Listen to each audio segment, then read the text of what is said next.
mentioned before, 2 previous champions on the start line. Pfeiffer Georgie, she'll be wearing number 1, or she is wearing number 1, and also Alice Barnes, all the podium riders from last year's championships in Lincoln here as well. Josie Nelson, who won the other day, she is the newly crowned circuit race champion, and also Joss Loudon, who finished in 3rd position in Lincoln, and she again defended her crown in the time trial championships as well. So Joss Loudon in very, very good form.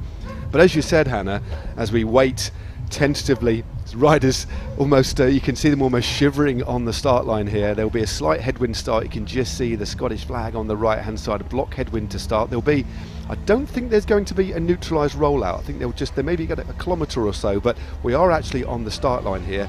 And the good thing about this particular circuit is that with 8 patches of the line, lots of opportunities for the fans and the people at the side of the road to watch them through as well. Although I imagine a few will be indoors.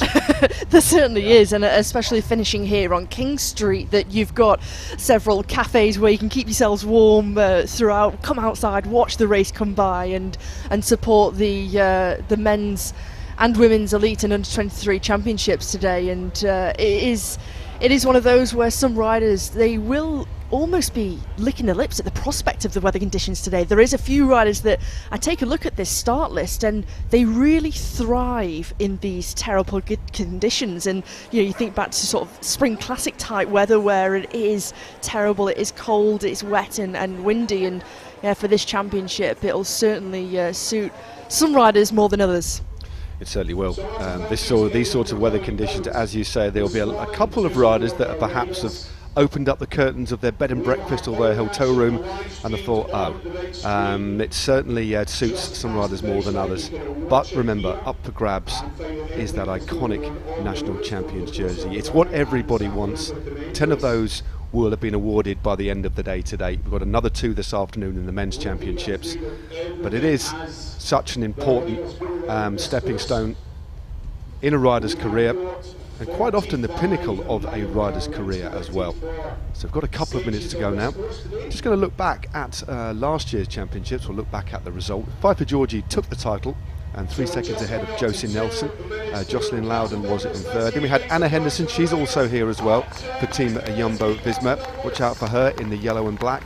5th last year, Anna Shackley. One rider to watch out for who nearly caused an upset last year, April Tacey of Le Col Wahoo. Remember that attack in the closing couple of miles? It looked as if she was going to stay away. It was the Michael Gate in the end that she fell victim to. Also Sophie Wright was 7th, Daniel Shrosby 9th, Joe Tindley, 9th place, and then Alice Barnes in 10th. That's a flavour of what happened last year, but a completely different course on this championships of 2022.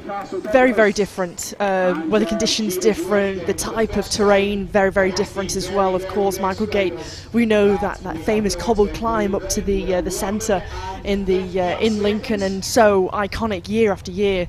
But it is very, very different, and last year we saw some terrific racing, some real revelations of the British scene as well. Danielle Shrewsbury, fantastic top 10 there, and the real one of the standout performances of last year, along with Tacey, Pfeiffer Georgie and the like. Well, we've got just under 1 minute to go now until the start of the national championships. The elite women's road race incorporating the under 23 championships as well. I think it's fair to say dismal weather conditions, but often these weather conditions can provide some epic racing. The wind for certain is going to blow today all day long, and given we are on 2 different circuits, and there'll be multiple changes of wind direction, which I think will play a part in the race. So the flag about to drop. Got around 3¼ hours of racing, give or take. 128 kilometres. And you can hear the countdown. 6, 5, 4, 3. The flag about to be dropped. And the racing is underway. So wonderful scenes here as the riders roll out. Many of the riders still, well, a couple have got leg warmers on, over the knees as well, some in racing capes too. And we are underway on the early stages of this championships here in Castle Douglas and Dumfries and Galloway, a location I know very well. We had finishes back in the Girvan many years ago in Castle Douglas. And we did have the national championships in Scotland back in 2013. Mark Cavendish won the men's on that occasion, and it was Lizzie Armistead, as she was then, who won that in 2015. So great to have the championships back in Scotland, although we have got some classic Scottish weather here. I think we're going to get a kilometre or so of neutral rollout, Hannah, before that flag is pulled in, and then the racing will commence. Yeah, almost still a nervous point in the race here as you get underway in the neutral section for these riders. They just try and find the way through, and in terms of positioning at this point, nothing to worry about with 128 kilometres of racing coming up, and you can see the nerves of some of these riders, the body language, and of course just trying to keep themselves warm for as long as possible with knee warmers, leg warmers, still with the gilets on. Also rain capes, important to make sure that you do keep yourself warm for as long as you possibly can, because as soon as you start to feel that chill, start to feel the cold early on in the race, it's very difficult to kind of get yourself back into the race, and also just to sometimes it hampers your race as well when you get too cold in those cold conditions. Yeah, definitely. I never used to particularly like racing in the cold weather. Generally you get that almost, we used to describe the feeling in the legs as almost having blocks of wood. Very difficult. Although you might be feeling strong, there was no real souplesse. Generally I could only push a higher gear, and that's what happens quite often to some riders. But once the racing gets underway, many of these riders should be absolutely fine. But you can already see a couple of teams moving through to the front, making sure they're covering this early move. And this is what's something that the world team riders, the likes of the defending champion Pfeiffer Georgie, and for example Alice Barnes, as the flag is pulled inside the car, the racing is formally underway, not neutralised now. So the 2022 British Women's Championships has formally started. But Hannah, I think in these early stages it's worth talking a little bit about the tactical play that some of the riders who race on the continent will face, because they're riding in complete isolation on their own against some pretty formidable British lineups and some big squads that have a lot of numbers. They certainly are. When you take a look down at the teams who have strength in numbers, you look at Alba Development Road Team, who come from Scotland. They've got strength and depth, likewise with AWOL O'Shea. Bianchi Hunt Morvello with a good amount of numbers. Depleted a little bit, which is a shame, is Cams Basso, the team with the fluorescent jersey with the red sleeves on. But you take a look at also Pro Noctis Road to Red Chili Bike, St Piran, Spectra Wiggle, Story Racing, Team Boom Pods, Team LDN Brother UK, all with real strength and depth, and they're kind of the base of the British teams. And if you take a look at, for example, Eleanor Backstead, who's just coming up towards the front in the white jersey with the light blue across the jersey of Trek Segafredo, in complete isolation, no teammates, so it's going to be difficult to control things, quite like Pfeiffer Georgie, Alice Barnes, also Anna Henderson, Anna Shackley we can't forget about as well from Milngavie, also Scottish rider, under 23, represented Great Britain in the Olympics last year alongside Lizzie Deignan. So Shackley really one of those riders to watch out for today. Definitely just saw Navarre as well moving up from Uno X as well. Just see her there in the centre. In that bright yellow and red kit, that's the big Norwegian team. One of the riders from Drops Lecol Wahoo, should I say. Same team, different iteration. It's like name change for this year, but very distinct kit riding at the front. But as you said, the riders without teams are going to have to play a really canny game here. Keep an eye out.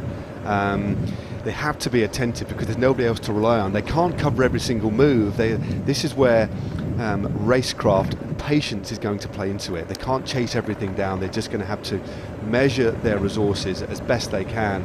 And the national championships, when you hear a rider reflecting on the national championships, though it's a completely different style of racing, it's quite often very, very attritional coming back, because a lot of the domestic riders are watching the riders who are riding on the Confident, and it's very, very difficult for them to get clear, especially on a sporting circuit like this. It's undulating. I think it will be attritional.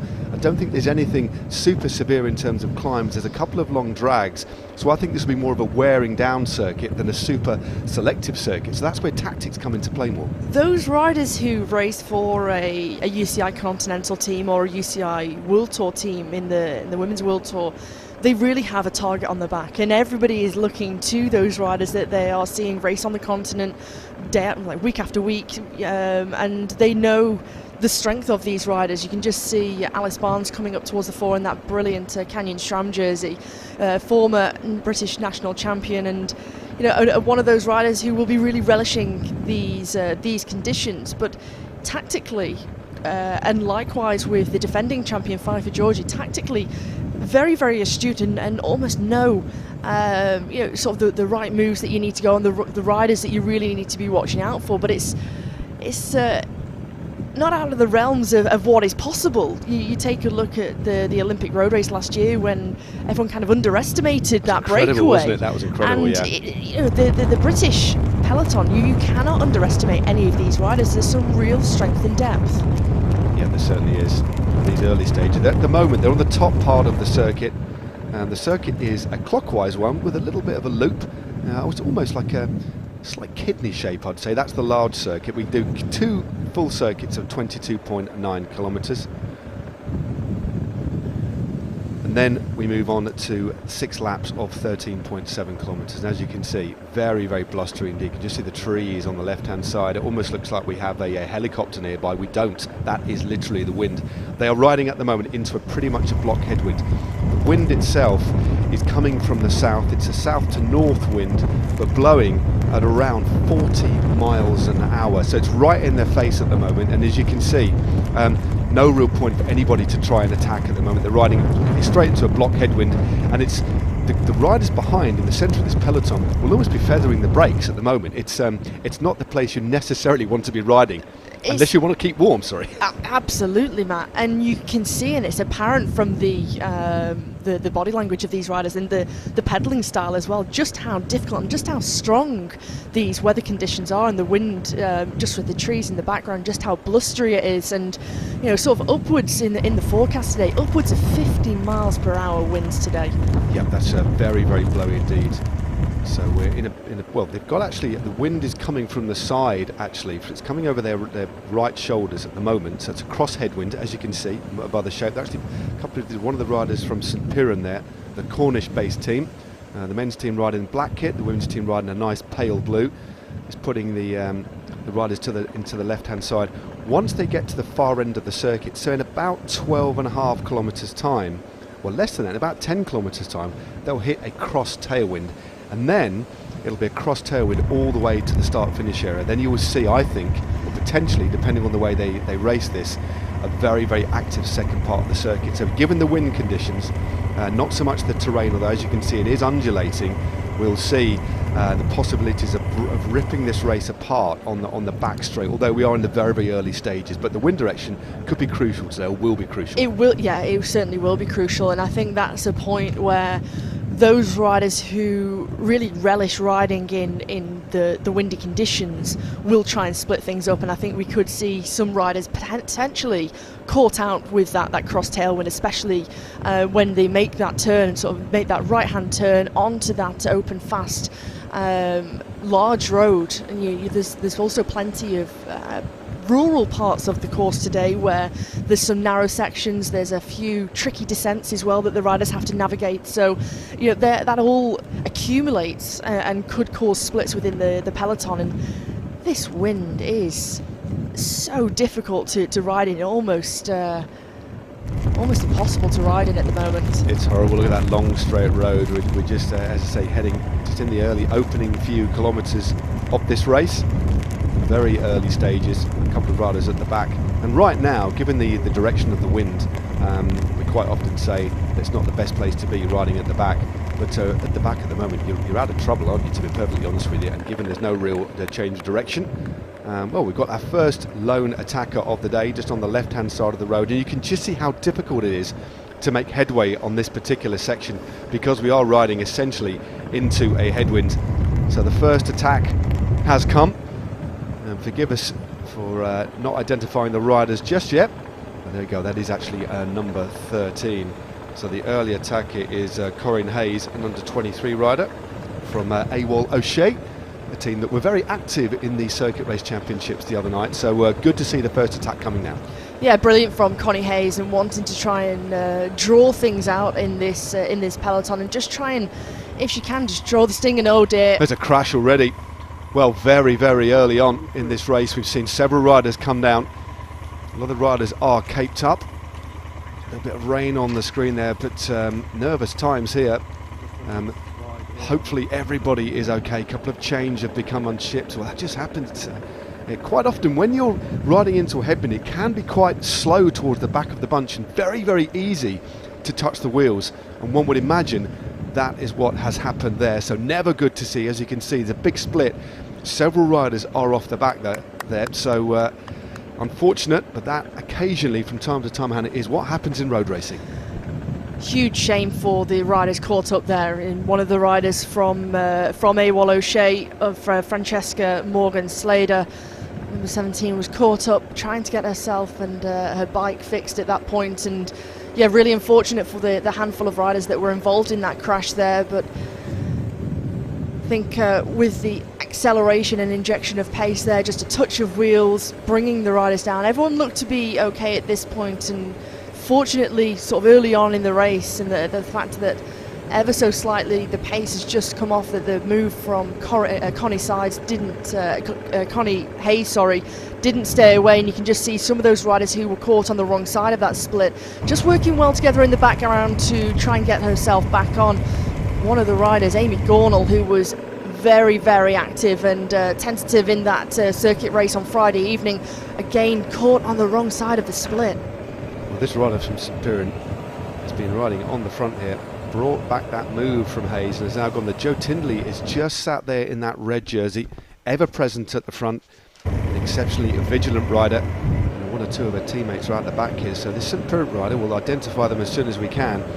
Clearly keen to step on the gas. She was riding on the front for a good couple of Ks, and on this rolling section, of course, which is, there are some sheltered sections here, but she's really exploiting this little bit of a crosswind that they've got now, and is starting to move clear, looking very powerful. Very, very good form from this rider of the St Piran team, the Cornish-based team in the light blue, and really good form. And at the moment, you know, she's using the road as well, the rolling nature of the road, and trying to hug the right-hand side of the road as well. And you can see there's a slight chase from behind from the team in red of Pro Noctis Road to Red Chili bikes. Of course, they were very, very active in last year's road race, but in this early part of the race you can start to see just how strung out things are, and there's no real concerted chase behind. Yeah, just on this little twisting part of the circuit where it goes back on itself for a bit, they will actually briefly pick up a little bit of a tailwind. You can see they're losing elevation, and this rider here using all of the road at the moment. A little bit of slipstream from the moto there on the brakes, and this is that little technical section that you were talking about here. High speeds, the rain is falling just a little bit, patches of wet and dry. And as you can see by the road surface here, it's quite a grippy road surface, and that will just add to the heaviness of today's proceedings. The gloomy conditions, the wind, the undulating terrain, that almost sticky road surface is going to mean this is going to be a hard, tough, attritional sort of race. It certainly is, Matt, and when you feel like the road is very grippy and very rough, and if of course you're also chasing back on, you see just how strung out some of these riders are. You know, the length of the peloton at this point, you know, and you can see as well, because of the windy conditions, we've got leaves on the course, as well as like a few little branch of sticks on the course as well, just from where it has blown off the trees and the debris come down from the rain conditions as well. But this rider from St Piran, what a terrific ride she's doing, and almost just being tracked by Joe Tindley, it looks like, in the background of the Pro Noctis Road to Red Chili team. Just passing through that junction, another one of those hazards. Well, only a minor hazard. If you get it wrong and you become unsighted, are those little cat's eyes in the road that we get in Great Britain. All you need is to be the wrong side of somebody's wheel, catch one of those. They're on this descent here. They obviously help illuminate the road for motorists. But if you get them wrong, especially if you hit them straight on, or you hit them on an angle, they can be a little bit difficult. But this rider is looking exceptionally powerful. She is not giving up here, rolling a huge gear. Finally, we will get to identify her. It is Christina Vijak of St. Piran, and I tell you what, she is looking very, very good indeed, turning a huge gear, and clearly from the off was determined to try and make something stick, or at least make it hard with other riders. But finally she's managed to prise open a significant lead now. And behind, despite having a slight chase on their hands, with Joe Tinley wanting to just try and close the gap ever so slightly, but no real help from behind from Nicole Wahoo either, who were up towards the front. This rider, and Christina Vijak of St. Piran, such a strong rider. You can see all sorts of damages going on behind one of her teammates here. That's Elizabeth Sanders, who's just struggling with the pace. Likewise with Sarah Story here of Story Racing on the left-hand side, and Savannah Morgan, number 122, who also has just found herself on the wrong side of the split. And it looks like we've got one chaser in between the two groups. Looks like the team of Team Boom Pods with that white and lime green jerseys. But this ride from Vijak, mightily impressive. Now she is looking very, very good. She's born in Cumbria. She's 29 years of age, considers herself to be a puncher. And I tell you what, she's punching very well here. Still a long way to go.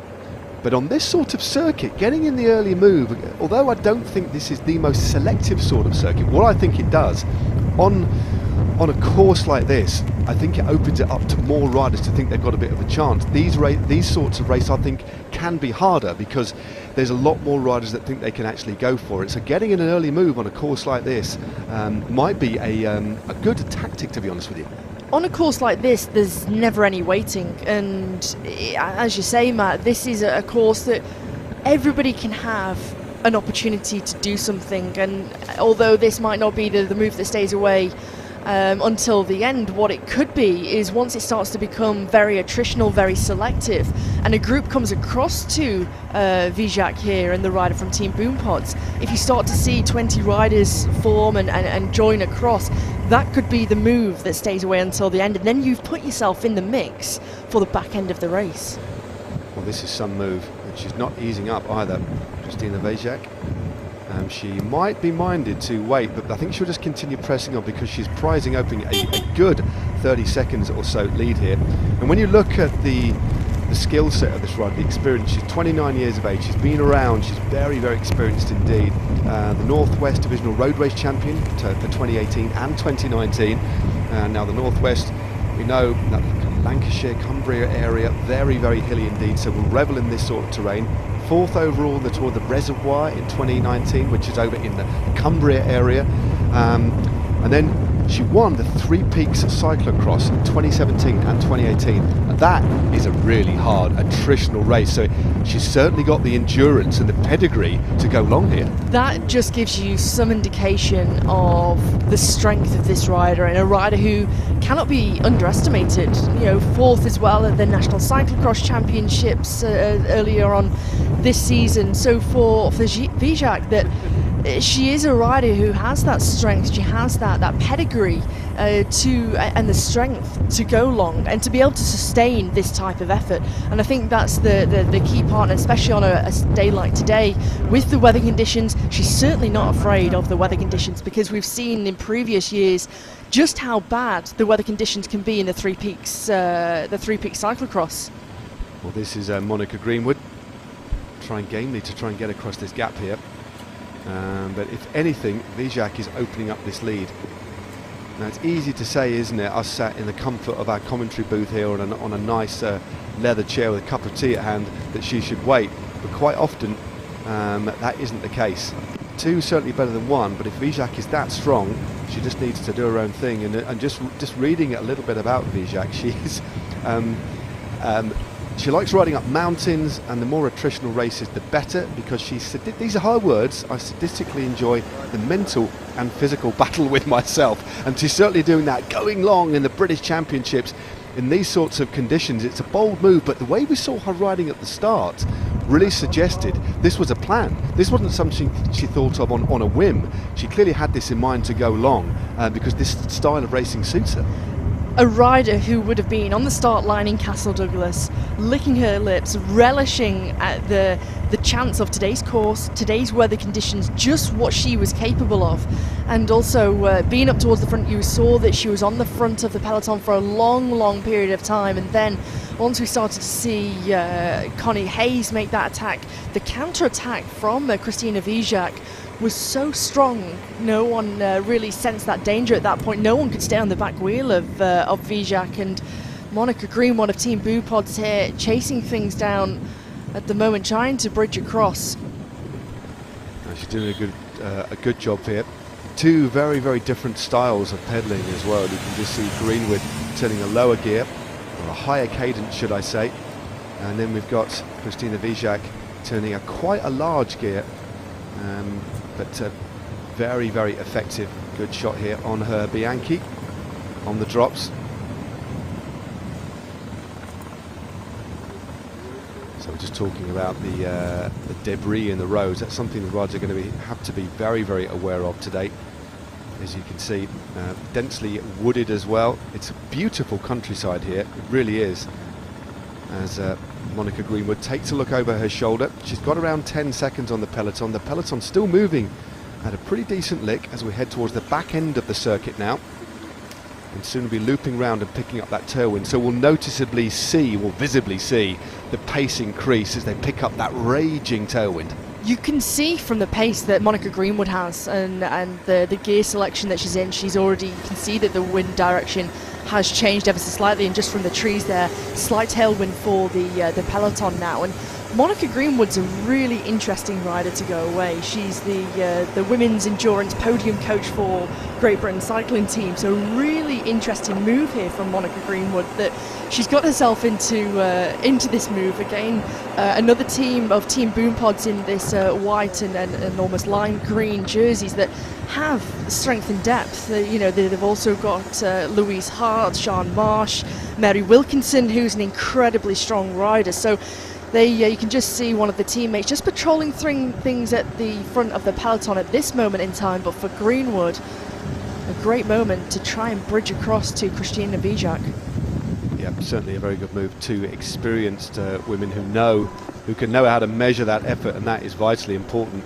So we've got two riders that know how to measure their effort like attritional sort of racing. And also one of the most important things about being a bike rider isn't just the engine that you have, the capacity, it's the knowledge of how to use it. It's where and when. Confidence plays a part as well, and if you're in a certain level of form, you know how far you can push yourself, what you need to do to get a result. And clearly on a day like this, both of these riders, you would imagine, have recon the course, because of course we're up in Scotland. Lots of riders have been spending the last few days here within the TT Championships, the circuit race, enjoyed a few days in this beautiful part of the world, and have come out with a game plan. And like I said, both of these riders would not have done this on a whim. They've gone early because they think that there's something they can do, and it's only the early part of this race, but very interesting moves from two exceptionally capable riders. It's really interesting, isn't it? And with the course being 2 long laps and 6 short laps, 22.9 kilometres the long lap, 13.7 in the short, it does mean that you can really take a look at close detail at the circuit, at the course in the previous days while you've been up in Dumfries and Galloway, really study the course and the profile. And we've mentioned before just how this course lends itself to a very wide variety and types of rider. It's not one just for your sprinters, it's not one just for your climbers. There's so many riders within this peloton here that could take the victory today. Definitely. You've got to bide your time. The National Championships it's unique. Of course, if you are watching this, there will be National Championships run up all over the world, and we are literally talking about all over the world. Some countries might, obviously the countries down under have their championships at a different point of the year, but generally speaking, all the National Championships take place traditionally on the weekend before the Tour de France starts. And we have a lot of countries that have their junior championships, the under 23, the women's and the men's, all together. And over the last few years, that is what we've seen in the British Championships. And I think it's a great way of doing it, bringing everybody together for a real festival of cycling. I think it really has worked, and I think we should applaud Dumfries and Galloway for putting on what has been a magnificent championship so far. It's terrific, and it's having all the championships together with the time trial on the Thursday, the circuit races on Friday, and then the road races on the Sunday. It means that even if you don't have a rider who you're coming up to Castle Douglas, Dumfries and Galloway to support, have perhaps a partner, a friend who you're supporting here, it does mean that you can come up with the family, you can stay over, you can make a real weekend of it, almost like a festival type weekend, that you can come and support the best of the British talent here. And I think having the circuit races is even more magnificent, because we see lots of the World Tour riders come over, both in the men's and women's side of the pro peloton. And ordinarily, it's very difficult for them to try and fit that circuit race into their programme. So we see the likes of Ethan Hayter last year coming across, likewise with Harry Tanfield last year when he was with, of course, Quebecer Assos. So it is brilliant to have all three events in the same weekend. That certainly is, and I echo the sentiment. I think in particular for the Elite Circuit Championships across men's and women's, it has elevated the status of that championships, which was ordinarily held another time of the year. Now, we're on the second half of this opening big lap. 22.9 Ks, that's the distance of the opening 2 laps, and we're on the second part of the circuit, and this is where we're picking up, I'm going to use the word raging. It is a raging tailwind, as you can see, 40 miles an hour plus winds we have today. And at the moment, that wind is pushing these riders along in the back. It's giving them a big helping hand, and hence, the net result, should I say, is that we've got a very, very quick pace. And the rider out in front is still 29-year-old Christina Vijak of St Piran, the Cornish-based team. They have a men's and a women's team. The women's team have got their own clear identity as well. They formed back in 2020, and they've got a very strong team here. The rider out in front, exceptionally experienced. This is the second group of riders here. This is Jennifer Milmore of Team London Brother UK. So we've got one rider on her own. We've got Monica Greenwood, who hasn't managed to get across the gap, but quite clearly now we can see Vijak is the stronger of the two at this stage of the race anyway. She is really hammering home this advantage and really using this tailwind to try and open up and establish that gap. And we're seeing now it is the Pro Noctis Rota team now, the team I think with most riders in this field, who are now taken to the front to try and get a little bit of control back to this race. It's becoming very, very apparent that this could be a dangerous move, and they're noticing, despite riding at a fair tempo in that peloton, that they're not making any inroads, and Vijak just continuing to grow her lead here. And it becomes a dangerous move that if you leave it any longer and that gap starts to grow to potentially 2-3 minutes, and with the attritional type of the course and few riders who might be willing to help with the chase, that at some point those teams with strength in numbers, the likes of Pro Noctis Rota Red Chili Bikes, they need to take it up on their own onus. And because they are one of the standout teams in the British scene, the domestic scene, that everyone will be looking towards them, and given their experience and the way that they ride in races, they are taking it up early. And likewise, we saw Pfeiffer Georgie just bridging across to that slight move. Yeah, Pfeiffer Georgie's going to have to keep her out. All the World Tour riders, or the riders who compete on the continent, keeping an eye, as we said before, they are riding in isolation, and there might be a couple of conversations between the riders who are on their own as well. They'll know each other well, they race against each other week in, week out, and we now have such a wonderfully deep women's calendar. And I know we're looking ahead a month or so, but I cannot wait until we see the first ever Tour de France Femme ever Zwift. That's going to be something so special.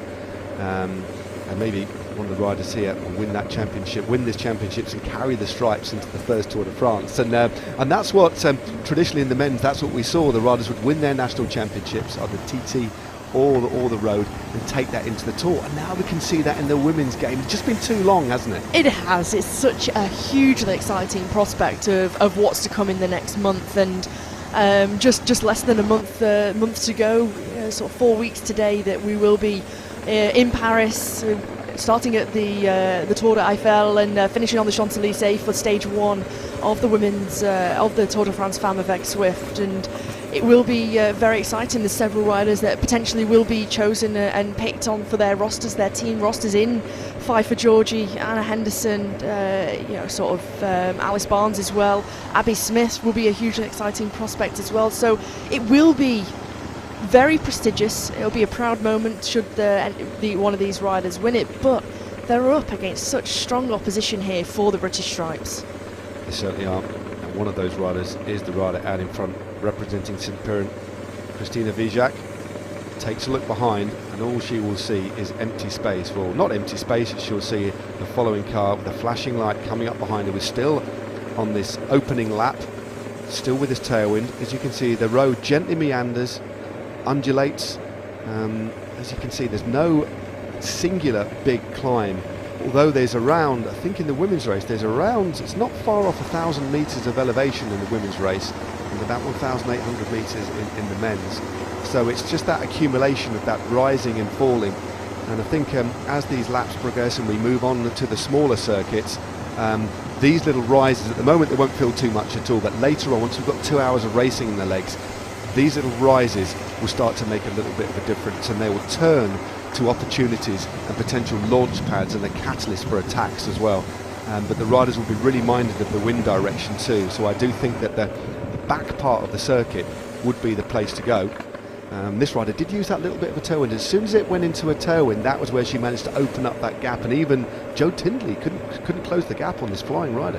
So impressive the way that this rider is being persistent, the power that she's got, and rolling that big gear as well, trying to get as low as possible, but really focused and concentrating on this effort at this moment. And last year's circuit race winner Joe Tindley unable to close that gap, and we saw sort of a handful of riders try to go off the front, including Joe Tindley.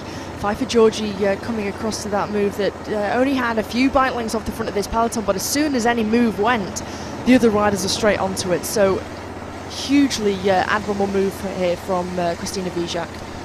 It's a very, very interesting project, the St Piran women's teams, as well as the team which, as I mentioned before, that was established in 2020. In 2022, this year, the women's team also launched a women's road race league down in the southwest, and that was off the back of falling entries in road racing in the southwest of England. So they've now got this league that they've started up to promote more and more women getting into cycling. So as well as having a men's team, a women's team and a development team, they're also getting involved in grassroots and getting more women into racing. It's a wonderful project.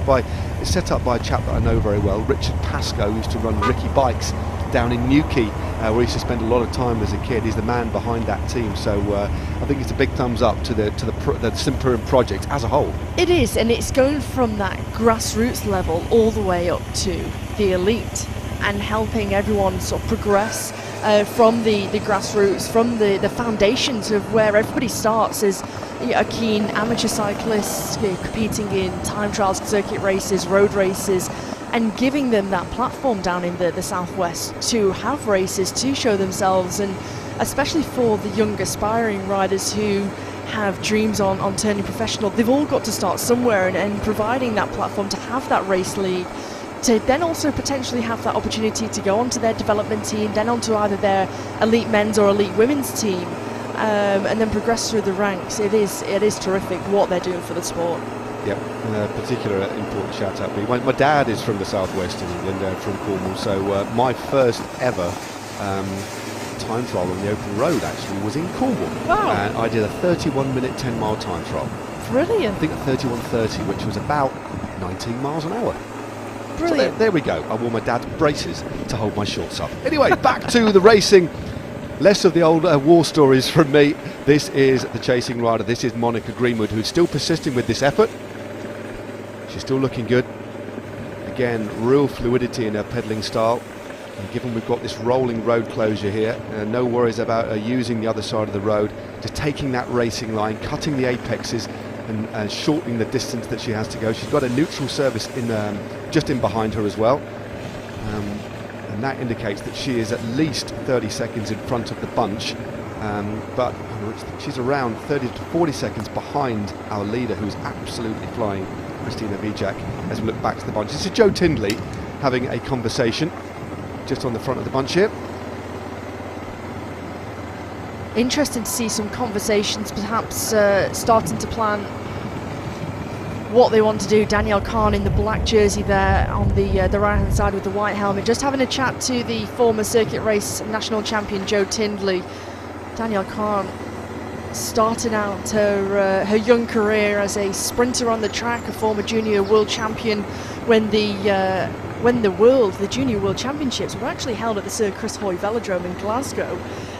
Changed and switched over to the endurance side of the sport, spent a few years on the academy doing a lot of work on the track and team pursuit, and then now focusing more in road racing. So great to see her still continuing and making that transition and relishing life on the endurance side. Sprinting's loss is endurance's gain. Well, here we are. We're coming in to Castle Douglas, pouring rain. You can just see the slightly different road surface giving us an indication on how heavy this rain is into the finishing straight. And as you can see, it's quite a long drag up through. So that first lap has been done and dusted in relatively short order. This is the peloton behind. Maybe we could start a bit of a clock on that one for you to give you the time gap. So the bunch moving at a pace. Remember, they do have that tailwind. But that little right-hand turn that you saw Christina Vijak turn into, actually turning back into a crosswind. And it's an interesting drag. It's a long little drag up to the finish line. It's like it's about 2 or 3% gradient. And this is a finish I've actually raced up in the past, many years ago. It's a difficult one to judge and get right. It's deceptive from this camera angle on this front-on shot, but when you see it from the other side, sort of from that bottom corner upwards, it is a very, very long drag. It's a finish that you have to time right. If you're in the shout of taking the win, you can't go too early. It's one of them where you really have to bide your time, and especially with that sweeping right-hand bend into the finishing straight onto King Street. Very difficult finish indeed. Remember, we still have Monica Greenwood in between. And these, you can just see the little twigs on the road here, just coming into this run. They're losing a little bit of elevation before kicking right. This is Monica Greenwood of Team Boom Pods, in that white-green kit, just taking that right hand. The bunch still out of sight, so carrying a lot of pace into that corner. On the hoods, rounds the corner nice and safely. It's nice and wide as well.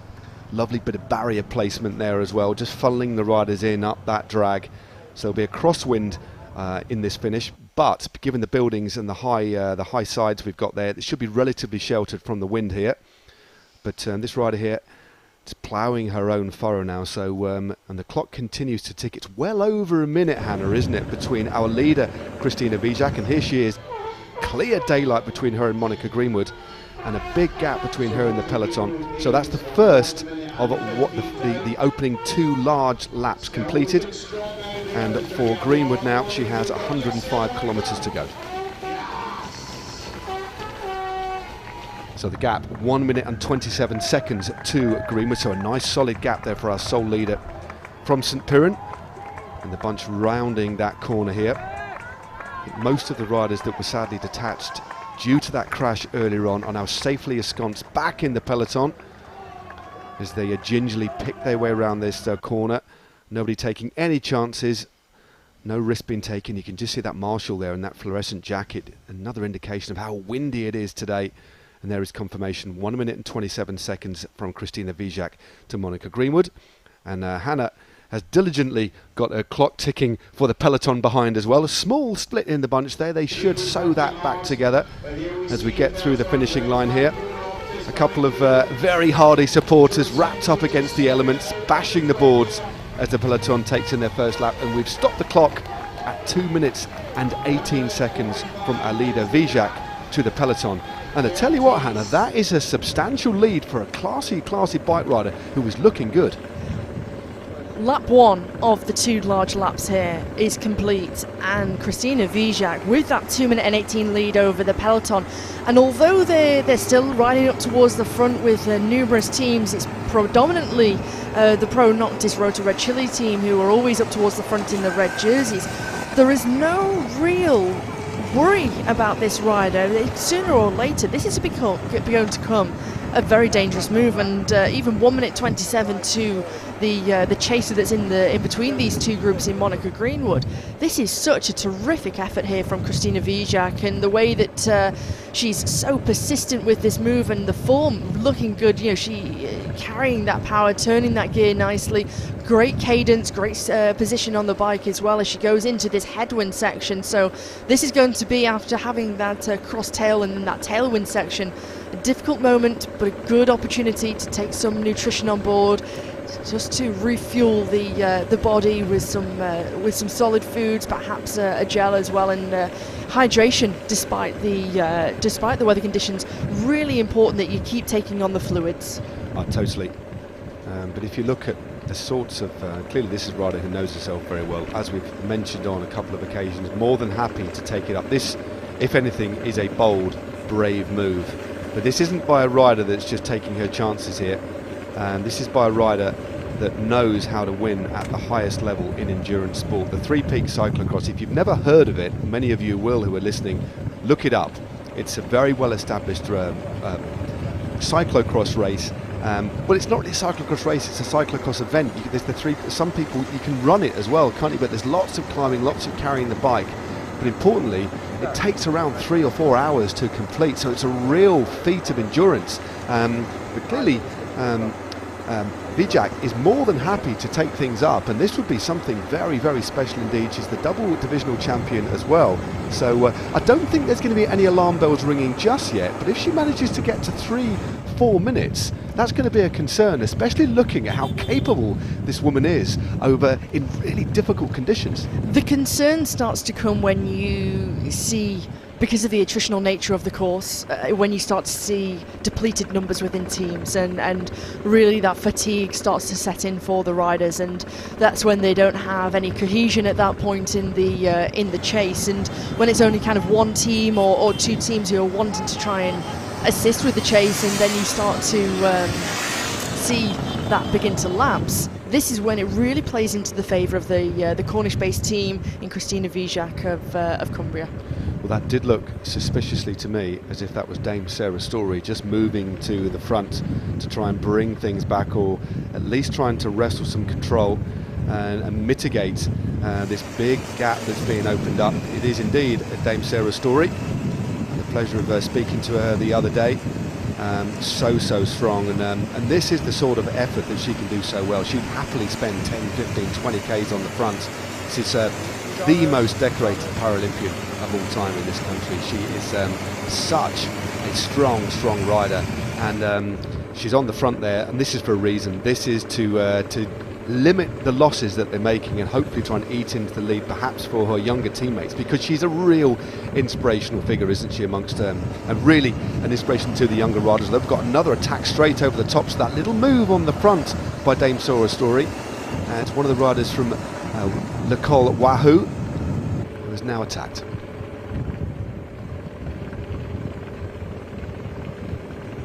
Now this part of the circuit here, into that headwind, this is where we've got most of the climbing as well. We seem to be gaining a little bit more elevation, these long drags, but I haven't seen any rider knock it down onto the small ring. So these are power, long climbs. But if you do, the thing is, given these windy conditions, Hannah, if you do start to fade, that's when the wind can become your real enemy. It's awful. It is, and I think for a rider like this, it is, if you are mentally strong as well and not being defeated mentally, physically, this rider is incredibly strong. There's no doubt about it, but mentally, when the weather conditions are like this, and when you make that turn and you're into a block headwind and upwards of 48, 49, 50 miles per hour, that's when you can really start to play with your mind, and this is where this is also where the race could be won and lost, not just the physical side of things, and especially in the peloton, aside from the riders who sort of struggling with those weather conditions, struggling with their position within the peloton, but for Christina Vijak, and with her background in cyclocross and some real hardy races, Three Peaks cyclocross, the National Cyclocross Championships, which we saw this year, the weather conditions were so bad, and the muddy course. For someone like Vijak of St. Piran, will not be phased by anything that's going on up here in Dumfries and Galloway. No, definitely. We've still got the rider in between. That's Monica Greenwood of the team Boom Pods. It does look as if in the next couple of kilometres she will be taken back potentially by the peloton. It's still being led by Dame Sarah Story. Now, right around in front, Christina Vijak. This will be the last time that she has to take the whole of this half a lap into the headwind. It's the rider just behind. She's at around a minute and 30 seconds, although I think she might be slipping a little bit further back. You can just see the chain high up the block, indicating she's using a fairly low gear here, riding into that headwind and up the drag as well. Dame Sarah Story, a real powerhouse. Joe Tindley on her wheel, and then the rest of the peloton behind. But you need to break this race down into chunks. If you're out in front doing this essentially a TT effort, a really as linear as you can an effort, once she's got this whole headwind stretched out the way, she's got the tailwind stretched to the finish, and then we commence 6 laps of a shorter circuit where there'll be shorter sections of tailwind and therefore easier to break down in your mind. So although we're still very early in the race and nowhere near half distance, to get this 10-kilometre stretch into the block headwind out of the way, I think is quite a big obstacle and crossing point, a threshold for our leader to get out of the way before the rest of the race is broken down into smaller chunks. It certainly is, and with those 6 shorter laps, we take on some more minor, narrow roads, sort of more of your rural farm type roads. So again, would be a lot more sheltered with sort of high hedgerows as well, which protects you much more from the windy conditions. Much more of you'll have the wind coming onto the left-hand shoulder of the riders at that point. So it is also a risk to take it onto those shorter circuits for the peloton as well, because of the narrow nature and some of the caution points, I would say, which are on the course, because you've got that combination of the large and minor roads. But it does limit, of course, the amount of riders, the width in which they can be across the road. While we're onto one of the A roads at the minute, there's plenty of space for these riders in the main peloton. But when you look at that, we've just seen Greenwood being taken back by the peloton here, well, primarily because of the efforts of Dame Sarah Story. She's clearly working with the rest of her team here, isn't she? She's trying to make a little bit of difference when she can to try and bring back this rider who's absolutely flying. And if you have just joined us, this is Christina Vijak, 29 years of age, from the St Piran team, who attacked within the first 5 or 6 kilometres and has opened up a lead of around just over 2 minutes on the peloton. But looking at the team of Story Racing, what rider do you think from that squad? They're mostly under 23s, aren't they? Would she be riding for? Because she's still here on the front, setting a relentless tempo, which I think is definitely eating into the lead of our sole rider out in front. But which rider would potentially she be looking after from her squad? Aside from Dame Sarah Story, the other 4 riders of the Story Racing team, they are all under 23s. And Lucy Gadd, really one of those riders that you need to watch out for. And they have the strength and the ability to try and take the under-23 national title. So for them, their objective very, very different in this race, and Dame Sarah Story is committing herself here on the front for the younger part of the team, and it would be such a huge opportunity, and to have someone like Sarah Story on the front and working and sacrificing her race for her under-23s. You can lock your own game, aren't you? you have, and I think having that prestige within the team and having someone with the experience of this rider in front with the red sleeves and the blue, red and blue sleeves with the gold bike in Sarah Story, that it is a huge opportunity, but it is one opportunity that is very, very possible for one of their under-23s to take the British stripes. Yep, just wanted to try and delve into the reasons why Sarah Story will be on the front, but that clearly is the reason. She's doing a very good job. Just see if you just concentrate and look, there's Amy Gornall just on the left-hand side there. In that red kit, teammate of Joe Tindley. Joe Tindley just sat in the slipstream of Dame Sarah Story there in that red. It wasn't to be for Joe Tindley. She rode a superb race, arguably one of the strongest riders in the field in the Circuit Race Championships, which was held 2 days ago. Just overcooked it into that final corner, and I think she will be bitterly disappointed, won't she, about that result. But what that will do will fuel her desire to make amends. She was top 10 in the road race last year in Lincoln, 9th place, more than capable of springing a surprise and potentially winning today, and I don't think she'll be wanting to make the same mistake twice, will she? She did not put her foot wrong on Friday night, apart from that final hairpin with around 150 metres to go, where she just locked up the back end, and unfortunately it completely put her out of contention, and a real shame for Jo Tinley, but I think it will give her that desire and the sort of fire in the belly, and across the team as well, just how well they all rode. A couple of the riders unable to start today because of the crashes that they sustained on Friday evening in Kukubri, but for Tinley and the rest of the Pro Noctis Road to Red Chili Bikes team, that it is well within their capabilities to have another good result today. And Tinley, a rider who has such experience and such vast knowledge of racing and tactically is one of the best and one of the strongest within the British domestic scene, and is well capable of mixing it with those riders who predominantly base themselves over in Europe on the continent, racing week in, week out in sort of UCI Women's World Tour races and the sort of point 1, point 2 races.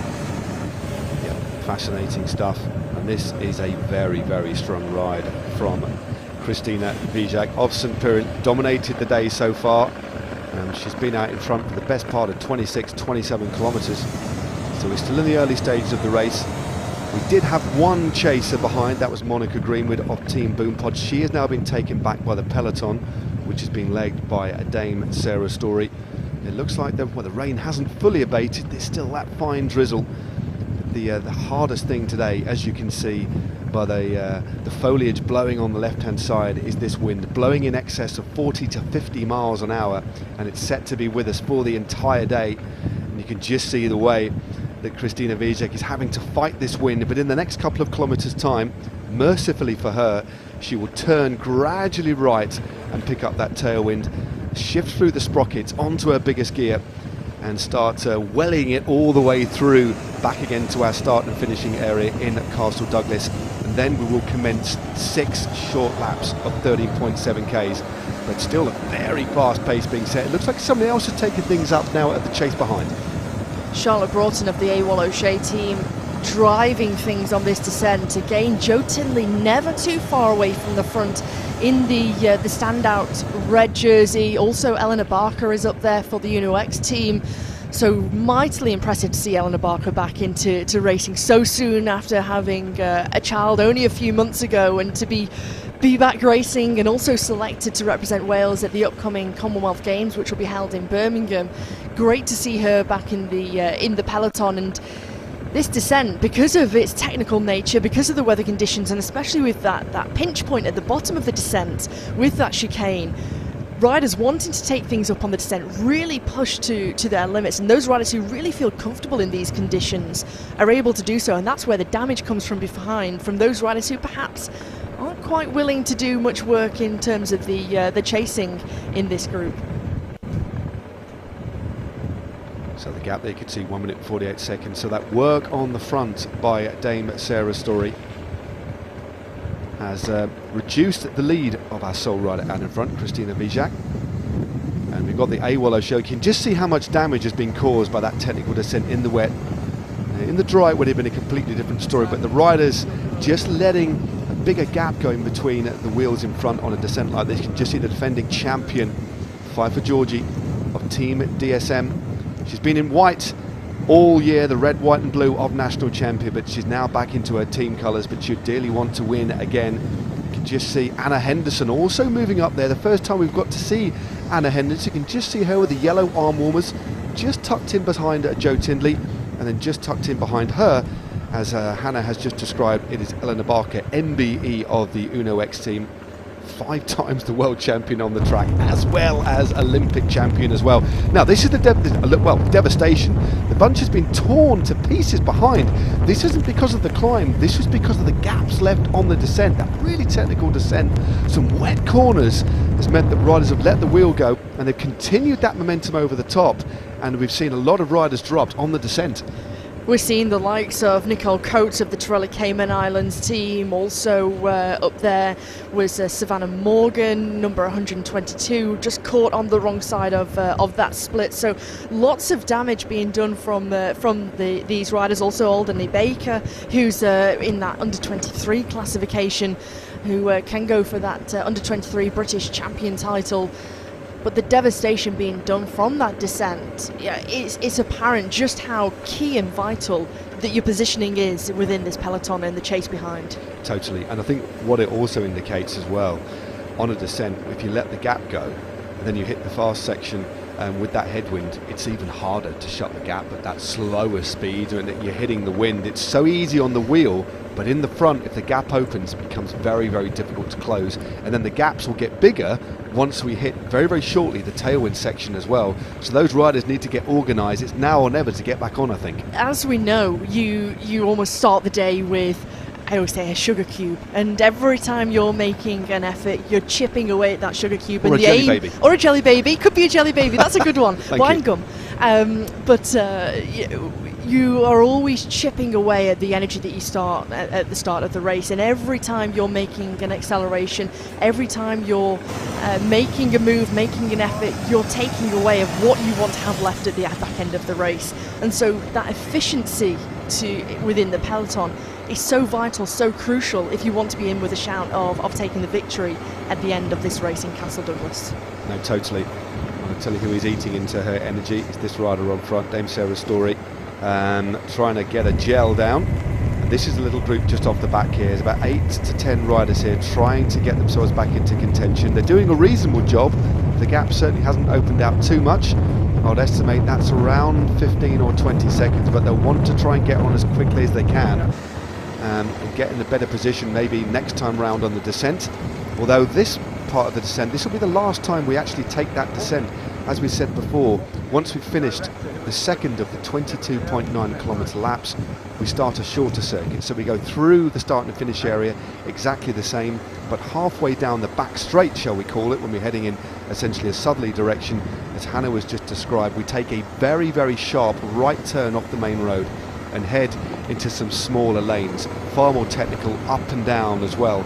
And that's going to be a very, very interesting change of scenery for these riders. So this will be the last time they hit this section as well before we move on to that shorter section. But you can just see, hey, it's visibly clear, isn't it? The power that this rider manages to put through the bike. She's so strong, and she's eating into the lead. This is selfless riding by Dame Sarah Story here, isn't it? You can see from the gear that Dame Sarah Story is pushing as well, just how large it is, the power that she's putting through those pedals, and the speeds that she's gaining momentum to as well, and would quite rightly be doing some damage to the lead of Christina Vijak at this point of St. Piran. And you can see there's a few riders who are very wise to what Dame Sarah Story is doing in Emily Meakin, Joe Tinley, Eleanor Barker also up towards the front in that yellow and red jersey. And so just trying to benefit from the slipstream here and keeping themselves out of trouble also. And Nicole Wahoo just coming up on the right hand side of proceedings. Eleanor Backstead never too far away for Trek Segafredo too. So a lot of the riders in this field, especially the riders riding on the continent of no teammates, will be more than happy to see this work being done by Dame Sarah Story. Although, when we just saw the last time gap, it's gone up to 1 minute and 50 seconds. So this is an astonishing ride by Christina Vijak. She loves cross-country mountain biking as well. And she did suffer quite a serious injury whilst out riding on a date as well a couple of years ago. And these the St. Piran team will be building on the momentum that they've gained over the last couple of years as well. So it's really great to hear about domestic teams, nurturing talent and also building a community as well as racing at the elite level. And that's what cycling is all about. We often talk about the elite end of cycling. That's the aspirational level, isn't it? We all look to the best riders in the world. Kids almost want to be like them, but to get kids to that point, you do need infrastructure in place and organisations, teams willing to give something back, to give us that texture, that fabric, and the stepping stones that you were talking about earlier on, Hannah. Whether you start at grassroots level as a young rider, as a youth, and you come through the ranks and then into the juniors, under 23s, and then if you're able to progress on to become a pro or an elite, it's also important to know that there'll be a few riders or many riders within this peloton who come to the sport very, very late, and they also need that place where they can grow as riders, where they can learn in the grassroots races, those local midweek races or local races on the weekend, to really start somewhere, come through the ranks, progress through the ranks, learn from those who they're racing around them, and have that aspiration to continue that progress, whether that be you want to become one of the best in Great Britain on the domestic scene, whether you want to then progress and go abroad and race in Comesses over in Belgium, or go and dip your toe into some UCI racing, or indeed sign for a pro team, and that is what you solely focus on. So there's such a large combination of aspirations, goals, and also the development within this peloton here. But what we have got is many riders who are more than capable of taking this British title. Indeed. And what we have is a lot of younger riders coming through as well. I'm still reeling from the talent that we saw and the displays of strength from the elite women's, or some of the women's circuit race championships. That podium just gives you a glimpse of the future.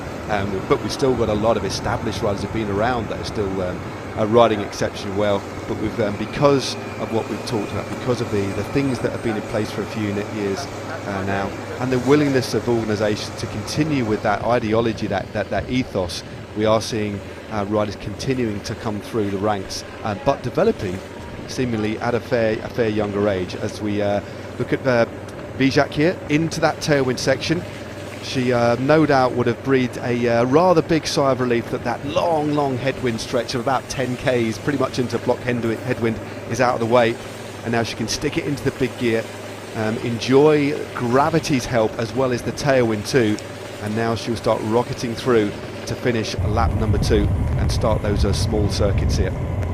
Having ridden so strongly into that headwind section, and still you could see visibly the power still there, she was well on top of that gear. Now she's turned into that tailwind section, the faster section of the course. She'll feel like she's got diamond legs. Yeah. She'll feel incredible, and especially with the power and the form that she's got here and early on. And you know, this chasing group here and the work being done by Dame Sarah Story and previously before that in Pro Noctis Road to Red Chili bikes, also with Awol O'Shea trying to get themselves involved. She's really putting up a strong fight, and she's been out for a good hour now, sort of coming up to the hour now. It's an hour of racing, but she's certainly confident. So look at the face there of Dame Sarah Story. A few riders here not opting for sunglasses, because quite often in these sorts of conditions the glasses covered in water, bits of mud off the road as well, and then they start to steam up, so it's a difficult one. Generally most riders now wear glasses whatever the conditions, but sometimes when it's like this you're always taking them off and on, trying to clean them, and it's hard to get the right sort of balance, isn't it? Although Vijak has gone for the dark lenses, and I can tell you, if we were looking into those eyes, we'd just see this woman concentrate. She actually started off as a fell runner before she went into cycling as well, so clearly more than happy and more than used to these long efforts. And there was a little glance over, this is one of the Awol riders, that looked like that was going to be, well, that's a real sharp injection of pace, real distinct pickup. Now 1 minute 48 seconds, this has been the holding pattern now for the last 10 or 15 k's. It was over 2 minutes the last time through, but the peloton have closed in, and now we've got one of the Awol O'Shea riders hitting the front. The Awol O'Shea team actually have the most riders in this field, and they had a couple of non-starters from that squad, but they still have 9 riders here, so a lot of resource to pull from, and clearly one rider has been tasked with hitting the front. And when you do have a team of that sort of depth, there is a certain responsibility, isn't there, to actually get on the front and help a little bit.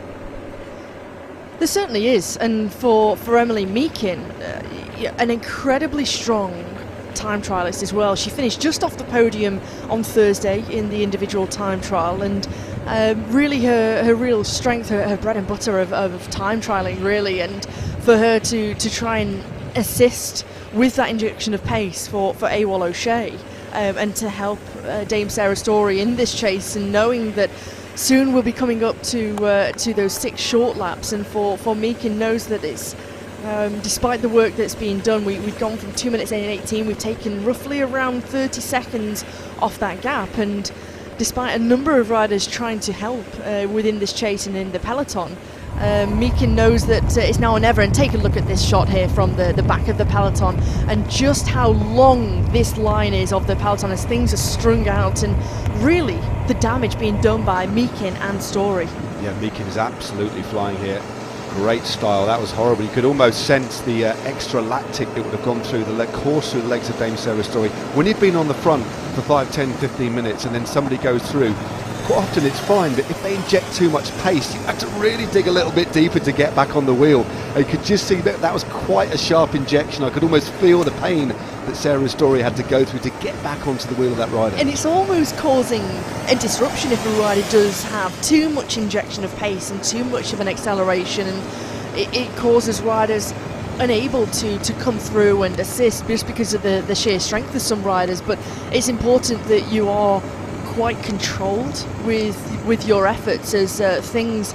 Sarah Story back to the front now. She wants to keep it at her linear effort here, and 1 minute 52 is still hovering around that 1 minute 49, 1 minute 50 time gap to our sole leader of Vijak. Yeah, that is some effort. I think whatever way you slice this and whatever happens, this has been some brave ride. She's really taken the race to what is a classy field. And you can just see, I think that group who were detached off the back on the descent, on that technical, twisty, wet descent that was strewn with detritus from the trees, broken branches, they have managed to just about get back on, or they're just a few meters within doing so. This really is an interesting course.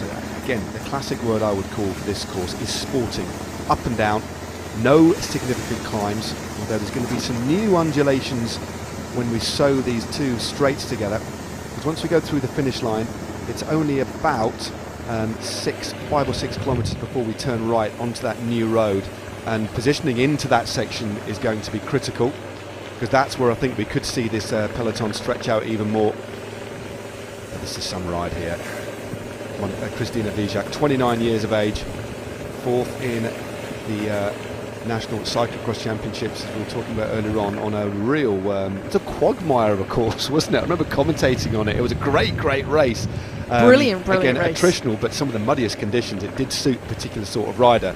But when you look back at, again, it is worth repeating, because this is such a brave effort, and this is the first time I think we've seen this rider in full flight on television as well. This is the thing. This is so important for these teams as well, to get their riders out there and be completely unafraid.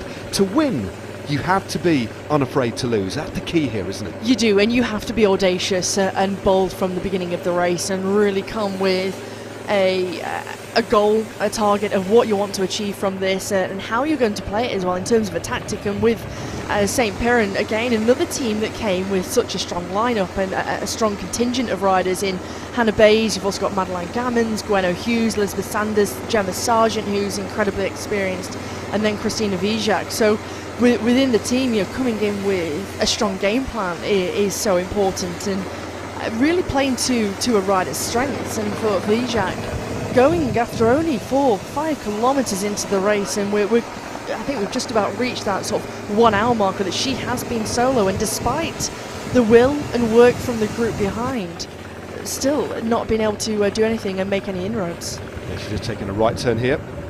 She's holding the bunch at just under 2 minutes. That was a little signpost on that right-hand turning.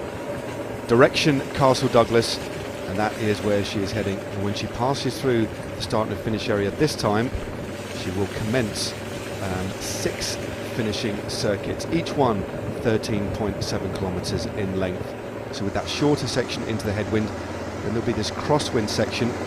It's relatively sheltered, in fact, that takes us in to the final run into the line, and that fast little run in before that little kick up. And the peloton behind, still just under 2 minutes behind, pretty much complete, save for a few riders that were detached earlier on.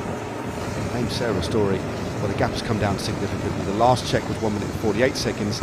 It is now 1 minute and 24 seconds. I think that's not just in part to Dame Sarah Story's big long pulls on the front, but that turn by Emily Meakin on the front, there's a very fast injection of pace, and it's those injections of pace which will make the difference here. But if she can just get on, the thing here, if the race does break up behind, and the way she's riding at the moment, there's no indication as yet, although she'll be riding She won't be quite near threshold. It'll be an effort that she can sustain for 2 or 3 hours that she's going to have to maintain here. She's going to set herself up well if the race does split on these smaller circuits, and may end up at the front of the race just by dint of being out in the front now. So we'll wait and see. As Meakin now has a little look round and just drops into the wheel of Dame Sarah Story to inject a little bit more pace again. There's lots of conversations going on here. It's hard to hear though when the wind is blowing so strongly.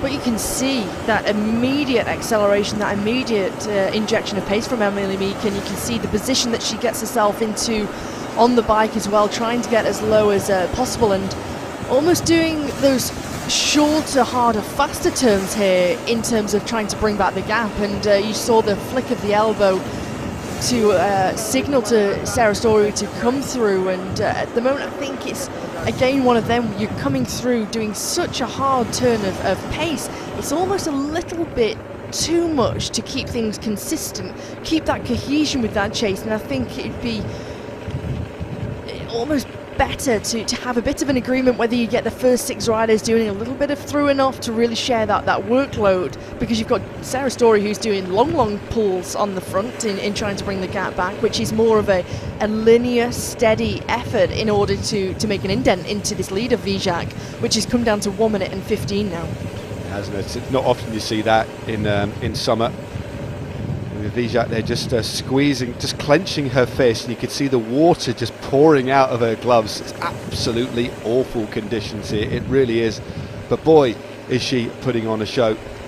She's absolutely flying, but as is the peloton. Just look at the wind, if anything, and look at the water, the deluge of water as the team car behind just splashes through that puddle. She is out of the saddle. This is tempestuous conditions here in Dumfries and Galloway for the British Women's Elite Road Race Championships. It's been an intriguing race so far, but we have a real holding pattern, and the rider of the day so far, without a shadow of a doubt, is Christina Vijak. 29 years of age, from the St Piran team, went clear after about 5 or 6 kilometres and has been in front for the best part of an hour in some awful conditions, and she has a lead of about 1 minute and 20 seconds, give or take, over the peloton behind. You can see as the rain begins to fall again, Vijak just trying to adjust her glasses, just to try and take a bit of the spray from the glasses. And you know, we spoke about it before, just how important it is in terms of the eyewear that you choose. As we can hear a few cheers at the side of the road there for Vijak and her brilliant effort here. But the eyewear that you choose in terms of the lenses, and of course there's such an array of options now for the riders to use, and because it's quite dull out there, there's certainly not any sunshine to brighten things up, you know, in terms of which glasses you do choose, and because of the wet conditions, that will really play a factor, and especially if you're in the wheels, especially for those riders in the peloton, constant spray coming up from the riders in front of you. Yeah, it's a battle, isn't it, between making sure that you can see properly and protecting your eyes, because the last thing you want to do is get grit or anything off the road in your eyes, and it's pretty much game over. But look, the gap now has come down to 1 minute and 8 seconds as our sole leader, Christina Vijak of the St Piran team, rounds the corner into King Street and now moves gradually up the finishing straight here to commence the end of lap number 2. This is some ride. She's still got a good, comfortable lead. You can just see the neutral service car behind. A ripple of applause from the hardy stewards at the side of the road. Big hats off to everybody involved in the organisation of this race here. Dumfries and Galloway have really put on a show. So has this woman as well. This long drag of a finishing straight. She still has a substantial gap. There we go. 1 hour and 11 minutes of racing. Lap number 2 is done. So 2 laps done and dusted, and our sole leader, Christina Vijak, is still clear by well over a minute, and this is the peloton behind. It's been led by Joe Tindley as the race wends its way around this corner up into the finishing straight. And if anything, Hannah, the rain is starting to really come down even more heavily now. Look at this. You can see just from this camera Well, shot just how dark, just how much the rain is beginning to fall here in Castle Douglas, and that finishing straight up King Street, and how atrocious the weather conditions are becoming, throughout the day, becoming worse and worse. And again, the wind, you can see from that Yorkshire flag on the left-hand side and the Scottish flag that we saw on the right-hand side of the course, just how harsh and hard the wind is blowing up this finishing straight. So Dame Sarah Storey takes the peloton through. That's the end of the second lap. The gap, 57 seconds now, so under a minute. The peloton have increased that pace. A couple of riders here struggling to stay in contention up this long drag. And just looking at some of the flags, that Yorkshire flag that you just pointed out there, Hannah, I think it's a slight tailwind up this finishing straight there. That's something to be mindful of when we head into the final lap of this race. So now we commence 6 laps of a smaller circuit. We go through the start-finish area 6 more times. Or the last time, 6th time through, will be the finish line, of course, when this race will be decided. But it's a far smaller lap, 13.7 Ks, and around halfway through the original large lap, we swing a sharp right and basically cut the circuit in half and then head back through to the finishing. But now we have Jo Tindley, who's managed to move herself clear off the front. I'm not too sure whether that was just a hard turn or a definitive attack. I think it was the former.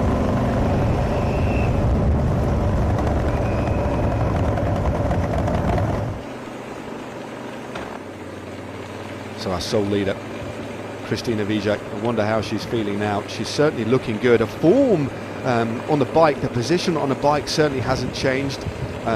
She's not rocking it and rolling her shoulders too much. She still seems, although we're not, still only about an hour and 20 into, an hour and 20 into racing, she seems to be still full of strength. And I don't think she's actually backed off her pace. I just think we've seen a little bit more pace behind and clearly some fresher legs injecting those little bits of added momentum. A little bit more caution and knowing just how strong this rider is. The maximum lead that she had gained was 2 minutes and 18, and once they'd gone through the start-finish line the previous lap, they would have had that information of what the time gap was from the motorbike, from the whiteboard, and I think alarm bells would have been sent ringing, and just how strong and a danger this rider was and is out front here from St. Piran, Christina Vijak. But she's still, still in that formation. She's not changed her position on the bike at all, and the damage that's been done here in this chasing group from Sarah Storey, Emily Meakin, Jo Tindley, just a short spell off the front there. The damage that's been done to this group already starting to whittle things down in this peloton, and the sheer attritional nature of the course as well having a huge effect on people's races. It certainly is, but they've got that cross headwind to battle with. Just see here, Bijak getting onto the drops, trying to make herself as aerodynamic as possible. Still looking good as we look a little bit further down. There's a couple of riders, one of the Boom Pods riders punches the air. Big smiles there despite these horrible weather conditions, and unsurprisingly several riders detached but still being applauded by that rather brave gentleman just at the side of the road there. But absolutely awful scenes here. Great to see that riders' spirits and the fans' spirits at the side of the road aren't being weighed aren't depleting either, because this day is quite abysmal. But this rider on the front, the pace, the power, the strength and the damage that she's doing to this chasing group, and in one long line along this main road here, Dame Sarah Storey on the front of Storey Racing. Such a magnificent effort. Yeah, she's absolutely she's stomping, isn't she? And interestingly, the wind is coming from the right hand side, so what she's done, she's not giving anybody any shelter. She's moved over because she's wise. She's been around a long time. She knows how to.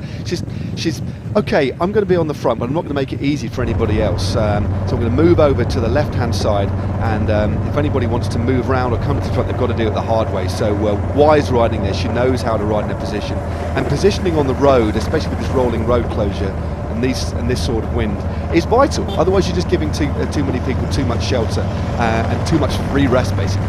Another rider that has been incredibly wise is Eleanor Backstead, and you can just see she's positioned around 8-9 positions back in that line. She's sheltered by one of the riders that's on her right hand side as the wind comes onto the right hand shoulder at this point, and for her she's completely protected from any of the wind at this point. So incredibly wise, smart riding from Elena Backstead. We saw that she rode very, very well in the women's tour only 2 weeks ago, where she was found herself in a couple of breakaways on some of the days towards the back end of the race, and especially on home roads when the stage got underway from Pembrey Country Park to the Black Mountain. And for Elena Backstead, really coming into some fine form now, having had some injuries. She had a broken collarbone from when she crashed at Knockeracres. That put her season back a little bit, but now coming into the crucial part of the season, Nationals, where it's going to be a huge aim and a really big goal for her to try and take the British stripes. No, definitely. Yeah, she's certainly a real talent. Managed by her dad. This big smile there from Christina Vijak. As you said, although she is going to be hurting here, she has still got very, very high spirits, and she's only got a lead now of 40 seconds. This is one of the more significant uphill sections on this circuit. Again, the gradient not too steep, but made even harder by the fact that she's going to be battling this headwind here. But another interesting fact as we look back to the peloton about the St. Piran team is that the team itself have acquired a building in Redruth, which is where basically the team have been based, and the shop that Richard Pascoe owns in that sort of area, for accommodation for overseas riders, so the team can grow the talent pool for the women's UCI cycling team next year. So they've got this facility, almost like a service course, to bring women over to race domestically. So I've got that direct from Richard Pascoe, the man behind the team, who's given me some information. That's great to hear. It really is. It's an old bank apparently, and will provide a facility for this team going forward. You can just see the bunch just around the corner, slightly out of focus. 37 seconds now for our sole leader, as we briefly looked at a rather dismal car park there, but no, back out onto the road. But horrific conditions here.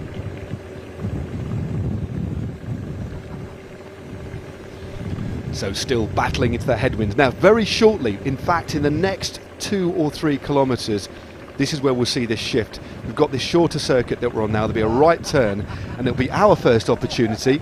Well, the riders will know, they'll have no doubt done the recons, will be swinging hard right, and that's where the road gets a lot narrower, far more technical, and we'll see some new undulations as well. Perhaps it will offer up deeper into the race opportunities for riders to go clear. So I'm intrigued to see this new part of the circuit. You can see the will of some of the riders wanting to try and move themselves up on the left-hand side of our screen, the right-hand side of the road as they are, and they know that one of the pinch points is coming as they make that right turn off the A road onto the B road. Much more rural type of road. It's narrow.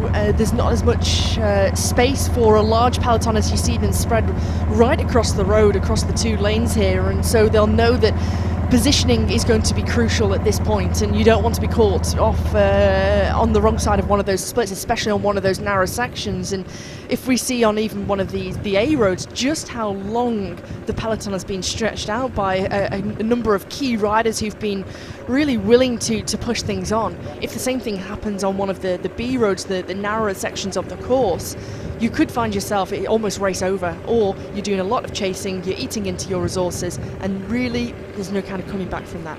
Definitely, and that particular section that you were talking about, as well as being a lot narrower on a smaller road, it'll be primarily a crosswind as well. So a little bit of crosshead, a little bit of cross tail as well. So at the moment they've pretty much got a headwind, but coming ever so slightly from the right hand side, hence the shape of the bunch here. So a lot easier sat in the middle of the peloton than on the front. And interestingly, some of the pre-race favourites we've hardly seen, just glimpses of the defending champion Pfeiffer Georgie. She's there in that navy blue kit. We've already talked about Elena Backstead. She's in that very light white and pale blue kit of Trek Segafredo. As we hear the shout from the crowd for Christina Vijak. And there she's well within sight of the peloton now, as she throws a bead on to the side of the road, picks up another one rather deftly there from one of the team helpers as we just go through this feed. And that's an awful sight, isn't it? Seeing the peloton behind. They certainly have got her in their crosshairs, but she's not giving up here. And as we said, this next section could be the catalyst for some potential splits, especially with that crosswind. She could find herself at the end, but the amount of time she's been out in the front, that's really going to have dug deep into her reserves, isn't it? It certainly will have, but I think the key thing for Christina Vijak here is, despite the fact that she will be able to see the peloton in her sights when she takes a look around, she shouldn't give up at this point, and she shouldn't let off the gas, because we've seen before where the peloton sees a rider that they've been trying to bring back and chase back, and they think, no worries, there's only a handful of seconds here, there's only 10-15 seconds. They ease off, and the gap to the breakaway continues to grow again. So for Vijak, shouldn't stop her effort at this point. Continue, be persistent until she's completely caught and swallowed up by the peloton. One thing you do have to remember, although she's spent arguably, I think, alongside Dame Sarah Story, who spent an inordinate amount of time on the front of the peloton, she would have expended the most energy here. But given the attritional nature of this course, fatigue is going to be setting into the legs of everybody now, and quite often when you're feeling pain out on the bike, you've got to remind yourself, it's these psychological games that you play with yourself, remind yourself that everybody else is going to be hurting a lot as well. Although saying that, as best they can on a course with so much wind, as you can see, just look at the foliage, the trees, the bushes there blowing. There's a few riders who have been very, very smart, biding their time, and would have been more than happy to see Dame Sarah Story pretty much take up responsibility for the chase for the first part of the race. So the likes of Piper Georgie, Alice Barnes, etc., the riders they're expecting to be in the medal positions, they couldn't have been more happy here. And all of those riders that you've just mentioned, along with Anna Henderson, Anna Shapley, Eleanor Backstead, they're never too far away from the front. It's just the fact that they're not on the front doing the work, contributing to the pace of Dame Sarah Story at this point. And they're very wise. They're using and know just how strong our most decorated Paralympian is, and that she's willing and wanting to do this work on the front. That they're almost just taking advantage of that and playing that smart, wise role. Looks like this is Tipley who's chipped off the front again. So she's opened up a little bit of a lead here. It's still Dame Sarah Story on the front of the Story Racing. Just behind her is Eleanor Barker from the Uno X cycling team. That orange kit, again one of the several Continental riders who's been battling near the head of affairs, never riding on the front. They've never touched the wind in front and taken up the pace. This is one of these small little rises. Very shortly, I'm still waiting, we will be turning right off this main road onto that little lane that essentially sews the large circuit and the small circuit together with the back end. And there's another big injection of pace here, I think, coming across the gap again. Looks like Emily Meekins from the AWOL O'Shea team has been doing a lot of work. Alice Barnes also attentive there on that white and green Canyon that she's wearing, and one of the most fetching kits. It's difficult to tell the colour of the Canyon SRAM kit because it's pretty much every colour of the rainbow. It's quite beautiful and most fittingly based around the wind. And what a fitting way for today's race with the wind conditions upwards of 50 miles per hour. Incredible.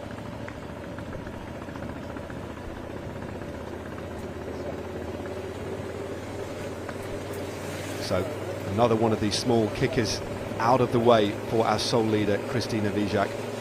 If you have just joined us, thank you very much indeed. I'm Matt Stevens. Alongside me is Hannah Walker. This is the British National Road Championships for elite women. Total distance today of 128 kilometres, and we are in Scotland, in Dumfries and Galloway. Start and finish area, beautiful, although dismal today, Castle Douglas, and we have a lone leader out in front. She attacked only with 7 kilometres under the wheels today. This is Christina Vijak of St Piran. And behind is the peloton. She did enjoy a lead of around 2 minutes and 10 seconds at its maximum, but now that has been reduced to around 40 seconds as we head onto these smaller country lanes now. A lot narrower here, and some shorter, sharper little climbs here as well, Hannah. You can just see this little rise and fall, and still the peloton haven't managed to bring her back. But as you said, I think the right thing to do here is to concentrate on her own ride here, measuring her effort, trying to stay in front as long as possible. And if she does get caught by a smaller group that goes off the front, she doesn't then have to work. She can just rest in, recuperate, and try and find something special, perhaps for the end of this race. But this is some display. With the hope that if a small group does come across to Christina Vijak, she will be in good position. And you can see from the high hedgerows here, if she can try and just shelter herself as much as possible from the high hedgerows that line this narrow part of the course, and it's not a direct block headwind at this point. It's ever so slightly coming onto the left-hand shoulder, and so if she can just hide herself as much as possible onto the left-hand side of the road, the right-hand side of the screen as we see it, she'll get as much shelter as she possibly can, and in doing so, be more efficient, save some energy, and just protect herself as much as possible. Yeah, these are classic British roads, aren't they? They really, really are. High hedges, offering up that little bit of shelter from the awful wind that is blowing today. And just a reminder, as you can see for yourselves, dismal conditions, wet and windy. It's around 14 degrees, but added to that would be the wind chill factor. This looks like it's April Tacey now heading to the front from Wahoo Lacole. Rider last year who finished inside of the top 10 at the National Championships, nearly caused a surprise. In fact, she was 6th place yesterday, attacked with only about 2 miles to go. We thought that she may have been crowned national champion, but she was caught on the slopes of the Michaelgate. But Drops Lacole, sorry, that was the team she was riding for now. It is Lacole Wahoo to give them their new name this year, but she is a very capable rider, and one, I think, of the under-23 riders that could end up on the podium today. Certainly a rider not to be underestimated, and I think really showed last year what she's capable of in her career, and a rider who had a really sort of bad injury back in 2020, having to recuperate for that, and sort of during the lockdown part of life back in 2020 really came prominent onto the scene in sort of the virtual Tour de France that we saw, and she was really, really incredible and really started to turn some heads. And then again, once she started racing on the continent with Drops Lacole Wahoo as we now know them, and then this year the way that she has raced, it's really been impressive, and one of those riders that is eligible still for the under-23 title, and a real key contender who isn't fazed by these types of weather conditions as well, which it really is a strength to have on a day like today. Yeah, she's still only 21 years of age, in fact. 7th in the recent under-23 time trial championship, so clearly in good form. As that sole leader, Christina Vijak, checks the gap behind. She will still see, well, she won't see the bunch. She's on that part. There we go. This is back onto the main road now. This is where they rejoin the circuit back into Castle Doug. So we're on now on the back straight. This is the bit of road they'll be familiar with. This is where the tailwind picks up again. So that was that little section. It's quite an interesting one. There's a couple of nasty little kickers on it, but a lot of shelter, and you are out of sight, aren't you? That is the key point, Matt. You are out of sight. You're almost slightly out of mind. Of course, they'll be wary of this rider, but I think in terms of, because of the twists and turns, the narrow nature of the road, for Vijak, she really does have that upper hand, and you're starting to see more and more riders up towards the front. Look like Alice Towers, another rider from Lacole Wahoo, up towards the front. Another rider as well who's been in terrific form, and another rider who's eligible for that under-23 title. We've got some field here for the under-23s as well as the elite title. Number 2 more jerseys, 10 jerseys to be distributed over this British Championships. We've had all the time trials done and dusted. We've had the circuit race championships done as well. And 4 more jerseys to be awarded today. So this is Emily Meakin on the front again. She is eager and active, isn't she, to bring this gap back. And there's a few little splits that have been opened up on this tailwind section now. This turn of speed from Emily Meakin, and when she really drives things on the front, she is doing all sorts of havoc behind. She is causing chaos behind, because riders, those splits, as you make the twists and turns, and you're coming from that narrow section of road onto this wide A road, and with the splits, because of the wind, you can just see there is a distinct split in the peloton, roughly around 20 riders just finding themselves on the wrong side of that split. And now we're starting to see a bit more cohesion with the riders up towards the front. Anna Henderson with the black jersey on with the yellow sleeves. Nicole Wahoo also getting themselves involved with a number of riders here, and still Christina Vijak pursuing and persistent with her lone lead at the moment. 18 seconds though is the lead, and this is one thing that we've been talking about, Matt, of how if a smaller group can come across to her, she'll find herself in such a terrific position that she's up there in that front group around the main selection of the race. No, definitely, certainly the place to be out in front. The big question now that we have to ask, how much more has she got left? But just that real nice close-up shot of her face. Clearly, she's going to be hurting, but she is a rider that knows how to measure her effort. She couldn't have carried out the performances or achieved what she has achieved in her 29 years had she not been able to manage her effort efficiently. You can just see the bike there just leaning into that wind just a little bit. This is this tailwind section that we're talking about. She's rolling that gear. She's her form has just stayed exactly the same from the first kilometre she went away. She's just been exactly the same. Distinctive style on a bike, clearly very efficient. She punches a pretty small hole in the air as well, so clearly very mindful of the importance of aerodynamics, although that is a shot to say that it might not be too long before she's taken back in by the peloton. 13 seconds is her lead now.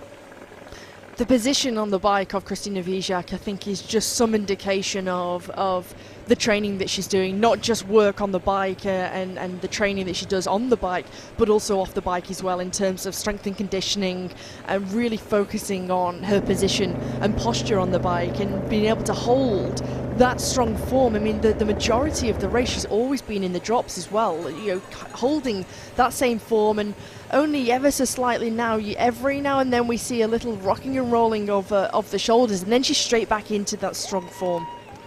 No, she certainly is. A lot of core strength there, as you'd expect from being an ex-runner and mountain biker, and also a cyclocross rider as well. So multi-disciplined talent, and great to see her on her screens, really taking the racing to this field. Although her gap is narrowing, it won't be long before we head back into the finish again. She takes another glance over her shoulder, and she still can't see the peloton, but there they are. It is around 10 or 15 seconds.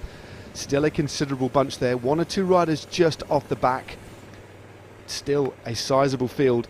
And at this little bit before we actually head into Castle Douglas, before that fast little drag downwards and then that right hand corner, this is another little opportunity for riders to go clear. So it's a really interesting circuit, a really fast racing circuit.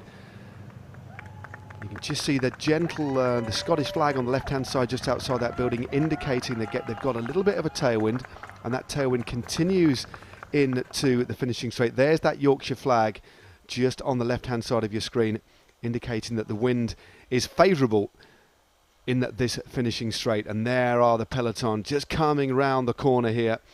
What a wonderful ride this is. A wonderful, brave, bold, tenacious performance by Christina Vijak of St Piran. It does look very shortly as if her time is going to be over, and we have around 68.5 kilometres to go now. So we're coming in to the finishing straight once more. The first of our small circuits has been done, and we now have 5 laps to go here. So 68 k's to go. 1 hour and 34 minutes of chasing, and our sole leader, who has dominated proceedings today in the British Elite Women's Road Championships, looks as if her tenure on the front is going to be extinguished in the next couple of kilometres as riders continue to drop away at the back. This pace, this ferocious pace, the wind, the difficult conditions really starting to tell on some of the riders in the field here, Hannah. So, rattle of the bells. That certainly wasn't the last lap to go. Don't worry about that. Just some hardy supporters at the side of the road, and this is the race convoy behind. And still she hasn't been caught, and still she fights on. This is such a terrific, magnificent effort from Christina Vijak, and the way that she has held this form, she's been persistent, she was audacious from the start, from kilometre 4 or 5 into this British National Women's Road Race Championships, and really putting up a strong fight to be up there within a fight to take the British national stripes here, and she hasn't made it easy for that chase behind. For the likes of Dame Sarah Story, Emily Meakin, Joe Tindley, the other riders who have really been sensing the danger of this rider from Cumbria. And again, we can see the red figures of Pro Noctis Rota Red Chili on the front, and they've done such a great job of trying to patrol things and assist in that chase. Yeah, they certainly have. And Joe Tindley, ever present. She's a real active sort of rider, isn't she? Always, never far from affairs, and always happy. And you do wonder why. I mean, she's been off yo-yoing off the front and back. It's almost as if she feels that good and wants to redeem herself for the disappointment of the other night. You can almost sense the frustration. Maybe she just needs to hold things back a little bit. Maybe I'm being a little bit too critical, but clearly she's feeling good, isn't she? I would quite agree. If you're feeling so good, try not to use too much of the good legs. Just try at some points to be patient.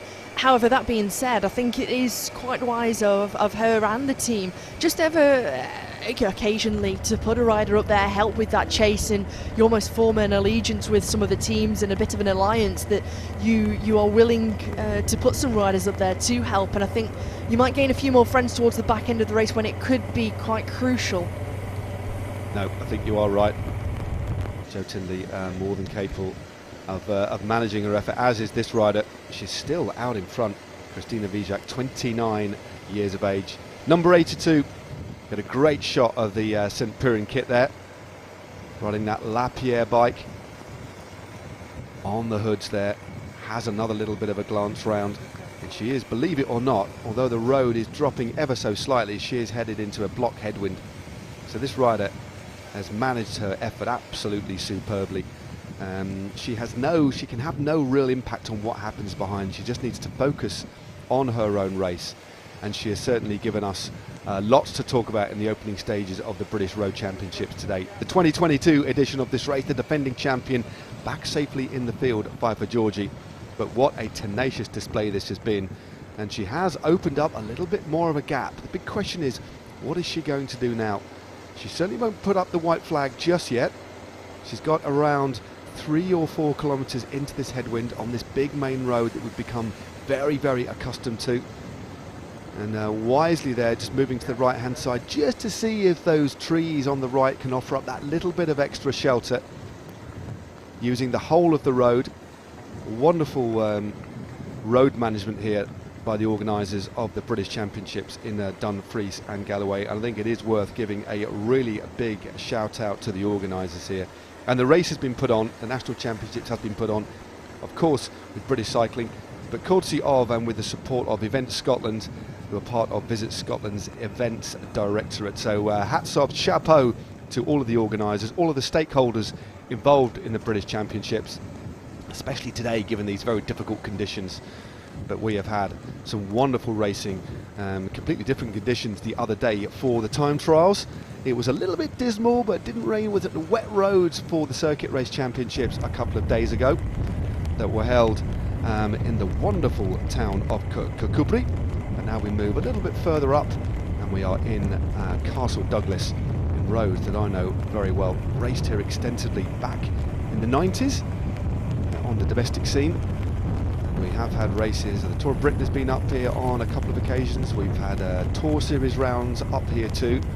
And last time we had the British Championships in Scotland, in fact, was back in 2013 when it was Lizzie Armitstead, before she was known as Lizzie Dykeman, who took the title then for the women's elite road race, and it was Mark Cavendish who took the title for the men. The men come later on, and in the next hour and a half or so we will know who will be crowned the women's elite national road race champion for 2022, and of course who will win the under 23 title. So 2 titles at stake, and still we amazingly have the sole leader. Hannah, it looked as if for a moment that Christina Vijak was going to be caught, but somehow she's found the strength to stay clear, and I think has opened up a little bit more of a lead. Almost you just heard the screech of the brakes there, another little bit of a touch of wheels, but thankfully this time the riders have stayed upright.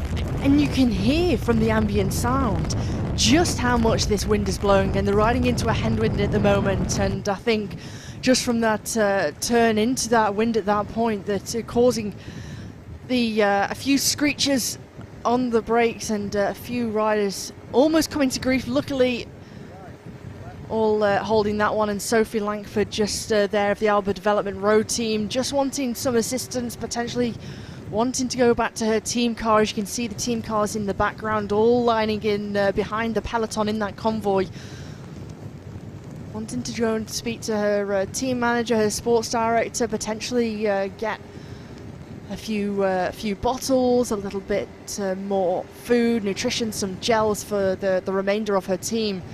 But this effort from Christina Vijak, and the way that she's continued with this effort and been persistent and held this gap and continued to grow it ever so slightly, just by another handful of seconds at this point into this headwind section, whilst our lone leader Vijak grows the gap to 25 seconds. And when we go into a headwind section on this course, while she continues with her strength and continues to power along, this is when the pace is ever just taken off the front of the peloton. And in comparison, the peloton travelling at roughly around 12 to 13 miles per hour at this point on this in this headwind section.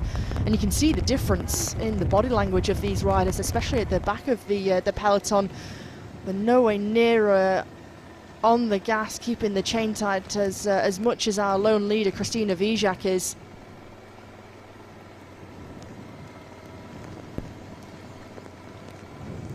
Few little skirmishes off the front of the peloton at this point, and this is the first time that we've seen Vijak change her position on the bike. She's constantly been in the drops, holding a really nice formation, and now just starting to potentially see a little bit of the fatigue set in. And the comparison in speed here from our lone leader to the peloton, 21 miles per hour into this headwind here for our lone leader, 12 miles per hour for the peloton behind. And one rider has sensed that there has been a slowing in that peloton.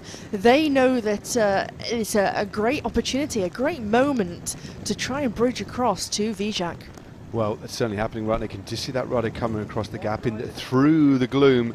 Absolutely tempestuous conditions here in the Dumfries and Galloway.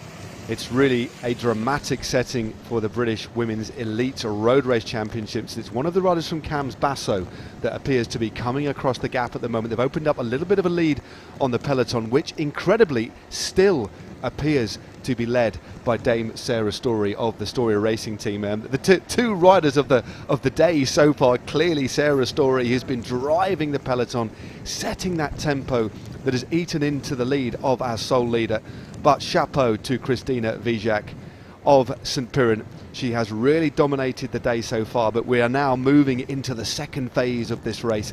Next time through the finishing line in Castle Douglas, we will have 4 laps to go, but still Christina Vijak is pursuing on, digging into this headwind. It is so hard. It's like riding through treacle.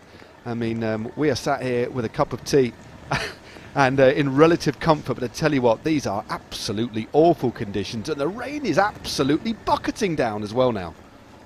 These conditions almost just get worse and worse, and what that's doing to the peloton and to these riders, and as the undulation and the attrition of the race starts to take its toll on the peloton and on these riders, there's a few riders you can start to see looking very laboured at this point, and in terms of the pedalling for the riders, but also for those riders who are willing and wanting to try and do something and maintain and help with the chase here.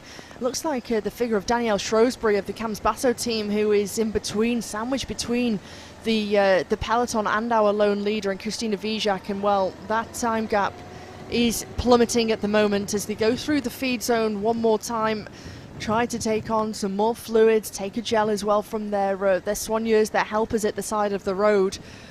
But despite Shrewsbury trying to bridge across, and just saw there another acceleration from Vijak, and just as the peloton almost feel that they're getting back on terms with this 29-year-old rider from Cumbria, she opened up, just another 1, 2, 3 seconds at this point. Quite a remarkable effort from this woman. It is. She is just plugging away. so tenacious, incredibly strong, but we've still got a sizable peloton here, and they have her within striking distance, but it looks as if it's only just a couple of seconds. But given the speed that they're riding at, given the ferocity of this headwind, and a reminder, we are looking at winds today in excess of between 30 and 50 miles an hour. There is the point where they've turned off the main road. This is now, and we are on the smaller circuits, 6 complete short circuits. We are now on a lap 1.5 laps through these final shorter finishing circuits, and this very shortly is where the road starts to narrow, and there's 1 or 2 significant little pitches which I think, as we get a couple of laps deeper in, could be critical if riders want to use the elevation to their advantage. So there's no real long climb on this course at all.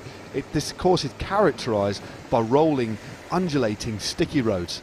Absolutely, man, and it's also the road surface as well. It's quite rough up here, whilst there's no potholes, which is a delight for the riders. Just the type of asphalt that we have here, those really harsh, sticky roads. Oh, and there's a crash. Several riders are down. That's Georgia Bullard from the AWOL O'Shea team, one of several that's come to grief. That's the second big coming together we've had, and it looks like there's going to be a coming together here, because finally, unless you can find something special again, it looks like Christina Vijak of St Piran is going to be taken back, but she isn't even looking round. But there's a big acceleration now. Nicole Wahoo are on the front.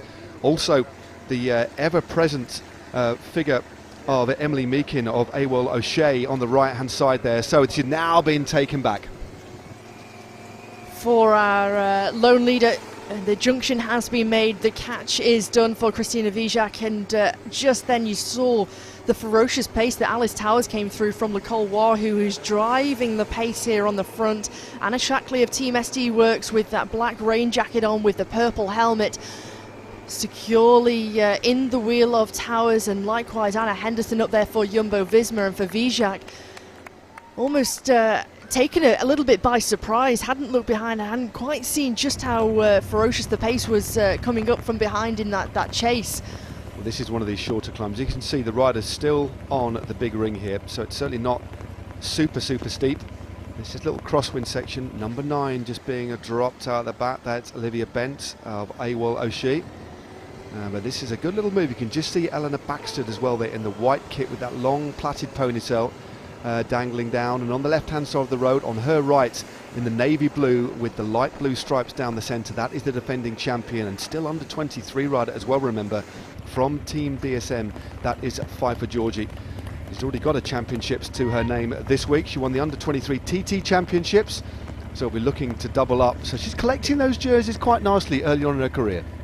She is, and then the way in which she won that title last year was really quite magnificent, and a rider that has come through the ranks from the youth days, done a lot of the local racing, up through the Youth National Series, into the Junior Series, and racing in the Junior Nations Cups over in the continent, and really came onto the scene in her junior days with the terrific results that she had, and was spotted early on from Team DSM, and has been a real prominent and vital role within that UCI Women's World Tour setup. And now, despite being at such a young age, she is their designated road captain. And for a rider as young as Pfeiffer Georgie to have that role and be designated with that role, despite only being in the pro peloton for only 3-4 years, and combining her studies as well, they're all out of the way, it is really quite remarkable at how knowledgeable and wise this rider is.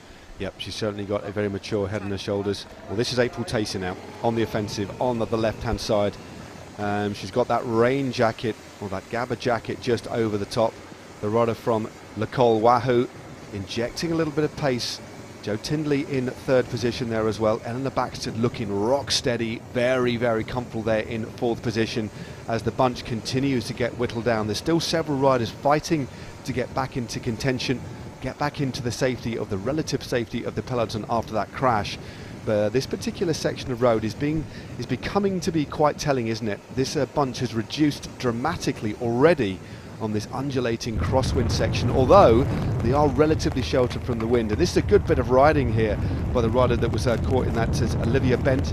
She just managed to get to the back of this group, but whether this group gets back on or not remains to be seen, because the pace is really on now at the front, Hannah. Especially if this group doesn't have much cohesion within them, and with some of the riders, if they're not willing to work together and bring things back, and especially because the pace really is on in this peloton here, and with the constant undulations and nature and a rolling part of the course here on this narrow section. As soon as they turn left onto that main road, they're going to have that tailwind, which is going to be incredibly fast, and you can see again and still from the trees that we've just gone by just how much the wind is blowing, ever so slightly sheltered from the high hedgerow that's on their left hand side, so they will be sheltered ever so slightly. Now we're coming into we've got just under 2 hours of racing, so we're well over half distance now, Hannah, and looking at conditions, looking at what we've seen of this course so far, we've got the 2 big laps done and dusted. We're well underway in these smaller laps. We've seen what the road offers up, what the parkour offers up. What sort of rider from the remaining riders that we have in this field, given the conditions that we have, would you think that this course would tend to favour, factoring in the wind, factoring in the unseasonal conditions as well? Given the riders we've got, who do you think this will favour more? Who will be relishing the opportunity to really get stuck in the closing stages now? The likes of Lizzie Holden, who is in terrific form this season. She's come back to the team of Nicole Wahoo, and she's really found a great home and a great setup and great trust within the team, and I think that's a really telling sign from her bronze medal ride in the time trial on Thursday, and I think really turned a few heads by that result. And we've seen how prominent and how well she's been riding over on the continent, but I think that was a real telling sign that the form that she's in comes from the Isle of Man. We'll be very, very used, dare I say it, to these weather conditions of the forceful wind and the rainy, wet conditions, sort of getting up, training in the winter months especially. Another rider who will be relishing these types of weather conditions and this type of circuit as well, Alice Barnes. You know, she really thrives in these types of conditions. And really does go well, but we can't underestimate someone like Josie Nelson. We haven't seen too much of Josie Nelson, the newly crowned circuit race champion, and I think that is a real telling sign. The fact that we haven't seen her, the fact that she's been anonymous within this group, is a telling sign. Yeah, I'm just trying to spot her. I haven't spotted her just yet, but a little bit further back at the moment. Many of the riders are actually caping up as well. Some riders clearly identifiable. There's Alice Barnes just on the wheel of the O'Shea rider here, the AWOL O'Shea rider. Eleanor Baxted eager as well, straight onto the wheel of Alice Barnes. You don't want to let Alice Barnes go clear. So Barnes just on cue as you teed her up as a rider that would like and revel in these conditions, is making sure she is watching every little single move here as the pace continues to be very, very quick at the front. You can just see the defending champion in that dark kit dropping a little bit further back now, resting in the wheels. Still a lot of racing to go, well over an hour of racing still to come in this, the British National Road Championships for elite women. We're on the second part of this small lap. These small laps, 13.7k, so we're on this tailwind section now, on this rolling, undulating run-in to the finish line in Castle Douglas, and we'll be there in approximately 4 kilometres time. But the peloton is all together. We had that early attack. Well, it was the best part of an hour and 40 minutes in front for Christina Vijak of the St Piran team. Briefly, well, she was never joined, was she? But we had Monica Greenwood briefly in between for the best part of 10 or 15 Ks. But it's all together, and this group continuing to whittle down. I think it's the first time I've used the word whittle in this commentary, but it has whittled down. It looks like we've got about 60-70 riders left in the field now. You can also see some of the riders who were victims of that crash just getting themselves back onto the back of the peloton. So they've had a long, hard chase to regain this main part of the peloton. Yeah, they certainly have, especially over that difficult terrain. There's a little bit of an easing now. So the riders just taking the measure of each other.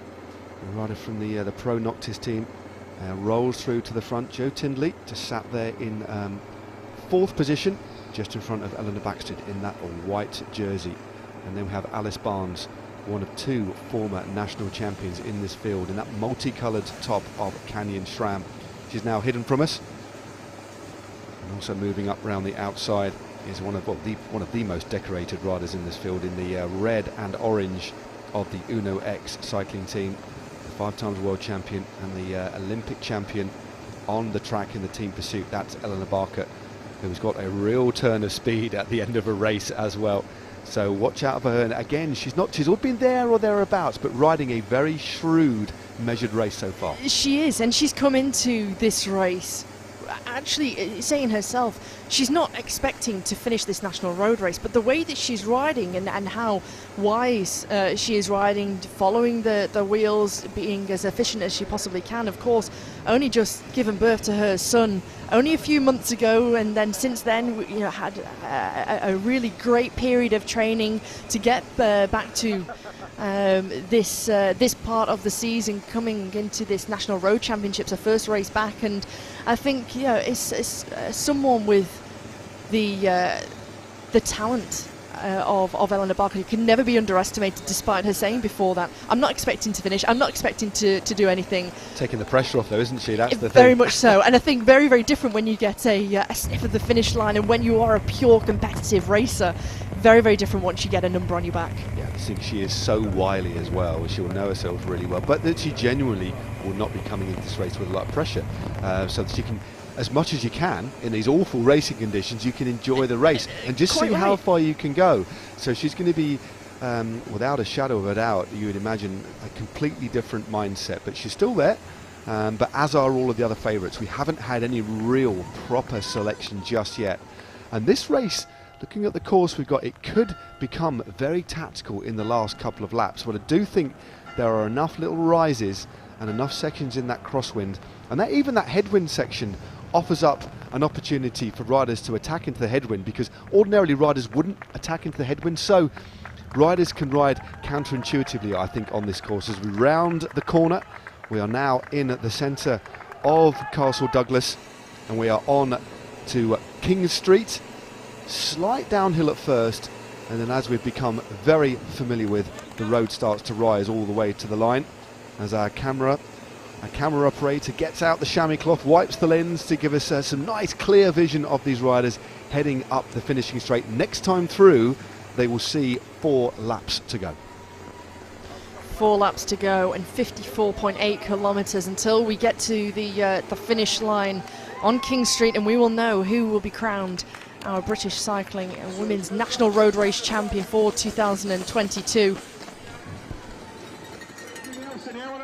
So 4 laps to go on this, the British Elite Women's Road Championships. Just under 2 hours of racing under the wheels of these riders. And there we go, just on 55 k's to go. So that will be around an hour and 20, give or take, of racing in these conditions, factoring in that really hard headwind. And we have nobody out in front. We've only had 1 rider breakaway. We had no significant group of riders, which has been quite interesting. Just 2 riders went clear. In the end, it was Christina Vijak who held on for well over an hour of racing. She has now been taken back in by the peloton, but no other attacks just yet.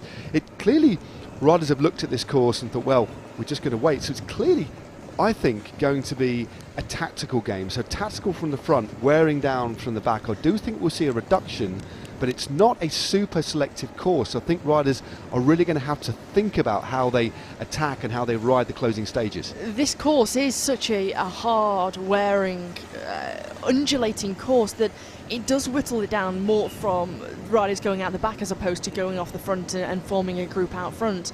We've seen Vijak be our sole leader. Monica Greenwood gave it a really good go of trying to bridge across to our lone leader in Vijak. Wasn't able to do. She was swallowed up by the peloton, and since then we've seen a couple of skirmishes off the front, but nothing to speak of that has really done the damage or able to bridge across to that magnificent rider Vijak. And I do think it is going going to be a race where, because of just how hard and demanding it is, that is going to be riders who are going out of the back and just losing contact because of the fatigue that starts to set in lap by lap. And with the weather conditions continuing to worsen, we're seeing a few riders in this group of one of the riders from Wahoo Endurance Zone, powered by Le Col, Coralie Arthur, is in here. We've still got a number of riders from the AWOL O'Shea. Sean Bottley's there, also Charlotte Broughton just sitting on the wheel of Eleanor Backstead. Well, this is absolutely atrocious conditions. So the team of Pro Noctis Rota taking things up at the front, a couple of rueful shakes of the head. Eleanor Baxter there, resplendent in that rather bright kit of Trek Segafredo. Empties a gel into her mouth.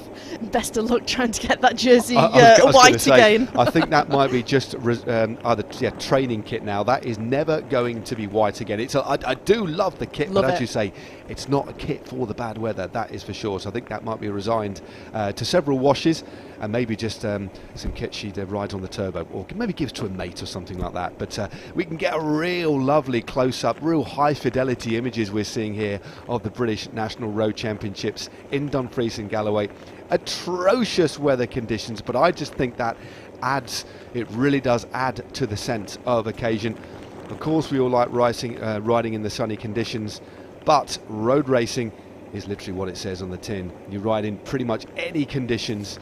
Although it's a windy day out there, I think it's pretty safe for the riders here.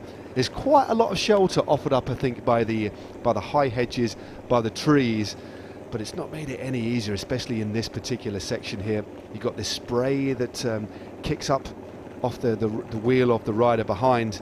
But as you can see there, the riders here are just biding their time on this circuit. But you do wonder which of the pre-race favourites, which of the high-end domestic-based riders, which of the continental riders is going to take things up at the end? Or will one or two riders here, if this was to come down to a sprint, for example, a reduced group sprint, what sort of riders should we be looking at if that were to happen? Which riders would be more than happy to take it up in a bunch kick? A rider with the likes of Anna Henderson, also Alice Barnes, you can never counter out across all types of terrain. She's not afraid, and if you take a look back to 2019, I think it was, when she won that title in Norwich, in Norfolk, the run into that finish line, she wasn't afraid to really go long from the very bottom of the climb, which finished in the centre. And so for Barnes, she isn't afraid to really get stuck in, and her racing instinct is second to none. But in terms of a sprint finisher as well, someone with the likes of Pfeiffer Georgie, if someone wants to go quite long, a rider who's just come off the back of the Mont Ventoux race in Natalie Grinter of Stade Rochelet, I think some of these riders, they really have to be bold, and they can't leave it to that sprint. So I think in terms of the tactical nature of the race, is going to play a really important part in the race here, Matt. Certainly think so. Well, look who's appeared on the front again. Dame Sarah Story. Maybe not happy with the pace slowing a little bit.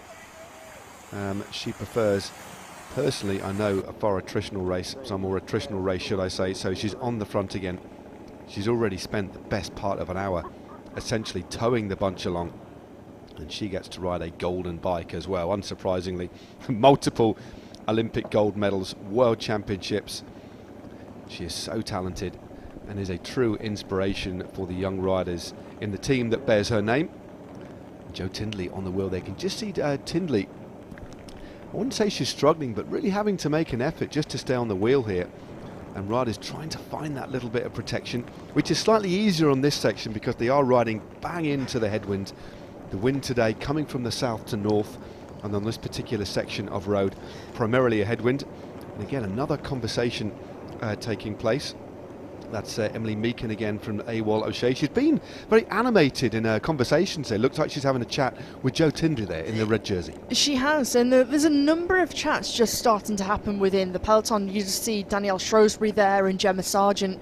Shrewsbury of Cams Basso with that fluorescent and red jersey on that Basso bike, and then Gemma Sargent, the teammate of Christina Vijak of St. Piran, just having conversations, Tindley and Meakin as well. So I really think sort of a plans beginning to be formulated. What is the tactic of some of those teams who predominantly base themselves domestically here in Great Britain and race and know each other very, very well. Rain continues to fall here. Thankfully, there's a few riders that are using four-fingered gloves. There are one or two riders with over the knees. Lots of overshoes on display as well. But some riders just cannot cope with these really, really cold conditions or chilly conditions. Constant spray coming up. Keeping warm is absolutely crucial.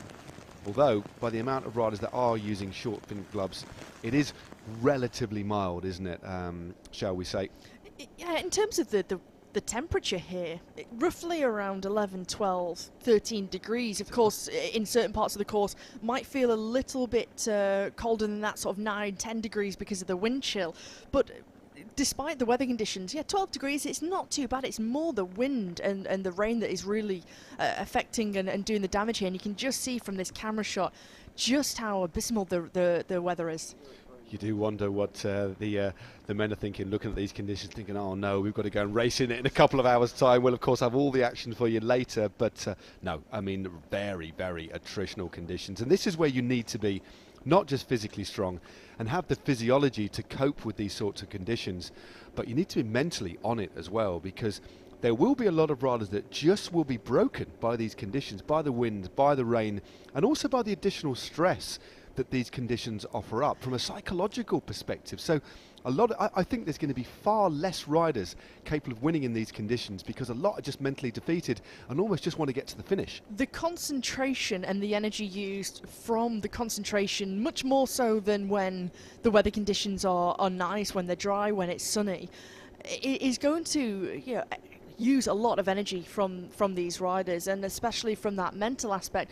A lot of riders, even yesterday, might have already been mentally defeated in the race today. They've got up they're on the start line and they are starting in the race, but in terms of being mentally defeated, seeing what the weather conditions have brought, with 100% chance of rain, the 40 to 50 miles per hour wind, already on that start line, people will be thinking, I'm not looking forward to this, I'm not enjoying this isn't for me. And for those riders who relish and thrive in these conditions, they've already gained a 50% advantage mentally. Totally. No, you are totally right. There'll be some riders that have woken up, and especially when you look at the weather forecast that we've seen over the last couple of days, it wasn't just a chance of rain, 100% chance of rain. So even going to bed the day before, you might have had a sleepless night thinking, oh my God, I've got to ride in these awful conditions. Add into the mix these exceptionally strong winds as well. And it is a recipe for challenging racing, but it's the type of racing that is exciting. It's the type of racing that's tense, and we know we are going to get a very, very worthy winner in around about an hour's time as they continue to head into this headwind section, just going through the feed zone as well. Such an important element of bike racing, of course. We talk about it a lot, but fuel management, there's so much more knowledge as well around in relation to the way that riders have to fuel as well. You can just see the our cameraman there. I don't know whether he's wringing out his chamois to clean the lens or his glove. One thing we can say, he's going to be absolutely sodden wet, so he'll deserve a beer or a good brew afterwards, that's for sure. Although we'll probably have to do the men's race as well.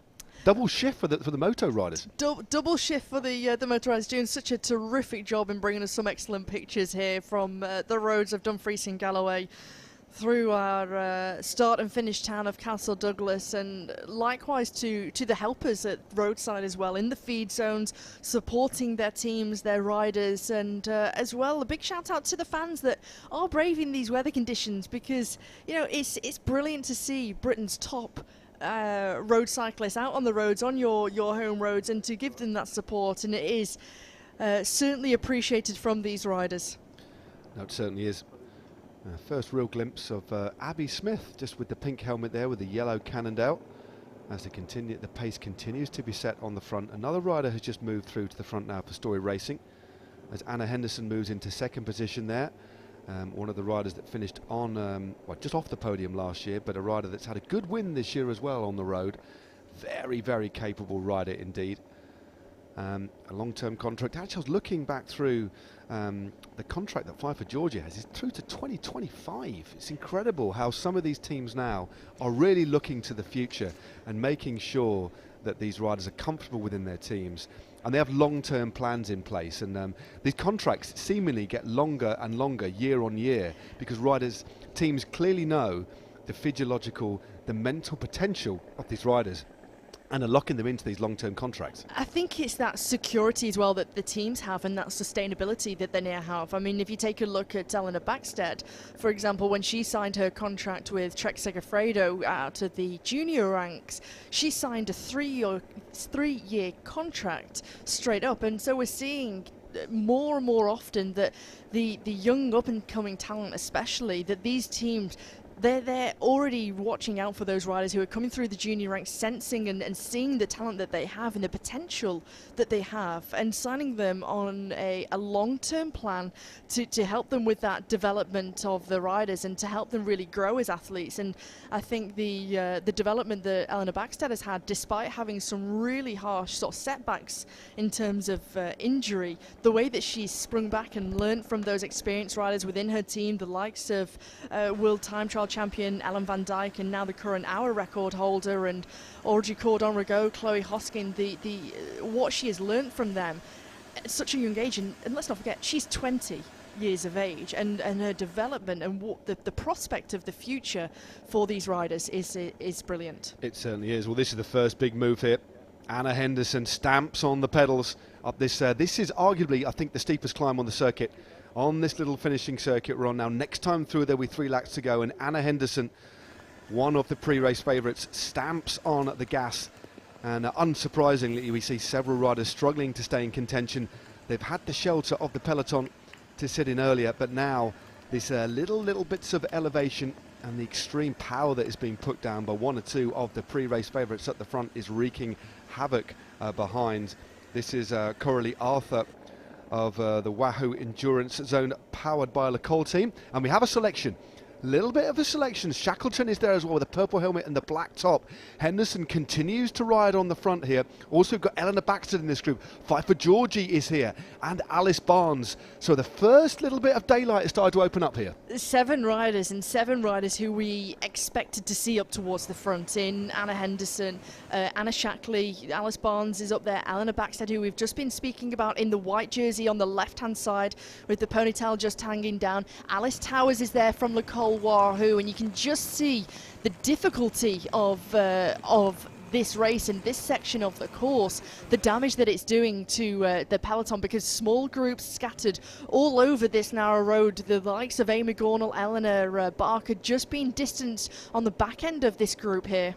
It looks like Holden as well in this group. Liz Holden on the right-hand side as well, just rolling through just on the wheel there. Look at the gaps that have been opened up. We thought this part of the course would be decisive, and the defending champion now rolled through to the front looking as fluid as ever. This is the first time we have seen the rider who won the championships last year and has already won the under-23 TT championships this year hit the front, but this could be a decisive move. There's a little bit of ushering going on. Several riders here keen to exploit this move.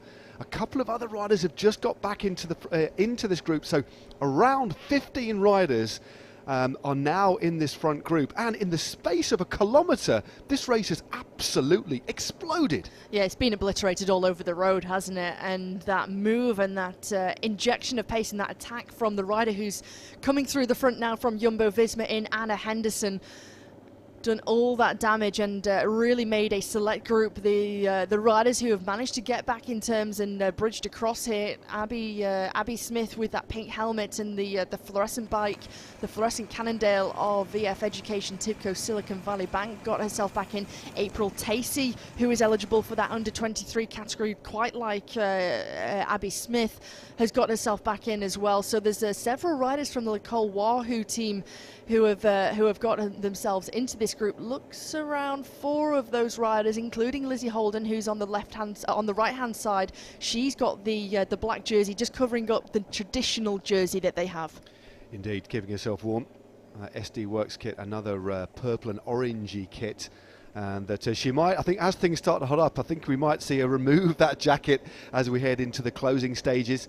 but the rain continues to fall. This is April Tacey now on the left-hand side of the screen as we look at it, rolling through. Top 10 last year, remember. 8th place in the Under-23 TT Championships a couple of days ago.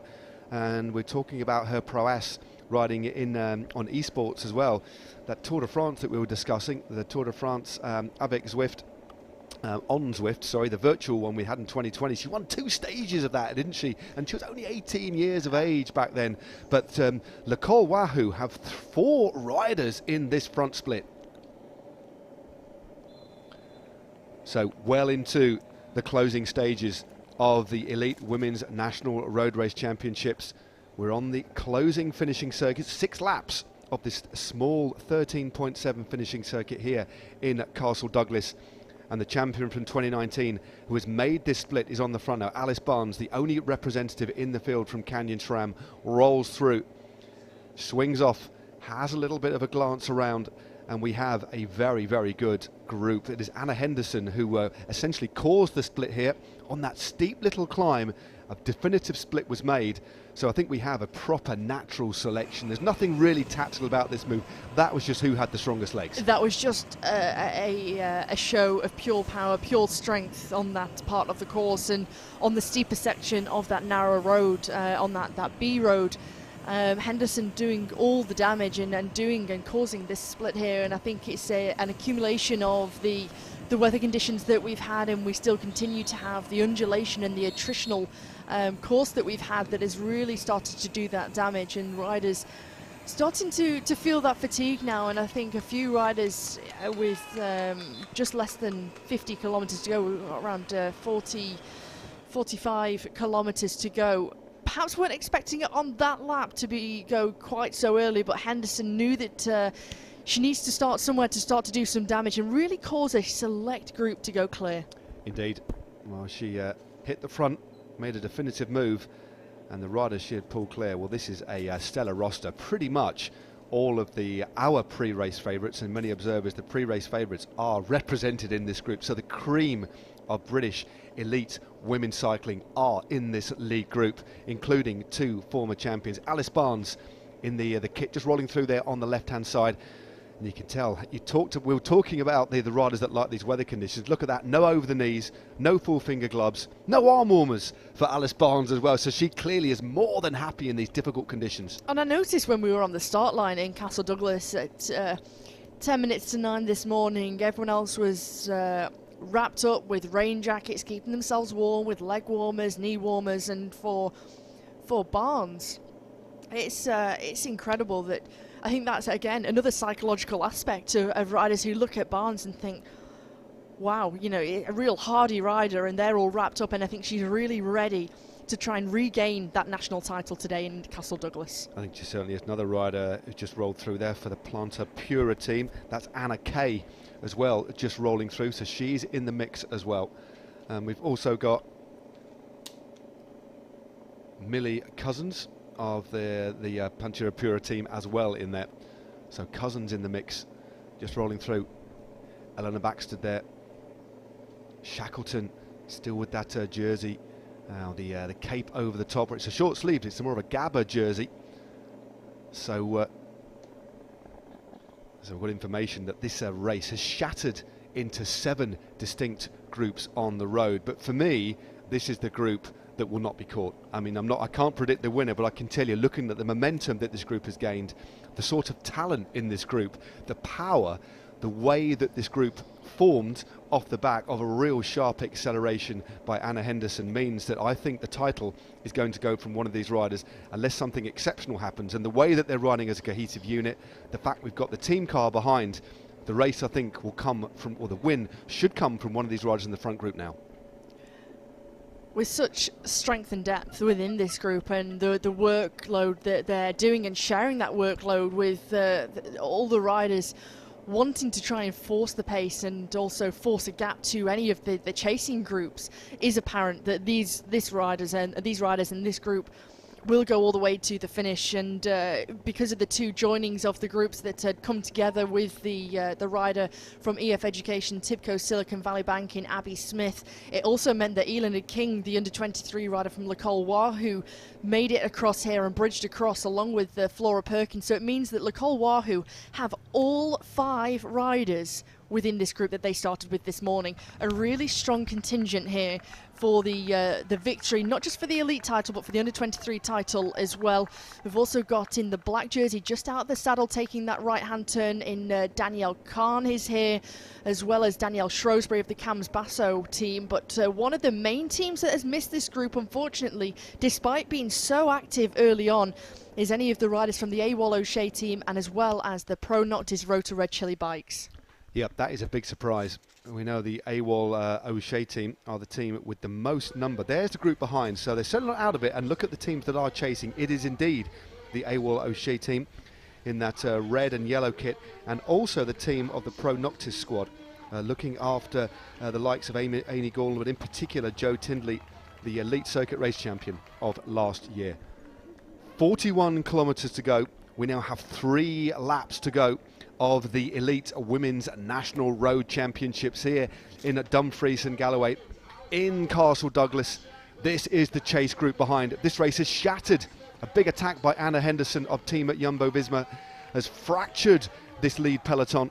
The sole leader earlier on of Christina Vijak was brought to heel about half an hour ago, and now we have this the entire peloton torn asunder, and an elite group of riders moving clear, including 5 riders from Lacole Wahoo. That really is a superb team performance by this lot. This is terrific from Lacole Wahoo. You just see Alice Towers on the front, just taking a look behind, over her shoulder, just assessing the situation on the road. But for Lacole Wahoo, it's such a terrific performance from all 5 of these riders, getting themselves into this move. And again, it comes down to being attentive up towards the front, sensing when the moves might go, and never being out of position, because as the kilometres tick down in the race, you have to be mindful that there will be moves trying to go away. There will be riders who are wanting to try and shake things up, and Henderson is a rider who's never afraid to give things a go, and we've seen that, and this is what has done this damage.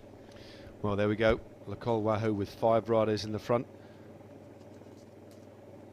Everybody having a little look round now, getting the measure of this, the composition of the group. Now, there's a group just behind that are still chasing very, very well, in fact. Now, I did say the winner was going to come from that front group. I tell you what, I might have to eat my words, because look at the shape of this group behind, and there are several big teams, as Hannah has just described, that have missed it. In particular, the Pro Noctis Rotor Red Chili bikes, presented by Heidi Klevstron team, to give them their very wordy but long name, are chasing behind, as are the team of AWOL O'Shea. But now we've got the singular rider going off the front from Lacole Wahoo. 5 riders, all of their team are in that front group, and now one of them has managed to jump clear.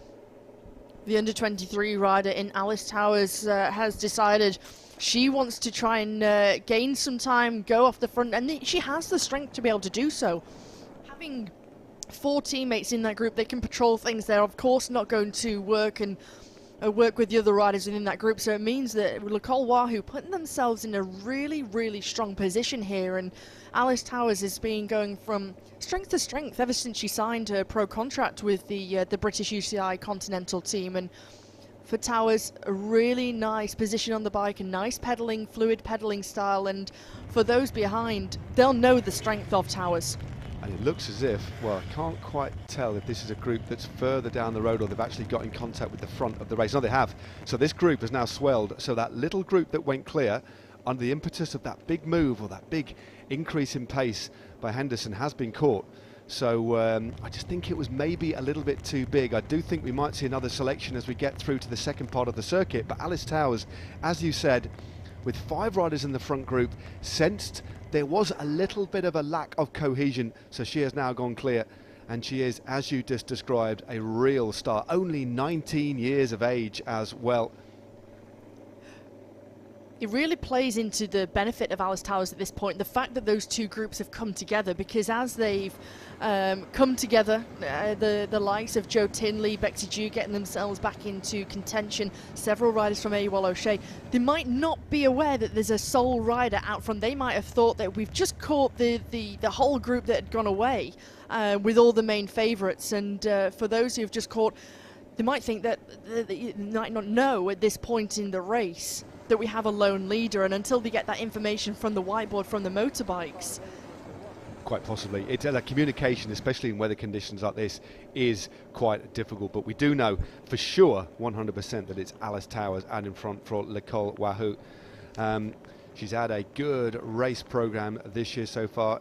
In the recent Internationale Lotto Thuringen Ladies Tour, she was 5th overall in the Young Riders competition, and a string of top 10 rides on stages, and has secured a contract through to the end of next year with Nicole Wahoo. Again, another example of riders being looked after. Now this is interesting. This is Monica Greenwood of Team Boom Pods, who was away earlier on to try and get across the gap to Christina Vijak. Never made it, and now she's second on the road again, deep into the race. So she's on a great day. She is on a phenomenal day, and a rider that we certainly cannot underestimate. And for Monica Greenwood, she's had many kilometres to sit in the wheels, just regain and then take a little bit of recovery, a little bit of respite, take on some nutrition and some fluids. And for Monica Greenwood, just sit tight and wait for that moment where the race really starts to split up and be on the right side of that split. She was originally in that second chasing group. It's all come back together. She's gone straight past that group on that wide section of road into the headwind. And again, she's in the same position she was sort of 70 kilometres ago when she was trying to chase down Christina Vijak in that chase. Well, the thing now, this is where having numbers really does play out there. The Nicole Wahoo team had 5 riders in that front split, but none of them will assist with the pacemaking, and they have the strength to shut down any counterattacks and not work as well. So this is an interesting situation here for the likes of Anna Henderson, for the likes of Alice Barnes, and also Pfeiffer Georgie, to name but a few.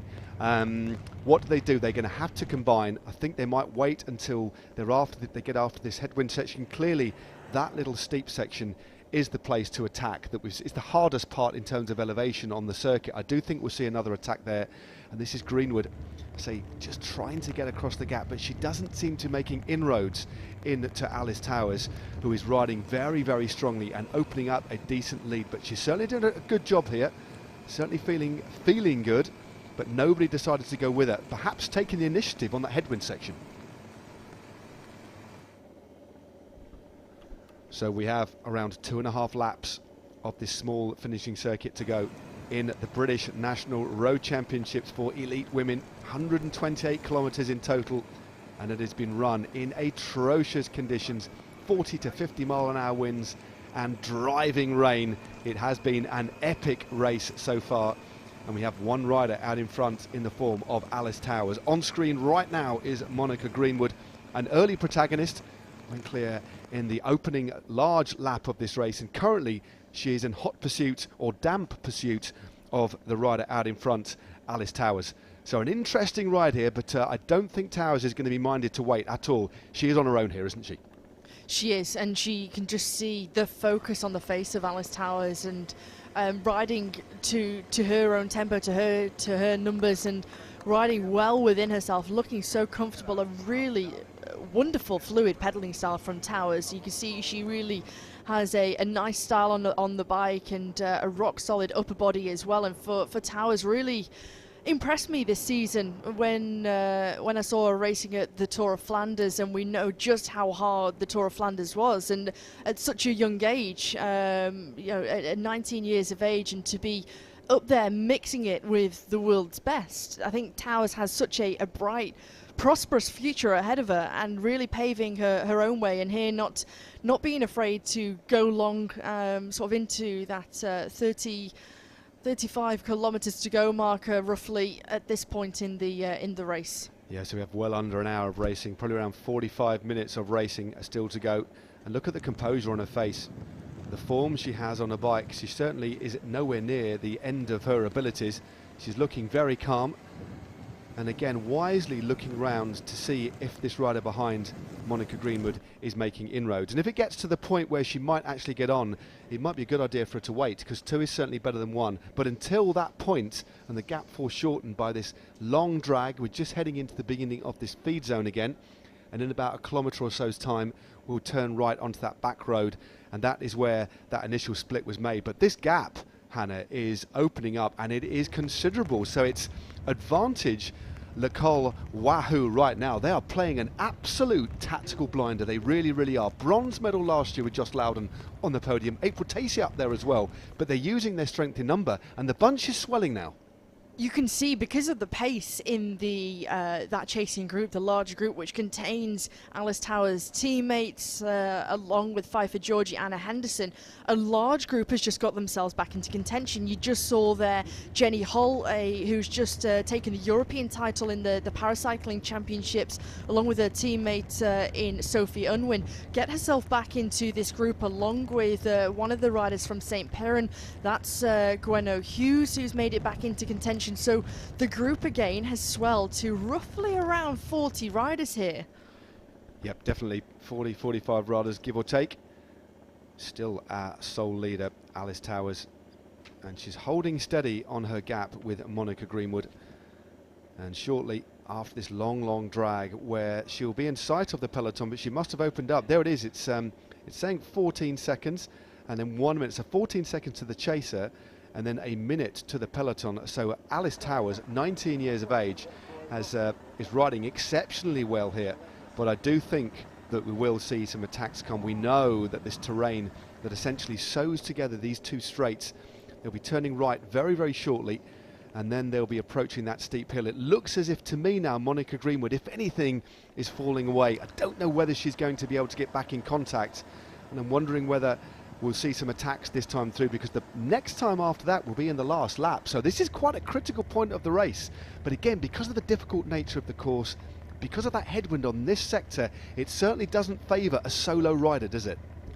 You can see from this camera angle as well, as we go through and past the feed zone, it's a false flat here through the feed, and just how difficult and grippy this part of the road is, and just how difficult and leg sapping it is, and that attritional nature of the course that we have seen, and the accumulation of how hard the race has been, how hard the roads have been, the weather conditions to contend with, really starting to take its toll on some of these riders. And unless some of these riders get themselves in a better position before we make that left-hand turn onto the narrow section of this road as we cut through the B road, Alice Towers already onto that steeper section on that part of the course. And she's looking really fluid here.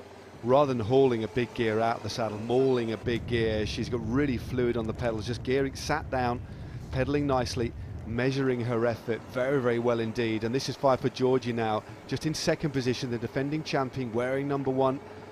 She was in that front split earlier on. Anna Henderson lurking as well in that black top with the yellow sleeves. There's confirmation of the gap.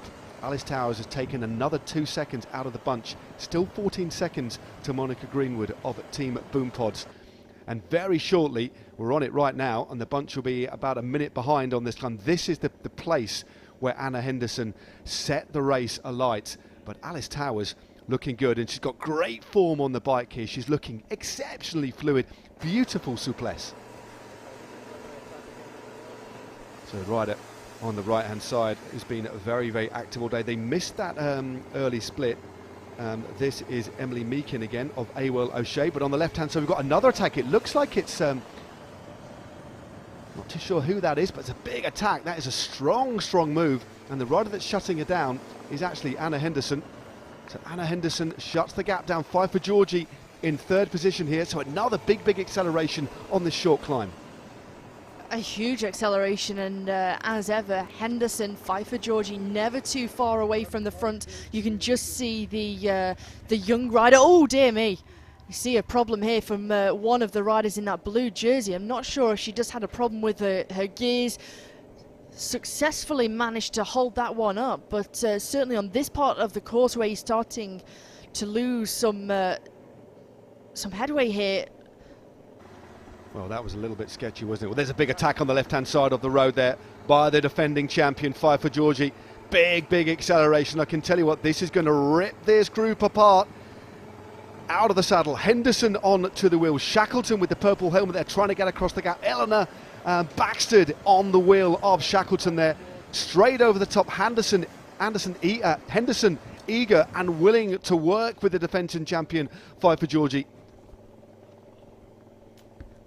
So out in front, the gap has come down a little bit, 15 seconds, unsurprisingly taken because of that big acceleration. Alice Towers still out in front. She's got daylight now between, it says 9 seconds to Monica Greenwood. I think it's a little bit longer than that from what we could see. She takes a glance over her shoulder. She does have the neutral service car in behind. And in about a kilometre or two's time, she'll turn right and pick up that tailwind. And here's the bunch behind. So another little selection has been made. And yeah, I was going to say, it tells to me that that gap is certainly larger than 9 seconds, because she does have the neutral car. You see the Commissaire's car behind Alice Towers. So Greenwood is swept up by the group that has forced the pace, with Anna Henderson, Pfeiffer Georgie, Anna Shackley's there. Never too far away is Lizzie Holden from the Isle of Man. Backstead is there as well. Greenwood amongst them. And another couple of riders from Le Col Wahoo, one of the riders from Cams Basso trying to bridge things across. And I'm trying to work out in that fluorescent jersey, Matt, if that was Mary Wilkinson who was really starting to force the pace on that climb. Like it, didn't it? It did. It did. Scary Mary, as she's colloquially known, a rider that we know very well for racing on Zwift. But yes, you'll like the climbs, a former Zwift Academy finalist, no less. But out in front, it is still Alice Towers. The initial pursuer, Monica Greenwood, we saw reabsorb. There is Greenwood in second position in that white and green jersey. Happy to roll through though. Anna Henderson takes her turn on the front. Alice Barnes, the other former champion, is there as well. Shackleton is there with a purple helmet. We've got just sitting in the wheels of the defending champion in the white jersey.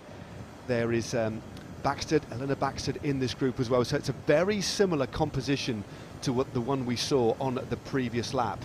But I don't think we'll get too much racing or too much riding you would expect from the Le Col Wahoo riders, apart from maybe just rolling through but not adding any real impetus, as Shackleton now hits the front. And here is this Cams Basso rider though. So this time they are represented. They missed that split before, but now the Cams Basso team have representation in the front. But a team that have missed it though, after doing some chasing before, again is the Pro Noctis Rotor team. For the second time they have missed it, but they may have a rider in that second little group which is trying to come across the gap now. They've really found themselves on the back foot for the second part and sort of towards the most important part of this race. They were always to the fore early on in the race on the big laps and the first couple of short laps that we've got here around Dumfries and Galloway, and with numerous riders represented up towards the front. In Bexy Dew, Lucy Elmore was always up there. Tindley was never too far away from second or third position, and likewise with Amy Gornall. And I do feel that they did so much work early on, pushing the wind and helping with that chase, that towards the back end now, as we see the racing really start to light up on these shorter laps, that they're never on the front foot, never represented, unfortunately. So we have 30 kilometres to go now in the British National Road Championships for elite women here in Dumfries and Galloway. Briefly, the rain has abated, but the wind continues to blow. And over the last couple of laps, we've had some very aggressive racing. But the rider that is solo and clear at the moment, Alice Towers of Le Col Wahoo. The team so far today have played an absolute tactical blinder. The split that was caused earlier on, we've just seen Dame Sarah Story just towards the back of the bunch here. I think she's just getting on to the back of this group here. She was the rider that did a lot of the pacemaking early on. So this is the chase group behind. They're around 45 seconds behind our sole leader. And this is Pfeiffer Georgie driving the pace on the front here, trying to force another selection. Alice Barnes on her wheel. Barnes unwilling to go through. Monica Greenwood still ever present at the front there in that white and green kit. This is going to become a very, very tactical race here, but a superb riding by Le Col Wahoo. And another attack over the top by Henderson. Henderson of Jumbo Visma in this yellow and black kit, immediately counter-attacking there, going through, and she looks like she's got Flora Perkins of Le Col Wahoo locked into that wheel. So Le Col Wahoo always having a rider to patrol any of these counter-attacks that's going to do some damage to the lead of Alice Towers here. Pfeiffer Georgie as well, the defending champion in the black jersey of Team DSM, straight onto that move also. Yeah, that you could just see off that move by Henderson. Good immediately Pfeiffer Georgie knew she couldn't let Henderson go clear and bridge across that gap, especially the fact that she had a Nicole Wahoo rider with her. That would have been very, very dangerous indeed. But all they're doing at the moment, which is interesting, which is why the advantage at the moment is with Nicole Wahoo and an exceptionally capable young rider in the form of Alice Towers. All they need to do is profit from the disorganisation behind, because what you have, the team with the most number here have a rider up in front and everybody else are essentially riding as individuals, so the net result is the drop off in pace. So we have this staccato style of racing where the only accelerations possible to bring the rider out in front back are attacks, and then it slows, attack and then slowing. This is ideal for Nicole Wahoo now. It's the perfect move, it's the perfect tactic, and it's the perfect ideal scenario for this British Continental UCI team, and for Towers it does give her that advantage. And every time there is a big launch for a big counter-attack from this group behind, they might gain and make some inroads by 4, 5, 6 seconds perhaps, and then as it comes back and it's all neutralised and nullified, this is when she ends up gaining more time. As we see another attack from the rider from Cams Basso. This is Sammy Stewart, who's been a real revelation of the season here. She had 2 wins in the Tour Series in May. Cams Basso had seen the talent that she had shown. She was racing with the London-based club team of Team LDM Brother UK, and then had made that switch to the UCI Continental team. Her first taste of UCI racing was at the Women's Tour only a few weeks ago. Day 2 we saw her in that breakaway. She won the overall combativity prize of that day, and for Stewart has been such a powerful, strong rider, and we saw that on Friday night in the circuit race as well. Wasn't she? She was absolutely flying, and she's gone clear. That was a real good attack there. On this tailwind section, came from midway through the peloton right over the top and has opened up a gap. Good move. She's opened up around about 100 metres on at the bunch behind, and we will give you a time check when we head through the finishing line. A great shot here of Alice Towers in full flight heading back towards Castle Douglas. You can just see up ahead the approach to the town, and you can just see the lead car turning right into the High Street, into King Street again. Next time through it will be 2 laps to go, and this is a superb ride by Alice Towers, who's looking very, very smooth. She has still a lead of approximately 45 seconds, and we'll get the clock on her when she crosses the line. Here she is into the finishing straight. She'll still be helped by that tailwind, that wind that has blown so strongly all day today. It's been an epic setting. I think a really cracking racing course we've had here in Dumfries and Galloway. The culmination today of these magnificent British Championships. Our leader, Alice Towers, takes the gel, making sure the energy is topped up. So coming through the finishing line with 2 laps to go. Alice Towers, our sole leader. So there we go, 27.5 kilometres to go, 2 laps to go in the British National Road Championships for elite women.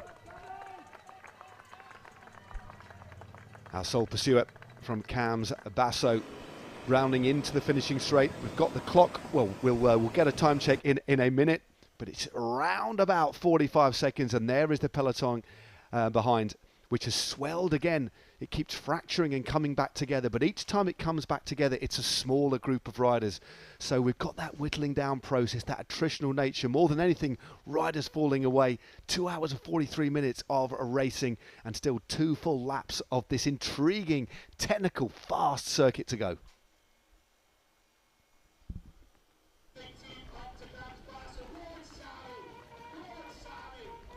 So 2:44. Our pursuer crosses the line. She'll see 2 laps to go. Not too far behind her are the remnants of today's peloton. The defending champion riding in second wheel there. There is Pfeiffer Georgie from Team DSM. Eleanor Baxter also in that group as well. Another one of the pre-race favourites. Alice Barnes, the National Road Champion of 2019, also ensconced in this group. Very, very strong group of riders. But importantly for our solo leader, Hannah, Alice Towers, Nicole Wahoo have numbers in this chase group, and they are pretty much shutting down and blocking behind very effectively. The way that they're riding is so impressive to make sure that they defend the lead here of Alice Towers, and she's touching on a minute to the main part of the peloton.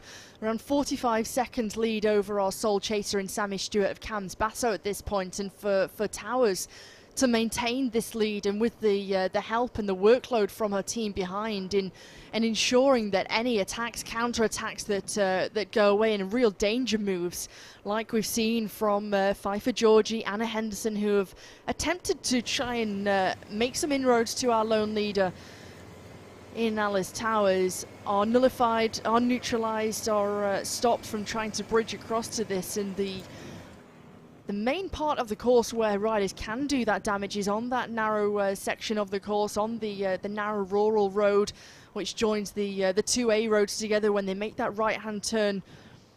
But for Towers, in full flight, full focus here, and holding really good form, nice fluid pedalling style, nice cadence as well, and really utilising all of the road and taking protection where possible when we've got some high hedgerows on the circuit, on the road as well, and just tracking the fastest lines through these twists and turns on this A road here.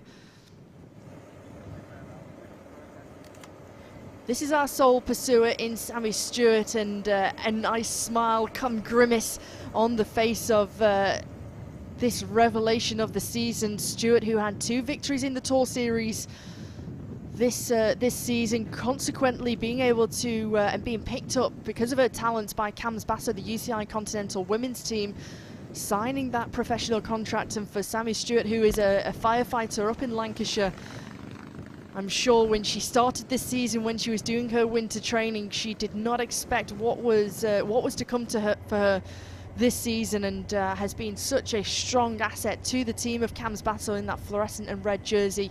Likewise with Danny Shrewsbury, who really turned some heads last year. You can just see Shrewsbury, number 38 on her back on the right-hand side of the road there. Last year taking a top 10 placing, and consequently again getting in contract with Cams Basso. Oh, this is an absolutely superb ride by Alice Towers, but as you said, it's interesting, isn't it, when you look at the composition of the British Championships, and the same can be said for the men, but there are riders who are riding full-time professionals in this field, but also riders who are doing it around a career as well. And that's even more impressive, arguably, isn't it, that the riders who are really focused on their cycling, but also and also have a full-time career as well. Quite often that there's additional time management skills. They really value the time that they have on the bike and train exceptionally strongly, and that's clearly playing out today. So you have to doff your cap to the riders in this front group getting stuck in amongst the full-time pros. You do, and the way that some of these other riders are racing who do have full-time jobs, quite like Savannah Morgan, who's on the left-hand side here in the blue jersey with the black shorts, just having a chat to one of the riders from Story Racing, holds down a full-time job, combining that with her training to be able to race at this highest level on the British domestic scene, and come into this British Championship with the best form that she possibly can. And I think that time management and the time that you do have to train is ever more sacred in the way that you use your time to be able to train efficiently and to really have that quality over quantity in the training that you put in and the hours that you put in. Well, here she is in full flight into this headwind here, turning a huge gear, and she is doing a cracking job. She's absolutely flying on this ever so slightly downhill section. Back to our leader, Alice Towers of L'École Wahoo. Remember, only 19 years of age, and is putting in one of the rides of her career so far, that is for certain. And she's taking advantage of the numbers that she has in terms of teammates in that group behind. She's got the solo pursuer, as we know, in the form of Sammy Stewart. And if we get there a pan backwards, we might actually see the kind of gap she's got. It was around 45 seconds last time we went through the finish. Next time that she does pass through the finish line on King Street in Castle Douglas, she will get the belt. And this is this really hard, open, exposed bit of road here. You can just see how hard it is. Look at the chain right up the sprocket, still on the big ring. This is a drag, but it's just that headwind that is really making it difficult to ride into. Block headwind on this particular section here.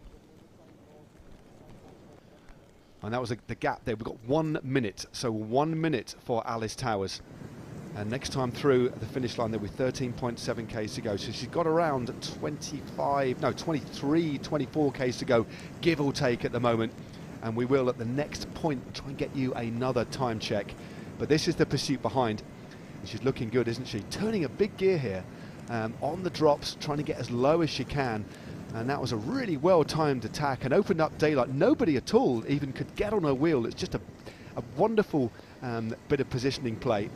And nobody had the chance to even drop into her slipstream. So we're coming into the closing stages now.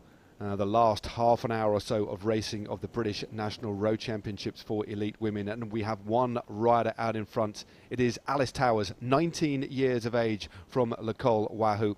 Went clear round about 16 kilometres ago and has opened up a gap of 1 minute, and she has one pursuer from Cams Basso.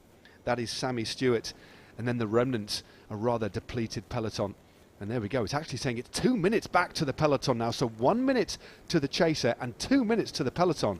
Well, if that gap is true, and I've no reason to believe that it isn't, that is a significant gap, and there is still no cohesion behind. The other riders who are on the continent almost do need to get their heads together, but this is the advantage. This is what we talked about right at the top of the programme, right at the top of the race. Numerical advantage means a lot. Even if you've got the world's classiest riders riding as individuals, it's all about the team, isn't it? It is, and the work that they are doing behind to make sure that they neutralise any attacks from this group, and especially some of those riders who race for the UCI Women's World Tour teams, who the likes of Pfeiffer Georgie, Alice Barnes, Anna Henderson, Abby Smith, to try and neutralise any of their attacks and counter-attacks at this point. Having that numerical advantage is so critical and crucial, and we've seen before that sometimes it doesn't go their way. There's almost too many riders that all have their own objectives, their own strategy and goals, so that they obviously want to get a result in this national championship. It's a prestigious moment for riders, and if during their career they're fortunate enough to pull on that jersey, of course it's such a hugely proud moment. But the way that L'école Wahoo and now even with Cams Basso, because they have some numbers in that chasing group as well, the way that they're able to patrol things here to deter any attacks from bridging across is playing such a vital role here, Matt. It certainly is. Now the teammates behind include Elizabeth Holden, also we've got Eleanor King and Flora Perkins, as well as April Tacey. They are the riders behind that will trying to be shutting all of these little attacks down, meaning that slowly but surely Alice Towers can build that lead. That's 1 minute and 10. Remember, the 1 minute and 10 time gap is to the chaser behind, and that is Sammy Stewart. Here she is, as you said, Hannah, the firefighter, and she's certainly fighting here. She really is. That long straight bit of road, she will, even though the gap is 1 minute and 10 seconds, you can just see the tail end of the lead car in front just going over the top of this climb. And here we go, the information being relayed to our solo leader, Alice Towers.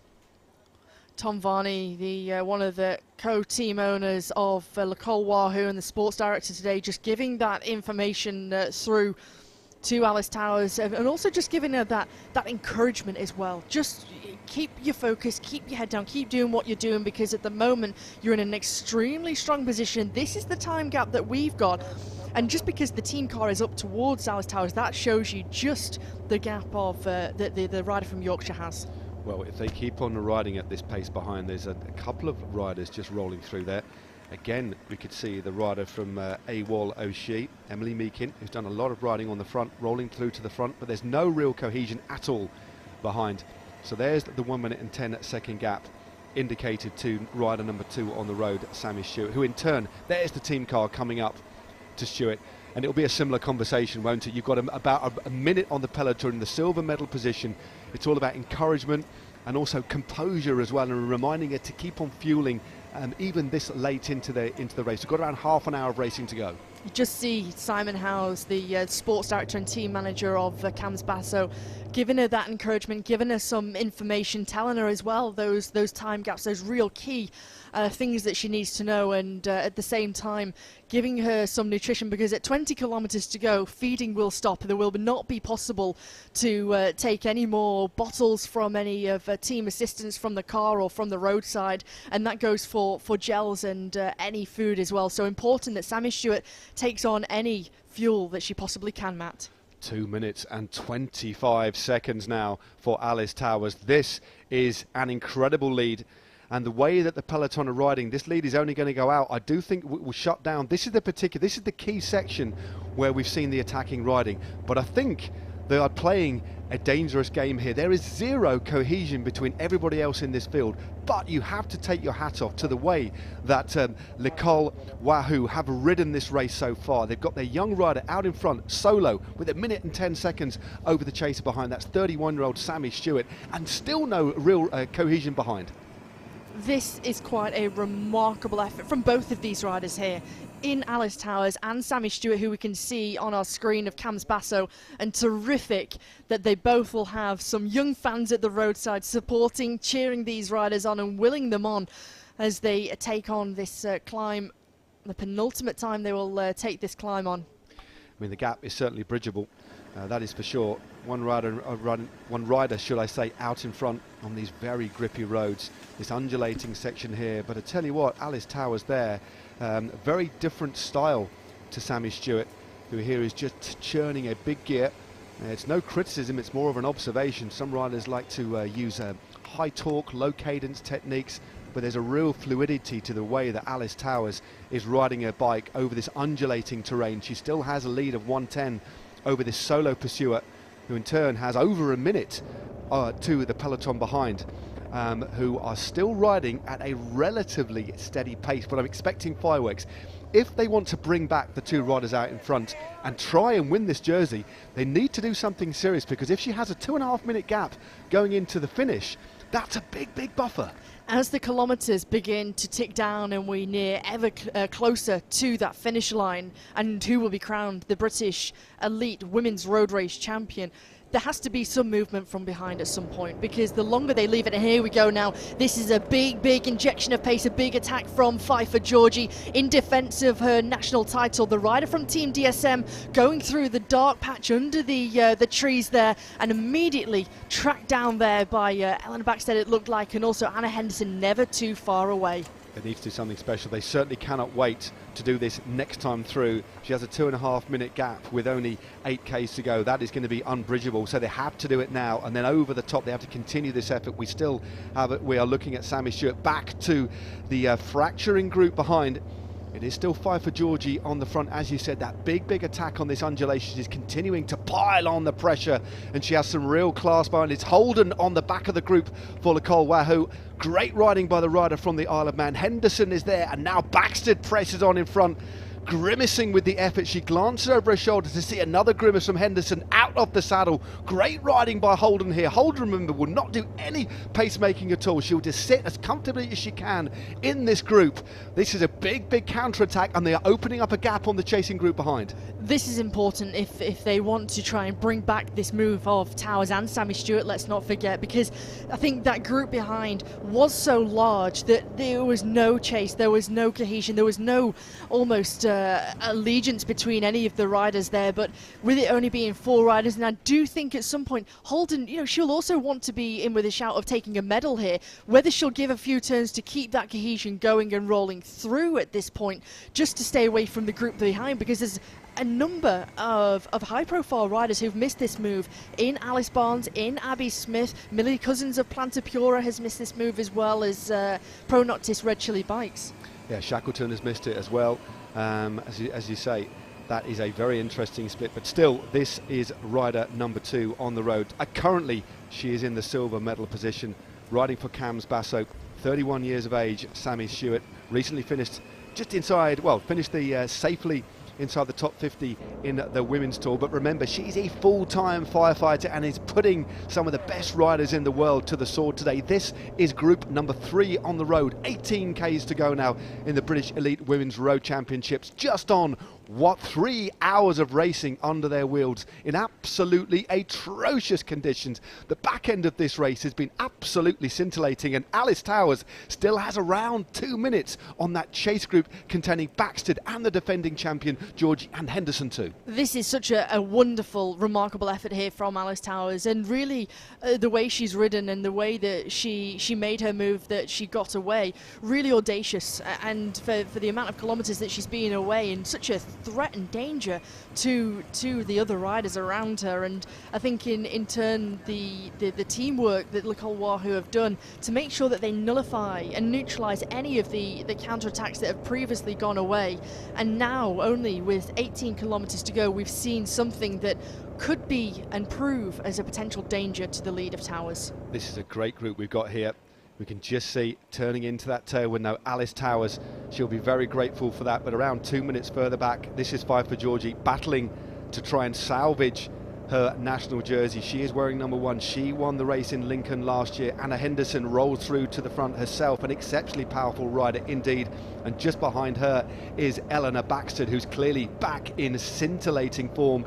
And just sat behind them, who will not, I don't think, contribute to the pacemaking at all, is Lizzie Holden. So the gap has come down 1 minute and 55 seconds to this chasing group of 4. This is group number 3 on the road. 3 World Tour riders in this group, and they've got clear daylight between them and the bunch, but they cannot let up. They've got to shut 2 minutes and 20 Ks. It's doable, but they can't muck around now. This has got to be a really concerted chase that is consistent, and that no one in this chasing group, especially the trio of Henderson, Baxted and Georgie, don't miss turns. I mean, you just saw there from the motorbike shot, Lizzie Holden at least not disrupting the chase. She's just letting sat on the back, letting Henderson come in between and settle into the 3rd place, and let the other 3 riders within this group do that workload, and Henderson really forcing the pace now. Yeah, Henderson, she will have willing help from 2 riders in this group, and they won't even ask for any help from Lizzie Holden, that is for sure. But what an opportunity for Lizzie Holden as well. She stays composed, make sure she's fueled. She's clearly got magnificent legs. She's in an absolutely ideal position to profit from the 3 World Tour riders that she is with. So this is, again, still an ideal position for Nicole Wahoo to try and take the elite title and the under-23 title as well. Remember, we've got in between Sammy Stewart from Cams Basso, but this is the group behind. Now, they have opened up clear daylight between themselves and the rest of the peloton, and that was courtesy of that big attack by Five for Georgie, sat in 2nd position. Flick of the elbow there, the classic international sign for please come through. Visibly, this group are working exceptionally well together, with the exception, of course, of Holden. Although saying that, she's starting to roll through a little bit here. Again, maybe just, it's an interesting one, but if she just rolls through and doesn't actually contribute to the pace, just it does a short turn on the front, but it is quite an interesting one that she's not just sat in the wheels there. So back to the rider in the silver medal position, heading into the closing stages. Next time through the finish line in Castle Douglas will be the bell. They will then have only 13.7 Ks to go at that point. This is a tremendous race, still hanging in the balance this hand. It's difficult to predict what is going to happen now. It certainly isn't over for these riders who are in this chase and in pursuit of Sammy Stewart and Alice Towers. Anything is possible for these riders, and when you take a look, 3 riders, and now with Lizzie Holden working and still rolling through, 4 riders is a lot stronger than just the sole riders who we have out front in Alice Towers, and then our sole chaser in Sammy Stewart. And if the 4 riders can continue to work well, and especially the 3 riders from the World Tour teams in Jumbo-Visma, Team DSM and Trek Segafredo, really have the bit between the teeth, and they know they're in that strong position at this point, in terms of they've got nothing to lose to really ramp things up and do that chasing, because the title is running away from them at the moment and riding away from them at the moment. So if they want a chance to be in with a shout of pulling on the British Champions jersey, it's now or never. They cannot mess around, they cannot waste any more time. They've got to commit. They really do have to commit. From what we've seen so far, they are committing fully. The 3 riders from the World Tour are riding as a collective. Anna Henderson, Eleanor Baxted and defending champion Pfeiffer Georgie. But first up, they've got to catch this rider who's absolutely flying. That is 31-year-old Sammy Stewart of Cams Basso. But still, our singular leader heading once more into the outskirts of Castle Douglas, representing L'école Wahoo, number 54, and here she is, looking good, still with a significant gap, is our solo leader. She is absolutely flying. It is Alice Towers. This wet, dismal backdrop.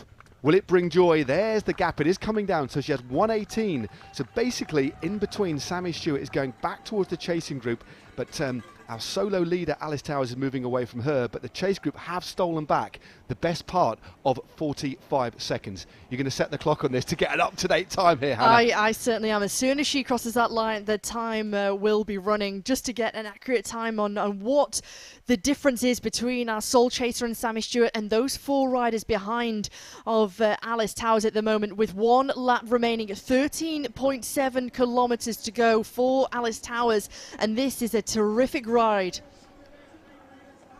Well, what a race we've had here in the British National Road Championships for elite women. 1 lap to go now for our sole leader, Alice Towers, and she has the complete length of King Street here in Castle Douglas to spare on the drops. Riding at threshold here, just over 3 hours of racing, and she has approximately 15 to 20 minutes of excruciatingly painful riding over this tough, windy terrain. She's got that 3 kilometre bit into the headwind, then the undulating section with that nasty climb, and then the helping hand of the tailwind through to the finish. Can she hold on? But it is a big, big lead over this rider behind. Sammy Stewart of Cams Basso is riding extremely well. This is still a big, big gap with 1 lap to go, but it does look as if, from what we can see here, Hannah, that she is going to be swept up by the group behind. They have got a lot of work to do in this final lap. They have, because we're already touching almost a minute's lead for Alice Towers at this point, and we haven't even crossed the finish line at this point. But I think if Stewart is caught, and then we have a group of 5 who are all willing to continue to do the chasing, and one thing that the 4 riders behind cannot do is when they and if they catch Sammy Stewart at this point, is not look at each other. They really need to keep that cohesion going, keep rolling through, keep that teamwork and allegiance together.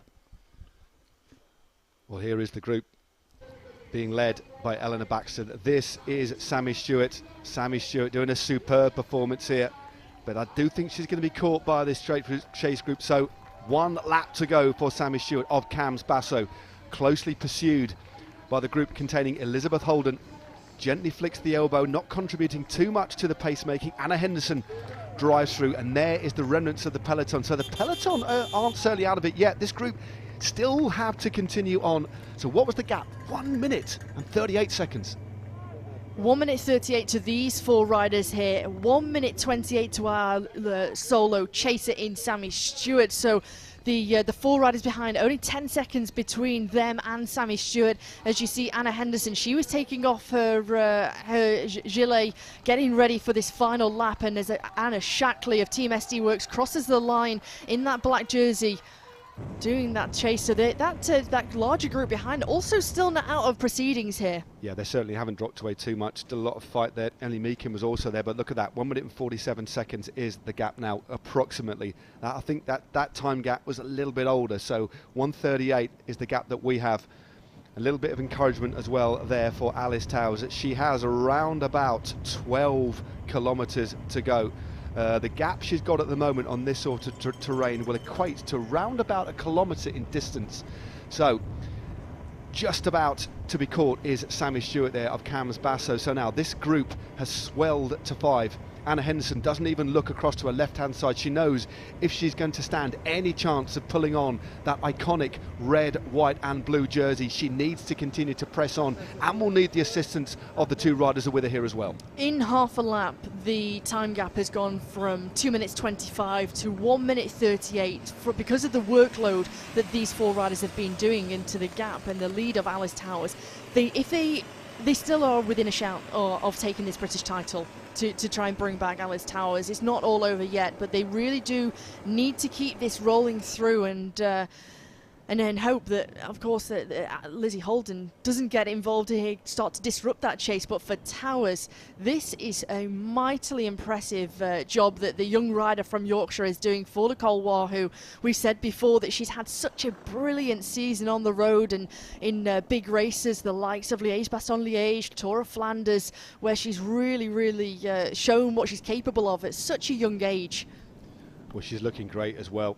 Real form on the bike. That lovely side-on shot just shows how stylish she is, but importantly she is very strong as well. Makes it look almost effortless over that midsection on this short finishing circuit here in beautiful yet bleak and dismal today Dumfries and Galloway. A stunning, if dark, backdrop to what has been an absolutely scintillating race so far. Alice Towers looks still full of fight and belief. She looks composed, she looks strong, she has a teammate behind, she has the team car behind her encouraging her as best they can.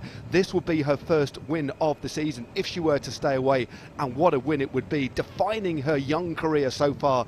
But she still has the pursuit behind with the defending champion Pfeiffer Georgie, Anna Henderson there of Jumbo-Visma, also in the mix Sammy Stewart there of Cams Basso, who looks to be on the ragged edge at the moment, and also Eleanor Baxter in this group. So it's a big pursuit behind. Have they left it too late? We've got around 11 kilometres to go, only to shut a gap of around a minute and a half. And here is the bunch just behind. They do seem to have just knocked it off a little bit. You can just see the trees blowing, another real stark indicator of how difficult the conditions have been today in this elite women's British National Road Race Championships. But the battle for the medals continues up ahead. Well, it's the battle for the jersey and then the silver and the bronze. And at the moment, some of the race favourites are on the back foot, and the back foot of Alice Towers, because Towers is still flying. They cannot miss a beat here.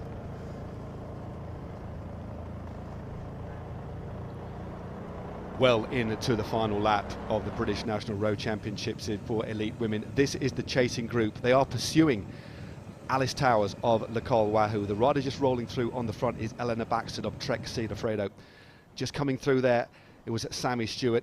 As we head back through to the front and just look at the way that she is riding here, she looks so composed and still full of flight, and that lovely fluidity that we've talked about so often to her pedal stroke. She really is a stylish looking rider. Really stylish, and holding that form on the bike as well in the drops. Looking really strong, and there's no signs of cracking, of weakness here from Alice Towers. Looking incredibly strong, and only 19 years of age, and for Towers really having such a remarkable ride as Anna Henderson taking off the long-fingered gloves here, really getting herself ready for the race and things to really start to light up. But I fear that from this, you're losing that cohesion, that momentum that they had going ever so well within this group here. Yeah, well, fatigue is starting to play a part now, and you don't know whether they're almost thinking they are defeated now, but it's a big turn on the front here from Pfeiffer Georgie. Her eyes hidden by those glasses, and it looks as if Eleanor Baxter was missing a couple of turns now. That was quite interesting what was going on. This is back to the front of the race with our solo leader Alice Towers. Also wondering if Lizzie Holden's had a problem here, whether she was just taking off her gilet. Yeah, she's taken off her gilet here, so we can see her traditional team colours of the pale blue and pink jersey. So she's given her race jacket to the blue car on the left-hand side, and so for Towers, wanting to discard of her bidons at the moment. So Holden also, all of these riders getting themselves ready for the pointy end of this race here. 11 kilometres to go in the British Elite Women's National Road Race Championships here in Dumfries and Galloway. The finish line is on King Street in Castle Douglas, but will this young lady be crowned at 19 years of age the British champion? She needs to keep on fighting. She needs to keep believing. She's certainly looking strong, but she has to fight against this elite group of riders just behind. Thankfully, though, for her, she has a teammate in the form of Lizzie Holden, who's just sat towards the back of this group. Also in this group, Sammy Stewart rolling through now there for Cams Basso, Anna Henderson of Jumbo-Visma, defending champion Pfeiffer Georgie of Team DSN, and Eleanor Baxter in the white jersey there of Trek Segafredo. But I tell you what, for me, It doesn't look as if they've got enough momentum here. I'm wondering if Henderson is going to hold off and try and attack, but I just think they're leaving it a little bit too late. Backstead starting to miss turns here as well. She's sitting on the rider with the white jersey of Trek Segafredo. She's missing these turns now, so you can see that cohesion and the allegiance within this group is really starting to wane. And with around 10 kilometres to go now, importantly, it's the big psychological thing to consider is the fact they cannot see her. Even on this long straight road, that gap of over nearly 1.5 minutes, they will not be able to see her at all, and that is a massive advantage to our solo leader Alice Towers. She is now within single digits. This again is confirmation of our chasing group. 5 for Georgie, also an under 23. She's the defending elite champion. Sammy Stewart there in the yellow and red of Cam's Basso. Elizabeth Holden sat at the back, a teammate of our leader. Anna Henderson there of Jumbo Visma in the yellow and black, and Eleanor Backstead just rolling through on the front in that white jersey of Trek Segafredo. She's missed a couple of turns and now heads back to the front. Remember, I do understand she had a little bit of a cold coming into this race, coming off the back of injury, but it's a really good redemptive ride, I think, from Backstead, back to good form. But I do fear that the championships, that coveted iconic jersey, is slipping from their grasp. Backstead again, that fighting spirit of the Backstead family. She rolls through again, tuck low, pushing a big gear around, keeping that momentum high, still believing, blowing on the embers of hope here, hoping that they can keep that cohesion and praying that Alice Towers somehow capitulates and blows. But she doesn't seem to be doing that. She's out of sight, out of mind, and at the moment riding towards a quite astonishing win. And would be her first elite national title at 19 years of age, and it's quite remarkable what this young rider, 19 years of age, comes from Yorkshire, signed with the Drops Lacole team back in the start of 2021, has signed all the way through until 2023, so they've got big ambitions, big plans to help develop this rider, and the development that they've done with her already after sort of a year and a half of being within that setup and within that squad has been tremendous. And the year that she's had in racing some of the most iconic races in the world, Matt, in terms of the spring classics with Tour of Flanders, Dwarsdorf Landrum. We saw her do the Ardennes classics as well in the Ardennes, in Flèche-Wallonne and Liège-Bastogne-Liège. Had a great result in the Lotte Thüringen Ladies Tour in the east of Germany only a few weeks ago, so I think really coming into some good form at the back end of May, having a few weeks to really hone in on her form and to peak for this national championships. Like you said, she's had an absolutely wonderful programme of racing to build that condition, and importantly, the team, I've always believed, they've always attacked, they've got strength in numbers, they trust each other as well. That's a massively important thing in any sort of team, and they've played an absolute blinder. And remember, they've still got Lizzie Holden, who sat at the back of this group, occasionally rolling through, certainly not assisting with the pacemaking. She'll be eyeing a medal here as well, because she's spent the least energy. The gap is still 1 minute and 10 seconds, or 1 minute and 15. I had a loose clock running, it's 1:06, factoring in a little bit extra before I started my clock. So our solo leader, Alice Towers, still has a significant lead, and she's still looking good.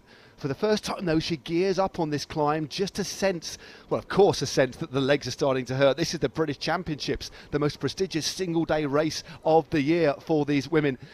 But again, back down into the saddle, gears down. She's really using her gears tremendously and still looks absolutely full of fight, full of belief, and importantly, full of strength too.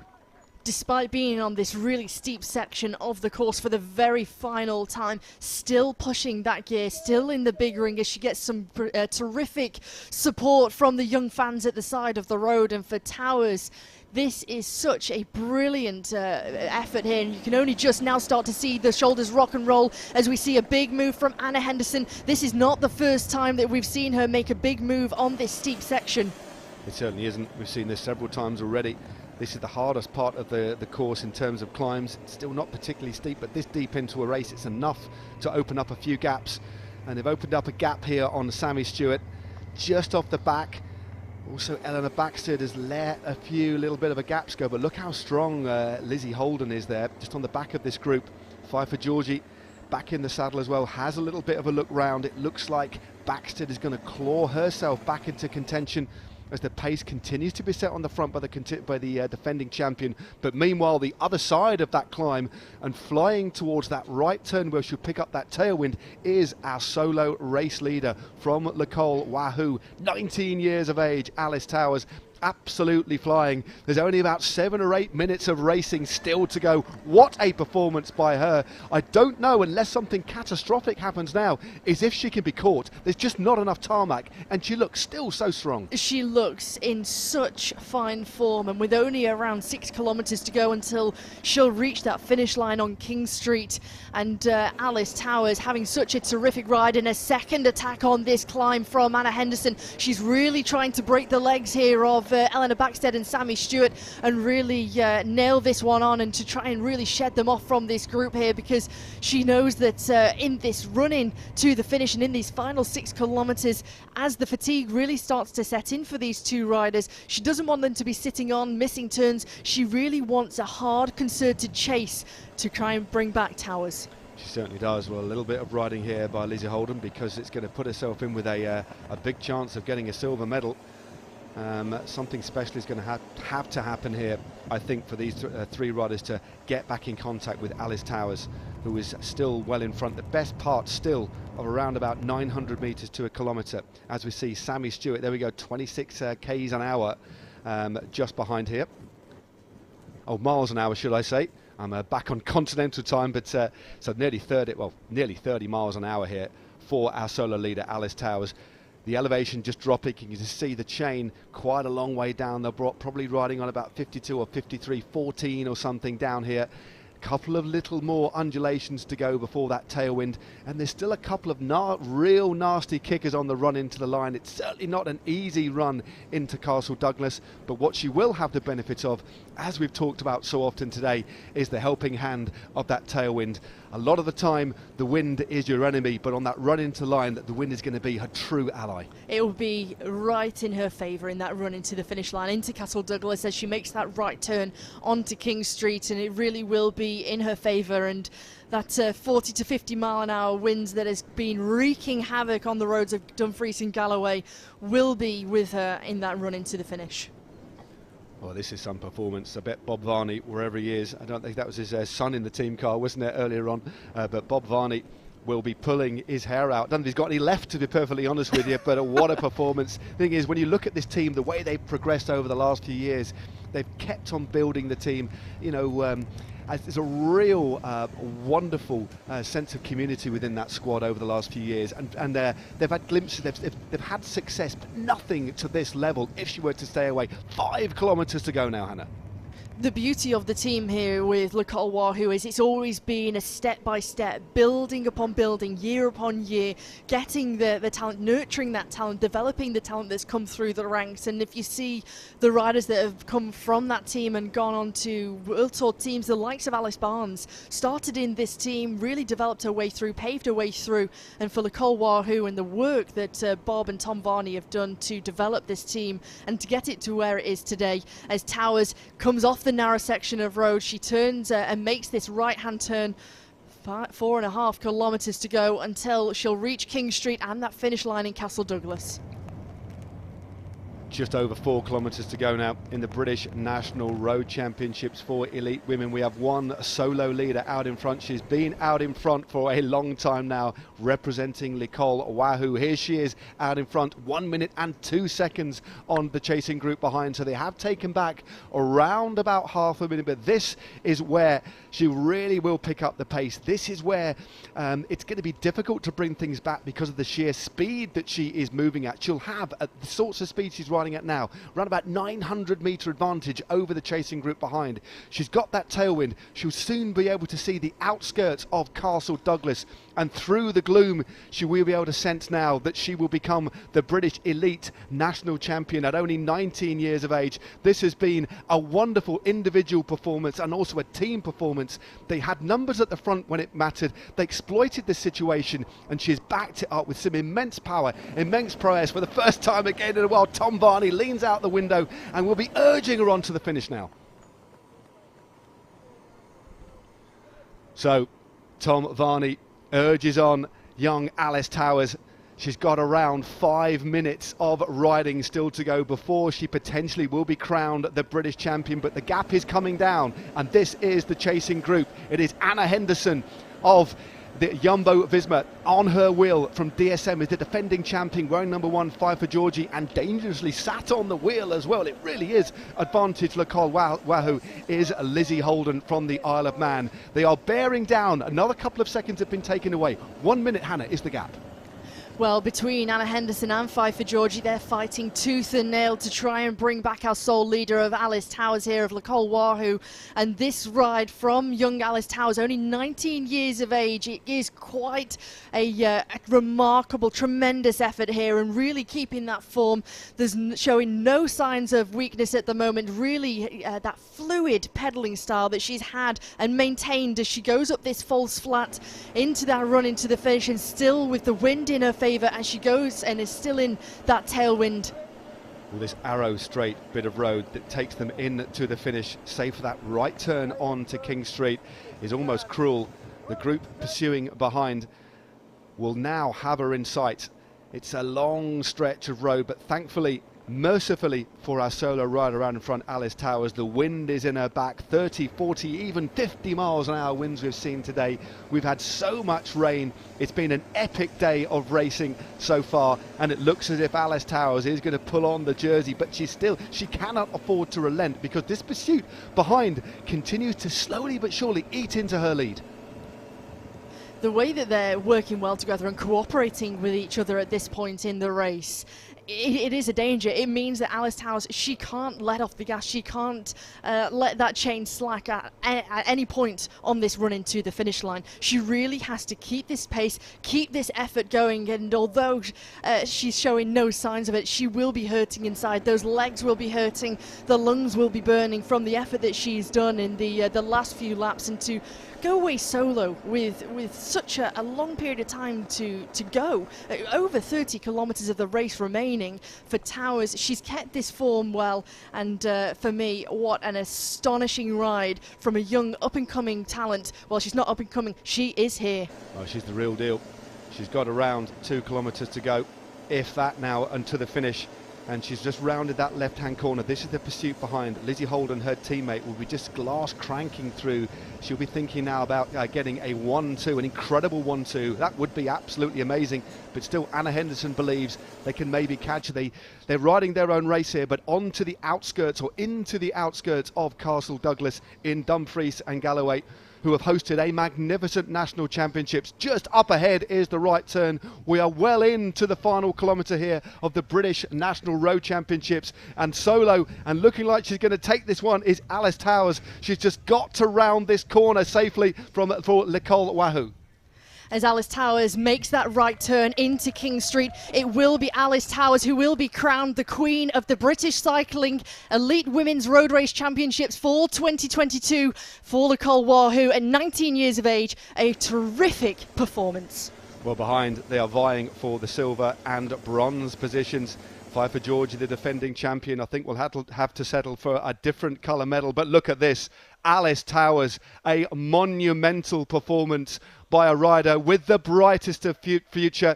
She has shone like a star through the gloom today. A absolutely superb performance. There is the Yorkshire flag. She is a Yorkshire woman, proud. She looks again, she checks the gap, she shakes her head. She cannot believe it. Alice Towers is your brand new National Elite Women's Road Race Champion for 2022, Nicole Wahoo. What a ride that was. Absolutely scintillating performance there, Hannah. What can you say? That's going to live long in the memory. And meanwhile, here is the battle for the silver and bronze positions. Who would have thought it? Alice Towers, what a magnificent performance. But look at this. We've got Baxted and also Sammy Stewart almost getting into the mix, into the final corner here. This is a really tense moment, because you see the chase from behind and just coming up to the back of the neutral car there. Baxted rounding this corner, but it is Holden who leads things through here onto King Street. Henderson in the yellow. We've got Five for Georgie in the black as they start to open up this sprint from the lower part of King Street, and it is a false flat. It is a real drag up towards the finish line, and on the right hand side it's the yellow figure of Anna Henderson who starts to open things up. Anderson goes long. She's opened up a gap 5 for Georgie, just coming through. Holden has fallen away. Georgie out of the saddle, opened things up again. It looks as if 5 for Georgie, the defending champion, is going to get the silver medal.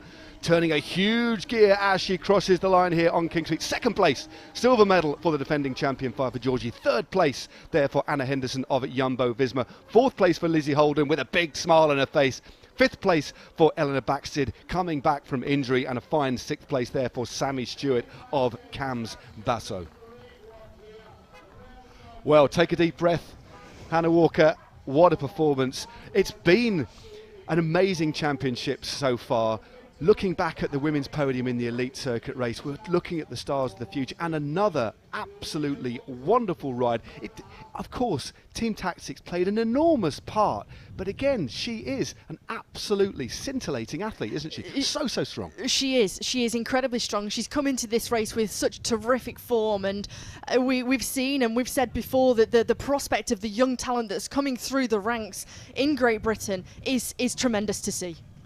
When she gets the chance to wear that jersey for the next 12 months, I bet she's still in disbelief. This is the remnants of the peloton that have broken apart on what has been a brutally difficult day in the British National Road Championships here in Scotland.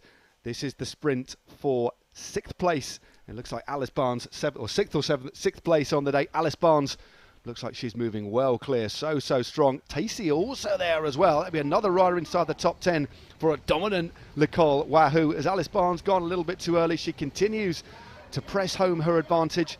Safely finishes inside the top 10. Tacey, another ride inside the top 10. Also another one of the teammates there. It looks like that Nicole Wahoo have placed 4 riders inside the top 10. Absolutely magnificent stuff.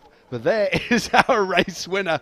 I don't think she can believe it. She looks in a state of shock, but amazing, looks so composed.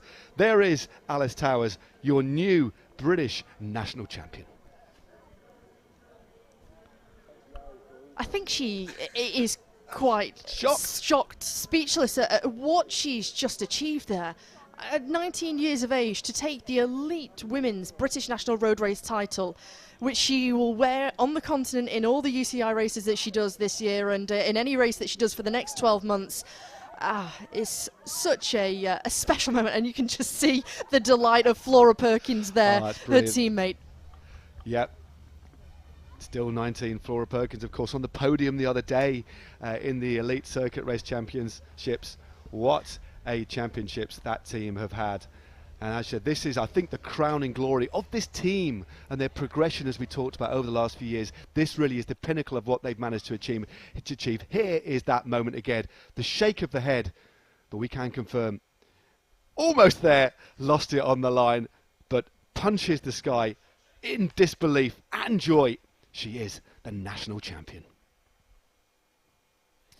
Lots of hugs all around there. Unsurprising. That's going to go on for quite a while now. This is a huge moment, not just for Towers at such a young age, but also for the team and how long they've been chipping away step by step to really grow this team and really develop the riders on the team. And I think it really shows the versatility of the team that they have taken a medal in every discipline that they've entered over this national championship weekend, with the bronze medal of Lizzie Holden in the individual time trial on Thursday, the bronze medal of Flora Perkins in the circuit race on Friday evening, and then with Alice Towers taking that gold medal today. It just shows such versatility and all-rounders within the team. Oh, absolutely superb stuff. I think that might be her mum and dad there. On the blower straight away. Absolutely wonderful scenes. It's so special to win your national title, especially in front of your mum and dad there. It's been a difficult, challenging day in terms of the conditions. But she shone brightly, as did the rest of the team. A dominant performance. They used their numbers exceptionally well. An assassin-like nature. They were just full of belief, weren't they? And but also strength. When that first selection was made on, I think it was the second or third lap on this tight little finishing circuit that we had, they were there in number, weren't they? And then just as the race eased, it was a classic textbook moment. She went clear on her own, and but she had to back that up, didn't she, as we look back to the opening stages of today's race. So what a race the British National Road Championship for elite women was. Let's look back at the highlights. Difficult racing conditions here in Dumfries and Galloway. Strong winds and heavy rain punctuating the 128 kilometres.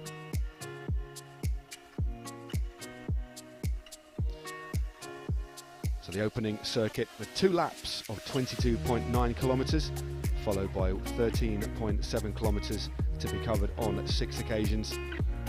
Very early on in the race there was a coming together, several riders falling to the ground and crashing, and then we had a bold move by Christina Vijak, 29 years of age, riding for the St Piran team, and she stayed in front for the best part of an hour. Midway through this race the heavens really opened, and as you can see they were almost riding in the middle of a tempest. Awful racing conditions, but that didn't deter the fighting spirit of Christina Vijak, who at one point enjoyed a lead of over 2 minutes. Meanwhile, the bunch behind being led by Dame Sarah Story, and the difficult weather conditions certainly didn't dampen the spirits of many of the riders who had detached from the peloton. Slowly but surely, because of the ramping tempo in the bench behind, in the peloton behind, Christina Vijak was gradually brought back to heel by the bunch that at this point we've been reduced in number to about 70 or 80 riders. But then it was almost as if Vijak found a little bit of something special and she moved clear again. There was another coming together a little bit further down, and then heading on to the small finishing circuits, our sole leader Christina Vijak was brought back together, and for a couple of laps it was a Gruppo Compacto as the rain continued to fall, and one of the pre-race favourites, Eleanor Baxter, took a gel. Iconic, epic, wet conditions here. So difficult. Even our camera motorbike had to wring out his gloves. And then heading on to the finishing circuit there was an attack from Alice Towers of L'école Wahoo, and she quickly opened up a lead. One rider there almost came to grief, unclipping herself, but Alice Towers of L'école Wahoo slowly but surely opened up a lead of around 2 minutes, and then Sammy Stewart of Cams Basso set out in pursuit, but eventually she built up such a lead despite a hot pursuit behind that Alice Towers rode into the finishing straight at 19 years of age to take the last lap solo. At this point, the group behind were around 1 minute and 30 seconds behind. Baxter was there, Piper Georgia was there, the defending champion, and also Anna Henderson of Jumbo Visma. But despite their best efforts, they could do nothing to catch Alice Towers. At 19 years of age, became the British National Road Champion for 2022. Delight all round, the third medal of this championships and a crowning glory of the team's existence.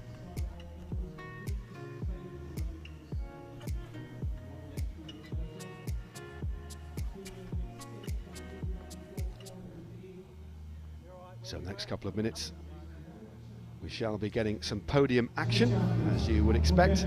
Give an opportunity for our riders to be towelled off, dried and get warm.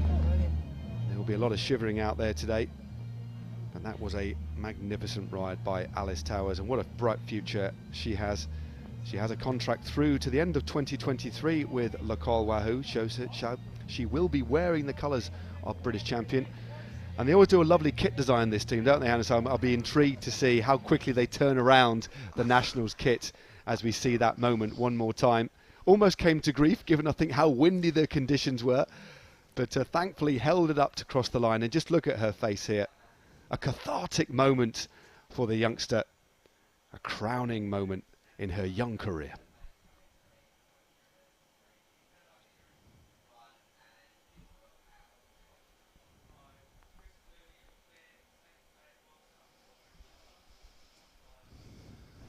So give us a couple of moments and we shall bring you all of the podium action.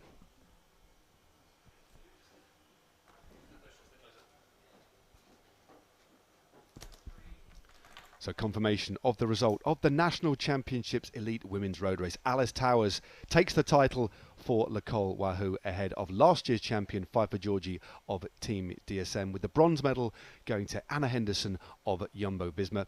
Elizabeth Holden in fourth, also for Nicole Wahoo. Fifth place to Eleanor Baxter of Trek Segafredo. The aggressive Sammy Stewart, sixth for Cams Basso. Previous champion in 2019, Alice Barnes, has to be content with seventh for Canyon Schramm. Eighth place for Eleanor King for Nicole Wahoo as well. Abby Smith for EF Education Tipco SVB, and then rounding out the top 10, a superb performance from Daniela Khan of the Solihull CC.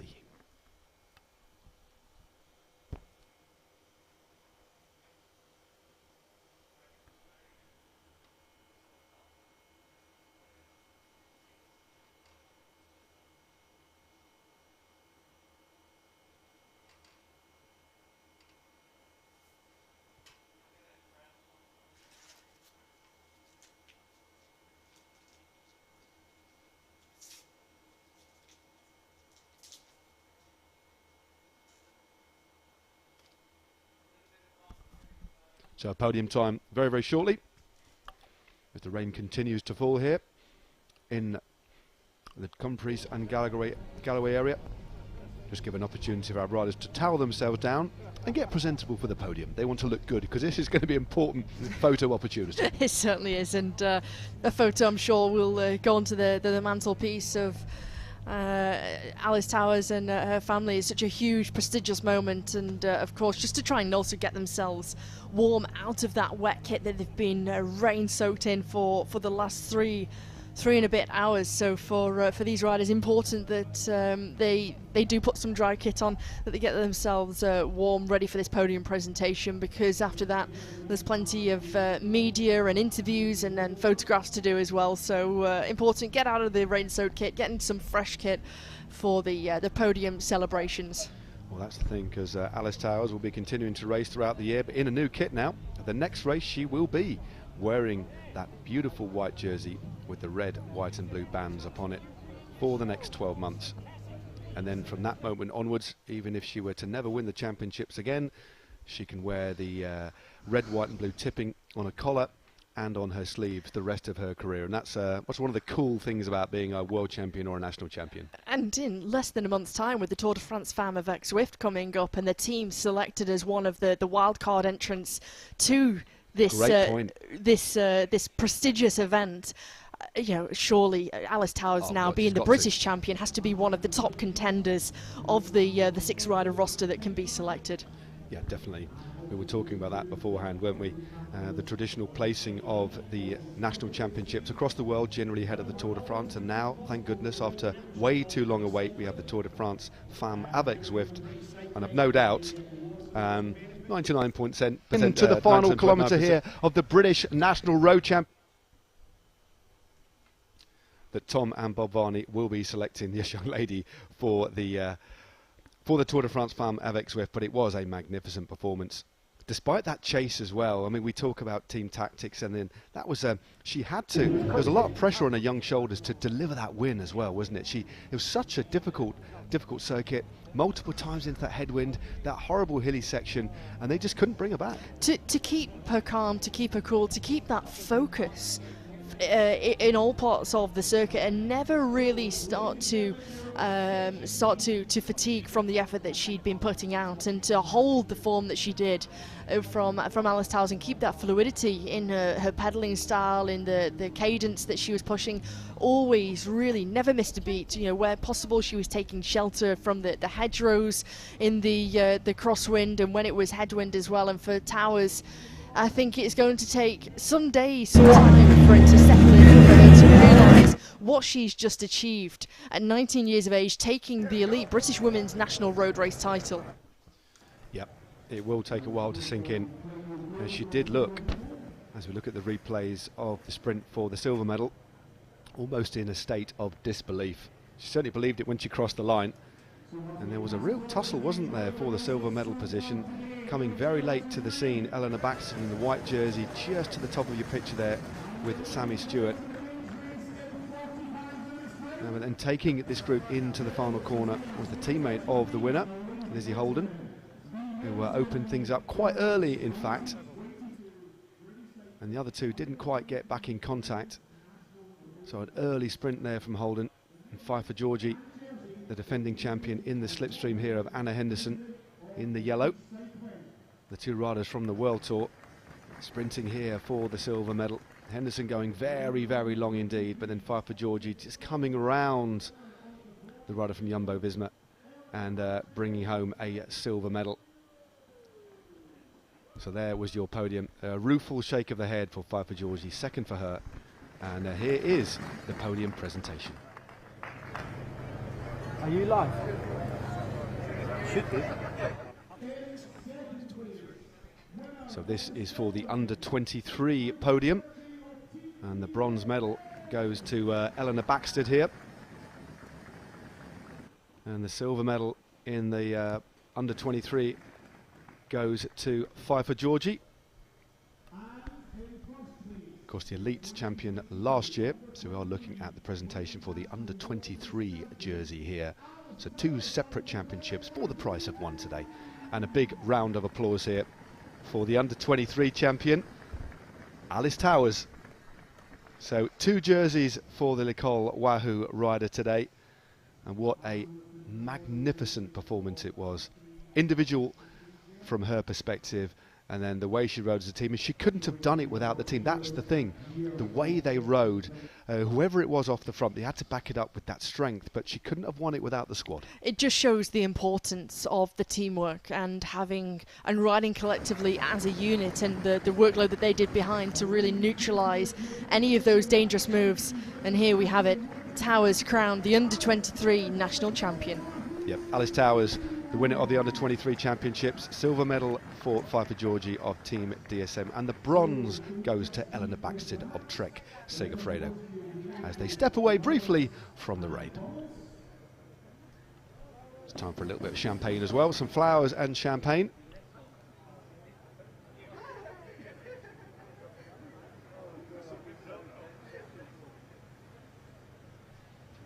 I think they prefer maybe a cup of tea or even a hot chocolate on the podium, but I've never seen that before. Certainly wouldn't want to be spraying that a hot chocolate with his heat. Or maybe tepid chocolate, but no, it is the bubbly, as you'd expect for the podium. Some more podium action after this as well. It's making sure they safely decork those bottles, and a proper champagne celebration there for our three medalists in the under-23 Women's British Road Race Championships: Eleanor Baxter, Pfeiffer Georgie and Alice Towers.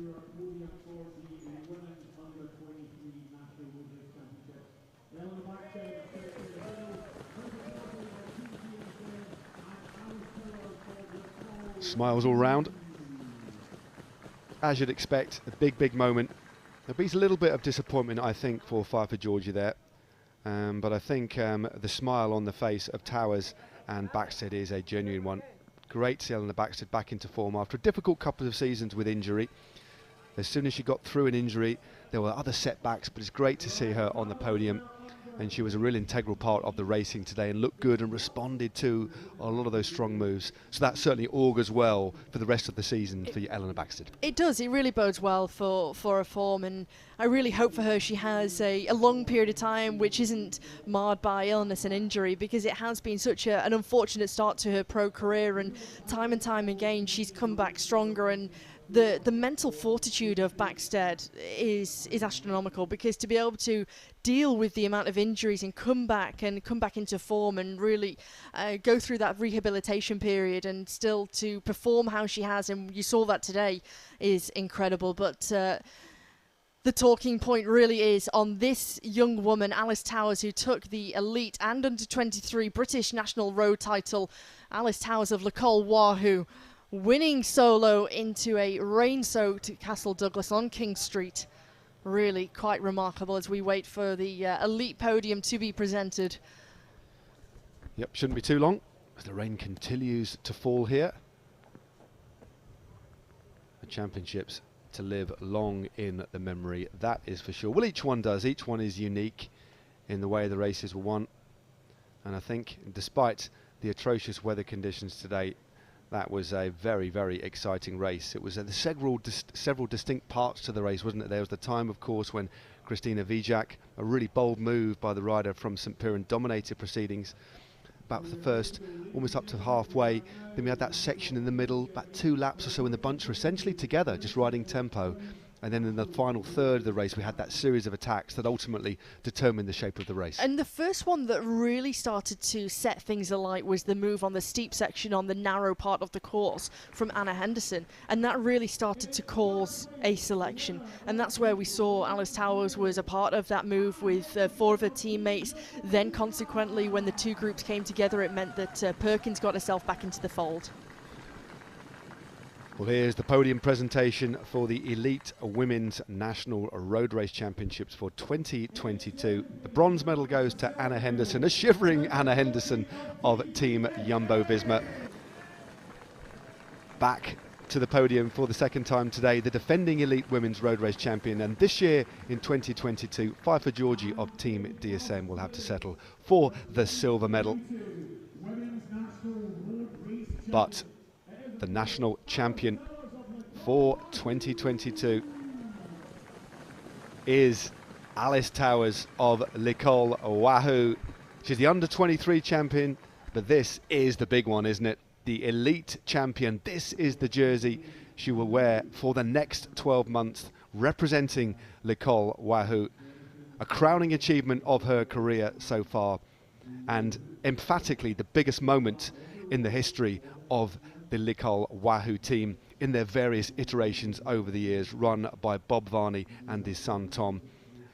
All the sponsors involved in that team will be more than happy, as will. It's great to see the joy, the delight on the faces of her various teammates, 4 riders inside the top 10. So there is the result of the Elite Women's Road Race for 2022. Alice Towers is your champion. Pfeiffer Georgie in second place there with the silver medal, and Anna Henderson rounding out the podium with bronze. It's a chilly podium. You can see from the shivering on Anna Henderson just how cold it is out there, and the conditions have been really dismal, haven't they? However, it has produced some really exciting racing from the elite women on the roads of Dumfries and Galloway, and a really exciting, explosive race, and really came down tactically to the way that things were won, and some really impressive strong riding and performances. Yep, great team riding, wonderful individual performances, and importantly, a great race for spectators and neutrals alike. Champagne moment there for Alice Towers, the new British Elite Women's National Road Race Champion. Pfeiffer Georgie on the left, the defending champion, will have to be happy with silver, and then the bronze medal goes to Anna Henderson. The smiling faces of your 3 medal winners in the 2022 National Championships.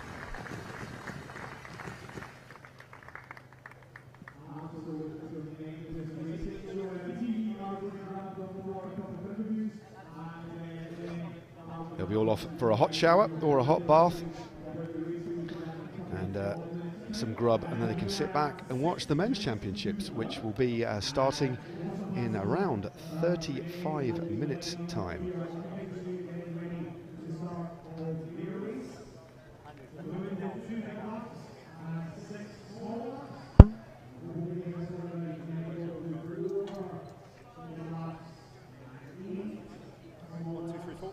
So, time to go and grab yourself a cup of tea, a bit of lunch perhaps, maybe a bag of crisps.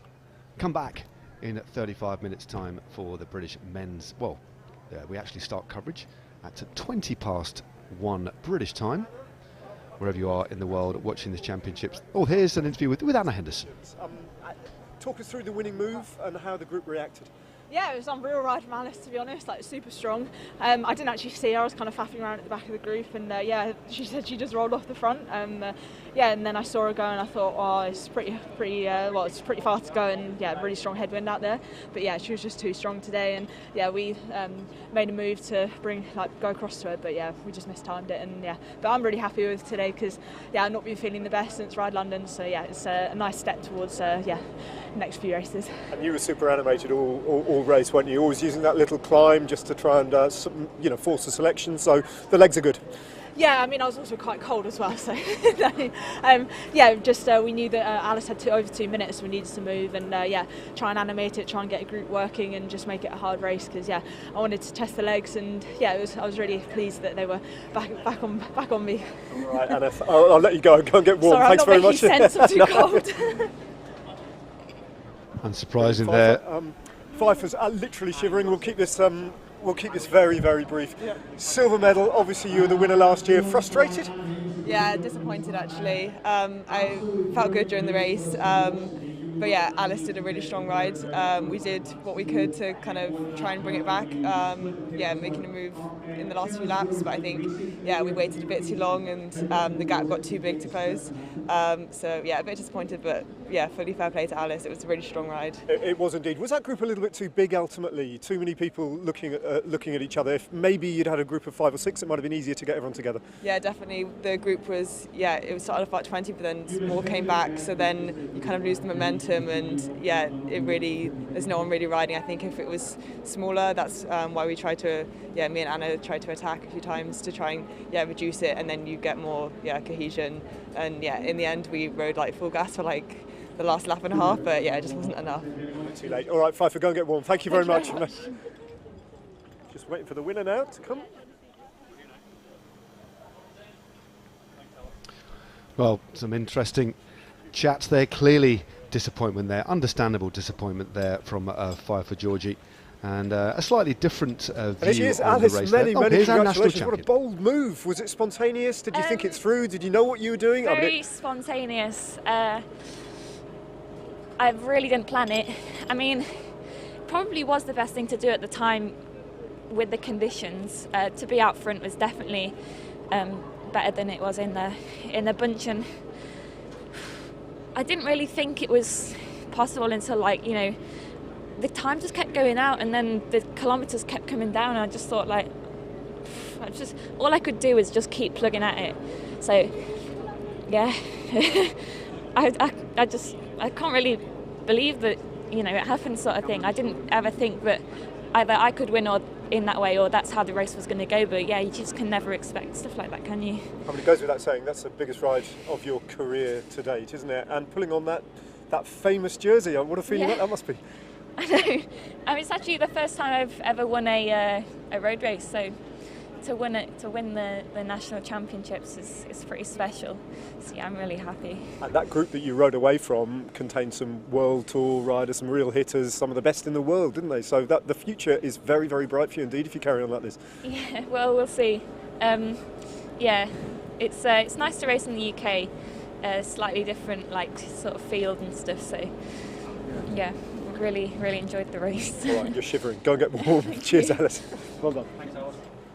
There we have it, our new national champion for elite women. Can't quite believe it, and more incredible that was her first ever road race win. Well, thank you very much indeed, wherever you are in the world, for joining us today for the British National Road Race Championships for elite women. It's been an absolutely superb race, epic conditions, and a wonderful backdrop for what was an absolutely superb race.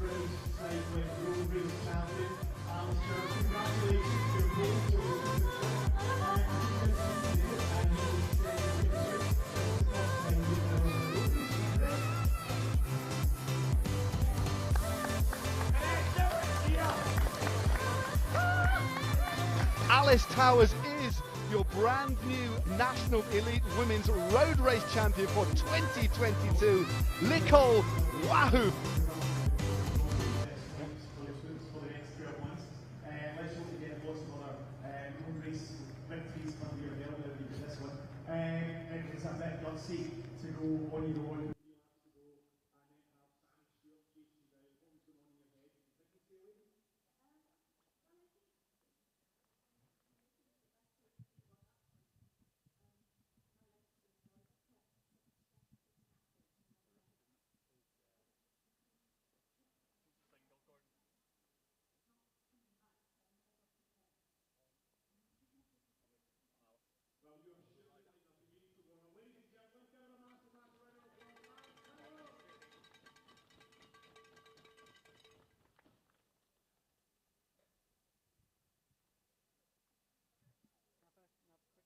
1, 2, 3, 4. 1, 2, 3, 4.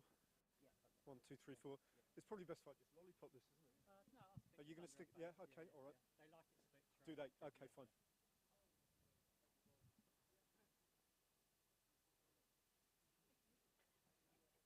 Don't you laugh. Hello. Don't 1, you 2. laugh. 1, 2. How's your lightweight?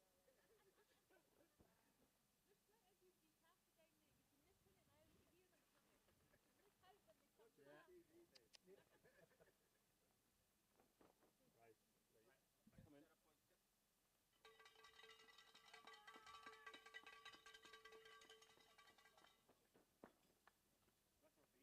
Right. One last interview. Thank you. You have to do some limbering up, get yourself warm again. Like, Get on the bike. shivering. Get on the bike. I Go was and do a quick warmer lap. in the race. Oh, stick.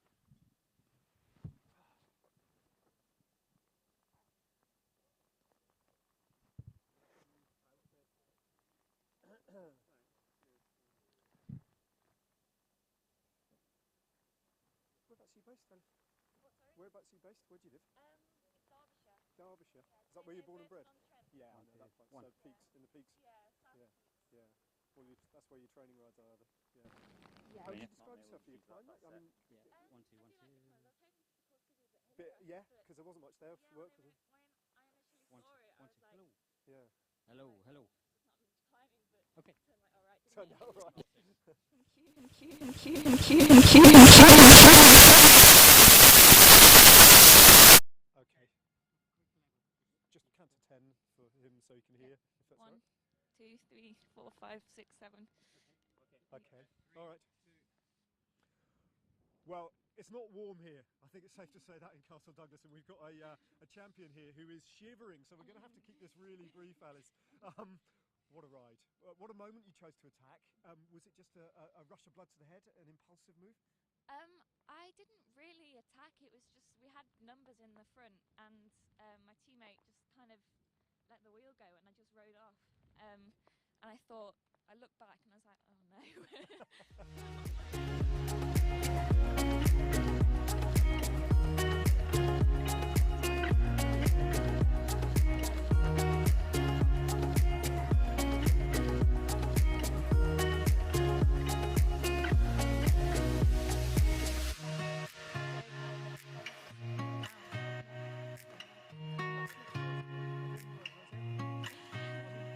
Some way to do Yeah. it. You know, the national championship, quite extraordinary. I know. Has it sunk in yet? Not really. Right now, but Well, maybe you just need to defrost and get in the warm, Yeah, and I then it'll think start to so, sink in. Many yeah. congratulations, Thank you. Alice.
Hello and welcome to the British National Road Race Championships for elite men.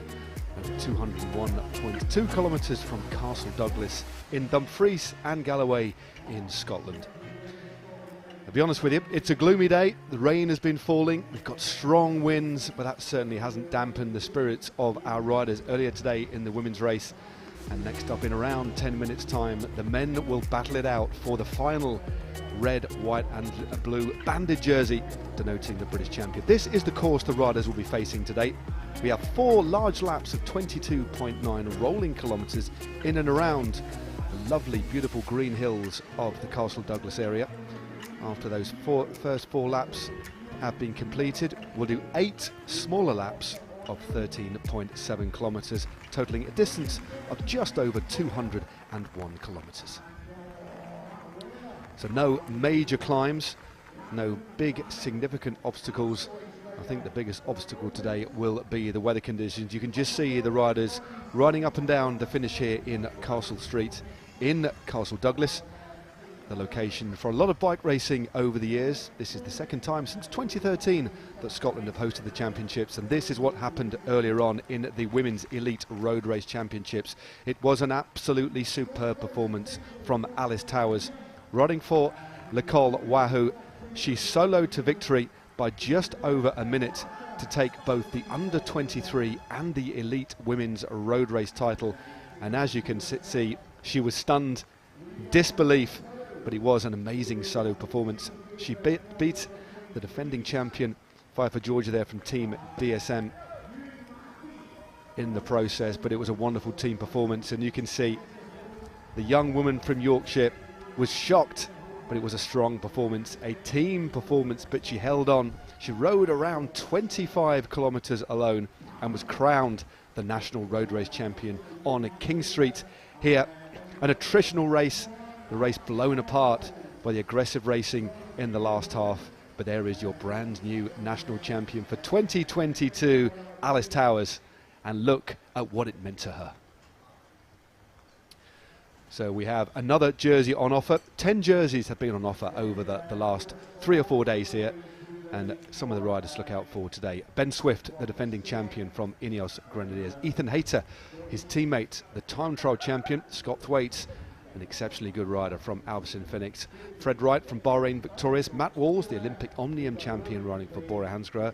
Look out for James Shaw from EF Education Easy Post. Jake Stewart of Groupama FDJ. Perhaps Leo Hayter, the under-23 TT champion of Great Britain of Hagen's Berman Action. And the duo from Quickstep Alpha Vinyl, the champion from 2013, Mark Cavendish, and Ethan Vernon, the under-23 rider who took a World Tour victory earlier this season in the Vuelta a Catalunya.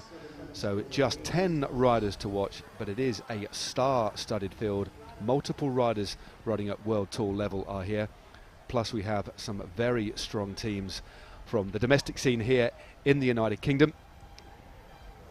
It's a really solid scene. We've had some great racing over the last few days. There's a clutch of riders, as you can see there, from Groupama FDJ. Jake Stewart, mentioned in one of our ones to watch, and in around 7 minutes time the race will start off. We'll have about 1 kilometre of neutral and then the race will commence. And just a reminder, 4 large laps of 22.9 kilometres, then we will commence 8 laps of 13.7 kilometres, and for the assembled hardy spectators here, that means 12 opportunities to see the riders pass through the finishing line. We're looking at around 5 hours of racing over the 201 kilometres.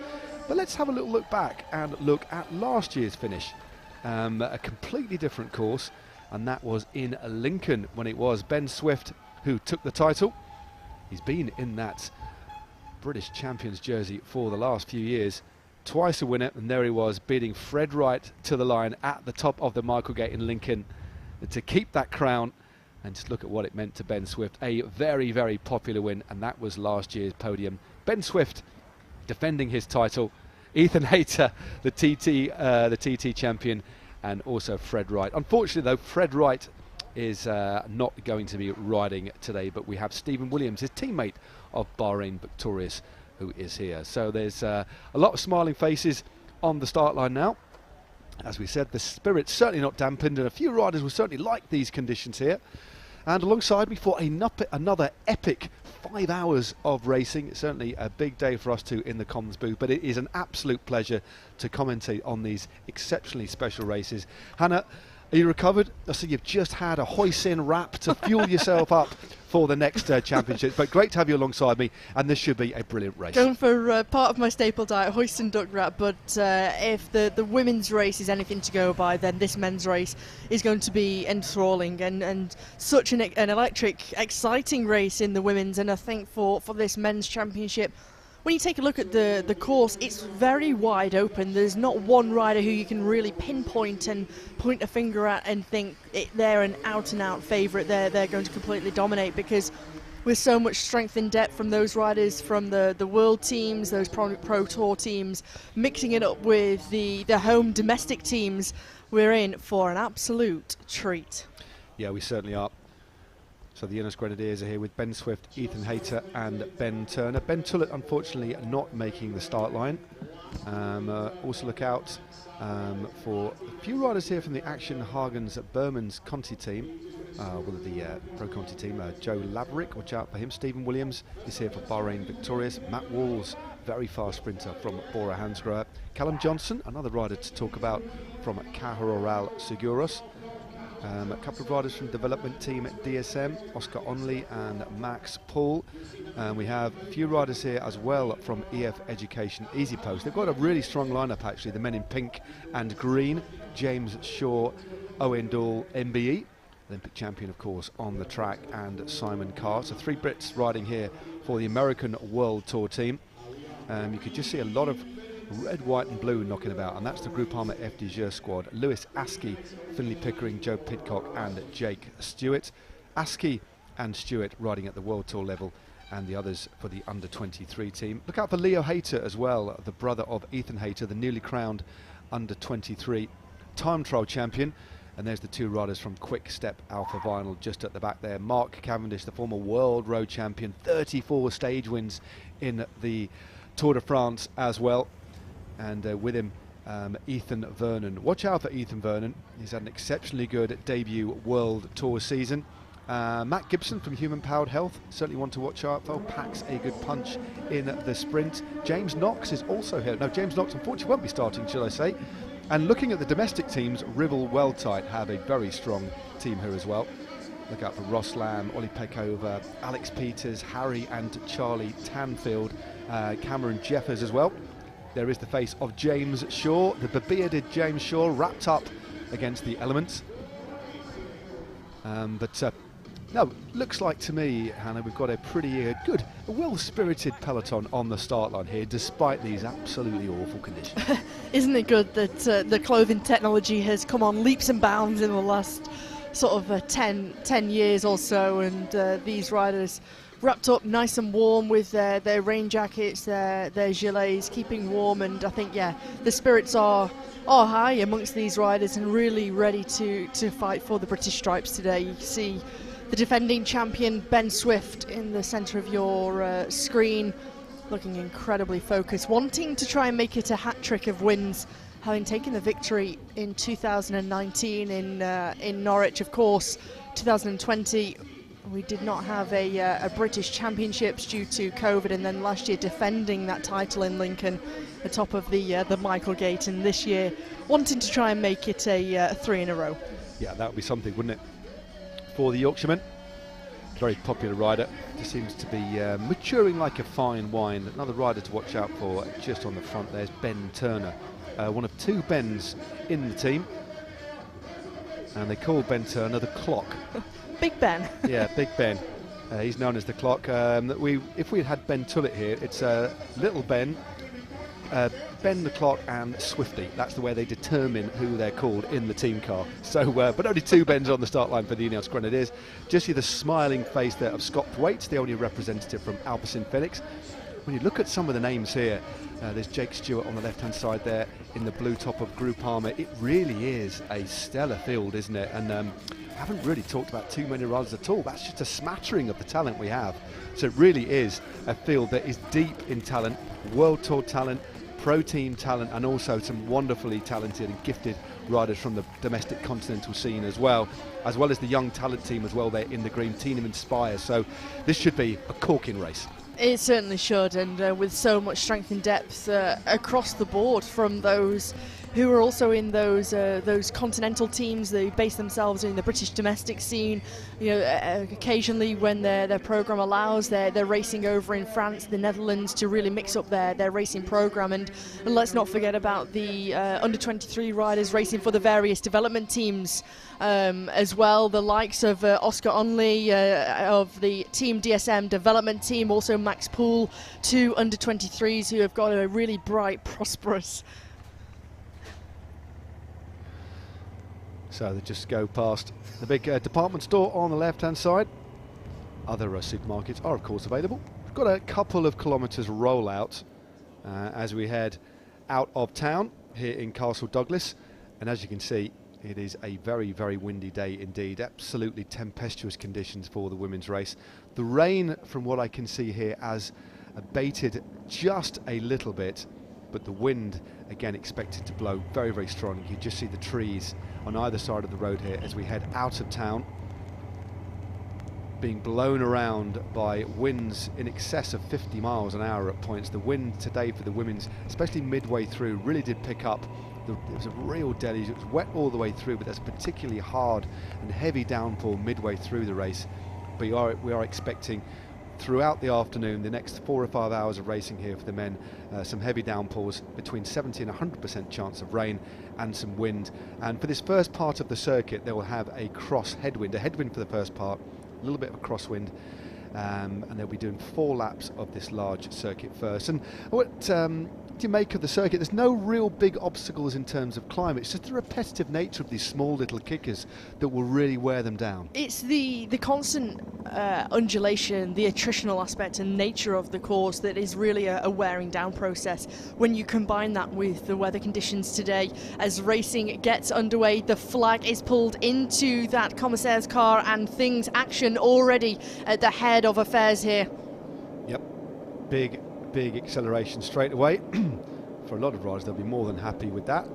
And there's Stevie Williams just in 3rd position. It's fresh off the back of leading the Tour of Switzerland, won the opening road stage in a group sprint. That was his first big pro win.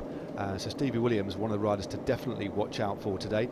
And excuse our rider recognition for the first couple of Ks, because a lot of the riders are opting to wear these capes to keep themselves warm. So 200 Ks to go. Stevie Williams, happy to set the pace early on. Yeah, taking that first World Tour victory and a pro career so far that has been marred through injury, and for Stevie Williams going through that rehabilitation process and coming back and mentally keeping himself focused and keeping himself strong. Of course, last year coming back from one of the injuries that he has been suffering with his knee, and taking a stage of the Crow race, taking the overall as well, where that was really, really impressive. And of course, when he was in his development days, when he was an under 23 with Seg Racing, winning the Ronde van Izard and plenty of other big races, and really sprung onto the scene. And I think that stage victory, winning the opening stage of the Tour de Suisse, was a real show of what this talented Welshman is capable of. Yeah, it certainly was. Well, this looks like it's the figure of Alex Richardson on the right-hand side. Spent last year riding at pro continental level with Alpecin Phoenix, very strong rider, former winner of the Lincoln Grand Prix. And we understand, following this race, he's actually going to be signing for the rest of the season for the St Piran Continental team. So at the moment is riding an all-black, almost a stealthy figure, Alex Richardson, riding basically as a solo rider. But at the moment, the elastic hasn't been broken. I think it's going to be pretty hard to snap the elastic in the opening few kilometres of this race, because they are moving into a block headwind, a little bit of a crosswind on the back part of this large opening circuit. But unsurprisingly, riders happy to try and set the tempo here. And one of the teams with real strength in number, unsurprisingly, riding hard on the front, and they'll be buoyed by the victory the other evening from Matt Bostock, is with Sun God. And they have got more than 10 riders in this field, and that's going to be an interesting one. We looked at the performance earlier on, and it is worth comparing comparing the women's race and the men's race in terms of how the World Tour teams and the riders with less number actually battle with the domestic teams who've got real strength in number. And on a course like this, which it's not the hardest of courses, but the kilometres and the way they race it, this weather will make it difficult.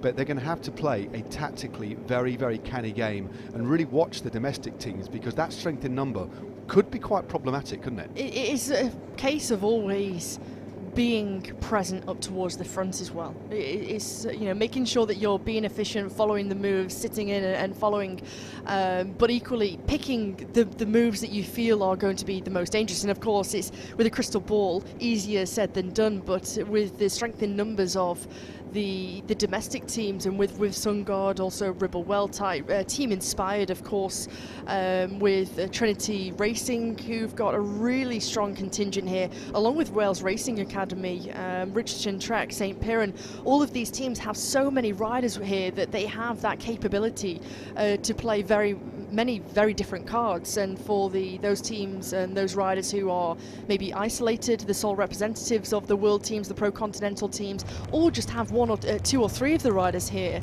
represented, it's a really difficult position to be, but we've also seen it be done in previous years. Yeah, we certainly have. It has been dominated by the World Tour teams. Big pull on the front there.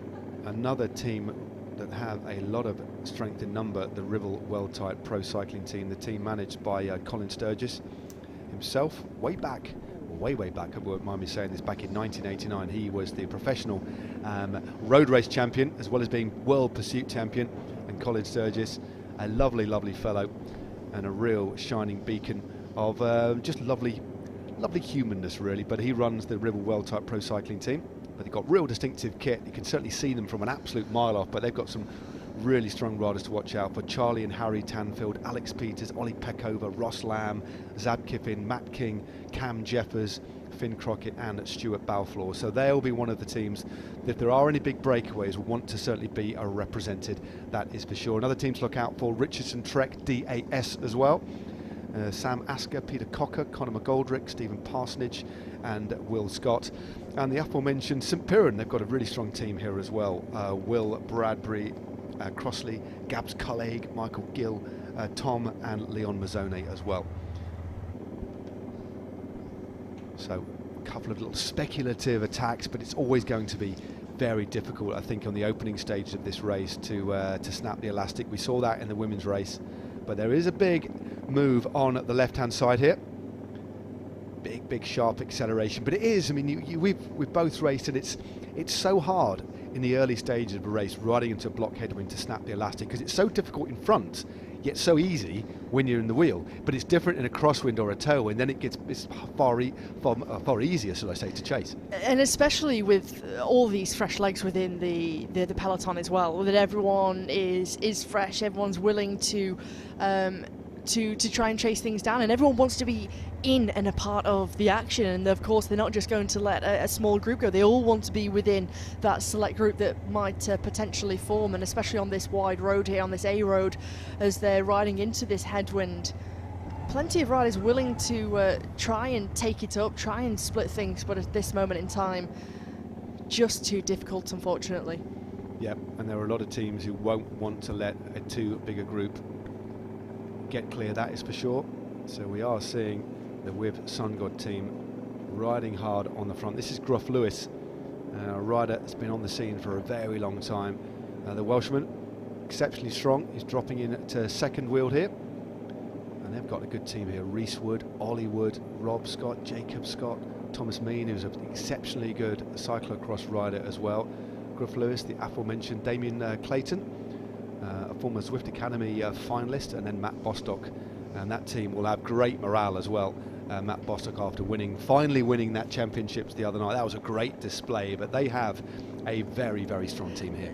They have, and for Matt Bostock, it's something where You know, he's been trying for a number of years of taking the bronze medal back in 2019, and then being able to pull on the British stripes in that circuit race championship on Friday evening, and in such dominant fashion, along with his breakaway companions in Sam Watson of the Groupama FDJ team and Josh Tarling, at only 18 years of age, still a junior, racing for the Wales Racing Academy. And it was such a masterclass of a victory, the way Bostock set things off in that breakaway, splitting things up. And today there's no reason why he can't try and vie for the elite road race title either.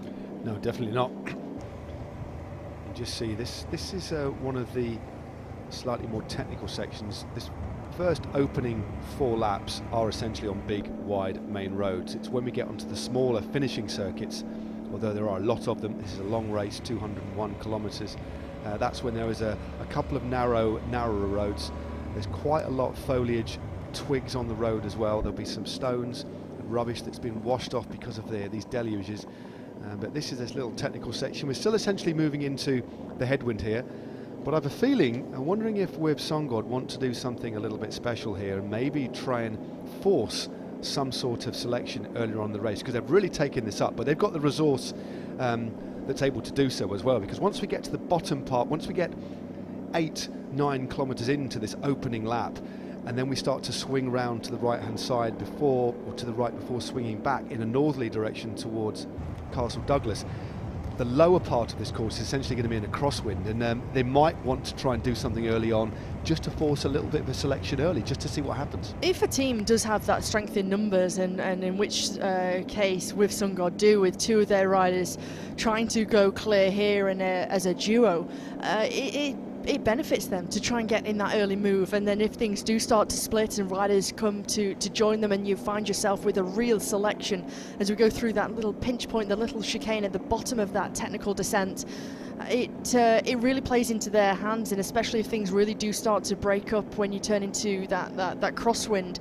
and then even more so when you get into the tailwind as you start to round yourself back into Castle Douglas. Rob Scott here, joined by one of his teammates, and of course they'll be really confident to work together, and already things in the background starting to split here, Matt. We saw that in the women's race, didn't we? Because that's, although it's quite a big main road, there was a couple of sweeping turns on it, a lot of debris in the road that's been blown off the top, and we're moving into a crosswind here as well. So, and generally high speed descents in the wet, riders always give each other a little bit more room, and that stretches in turn the length of the peloton. So these 2 riders here moving clear from Wib Songod. You can just see the chase behind it is being led by Richardson, actually, as we've got one rider I think who's a little bit out of the back at the moment. That might be one of our reserve riders. That is Marinus Peterson of the No Pins Moto Tip race team. He's a little bit out at the back. Hopefully he'll get back in contact, but we do have 2 riders gradually moving themselves clear.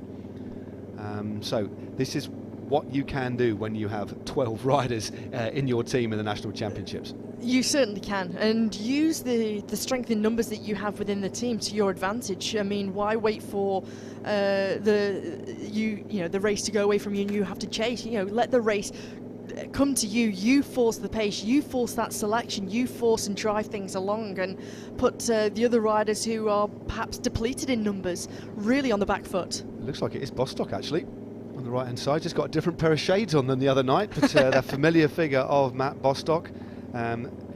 This is a good bit of riding by the Wib Songod team. Why not take control of the race? Why not get riders up the road and take the pressure off the riders behind? Really intelligent riding, as already we've got several groups out of the back also struggling in this tailwind. We're already on the bottom part of this circuit. Despite the headwinds, the speeds are very, very high indeed, and already several riders in difficulty at the back. Yeah, that's just an indicator of just how difficult this has been, and quite how stressful it is out there as well in terms of the weather conditions. This is Ewan Mackey of the Saris Ruvi Sauerland team, who's just trying to get himself into this group of around 7 or 8 riders, and one of the riders from EF Education First has found himself on the wrong side of the split. it looks like the figure of Simon Carr there, EF Education Easy Poster, beg your pardon. Yeah, he's going to have to do a bit of a ride to get back in contact. That's the last thing you want to do, although they don't think they've put the cars in, so they should get back on again. But the speed they're riding at the moment, Alex Richardson there in third wheel, the rider all in navy blue, as I said, moving on to St Piran after this race, has brought this group back together. And just see Connor Swift actually moving up the inside with the red helmet and the black top, one of 2 former champions in this race. Connor Swift from Arkea Samsic. He's got Dan McClay with him. Watch out for both of those riders. Mark Cavendish straight away sat in second wheel. And this is Chris Lawless on the front now for Total Energy, a teammate of Peter Sagan. Lawless happy to take things up. And we saw Mark Cavendish take that wonderful stage in the Giro d'Italia, and on some of the flatter stages, those rolling stages, was aggressive, trying to get in those early moves as well. And so Cavendish more than happy to get stuck in at the mix, and he's won this title before. He knows how complex this race can be to win for the World Tour riders. It's certainly not easy at all. It's certainly not, and he will have fond memories of taking that title on Scottish roads as well when it was hosted in Glasgow back in 2013. It was on the course that would then feature in the Commonwealth Games in 2014. So for Cavendish, fond of these Scottish roads, but he also knows what it takes, and I think at this point in the race, easier to be going through, sharing that workload up towards the front than to try and sit in and try and miss turns, try and sit tight and sort of keep yourself anonymous. No, definitely. Well, we're down on the lower part of the circuit. As you can see, the road gently meanders primarily in a southwesterly direction before we flick hard right and start heading back up towards the finish in Castle Douglas to commence lap number 1. 22.9 kilometres round. And the second part of this large opening circuit is in, well, with a tailwind basically, and another big attack from one of the riders. I've got to recognise who that is right now, but it's a big attack over the top. And then we've got Ribble well tight responding there in that orange and blue, and also a rider in red just trying to get across the gap, and all of the rest of the bunch across the road. So a little bit of a move is starting to establish itself, but it looks like one of the Groupama FDJ riders is interested in getting across as well. With Sungard always being attentive in these moves here, looks like the figure of Damien Clayton, joined by one of the riders from St Piran, Ribble well tight and Wales Racing Academy. Mark Stewart in that fluorescent and blue jersey, just trying to come across with Jacob Scott, one of the riders from Groupama FDJ, also wanting to find himself in this selection. So constant attacks here that are starting to try and be forced to go through. Yep, little group going clear now. That looks like it's, so it is Jake Stewart actually in that group. I think you're well identified, definitely one of the riders from St Piran there. So a good little cluster of riders, Wales represented as well. The Wales Racing Academy have 6 riders in this field, a lot of them under 23 as well. Remember, 2 championships on offer in this race. We've got the under 23 and the elite men, but that little speculative move has now come to nothing. Also another team we haven't mentioned yet, the Trinity Racing team have a real good cluster of riders.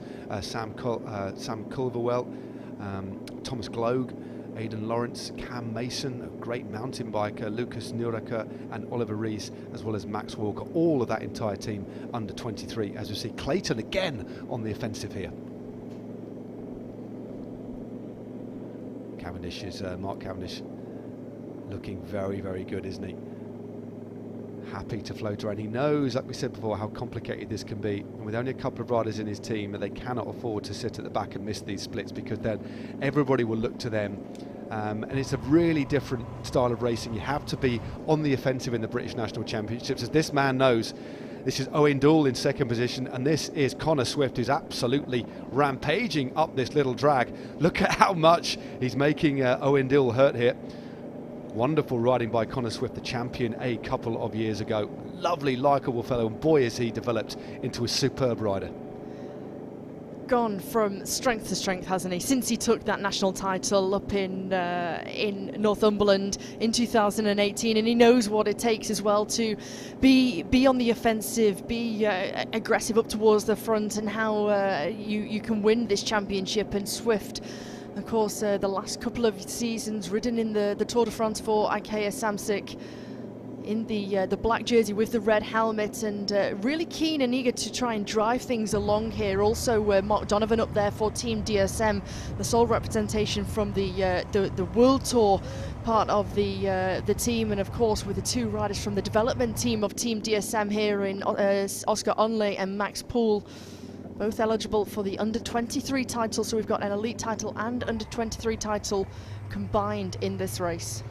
Well, turning right on the bottom part of the circuit. So there you go, Connor Swift happy to go on the offensive early on in this race, and quite often we see splits go early and that can shape the race. That's why we're seeing several of the riders from the World Tour at or near the front. You cannot sit back in the British Championships, or if you do, it represents a big risk. It's a relentless pace that's being set here already, well over halfway through the opening lap of this race. And again, the wind really playing its part. You can just see the riders leaning into this wind. It's still blowing at gale force. Ethan Vernon, the rider, just looking across at what looked to be Father Christmas. We understand that Father Christmas is off duty and has come to Dumfries and Galloway's and see a local B&B in Castle Douglas. So that's lovely to see. It's brilliant, isn't it, to see the support of such an iconic legend. He does like riding his bike in between sleigh rides, does Father Christmas.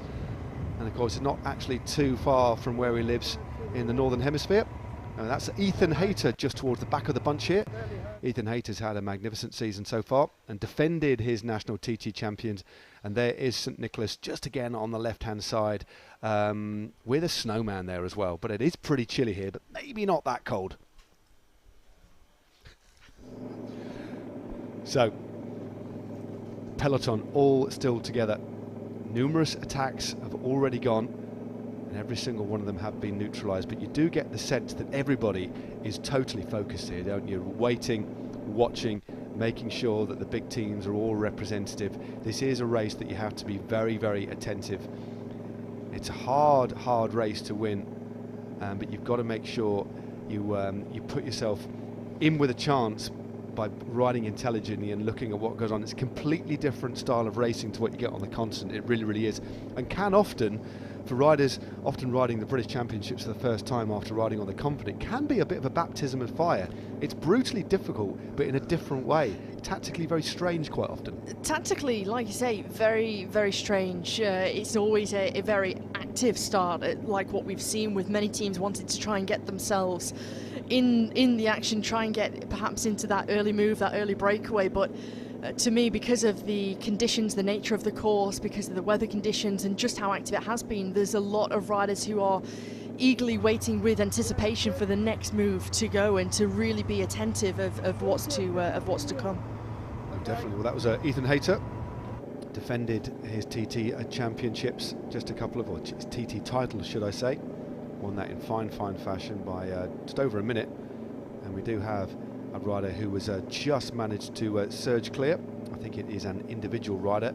Although the field in the British Championships is mostly made up of teams, there are one or two elite riders or first category riders that due to their performances can actually get a place in the British Championships, and this looks to me to be one of those. And he's opened up a nice little gap here, and it won't be too long before he actually starts to pick up that tailwind and we head in that northwesterly direction back to the start and finish area in Castle Douglas. So a nice opportunity here for this rider to go clear, as we see a couple of other riders handing things back to the neutral service.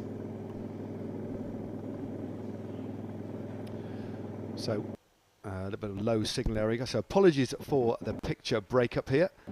We are at the furthest point from our start and finish area, so we are experiencing just a little bit of a picture breakup, but there is the finishing line in Castle Douglas, and they'll be passing this on 12 occasions. The 12th and final time through, we will see our British champion being crowned on the aptly named, Hannah, King Street. So we're obviously using new technology being utilised here at the British Road Race Championships. We're using 4G technology out on the course, and occasionally that might drop out, but we'll be bringing your pictures back as soon as possible. But there's a finish line and a few hardy souls there, Hannah, who have been greatly appreciative of the racing that we've seen so far over the last few days. It's brilliant, isn't it, to see the dedicated fans braving the weather conditions and coming out to support the British Championships today, both the men's and women's race. And I think ever so slightly on the finish straight there, the weather, the rain has stopped momentarily, thankfully, for those hardy fans. But it is great that when you see the Britain's best athletes, road athletes here in your area, you can't miss it, can you? Definitely not. As long as you give them a cheer, you pop outside with an umbrella or a cagoule to give them a wave. There are plenty of pubs, plenty of B&Bs and plenty of little cafes to watch and keep warm before you then wave the riders through. I'm a big fan of circuits, I really, really am. We're just looking at pictures from earlier today. These are the two attackers, Matt Bostock and one of his teammates, Wayne Clear, earlier on with Sun God. And as you can see, very blustery conditions. These conditions will be with us, we understand, until the end of the day today. The men's race scheduled to finish at around 5:30, perhaps 5:45, as we head a little bit further up the road. Back to live pictures, and this is our solo leader at the moment, who is out in front and looking good. This is Nicholas Cooper of the Sweden Cycling Academy, a very interestingly named team. I can assure you he's a British rider, otherwise he wouldn't be able to ride, but the aptly named in terms of the colours he's got, the Swedish racing team. So he's opened up a nice little lead here and is certainly looking strong as he powers into that corner, and this is where they'll start to pick up that little bit of a tailwind on the run in back to Castle Douglas. And of course, many of the riders who are riding in this race have been out here for the best part of a week. I know that a couple of the Ineos Grenadiers, in particular Ben Turner, came here a week and a half ago, like a mini training camp, sussed out the TT route, had a good look at this circuit. And of course, with these multiple laps, there's plenty of opportunities to get a real good sense and maybe think about how you're going to play the race later on. But this lad out in front, Nick Cooper, opened up a nice lead. Yeah, Nicholas Cooper of the Sweden Cycling Academy, 25 years of age, predominantly bases himself for racing on the continent abroad. Been racing in Greece this year. He's racing in the International Roads Grand Prix, the Tour of Roads as well, where we've seen some other key British riders really have some great results on the roads of Greece. And for this rider, Nicholas Cooper, took the opportunity onto this larger road just to get away. And again, as we've been saying time and time again, if you can get yourself into one of those early moves, get a few riders to bridge across to you, really force that selection. And there's the times, the crucial times: 10 seconds to a group of chasers, 26 seconds to the peloton. And Nicholas Cooper really going well with two riders coming across, and this is the figure of Mark Cavendish who's coming across along with one of the riders of with Sun God. Looks like Damien Clayton. It does look like Damien Clayton, doesn't it? We'll get confirmation in a minute. He whizzed by, so we couldn't get his number. It does look like Clayton. Mark Cavendish. Well, imagine that. You're an individual rider. Nick Cooper. Cavendish looks around at Clayton with his number flapping around. And we'll just get confirmation of who that is for you, but I think it is indeed. It's Damien Clayton, of with Sun God. So we have our three riders out in front now.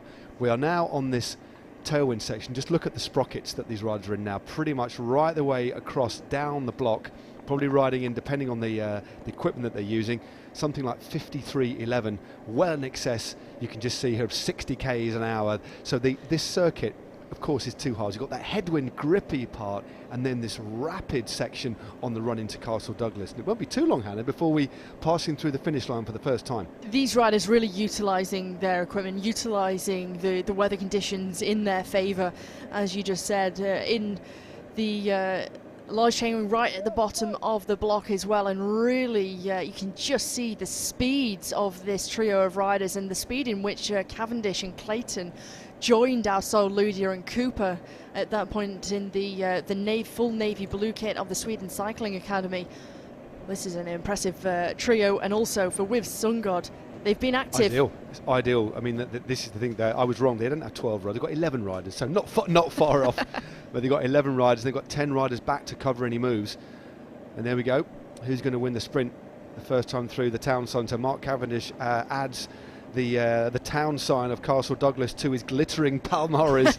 But this is the early stages in this race, but it just shows how intent on performing well Mark Cavendish is. He's a wonderful rider to watch. He really is. He's well into the autumn of his career, but boy, he is hungry. He just loves racing his bike, and it's absolutely wonderful to see him get stuck in so very, very early in this race. And the two riders with him more than capable of matching his pace at the moment. They have a nice, healthy lead of 35 seconds. And I tell you what, Hannah, that first lap skipped along in pretty decent order despite that tough headwind on the first part. It certainly did, and when they come through the start-finish line this time, we'll take a look at just how quick they're lapping this 22.9 kilometre long circuit. Of course, they've got 4 long circuits, 8 short circuits, totaling 201 kilometres as they make that right turn onto King Street. Clayton on the front in the black rain cape, followed by Cavendish, followed by Cooper. Yeah, Damien Clayton, 29 years of age, has ridden the Olympia Tour earlier this year, and the With Sun God team always have a very, very good race program. There we go, 178.3 kilometres to go, just under half an hour of racing. So Mark Cavendish, Nick Cooper and Damien Clayton complete lap number 1 of the British National Road Race Championships, and they've got a lead of around 35 seconds over the bunch behind. But there is activity here, and it's the team of Ribble Weltite who are interested in bringing this one back together. And you can just see a very interesting bit of manoeuvring there by Ethan Vernon, the teammate of Mark Cavendish, sat in third wheel. It's one of the wheelbase riders there, and you can just see Chris Lawless getting rid of his cape there. The rider sat in the white jersey, he'll be throwing that off. So the bunch crossed the line. One of the opening large laps is now done and dusted. So 3 laps to go of the big circuit, and once we've done that, we will then start 8 laps. So very early stages of this British Championship, but a relentless pace already being set. That's Simon Carr just at the back. So the rider that you identified earlier on, Hannah, from EF Education Easy Post, has managed to get back on. That was a sketchy moment for him. This is one of the riders, as we said, from Ribble Weltite, trying to get across the gap, maybe trying to get representation in front, because the other big domestic team that are represented in front, of course, Clayton. So it just makes things a little bit easier if Ribble Weltite gets somebody in this move. It does, and because they have missed this move, and having such a large squad here with Balfour, Crockett, Jeffers, King, Kiffin, Lamb, Peckover, Peters and the 2 Tanfield brothers, it really is on them on such a prestigious race as well, with the British champs on the line, that Ribble Weltite, they really want to try and get someone within this move, and they can sense the danger with Sungod. Of course, they're not going to contribute to the pace, and Quickstep Alpha Vinyl, there's only Ethan Vernon left. Of course, he's not going to do any of the chasing with his teammate in Cavendish there, and with Nicholas Cooper, he's the sole representation for the Sweden Cycling Academy. So at the moment, the onus really is on the likes of Ribble Weltite to try and bridge across here. Yeah, it's a good move. Looks like it difficult to recognise who that rider is, but not sure if it's Cam Jeffers or not. But there's another little group coming across, St Piran represented, also with Sun God as well. Also a couple of riders from the GB Academy team also moving clear. And this is Stephen Williams as well in third position there, in the black jersey. So this is a good little move here. A really good move going clear, and Rob Scott on the front 4 with Sungod, and although a teammate of Damien Clayton, they're putting themselves in a strong position, because at the moment no real reaction from behind. Stevie Williams is in here. Looks like Stephen Bradbury of the St Piran team. 2 riders from the Team GB Academy and Team Inspired with those white jerseys on, who are also within this group, and Williams really keen to force this move to stay away here, really drive the pace. Yeah, this is a good pace that's being set, but it's set the alarm bells ringing in the peloton behind. Several splits. This is a super high octane start to the British National Road Race Championships here in the Dumfries and Galloway. A couple of the riders there from the young GB development team, and we've got the Welsh Racing Academy here, and we've also got They're the GB youngsters. They performed very, very well indeed in the Crit Champs. Certainly put a lot of riders up towards the front, and it's of course going under the name of Team Inspired. So they've got riders 3 and 4. Rob Scott still on the front here. Interesting he's riding when he's got a teammate in front. Just needs to swing off now. For the first time we've now seen also Ben Turner, the tall, rangy figure of the young rider from the Ineos Grenadiers. Just see him towering above everybody else there in that Ineos kit. And he has had an absolutely revelatory season, hasn't he, so far? 11th, I think, the standout ride for me in Paris-Roubaix. But they need to be attentive as we head back out to our trio in front of Nick Cooper. Doing his turn on the front here. 30 seconds is the lead. Mark Cavendish, the unmistakable figure of Mark Cavendish. And then Damien Clayton ploughing this furrow out in front, and on this stretch of road into this headwind they're going to be easily seen by the peloton, aren't they? That's the only problem here. They are, and when you've got almost that carrot up ahead of you, and you can see the group on this long, wide open stretch of road, and I feel like for the likes, and when you see the way that Nicholas Cooper is pedalling, seems a little bit more committed than the likes of Damien Clayton. Damien Clayton doesn't look too committed at this point in the race. Of course, still a long, long way to go.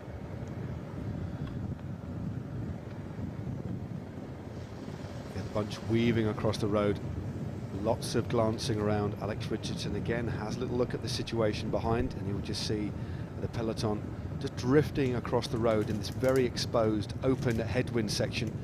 Hard to actually make moves here. This is where we saw it very difficult to snap the elastic as another rider just goes on at the left hand side, as we briefly head back to our trio of leaders. So well into the second of the 4 opening large laps of this British Road Race Championships. The defending champion Ben Swift is here, riding for the Ineos Grenadiers. Mark Cavendish, the champion back in 2013, he's managed to get himself in that front group. And also the other champion, former champion represented in the field, is Connor Swift, already very aggressive about 15 minutes ago, certainly looking good. Has to be one of the pre-race favourites, but this rider here has managed to open up a nice lead.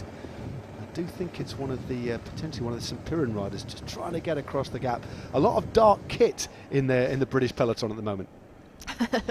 Thankful for the thanks to the typical British weather here that we're having for the national championships. But as you say, whilst the riders are trying to keep themselves warm, as dry as they possibly can in the early parts of this race, plenty of riders who are opting to have their Gabba style jacket on, their rain jackets, covering up their numbers, their traditional team colours.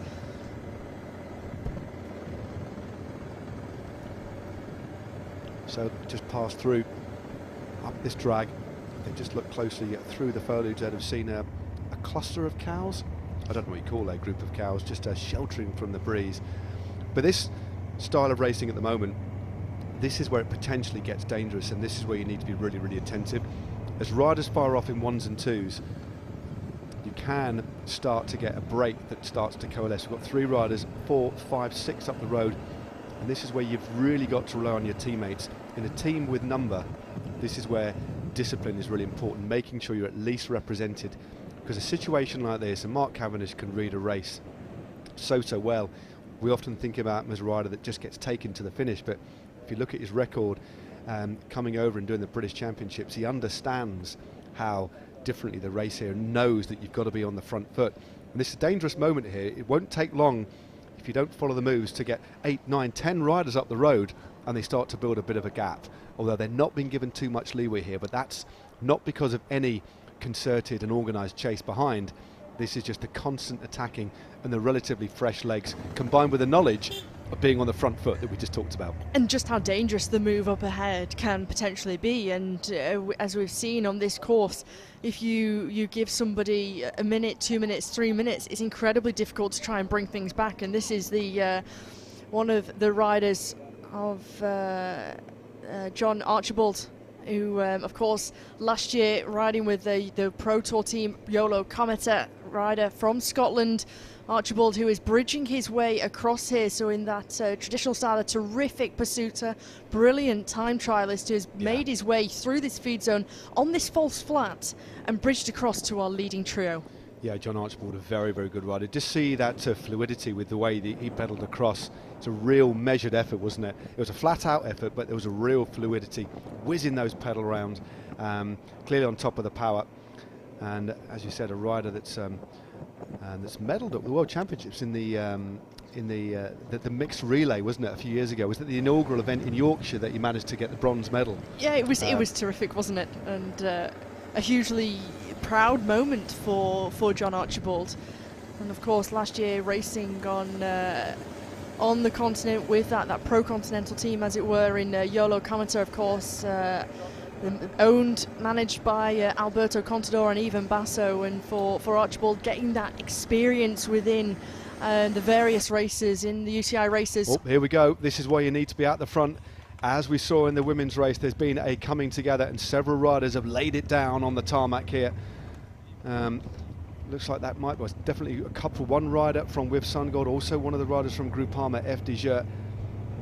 This is why it's always good to be at the front if you can. But again, you never know when there's going to be a touch of wheels. And we've got several fissures that have now opened up in this absolutely rapidly moving peloton. And back to the front, you really get a superb sense of the speed. And you talked about the attributes of John Archibald, a very, very good time trialist. What an addition. Here we go. Here's the difficult to see what exactly happened there. Just a coming together. I think we've got Ethan Hayter's gone onto the grass. It's one of the riders from the Team Inspire squad on the floor there. I do hope that they are okay. Carrying a lot of pace on that particular section, despite them riding into the headwind. So I was just going to say, before we saw that replay again, it happened just on the left-hand side. We can't exactly establish how it occurred, but you would imagine it's just a quick touch of wheels. That's generally what happens. But yeah, didn't look like one of those riders was particularly well on the deck there. But fingers crossed, everybody is okay and will be up and running. So here we go. 18 seconds back to the peloton, and our full lead is working very well. But in terms of riders coming across the gap, a rider of the quality and the attributes of John Archibald, you know, a team pursuiter, consummate time trialist, it's just the sort of rider that you want, and riding on home soil in Scotland as well, so he'll be completely fired up to do his bit in this group. He will be committed to this one, and because he doesn't have, he's racing as a private member, he's not part of a team, so he only really has to think of himself here, and being on home roads, it is hugely special. It is a proud moment, and for Archibald wanting to show what he's capable of, and I think having the addition of Archibald in this breakaway, he's just sitting and slotted himself into the wheel of Mark Cavendish just there in the black skin suit and driving things at the front, trying to get as low as possible. Having the strength of Archibald in here is going to be a huge helping hand. It certainly is. This is the chaos that has ensued behind a couple of riders that have fallen. This is a couple of the riders just trying to get back in contact. This is one of the riders from the St Piran team who was caught behind or involved in that crash. This is Stephen Bradbury. Safe, a very, very capable rider is Bradbury. Shakes his head. High speed pursuit at the moment. You want to try and get in as quickly as he can. It is do or die when you've got caught behind, because this pace is unrelenting, and a big long turn on the front from John Archibald.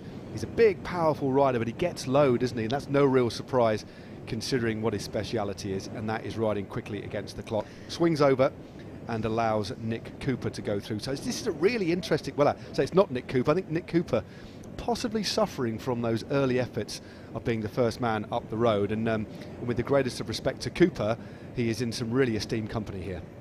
Cooper, tremendous setting things off here, and he was a real driving force when it was the trio of riders, especially into that headwind. And now we have one of the riders from the Ineos Grenadiers trying to come across. It looks like the figure of Hayter, so he sensed the danger of this move and head down into that standout position of Hayter, of course, the newly crowned British Time Trial champion, his brother winning the under-23 title on the same day, on Thursday, a successful day in the Hayter household. But for Hayter, wanting to try and bridge across and wanting to try and better his result, his terrific bronze medal last year, try and turn that into a gold in 2020. Yeah, just behind Fred Wright, wasn't he? You know where the winner was, that was his teammate Ben Swift. But Hayter has looked like he was actually caught a little bit behind that crash, but it's clearly just it's gone caught straight back up again and gone straight over the top. It's one of the Ribble Well type riders choosing the other side of the road to ride on. Meanwhile, we have a proper team time trial formation, exactly the right number for a T pursuit team, and I've already been told off for calling a group of cows a cluster.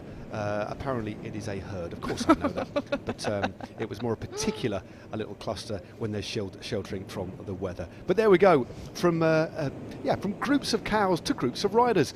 And in front, good turn on the front there by Archibald. He has a look round. He's not going to get any assistance, I think, from Cooper.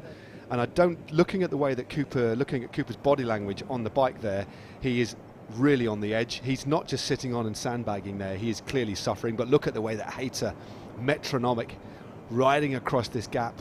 His shoulders as absolutely steady as a rock, and there's also a rider just behind him, that very visible kit of Ribble Well tight.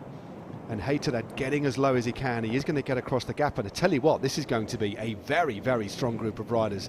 And it's not a case of if Hayter gets across, he will get across to this group without a shadow of a doubt, and that is a very formidable group. But saying that, given the quality of riders we have in front, it's almost too good a group of riders, isn't it? So there'll be a lot of teams behind who don't have representation, a lot of smaller teams as well who won't be happy with the situation, will try and punt riders across or try and get organised behind. Such a dangerous position in the race, and having so many strong, powerful riders from the different teams represented, and it's becoming, as riders fire ones, twos across, and almost if Ribble Well tight can get their sole rider who was just trying to bridge that gap at the same time as Hayter, there's almost the teams with such strength and depth, along with those teams who are represented in the World Tour, if they can bridge across.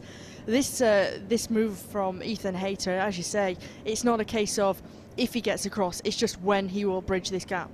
I tell you what, Mark Cavendish looks in good shape, doesn't he?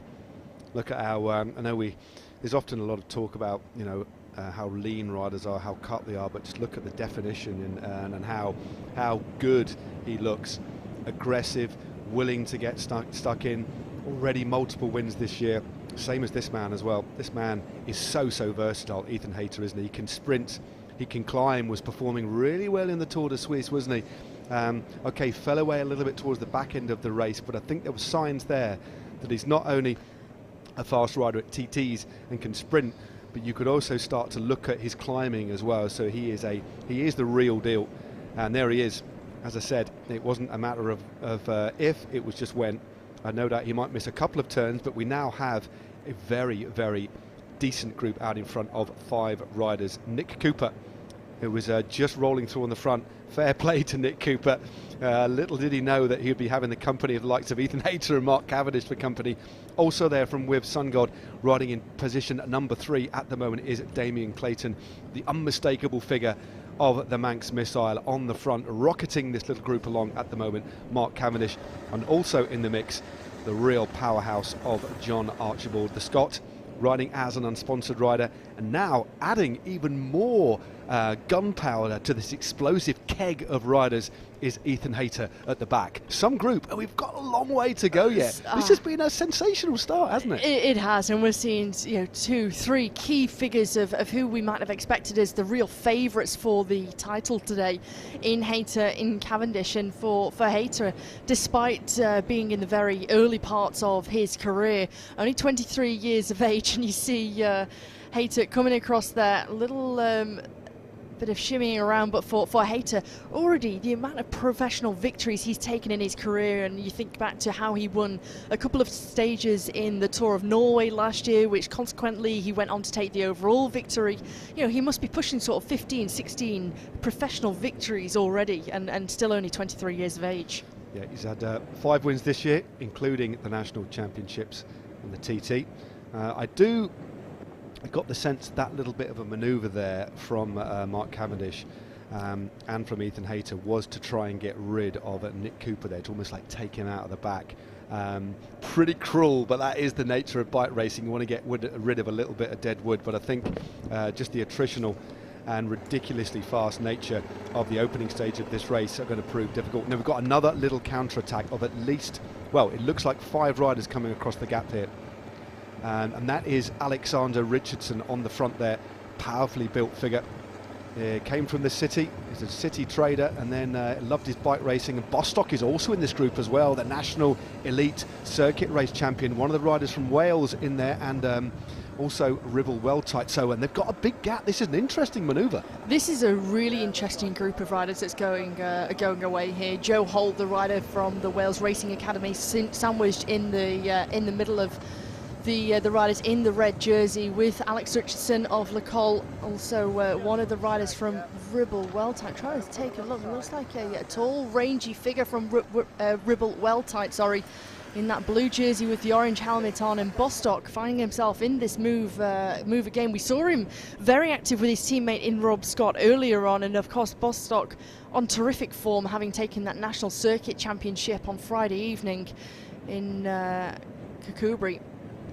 Yeah, well, this has been a very, very exciting opening, well, lap and a half of the men's elite road race championships here in Dumfries and Galloway. In around about 4 hours' time, the last national champions jersey will be awarded of the 2022 edition of the British Championships. Here's this little right turn. This will take us gradually towards the second part of the circuit, where they'll start to pick up that tailwind. Very strong winds today. The wind will be from the side for the next couple of Ks, and then they will have the more than gentle helping hand. It will be the firm hand of the wind in their back. Flick of the elbow there by Ethan Hayter. His number covered up, still got a gilet on at the moment. Takes a gel out, and may, or well, you could just see there Cooper saying, I think I'm starting to struggle here. This is the group behind, and they've probably only got about 20 seconds is the gap, maybe less than that, 15 or 20 seconds, as they just take it gingerly around that wet corner. A good little counter-attack. So we have 10 riders up the road. We have a group of 5, another group of 5, and then the peloton behind. So clearly everybody so eager. So there's no settling into this race at all, was there? There was attacks from the very off. And here we go. It's Jack Crook, Ross Lamb, Alexander Richardson, Joe Holt, and Matt Bostock there on the front of this group. His number covered up for the time being, but he will be riding without any pressure at all, and he's happy. And you might be thinking, well, why is he bringing this group across? Well, it gives them more of an opportunity in the front, and this early in the race to have 2 riders potentially in the front group is ideal. So it's not a dangerous situation here. Oh, there it is. We've identified the other. I thought it was a snowman. It's actually Rupert the Bear. Not seen him for years. I wondered where he was. Yeah, he's been hiding away for a fair while. Missed him, Rupert Bear, with his standout trousers, but didn't know Rupert Bear and Father Christmas were mates. No, apparently they are. Well, Rupert the Bear, everybody, Hannah, knows his name. Okay, from Father Christmas and Rupert Bear to the front of the National Road Race Championship. Only the best fans for this championship. Well, there we go, Rupert the Bear with a loud hailer. Oh, there is a penguin as well. A penguin, Rupert the Bear and Father Christmas. You could not make it up, but it's great to see. Pingu, is it? It could be Pingu, couldn't it? Yeah, it could. Pingu. So 45 seconds now for our leading 5 riders out in front. Mark Cavendish on the back there, forward on the saddle, looking exceptionally strong. Getting plenty of shelter there from the Scottish rider John Archibald, riding as a BC private member. So a private member basically means that he's essentially riding as unsponsored, so he's got a plain jersey, but he's a member of a British Cycling. And the last rider in this group who's clearly struggling, and he was the rider, arguably, not arguably, that actually set all this up. He was the first rider to actually get any significant gap in the opening stages of this race. And that is Nick Cooper, and this is the chasing group behind at around 45 seconds, being led by the freshly minted National Elite Circuit Race Champion of Matt Bostock, Alex Richardson here as well, and Joe Holt. This is a very strong group indeed, isn't it? Looking good. I can see you tucking into your hoisin sandwich, your hoisin wrap there. I won't disturb you, Hannah. I'll let you finish that one off. We, all of us, including the commentary team, need to keep fueled. And given the relentless tempo that's being set there, all these riders are going to need to make sure they're fueled up. This is no surprise to me, and we're not taking anything away from Nick Cooper, but just shows how quickly these riders are turning the pedals at the moment. and no real surprise that Nick Cooper of the Sweden Cycling Academy has been dropped. But I tell you what, it's a brave performance, and that's going to live in his memory for a long time, being up the road with the likes of Mark Cavendish in an early breakaway. But I've no doubt he will drop back a little bit. We're just getting to the far point of the circuit. We are using 4G, as we explained before.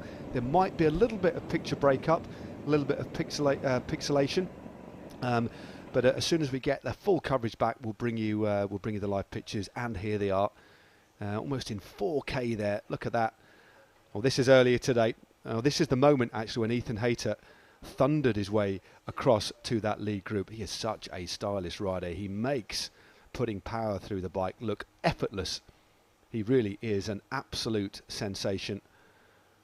5 wins already this year.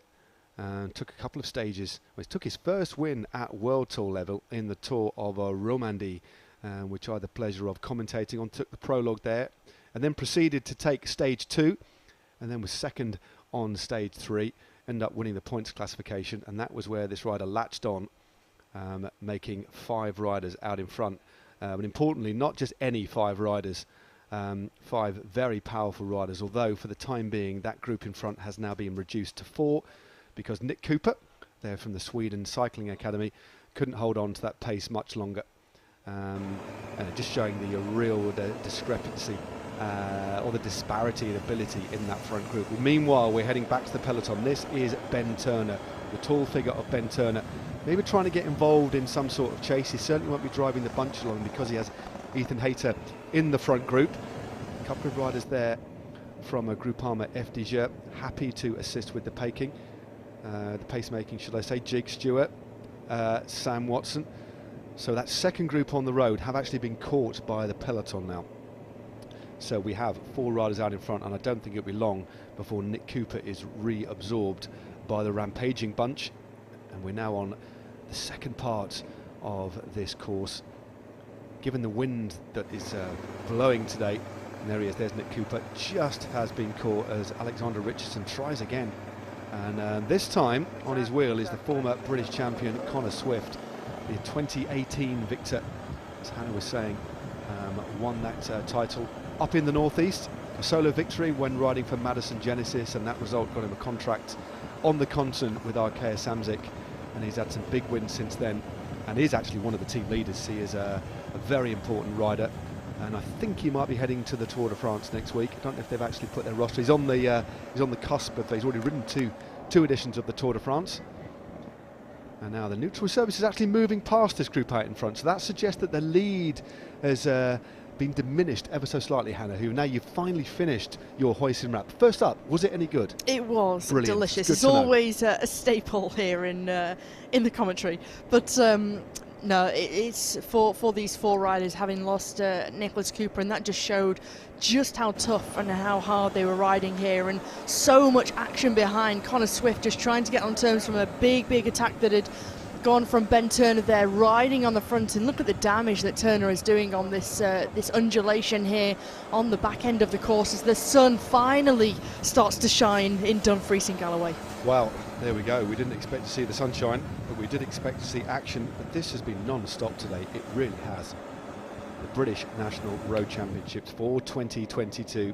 We've got 4 riders clear at the moment. They only have a lead of 20 seconds on the bunch behind. And the composition of this group, the man on the front is Ethan Hayter. Just a few days ago, he defended his elite time trial title in fine style, took the title by over a minute.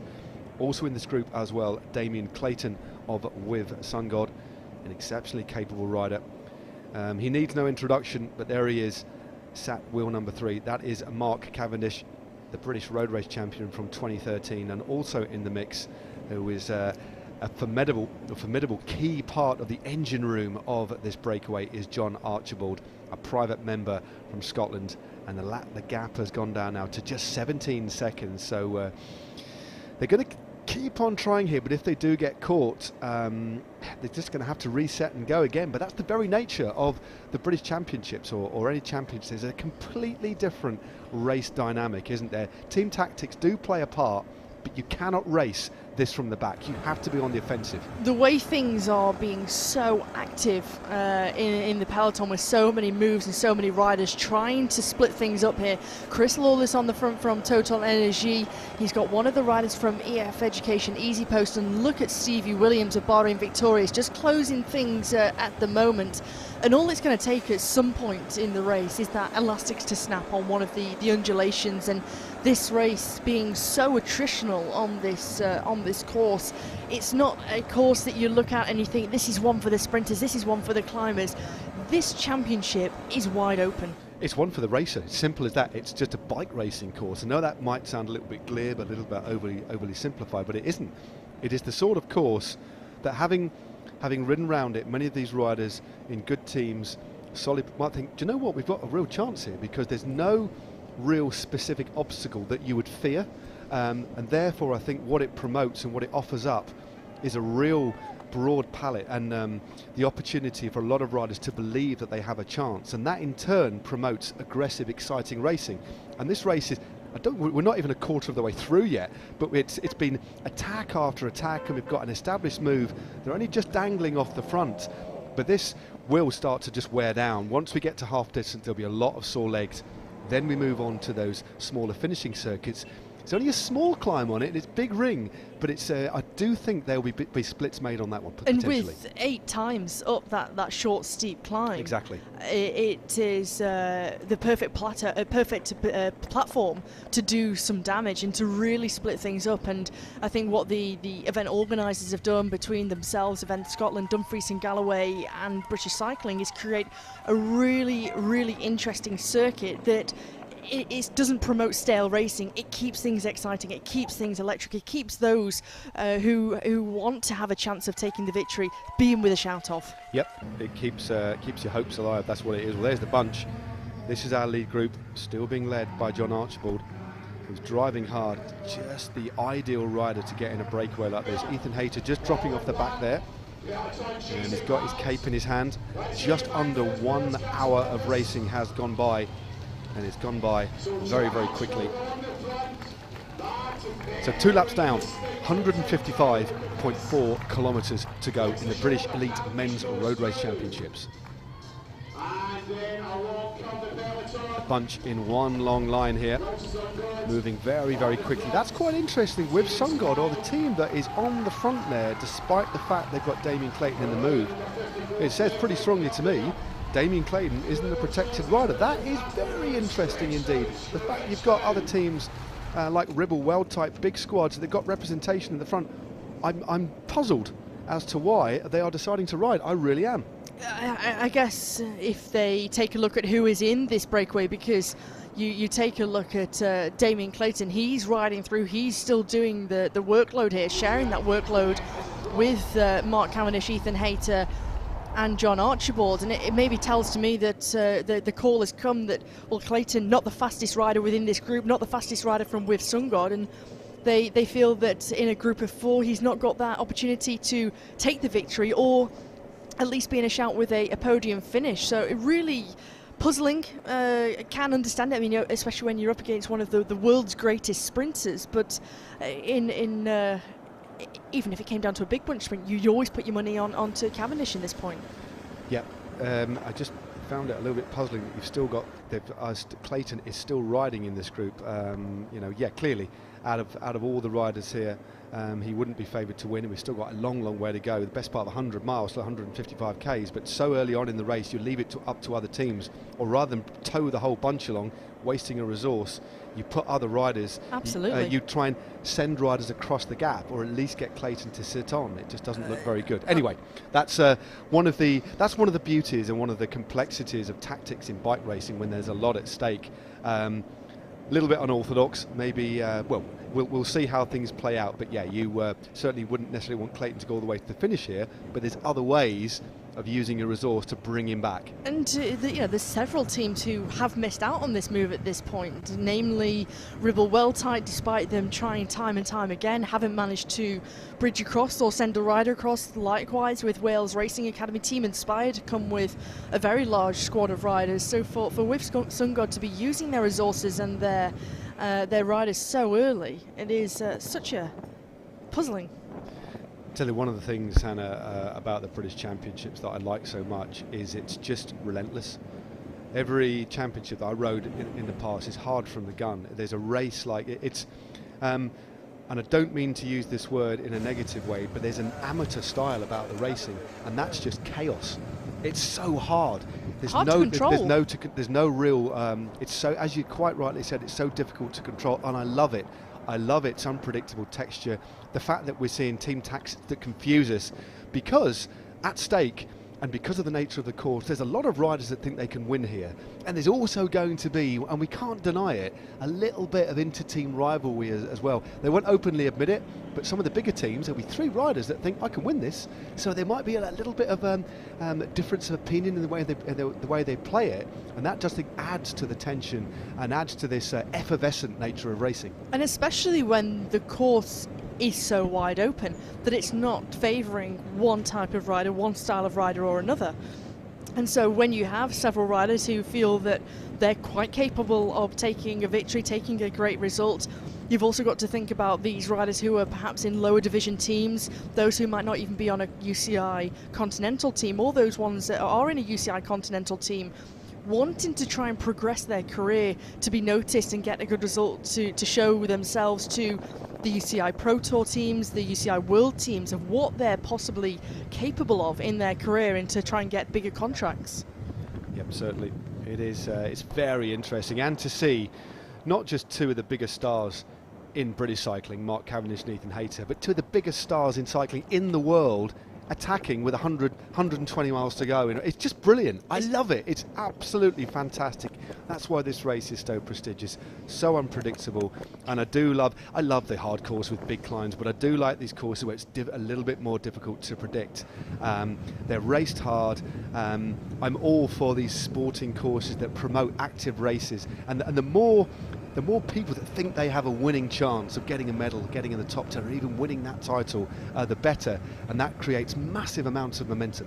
It does, and I think just creates that excitement, the entertainment, those who travel up to Dumfries and Galloway, to Castle Douglas, to come and support and to watch the best of British racers on these roads. And it does promote those riders who always feel like they have a chance to be in with a shout. And I also think it gives that opportunity. I mean, you know, how often is it that we see someone like Mark Cavendish in a breakaway and have that freedom to really go back to basics, to race on that racing instinct, and really have that open role? And I think it's so wonderful to see, and to see that, of course, he's when you put him into a stage of the Tour de France, he's, an out-and-out sprinter. He's a world's best and greatest sprinters. But here he has that opportunity, that freedom to race on instinct, and show what he's capable of. And, of course, show, I think, what good form he's got. Yeah, he's got great form, clearly. He's going to come out, there's like a jack in the box, straight out into that move. Within the first 5k, he emerged at the front, sniffing out the little move, and then has showed his colours already, willing to get stuck in. And this British Championships is certainly a bike racers race, and when riders get to the higher echelons of the sport, they can become more protected, but occasionally they just want to be let off the leash, and there's a real purity to this sort of racing. It's exciting to watch, it's a pleasure to commentate on, and we still have absolutely no idea who's going to win this bike race, because they've only got a lead of about 20 seconds, but still they press on the pedals at the front. And the pace that they're setting at the moment, as evidenced by the way that Nick Cooper was dropped, he's a decent, first category rider. You said he's had a good, but he just couldn't hold on the pace. And I dread to think what the average power is for these riders in this breakaway for the first hour of racing. As you used a wonderful phrase, keeping the chain tight all the way. It's such a hard course. The wind, these long drags, that grippy surface as well. You're always going to be on the power. Very few opportunities to rest up at all. And the few bits there are, they're super stressful because they're on the wet.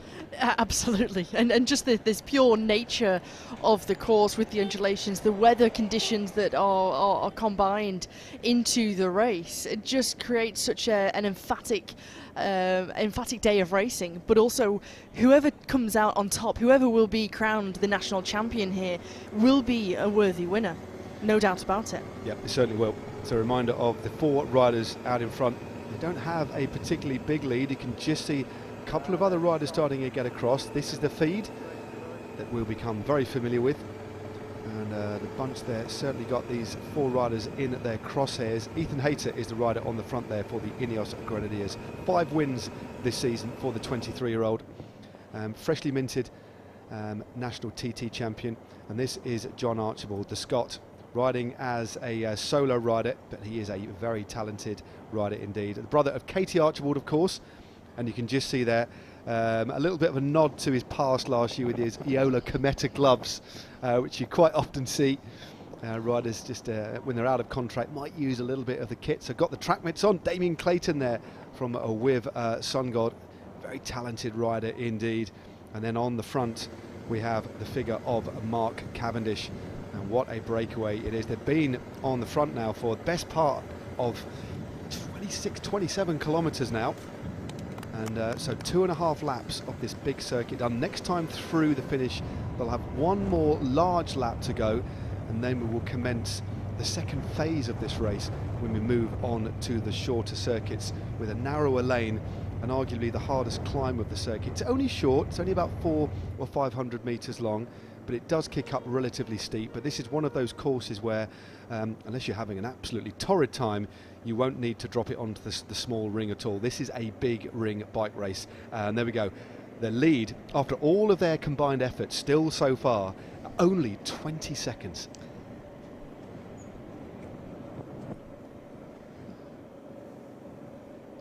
So deep into lap 3. And there is, not a cluster of cows, folks, that is a herd of cows, a bona fide herd of cows.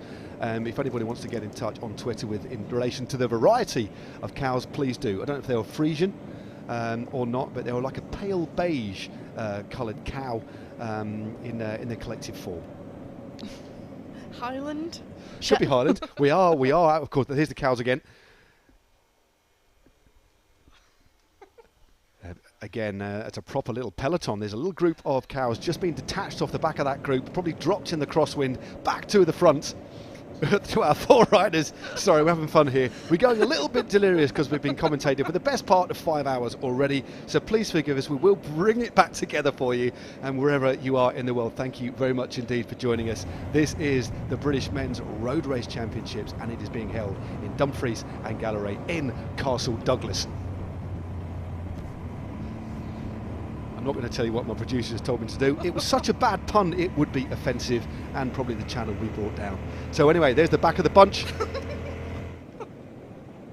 Oh, a sketchy moment there on the descent. This is that the roads are ever so slightly starting to dry there, Hannah, aren't they? But quite often when the roads are dry, you get this false sense of security, and you drift over, and then you go from one dry patch to a wet patch there. Damien Clayton, very gentlemanly in his conduct, pointing out some of the hazards on the road. Lots of leaves, lots of twigs, and obviously these wet and dry sections. Cat's eyes as well. And this group's still working exceptionally well together. And this is the back of the bunch behind. That whiplash effect that you get at the back. Super high speeds here. Best part of 60, 65 k's an hour on this very fast section before the kick up. And then we'll start turning back to head towards Castle Douglas for the 3rd time.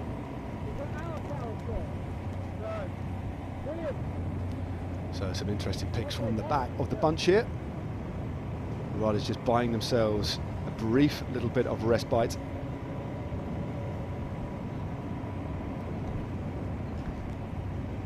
Is number 94. Just towards the back, trying to gulp in a little bit of air. That is Joe Hill, a solo rider from the Spirit BSS team. And there we go, that's another one of our riders from the Groupama FDJ team, just getting back in contact. That is Lewis Askey, of course rides at World Tour level. As we see a group of relatively relaxed cows at the side of the road, not taking too much attention to the racing.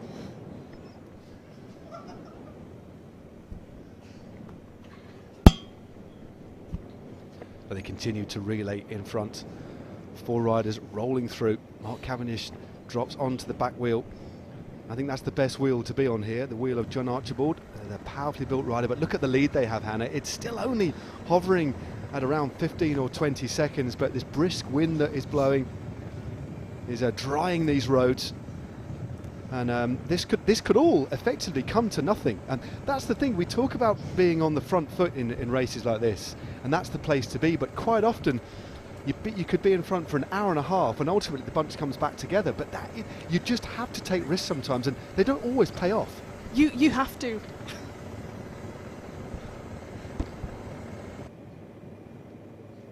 You do have to take those risks, Matt, and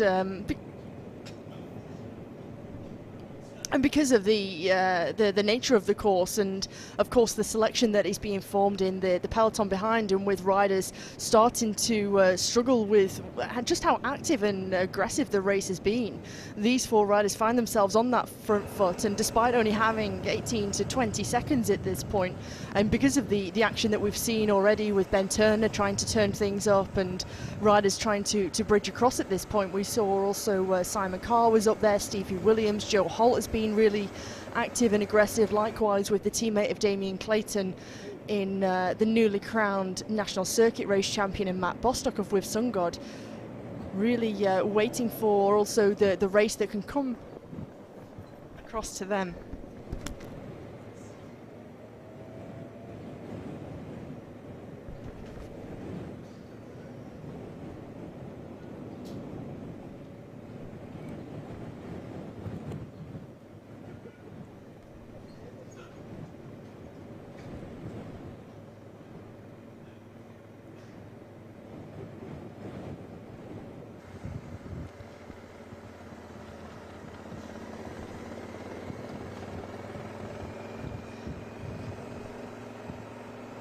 "14 seconds for these 4 riders as they still continue to share this workload out front.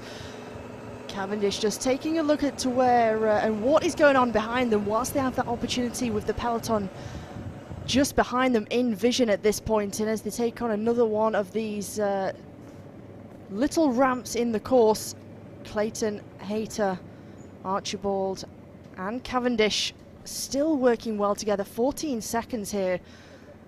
The sun starting to peek through the trees and the foliage here, with a little bit of debris falling onto the course because of the sheer weather conditions here in Dumfries and Galloway that we had overnight and into today, with the leaves, there's twigs, branches all falling onto the course, and things definitely look like in patches that they are drying up here, which is great news for the riders here, Matt. No, it certainly is. 14 seconds is a scant reward so far for the effort that they've put in. Hayter flicks his elbow. Archibald rolls through. Exceptionally gifted time trialist, as we've mentioned, riding on home soil. Continues to drive. A little glance over the shoulder there for Damien Clayton, just surveying the scene, just checking out what is happening behind. And what he will see, not too far away, is a peloton that is moving pretty much around the same speed as the group that he is a part of. That was a quick glimpse of Thomas Stringer from the Moon Glue race team. What an absolutely corking name for a team. I didn't realise you could get glue on the moon, but you apparently can. But no, the Moon Glue racing team, great to see those guys at the back.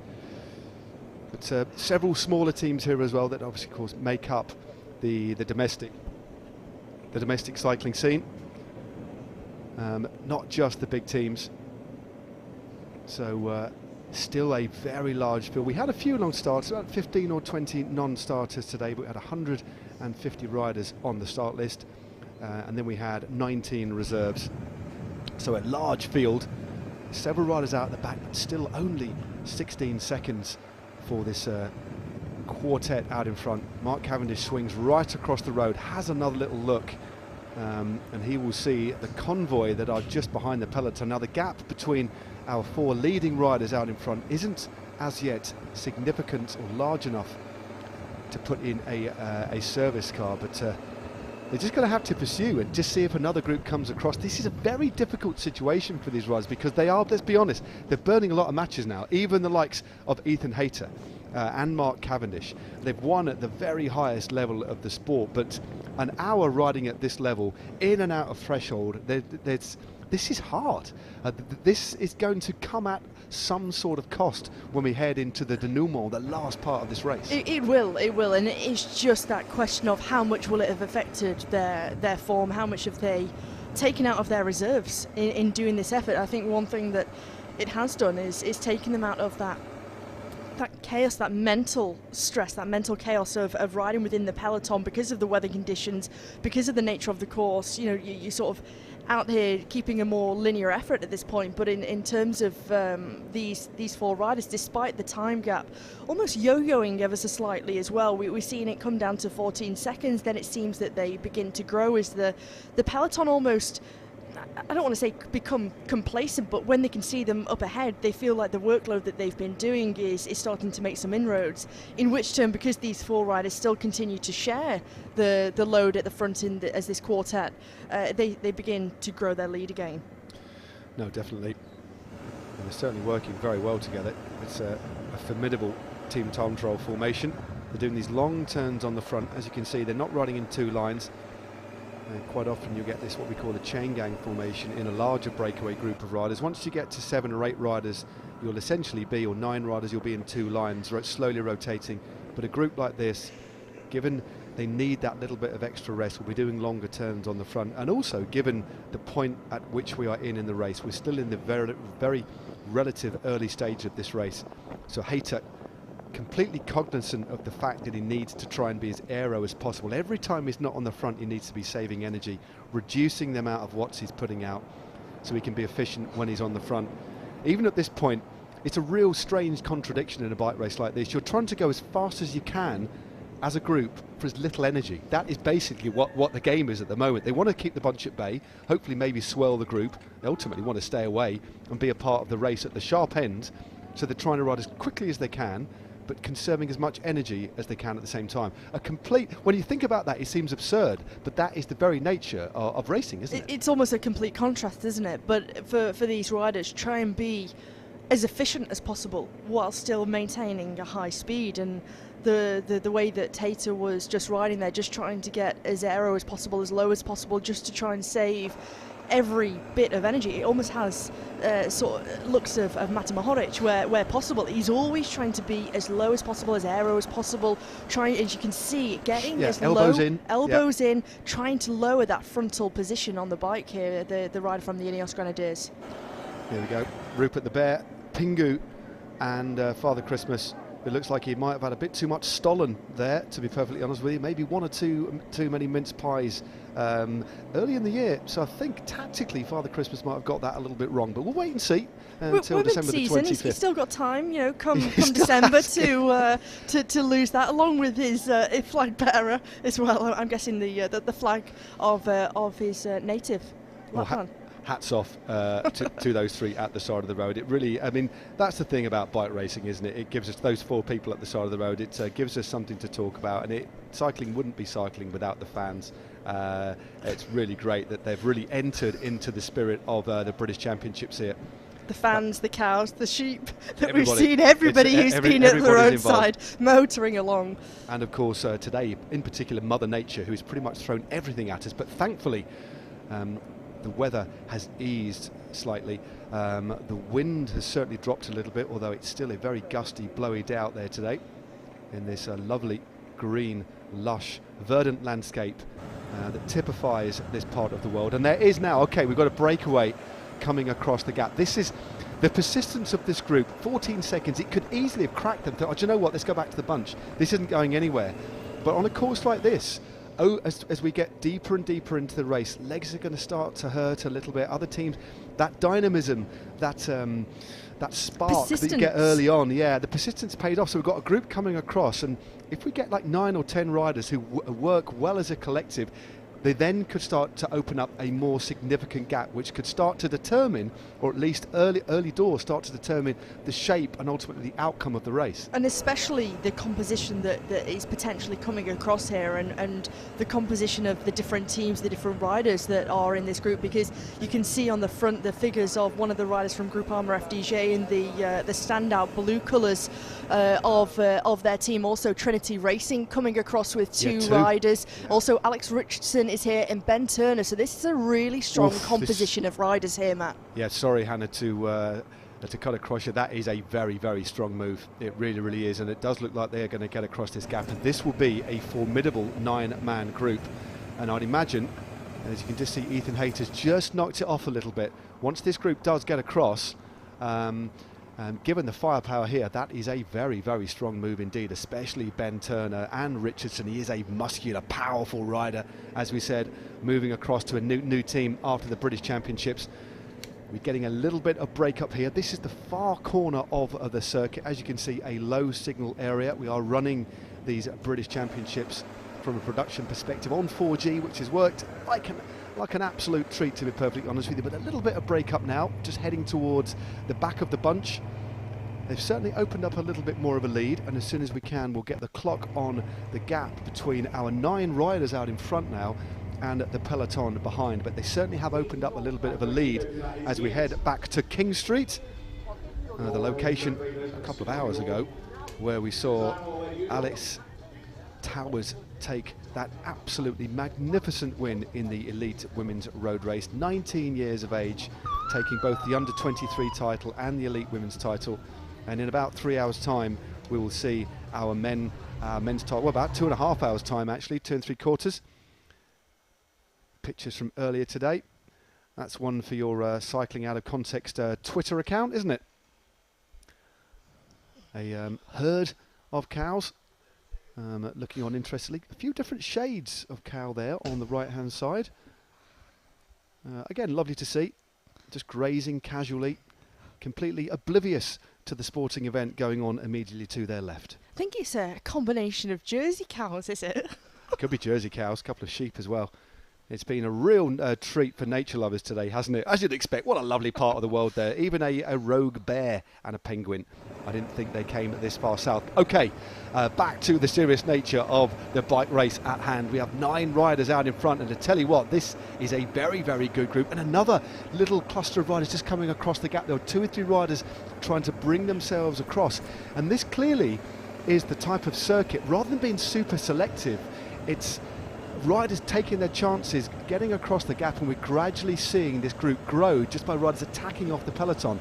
This is going to get harder and harder and harder, and these small rises are going to get tougher and tougher and more sticky as the race goes on. Yeah, using the road as a platform to launch and bridge across to this group, like the 5 riders that have done in Alex Richardson. It looks like also Finlay Pickering of the Group Armour FDJ under 23 team in that bright blue kit. The 2 riders from the Trinity road racing team, along with Ben Turner, who's driving things at the front in that right turn there. The tall, rangy figure, of course, starting off his career in cyclocross, very, very successful indeed before transitioning from his cyclocross team then to Trinity Racing, and then now with the Ineos Grenadiers. Just swinging off to take a look at what the situation is behind, and well, Matt, the lead for these riders, it's almost a handful of seconds now. It's slender, it's about 10 or 12 seconds, and we had the gap of 14 seconds there. A real high-speed affair this British National Road Race Championship for 2022 has been. We've got slightly brightening skies now. We've had a little bit of sun that has blessed briefly these riders about half an hour ago. Alex Richardson moving through to the front. It's still going to be a hard gap to bring back. They're moving at such a high pace, they're only going to incrementally shut the door, and be interesting to find out which riders, which team are on the front. Of course, River Weltai are one of the big squads who've missed it. They have no representation out in front, and they have certainly strength in number. St Piran aren't represented in the front, another team with a bunch of riders there too. Cavendish now rolls through to the front. That was the second opportunity for Ribble, Weltai and St Piran to get themselves involved and get themselves across to this move when the 5 riders made the junction to our leading 4. And for those riders, this is a really, really dangerous move. And even the likes of Connor Swift and Dan McClay of Team Arkea Samsic also having missed this move. And we saw early on in the race just how active Connor Swift has been. And when you take a look at this type of course and what type of rider he is, this really sort of goes hand in hand, and especially with the weather conditions. You take a look to the Trobro Lyon, which he'd won, and other races which he has taken victories in. For Connor Swift missing this move, and with only him and McClay represented for Team Arkea Samsic, it starts to become a really dangerous position to be in, because who has the legs to chase? Who is willing to contribute to bring things back? Is it going to be a case of they've got to try and bridge across an attack and not drag the whole peloton, but make a really concerted big attack to get over? No, you're totally right. Absolutely fascinating. This is this long straight haul into town now with that tailwind, so they've got the wind in their backs. They're moving at an exceptionally high rate here. Really interesting to see who will be right. Can't quite get a sense of who is exactly doing this chasing behind, but every single rider in this group, save for the rider from Groupama FDJ, who hasn't actually done a turn just yet, maybe just waiting a little bit. But as you said, the last thing you want to do is be on the back foot here, and if they do open up a lead, it's not going to suddenly go bang, and this pace is going to be constantly high. We won't get like we see in racing abroad, in stage racing or one-day races, often this ebb and flow. This is just on it all day long, and if you want to be involved in the race, you've got to make sacrifices. You cannot just be towed along today, and that is what we've seen. But this is a very, very strong group of riders out in front, coming into the centre of Castle Douglas once more. I think when they go through the line on this occasion, there'll be one more lap of this large circuit. They've done 3 complete circuits now. One more lap of this big circuit. They'll come through the finish again, and then they will start 8 laps of the shorter circuit, which is 13.7 k's in length. And there is the group behind here. Mark Cavendish leads them in to King Street. Interestingly behind, it looks like a couple of the riders from Groupama FDJ are doing the chasing at the front of affairs, and this potentially why Finlay Pickering here on the back in the blue kit with the white overshoes is just sitting on and not contributing to the pace of these other riders. Yep, of course, the Groupama FDJ team, who are indeed riding, well spotted there, good bit of eyesight there, are driving this because they have several riders in this field riding, well, a couple of riders riding at World Tour level. They've got Lewis Askey and then Jake Stewart, and then they've got Joe Pidcock, Finlay Pickering and Sam Watson. And this gap is closing now, so it does look, well, there's either going to be a couple of riders that get across the gap, or the bunch is going to be brought back together here. 132.5 kilometres to go now in the men's British Elite Road Race Championships here in Dumfries and Galloway. The road racing centred around the town of Castle Douglas here, and they are on King Street, and we have had a royal race so far, that is for sure. On the gas pretty much from the start, a relentless pace has been set, and we are now getting a little glimpse of some sign just to warm the riders' backs here. But I don't think they'll be needing too much warming up, because although it's only about 14 or 15 degrees, the pace has been infernal.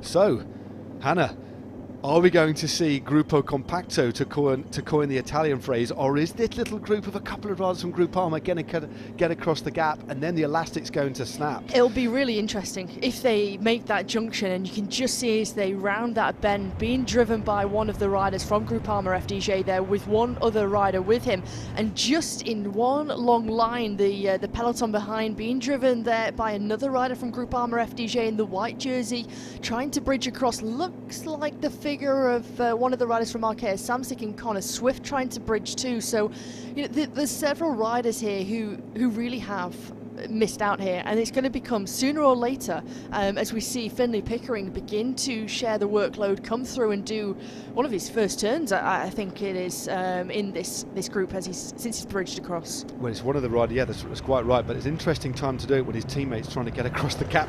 He might have been minded to have a little glimpse around, but I think it's one of the riders from With Sun God who's with the rider. Could be a Jake Stewart trying to get across the gap. Get confirmation of that soon. Jake Stewart or Lewis Askey, very similar physiologically, aren't they? When you look at them from a distance, they're quite hard to make out, quite tall, rangy, powerfully built figures. As Alexander Richardson rolls through there. Very talented bike rider. What a ride it's been by Damien Clayton today as well. There is Mark Cavendish chomping on an energy bar or a little bit of cake. Ben Turner, the real classics revelation of this year for the Ineos Grenadiers, rolling through as well. And that those two riders there, again, it is the national criteria, national elite circuit race. Matt Bostock, who's managed to latch on to the back of this group. That is such an impressive move from Bostock, because we've seen him time and time again, and he is being joined by Jake Stewart. It was those two riders who have bridged across, and Stewart, another real revelation of going to the World Tour. His result, I think it was Het Nieuwsblad at the start of last season. Yeah. It was magnificent, and he's gone from strength to strength, really mixing it with the world's best, and terrific turn of speed, terrific sprint on him, but a rider who really thrives when the racing is hard, when it is attritional. Yeah, he was almost born a Flandrian, wasn't he? Yeah, really likeable character, a very nice lad indeed. But the gap is narrowing now. Ethan Hayter, as we've seen before, as soon as he hits the front, he drops those elbows, brings them in as well, lowers his head, just to make himself that a little bit more efficient. It makes an enormous difference. And if any of you are inspired by watching this or already bike race, and you're looking at basically trying to go faster on your bike, learn by the way that these riders are riding here. Of course, train as hard as you can. There's only so much you can do with equipment, but the biggest singular thing you can do, aside from getting yourself fit on a bike, is your body position. Make sure you're optimized in your position, make sure you're comfortable, make sure you can deliver the power, make sure you are aerodynamic, and you will hit this sweet spot of efficiency, and that is almost the holy grail of it being efficient on a bike, and that's what these top end pros are very good at. And that's a tantalizing gap, isn't it? The two riders that are trying to bring things back are Stevie Williams of Bahrain and also Chris Lawless of Total Energies. They know they cannot allow this group to go out to 20-30 seconds. It could be gone. It will be, and if they leave it any longer, and I think wisely from them that they're doing it sooner rather than later, because the way that this leading group of riders are all sharing that workload, all going through and off, taking their turns, and not one rider is missing a beat here, that for Stevie Williams and Chris Lawless, it does need to be now and ever. And you can see the pace in the peloton just from the shot from behind. Several riders, several teams getting themselves involved as well, but for Williams, and especially off the back of such an emphatic victory and leading the Tour de Suisse for 4 or 5 days before consequently having to pull out with his team because of the COVID situation, the situation there. And for Williams, really wants to utilise the terrific form that he's got here. 130 kilometres to go. An hour and 33 of racing has gone. I wouldn't say in the bat of an eyelid, but it has gone very, very quickly indeed. An exceptionally high speed race today that we're having here for the British National Road Race Championships. This is a proper bike race, a real battle. And as you've said on a couple of occasions, Hannah, there is going to be a worthy winner.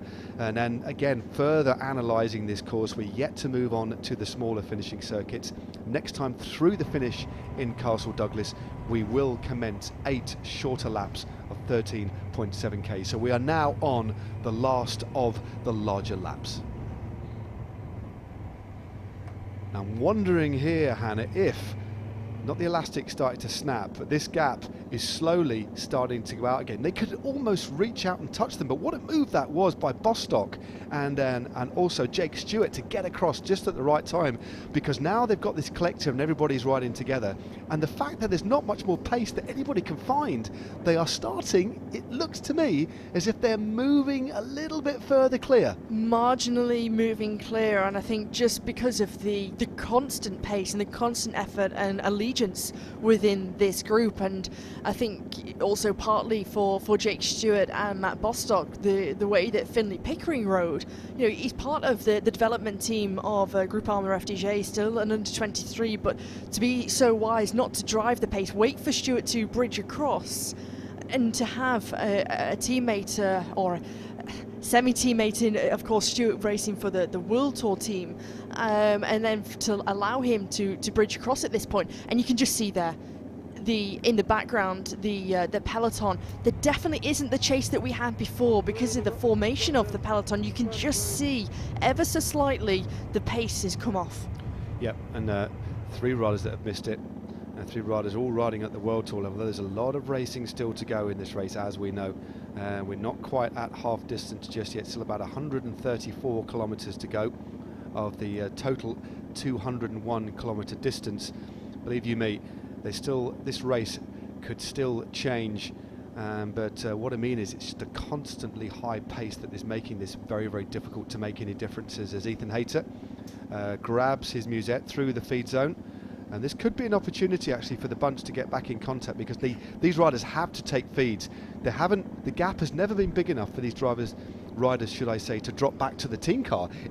We haven't had a gap of a minute. The biggest gap we've had is 45 seconds, but most of the time it's been 15 to 25 seconds. And it has been on all day, and there hasn't been that moment for them to really step off the gas, to be honest with you, Matt, because the gap never has grown too far behind, and still behind there is that chase, the rangy figure of Stevie Williams with that orange helmet on from Bahrain Victorious, still really eager to try and bridge across, and he just wants a little bit of assistance. You can see gesticulating to the other riders behind, just come on, help me, come through here, share the workload. And unfortunately, straight on his coattails is the team and the teammates of Stewart and Pickering of Group Arm FDJ. Of course they're not going to come through and help Stevie Williams of Bahrain Victorious.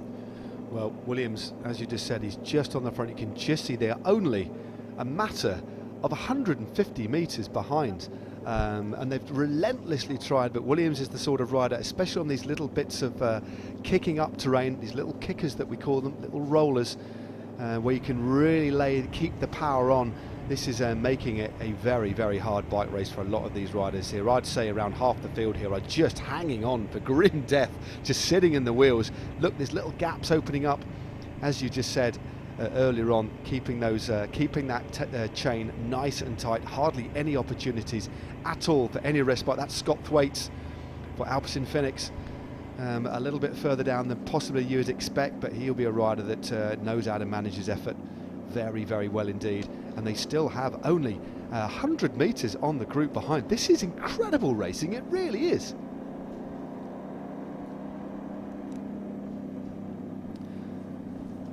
So deep into the final of the large 4 laps here.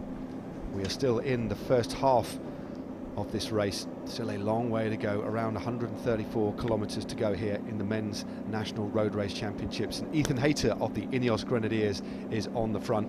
Super stylish rider. This is one of the few opportunities that anybody can get a little bit of rest. As you can see, the road has started to dry up now. Earlier in the day, this descent was pretty sketchy.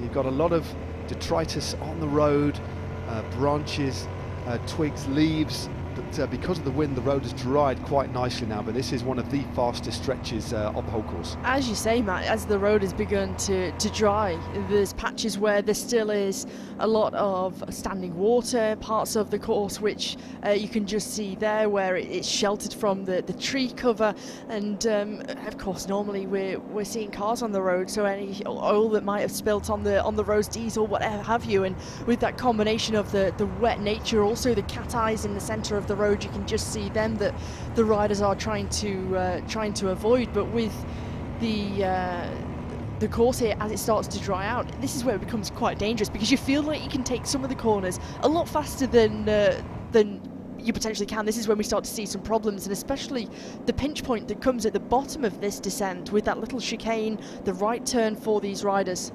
Yeah, we're coming up to that bit that you've just described, Hannah, very shortly. It's just a slightly complex little nip, isn't it? Nothing too bad. It's just enough. We've seen a couple of near misses in the women's race and earlier on in the men's, and you've got these cat eyes as well, and riders just dropping off the wheel of the rider directly in front to give them that little bit of extra leeway, that little bit of a space buffer to manoeuvre if anybody's going to get it wrong. But thankfully we've got a lot of crash barriers on the particularly the traffic lights and the sign that was just on the corner of the road here. It actually does more damage to the peloton, the large peloton travelling through that little pinch point, that little chicane, and it's where that is where the breakaway really can gain a couple of seconds at that point, when there's a lack of cohesion in the back because they've braked a little bit more in that peloton. Riders begin to start to look at each other.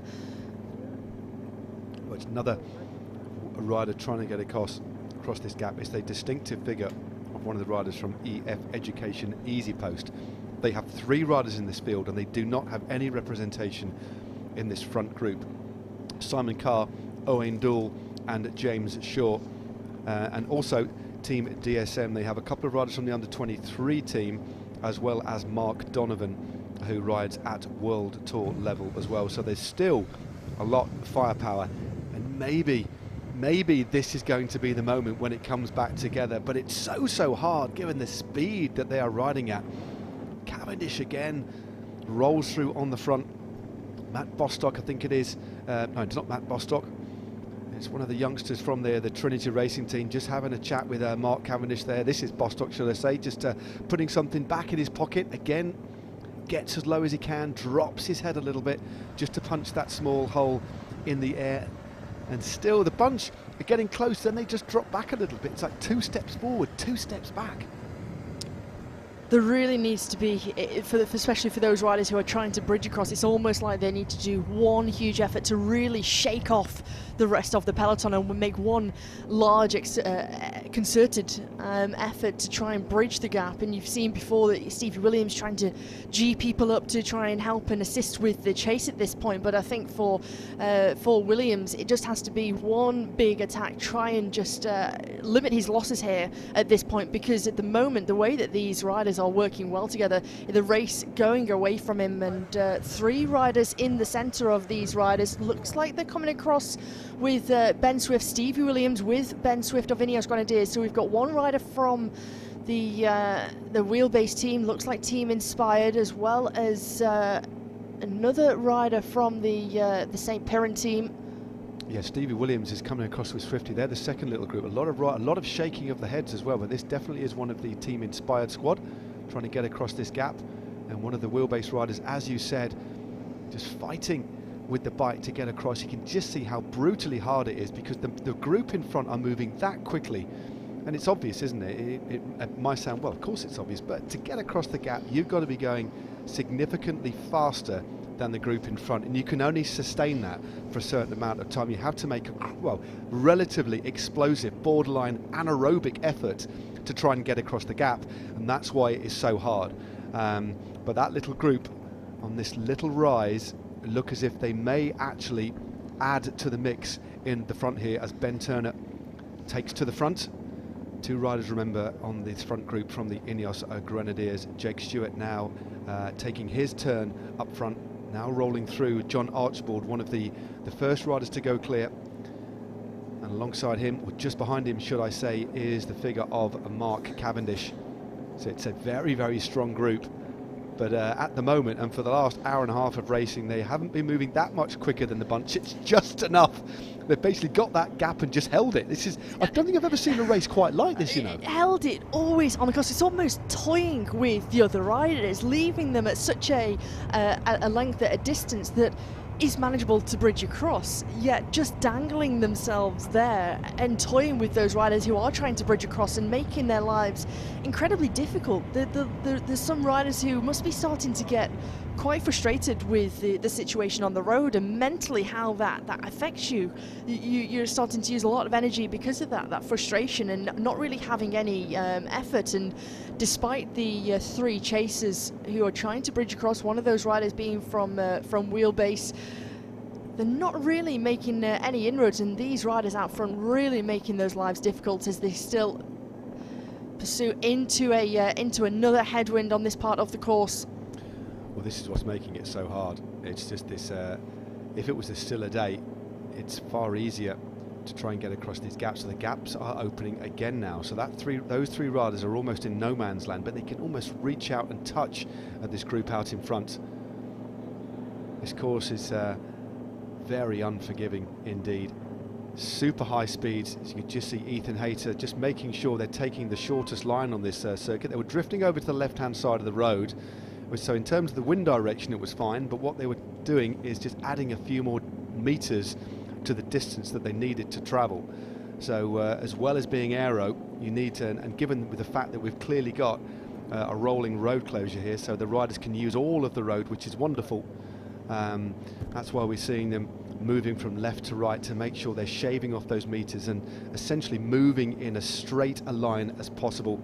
And all those things count, especially at the level they're riding at now, because it's been so hard to build any sort of significant lead. And it's still floating at or around 20 seconds maximum, with that little group dangling off the back at 4 or 5 seconds. So we're just heading to the back of the peloton here. There's a conversation for Tom Cousins of the Embark Bike Strong team. A couple of words of wisdom imparted. He's got his teammate there as well, and that is James Bevan. So James Bevan, Kai Davis, and Tom Cousins, or the 3 riders from the Embark Bike Strong team.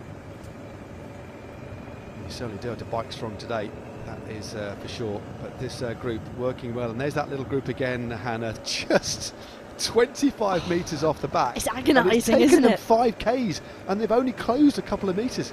It's agonising, and you know, a bit between the teeth, trying to bridge this gap to these riders, and with the constant undulations, the drags, the weather conditions, and just because of how strong this leading group is of riders all sharing that workload and with such firepower, making it increasingly difficult for those 3 riders to bridge across, and even more difficult for that second chase group that was trying to launch themselves off the front with Ben Swift, Stevie Williams. You know, it's looking like they're unable to try and bridge and really eat into this gap. Yeah, another great shot of Mark Cavendish as he rolled 3, almost persistently eating. And because of the intensity of the race so far, that is what a rider of the calibre of Mark Cavendish, of course he knows how to fuel, but it's great to see, isn't it? Wonderful to have this flag to line coverage, to see the evolution of the race, the stages that the riders go through, and the massive importance of getting your fueling strategy right. Very different when you've been carried to the finish in a bunch, although that of course has its own set of physiological demands and dynamics, but the work rate of every single rider in this group, in particular Mark Cavendish and also Damien Clayton and John Archibald, they've been away a lot longer, and also of course Ethan Hayter, so they really need to make sure that they're getting enough fuel on board, because they are burning through the calories very, very quickly. They are burning those matches, and you know, I think that also comes with the experience and the knowledge and having the fueling strategies to constantly keep eating, and especially in the early part, eating solid foods and not just going straight for the gels, which of course they're easier to eat, but try and get some solid foods in you, whether that be an energy bar, a little rice cake, a little brioche, anything that is possible to have, just to keep the energy levels topped up. And of course that's going to be incredibly important come the back end of the race, and then you can start to look towards gels, caffeine gels,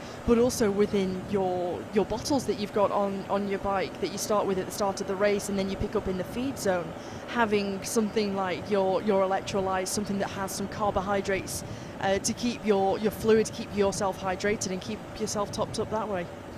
Yep, fueling absolutely important, and as you say, some riders prefer solid foods, others prefer a mix, but you're going to need to make sure that you're using, well, trying to get as much carbs that your body can process inside in you as well. As we can just see there again, we're just bazzing past Rupert the Bear, Father Christmas, and I believe it's Pingu at around 60 k's an hour here. This is a Simon Carr, number 25. EF Education Easy Post have not managed to infiltrate this breakaway. Simon Carr always sitting quite far back in the peloton. I'm quite surprised at this, given his ability to ride in the peloton, the fact that he's riding so far back, and you're always going to be on the back foot, and any moves that are trying to bridge across and trying to get themselves across, whether he doesn't have the legs today, perhaps form not quite there, perhaps he's been hampered by some illness and injury recently, but for Simon Carr, even if he's not feeling too great, the work that he could do to help James Shaw and Owen Dool, his teammates at this point, could be really crucial. But him sitting at the back of the peloton, really here, he's helping nobody. Yeah, it could be. Well, there we go. Let's have a look who that. I do recognise his face, to be perfectly honest with you. That's Conor McGoldrick of the Richardson Trek DAS team. So Conor McGoldrick seems to be enjoying it. It could also be as well, because this is such a different style of racing we've seen. I know a lot of the Continental riders, when it's a really fast start to a race, I wouldn't say they struggle, but they're on the back foot a little bit. But as once we tick over the 3 hour mark, 4 hour mark, that is where a lot of the riders from the continent will actually start to come into their own, and they will get stronger as a lot of the other riders start to weaken. So it can be quite an interesting dynamic that some of the riders that they get, especially climbers, going on in a really fast dynamic course like this. I'd imagine it's caught a few riders on the back foot a little bit, and that clearly has happened, because the likes of James Shaw, Owen Doull and Simon Carr are more than capable, but it's just the unusual set of dynamics at play in the British Road Race Championships. And I'm thinking back, I'm not sure if Simon Carr rode last year, and I don't think he rode the year before. So coming to the British Championships, regardless of your ability, it's ridden in a certain way, and your body might take a little bit of time to adapt to the unusual, quite unorthodox physiological demands of the British Road Championships. It's very similar to the way that our road racing series is raced. It's an aggressive, flat out from the gun, quite different to the way things are raced on the continent. As we again just moving everybody into our low signal area, we're at the furthest point away from the start and finish area. So a little bit of picture breakup, a slight little bit of pixelation, almost looks briefly like we're on an 8-bit Nintendo, but I assure you it'll only be briefly. But the sunshine now beaming it on to the backs of this breakaway, and there is that little move that haven't quite managed to get on terms. It looks like that swelled a number ever so slightly, Hannah. Looks like there's a couple of red jerseys, could be the likes of Connor Swift, that have infiltrated that move.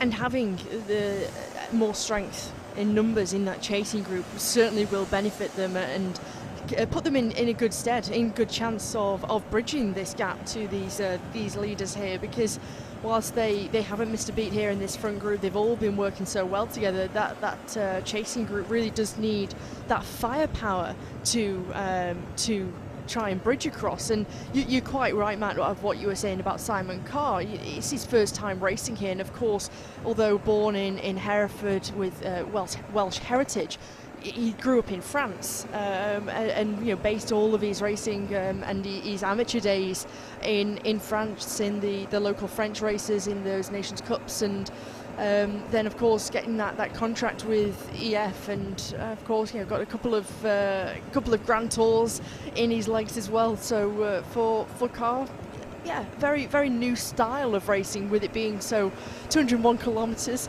flat stick from start to finish. Certainly is. Now I've just spied, now this gap has gone out to around 15 or 20 seconds, but it's on a far larger group, and there it is round in the corner.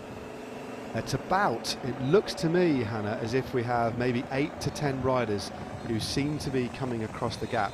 It does look to be maybe another rider from the Ineos Grenadiers, and it can be only one rider if it is, and that would be the defending champion Ben Swift. We're now looking at the rear of the peloton, and the peloton are essentially now the third group on the road. Well, there is the situation. The leaders have a 10-second gap over a large group of chasers, which you can just see off the front of the peloton here, moving rapidly as we have this tailwind on this particular part of the course, and then a further 12 seconds further forward to our leading group. Let's call it the Mark Cavendish and Ethan Hayter group.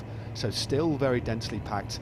Next time through the finish line though, we will start to commence the shorter circuit. So it's the first part of the circuit is exactly the same, but around halfway down the back straight, shall we call it, we take a right turn and head over a small series of little climbs before joining the running back to the line. And that little circuit, as a reminder, 13.7 Ks. So once we cross the line this time, all of our 4 large circuits are done, and we move on to 8 laps of this shorter finishing circuit, which I think is a little bit harder. There's a little bit more elevation, and then things will start to get very sticky over that little climb where the women's race essentially exploded, didn't it? It did, and it is quite a prickly short lap, isn't it? And especially with that short, sharp climb once you turn right onto the narrow B road, and with the wind that funnels through, you have a slight bit of shelter from the tall hedgerows on the left-hand side. But for those riders, that is really where the attritional part of the race really comes into its own. And 8 laps over that short, sharp climb, and the other parts of that lap, which have plenty of option to break things up and really put some hurt and some fatigue into the legs. It is going to be a very, very hard 8 laps of that short circuit of 13.7 kilometres in length, and when you take a look at cumulatively across those 8 laps, 104.9 kilometres will be raced across those 8 laps, and that just gives you some indication just how hard. You say 8 laps, it doesn't seem too much when you say 13.7 kilometres, but certainly doesn't tell the full story. No, and the speed they're going at the moment, that will be done I think in about 2 hours and 10 minutes. Now looking at this group that is slowly but surely closing in. Now the bunch are really falling behind now, and I say really falling behind relatively speaking. This is the lead group, the composition of the lead group: Mark Cavendish, Alexander Richardson, Jake Stewart, Finley Pickering, Ben Turner and Ethan Hayter. Pickering and Stewart from Groupama FDJ, Hayter and Turner from the Ineos Grenadiers. Alexander Richardson, a solo rider, but will be representing St Piran shortly. Then we have Sam Culverwell and Max Walker, both under 23s, and they're representing Trinity Racing. Then we have John Archibald, the lone Scot, the free ranger, Matt Bostock, the newly minted National Circuit Race champion, and Damien Clayton. Both of the last 2 riders, they're Bostock and Clayton, representing with a Sun God.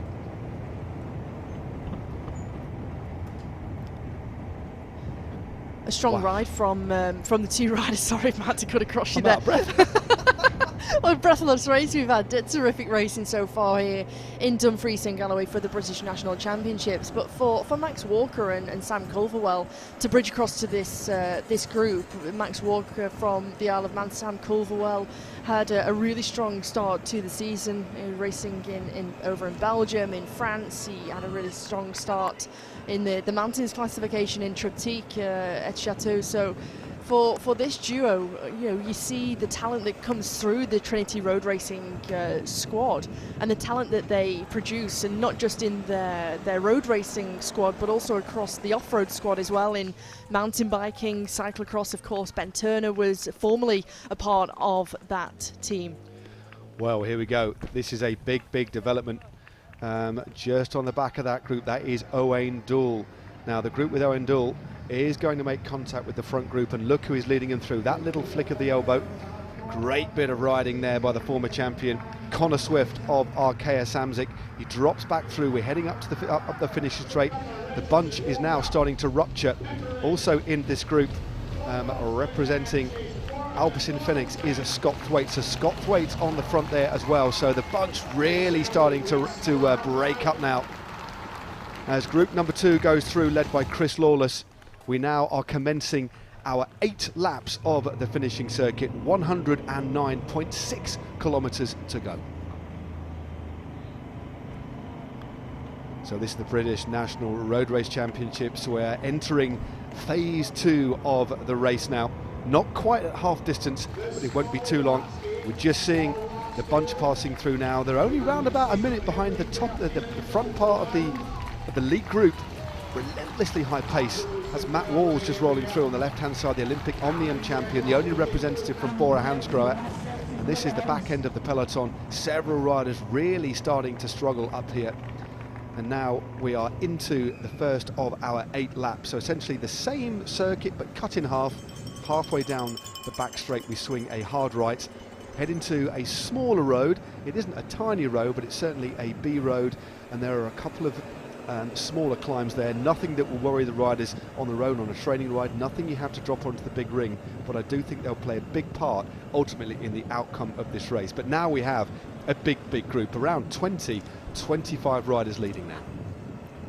Now we have this group of 25 riders, 26 riders potentially. I wonder if riders will start to miss turns, and ultimately this will all come back together again, because there's still drive in the peloton. You saw, Stevie Williams has still missed this group. There's several other riders and teams as they went through that start-finish line that are still willing and wanting to try and come through. And you can see as riders swing off, take a look at who has joined up in this move and who's become a part of it, and the composition of the group, whether they really do have that firepower, or whether this group now ultimately is just a little bit too large. It's unwieldy. That is fair to say, an unwieldy group. But there's still some willing parties here. but this could be an opportunity to split it again. So 22 seconds. There's a group. Well, the group has all come back together. Well, there's another little group of riders just going off the front. So we've got 22 seconds to a small group of about 5 or 6 riders from what I can see, and then just a handful of seconds back to the peloton. So this race, as you quite rightly said, because of the size of the group, it's almost neutralised itself. The danger is now that the momentum drops, and as you quite rightly said, Hannah, it could potentially all come back together, and it's as you were. So we've got 2 hours of racing done, a breathless 2 hours of racing. We've still got around maybe just under 3 hours of racing still to go, a give or take. Maybe actually about 2 hours 40 of racing, actually, to be honest with you. Still a fair way to go. We did see the way immediately Ethan Hayter and Mark Cavendish dropped back and were scanning the composition. What new riders have we got here? And also, importantly, right, we've got a big group here. I'm not going to be responsible for dragging these riders along. I need a bit of a break. Even riders of their calibre need to rest up a bit. They certainly do. And if you see, and you've seen how many kilometres that they've been originally in that 4-man breakaway, then they were joined by 5 other riders. Then there was the group of 9. Then Max Culverwell had come across with Bostock. And so they have had such a long day out. And it's only fair to them. They just take a moment to recover, just to sit in the wheels at this moment in time, and really just start to assess the situation. Who is here? Which teams are represented? Who are the dangerous riders? Because there's going to be some riders in this group who have such fresh legs, who haven't really been doing the chasing at the front, but they've bridged across at the right moment. Meanwhile, you've had some of the riders who've been time and time again tirelessly trying to bridge across, the likes of Stevie Williams, who again unfortunately has missed out again, and it's such a shame for him, having such good form, coming off the back of such a successful Tour de Suisse, and again just missing that larger group that has come across with the likes of Connor Swift, Scott Thwaites, and a couple more riders from the Groupama team. This is the group behind. This is the bunch behind, shall I say. This is one of the riders from the wheelbase team. It's been marked by the riders from Trinity. So Trinity Racing, remember, have 2 representatives, shall I say, Sam Culverwell and Max Walker in that front group. But there's still riders determined to try and get across this gap. And with a gap at only 25 seconds, I don't blame them, but they're going to need a very strong set of legs to get across this gap on their own. We're on this back straight. It's going to be halved now, so they'll be riding down this back straight for about 5 or 6 Ks. They then swing a right onto this new section that they'll see for the first time. For the first time in the race, shall I say, because all of these riders, you would imagine, have scouted this course over the last couple of days, but it will add something a little bit special and probably offer up an opportunity to split things here. So, a bit of a smile there from Jake Stewart. Jake Stewart certainly looking relaxed, rolling through on the front. Lewis Askey also there, so good representation from Groupama FDJ, but they've definitely knocked things off a little bit here, haven't they? You just saw from the universal hand signal from Rob Scott of With Sungod, just signalling to the riders, let's keep things rolling through, let's keep this composition of riders, let's keep working well and having an allegiance in this leading group here. And so of course for With Sungod, they're in such a strong position at the moment with several riders in this group. Rob Scott, Matt Bostock, of course one of the original breakaway riders, in Damien Clayton. So they're really keen at this point, with so much hard work having been done at this sort of halfway mark of the race, really keen to avoid any more riders joining this group. No, they certainly are.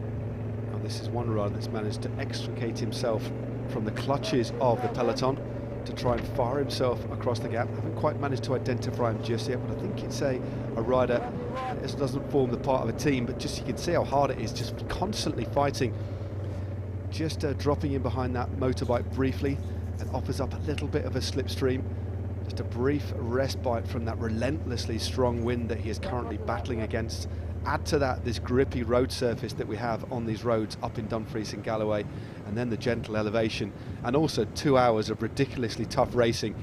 The net result there is a set of sore legs, but he's doing a reasonable job. But the bunch have definitely slowed here.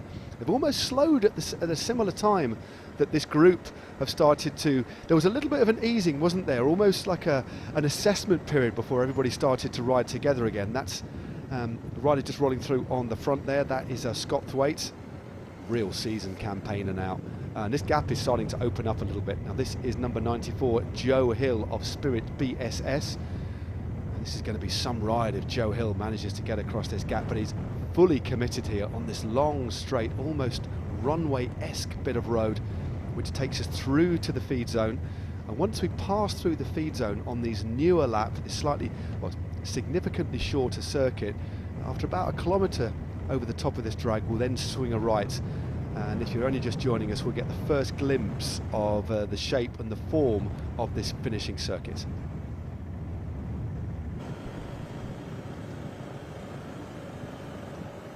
So this now is our lead group. Lewis Askey on the front there. And Chris Lawless is one of the riders just on the right hand side, just gesticulating, maybe suggesting to some riders that you need to try and assist with the pacemaking here. So it's 42 seconds now, so the gap, for the first time we are seeing the gap open up. This is probably one of the biggest gaps we've seen. I think it was 45 seconds early on, but the way this group is riding and also the composition of the group in front, I think and one team that have missed it, one of the big teams that have missed it are Ribble Weldtite. But to the way things are going at the moment, I don't know if they have enough cohesion and enough strength to bring this back, because that is a mightily strong group out in front. The only thing that ultimately could be its weakness is its size, but I do think they might try and split things up, and they already have. So this is this little right turn. We've just entered the part of the short circuit. So around halfway around the first of our 8 laps. Next time through, they will get 7 laps to go. But that is Ben Turner, who's pulled himself off the front there. Mark Cavendish has latched on to the wheel there. I think that is definitely one of the riders. It's either Jake Stewart or his teammate, who's also there. And then one of the riders from it's either Walker or Culverwell from the Trinity Racing. This is this little section that we'll talk about. This is one of the steepest climbs on the circuit. On its own, it's not much at all, but bear in mind, they've got to ride this 8 times, and we saw the women's race really split up here. So Ben Turner driving hard on the front. Yeah, really interesting move here, straight through that that feed zone where everyone was together, and the speed in which Turner must have gone into that right-hand turn, and just a little acceleration injection of pace taken with him.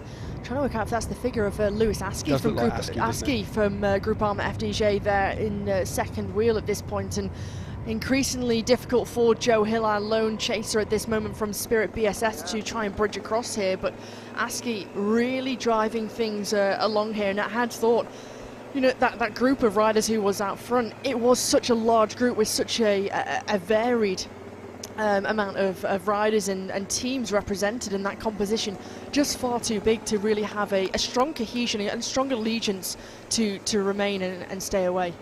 Yep. And now, because we've got one Ineos Grenadier off the front, you also got Ethan Hayter won't ride, and the other rider from Trinity won't ride, and the 2 teammates of the rider in front, Lewis Askey, also won't ride as well. So they're the team arguably with the most responsibility with Sun God, and it just depends how much they've got in the legs, and also the other singular representations of the riders in front. And because they're all at odds, whether they start to ride together remains to be seen. And they do risk moving back, but this is a good time to go, because that, for me, if I'd been in that situation with good legs, I'd be thinking this is just too big to be effective, and that's why we've seen this little group go clear. But what a day Mark Cavendish is having. Whatever the outcome of the race today, he has ridden absolutely magnificently. What a true champion this man is. It's been superb, hasn't it, and really taken the race with both hands, and taking that opportunity to just go with that racing instinct and really take control of the race, and finding himself in that original breakaway of 4 that came across with Clayton. Really tremendous stuff, and always been, and you've mentioned it before, Matt, on several occasions, just how well he can read the race. He swung off the front when when the group had grown to around 25, 26 riders, took a large look at who was in that group, which riders were represented from which teams, went to the back. He was alongside Ethan Hayter at that point, and really just took in and assessed the situation of what was happening on the road, gone through that feed zone, taken on some more fuel, and then onto this lower part of the course, on the other side of the course, as we entered this narrow section, following that move of Ben Turner. Such magnificent stuff from Cavendish here. That really is. He's an inspiration. He continues to inspire pretty much every race he enters, and clearly there was a wonderful little moment there, I don't know if you missed it, where Ben Turner leant across and had a quick word with Mark Cavendish, and obviously made Mark Cavendish laugh, and there was a big beaming smile there, so he's clearly feeling pretty good. If you're able to smile this deep into a race, we're at or around half distance. We're coming up to half distance very, very shortly. In fact, we've still got best part of 2.5 hours of racing still to go. There we go, 101 k's to go. So if we look at 47 to 46 k's an hour, that equates to we're bang on pretty much half. Well, we're spot on half distance now, aren't we? Give or take. Well, this is the lead group that has been, or the remnants of the lead group that have been left behind for the time being by Ben Turner, Lewis Askey, Mark Cavendish, and a rider from Trinity Racing. This is Owen Doull just at the back of this group as well. Charlie Quarterman also in this group here, of course, spent the start of his Neo-Pro years with Trek Segafredo, the rider now racing for the Philippe Wagner cycling team, sole representative of that team. So he's done a great job in getting himself into this move, and at the moment, as the group has split into two, there's a couple of riders from Groupama FDJ, one of the riders from Trinity just sat on the back here, Owen Doull, with the musette still around his shoulder. So Mark Cavendish leads the group of 4 riders. Ben Turner on his wheel. Sam Culverwell is the rider from Trinity, sat in position number 3. Turner on the hoods now. Our lead group of 4. So if you have just joined us, we have got around about 100 kilometres still to go in the British National Road Race Championships for elite men. It's been a scintillating affair so far. There has been literally no respite at all. We've had cows, we've had Father Christmas, we've had all sorts, we've had rain, we've had a bit of sunshine, but one thing is for sure, we have had relentless race action, and right now on the road we have 4 leaders. The rider on the front is Lewis Askey, riding for Groupama FDJ on his wheel, who's had an incredible ride so far today. Tenacious, aggressive, and a true champion, Mark Cavendish, in his slipstream, the tallest rider of this group, and what a sensational debut he has had at World Tour level. Representing the Ineos Grenadiers is Ben Turner, and the youngest man in this group is Sam Culverwell for Trinity Racing.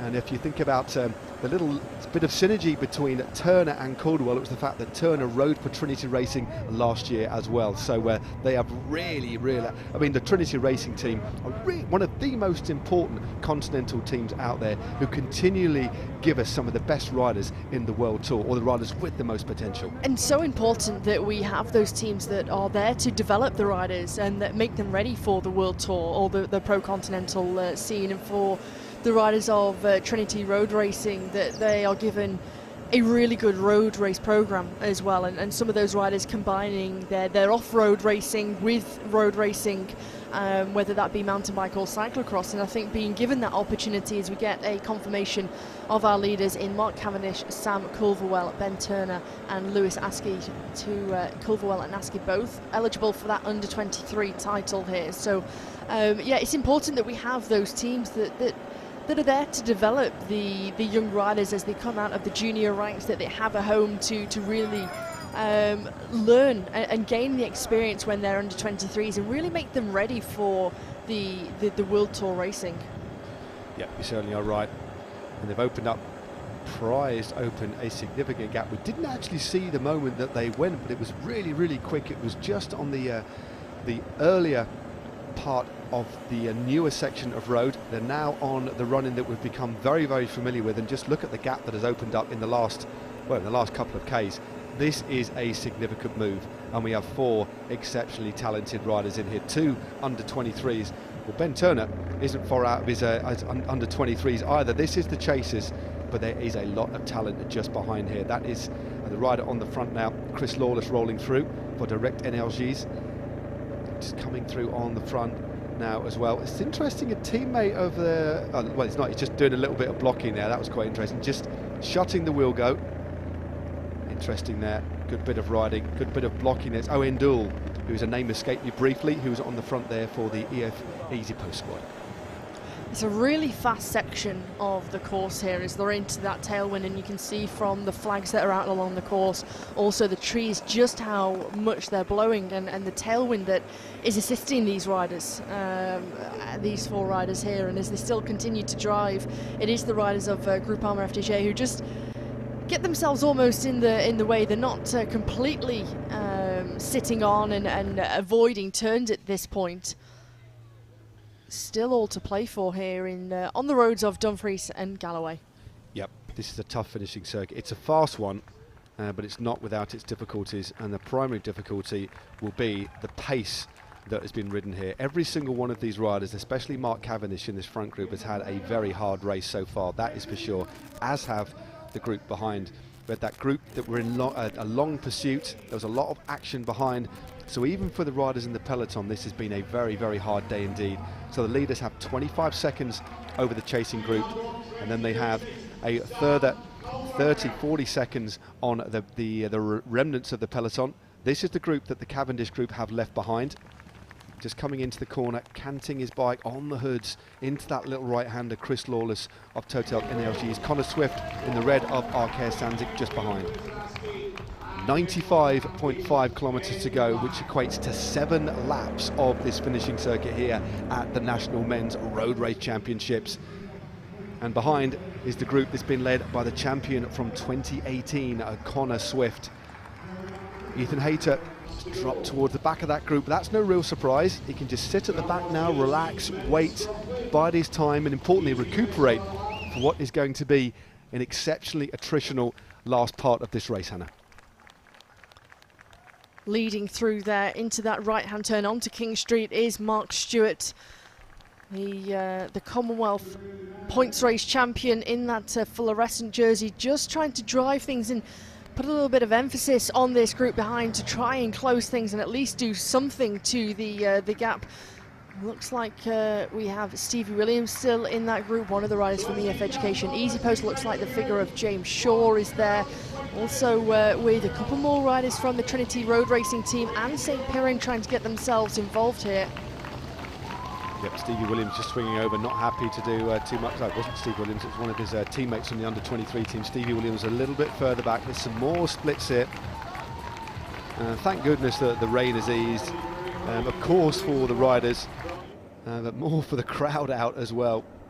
So we've got a good crowd that has assembled on the finish line here in Castle Douglas.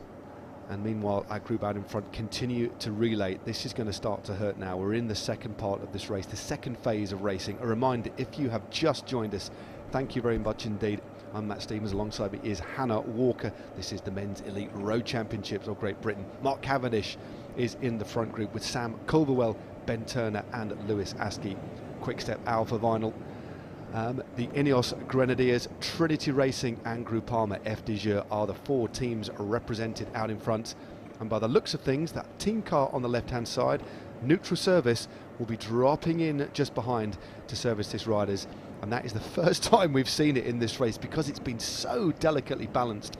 No significant gaps have opened up. But as we head into this second phase of racing, fatigue's going to really start to play its part, and the cream, I think, will really rise to the top. It's so important. You just saw Culverwell putting his bottle in the air that he wants assistance from his team car, or at least from the Neutral Service car, that he wants to take more fluids on board to replenish his stores at that point. And it has been the first time that we've been able to see that cars are allowed to come into this gap, and I think those cars, you can just see they've pulled from the side of the road behind this chasing group here that contains Scott Thwaites, who's driving things on the front for Alpecin Phoenix. Also Groupama FDJ coming through. Looks like the figure of Samuel Watson just moving through there. Here is another one of those brother Neutral Service cars who will be servicing these 4 riders. So should they have a puncture, mechanical, if they need some bottles, they will be able to assist. And again, Sam Culverwell with the hand up, he really needs to get assistance soon. And as you said, Matt, that it's important that you keep yourself topped up with bottles, with food, with gels at this point, because the one thing you do not want to do in a race like this, you're in this position, in such a strong position in the race, is to completely blow your doors, run out of energy, and you just almost get the bonk. Yep, definitely. Well, these 4 riders now have opened up a nice lead of 26 seconds, 1 minute and 8 seconds back to the peloton, which is constantly fracturing and then coming back together. And you are quite right, Hannah. Fueling, we might seem that we're harping on about it, but it's just as important part of your race strategy as the training that comes before it. You could be in the form of your life, but if you do not continue with that mindset of making sure you're fueling right, it's utterly worthless. You need, especially the frequency, the high intensity racing that we're seeing here today. It is actually quite unusual. They are going to be riding not far off threshold, especially Mark Cavendish. If you look at the weighted power that Mark Cavendish has been putting out today, because he's been pushing so much wind, it would be incredible, and that has a requirement in terms of calories that you need to spend. So you need to keep replenishing those, and you need to keep on topping up with those carbs as well. And because of the racing's been so stressful, and it's been, for want of a better word, full gas, those sorts of situations, as you know so well, it's really easy for 15-20 minutes to forget to have a sip of drink, to forget to have some food. So you've got to constantly remind yourself to eat in situations like this. You certainly do, and that is the key important thing for these riders. Is you see the blackboard being shown 36 seconds to our chasing group, 1 minute and 8 seconds to that peloton, with still a number of riders and big riders who have missed that move yet again. But for these riders, so important to make sure that you're keeping your fluids topped up, that you're constantly eating throughout. And Cavendish, we've seen time and time again throughout this race, constantly eating small but consistently eating real food, I want to say, bars, brioche, rice cakes, that type of thing that really can replenish your stores. No, definitely. It doesn't look like he's carrying too much in his pockets, but there's, as we know, we're coming through to the feed zone again, still in that nasty headwind section, pretty much heading in a southeasterly direction now, heading out of Castle Douglas, back down to the feed zone. And when they're around this corner, they drop down again, got that little descent, and then we head up through the feed zone, and then they turn right again. So a far smaller circuit, about 9 kilometres shorter than the opening large circuits we had. And this behind is the chasing group, and it is quite disruptive. It's a staccato style of racing here, so it was a wise move, I think, for those 4 riders to go clear. Didn't exactly know what the composition would be, but it doesn't surprise me that we didn't see this 25-man group stay together for too long. It just isn't effective. And there's another attack on the left-hand side. This is John Archibald. He's clearly got a great pair of legs today, swiftly followed by Connor Swift. Connor Swift, the former champion, straight onto his wheel here, and Finley Pickering also there too. But look how easy Ethan Hayter looks. It's remarkable how, and I say easy as a loose term because it's not easy out there, but for Ethan Hayter, the way that he rides, and so efficiently as well, it's such a beautiful style of riding, so efficient. Yeah, it's almost effortless. He does make it look rudely easy, and as you said, it isn't. I tell you what, there's a lot of riders that will be going through all sorts of turmoil there. Ethan Hayter maybe sensing his chance to get 2 representatives up in front from the Ineos Grenadiers.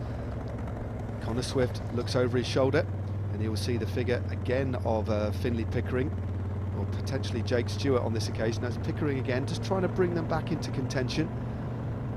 And in 1 or 2, no, it is actually Jake Stewart on this occasion, just sewing things back together. And this will be the constant rhythm of this group. Hayter just drifts to the front, maybe slows things down just a little bit. He'll be more than happy with Ben Turner out in front, especially for the time being. The tactics might change if this group stay away and we head in towards the finish, but we do have a long way to go. Next time through, still 6 laps, so a long way to go. As you can see, top left of your screen, 2.5 hours of racing, give or take, 92.2 kilometres still to go.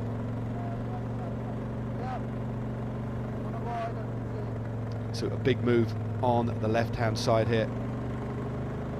Great to see big acceleration by Owen Dool here. Again, you can almost sense the fatigue in these riders' legs now. Moving off that big main road. This is the part of the road that essentially sews the two halves of the circuit together. Mark Cavendish on the front, continuing to drive on as we look at a couple of bears carved into a wooden log. It's like an animal show combined with a racing show, with Never the cows, seen so the much. sheep, I know. penguins. Oh, here we go. The cows are All the sheep on the right hand side Again. just lined up in a row there. I'm sure they've got themselves organised. Impressive echelon formation of the cows there on the right hand side, but the riders out in front aren't taking too much notice of the bovine activity to their right hand side. Leaders Ben Turner, Mark Cavendish, Lewis Askey and Sam Culverwell, and they are working ever so well. Two of the riders here for the representing the under 23s. They'll be fighting it out not just for the elite jersey but for the under 23s as well, and it is Culverwell on the back, just rocking his shoulders with the effort here.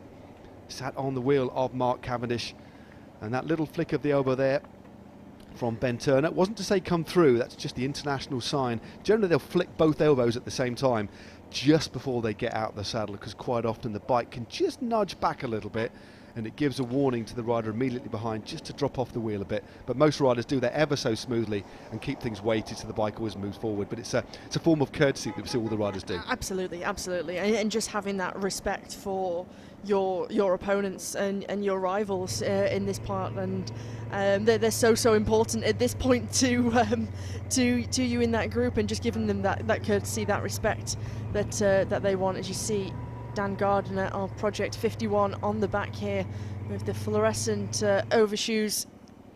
It looks like he had a cabbage strapped to his right ankle, but I can assure you he didn't. It's just unsuccessfully undone his overshoe. So let's hope there's no mishaps. But I tell you what though, when you're on the ragged edge and flapping around in a group and you're trying to take clothing off, quite often you can't do anything about it. You just got to keep on riding, especially when the pressure's on up a drag like that.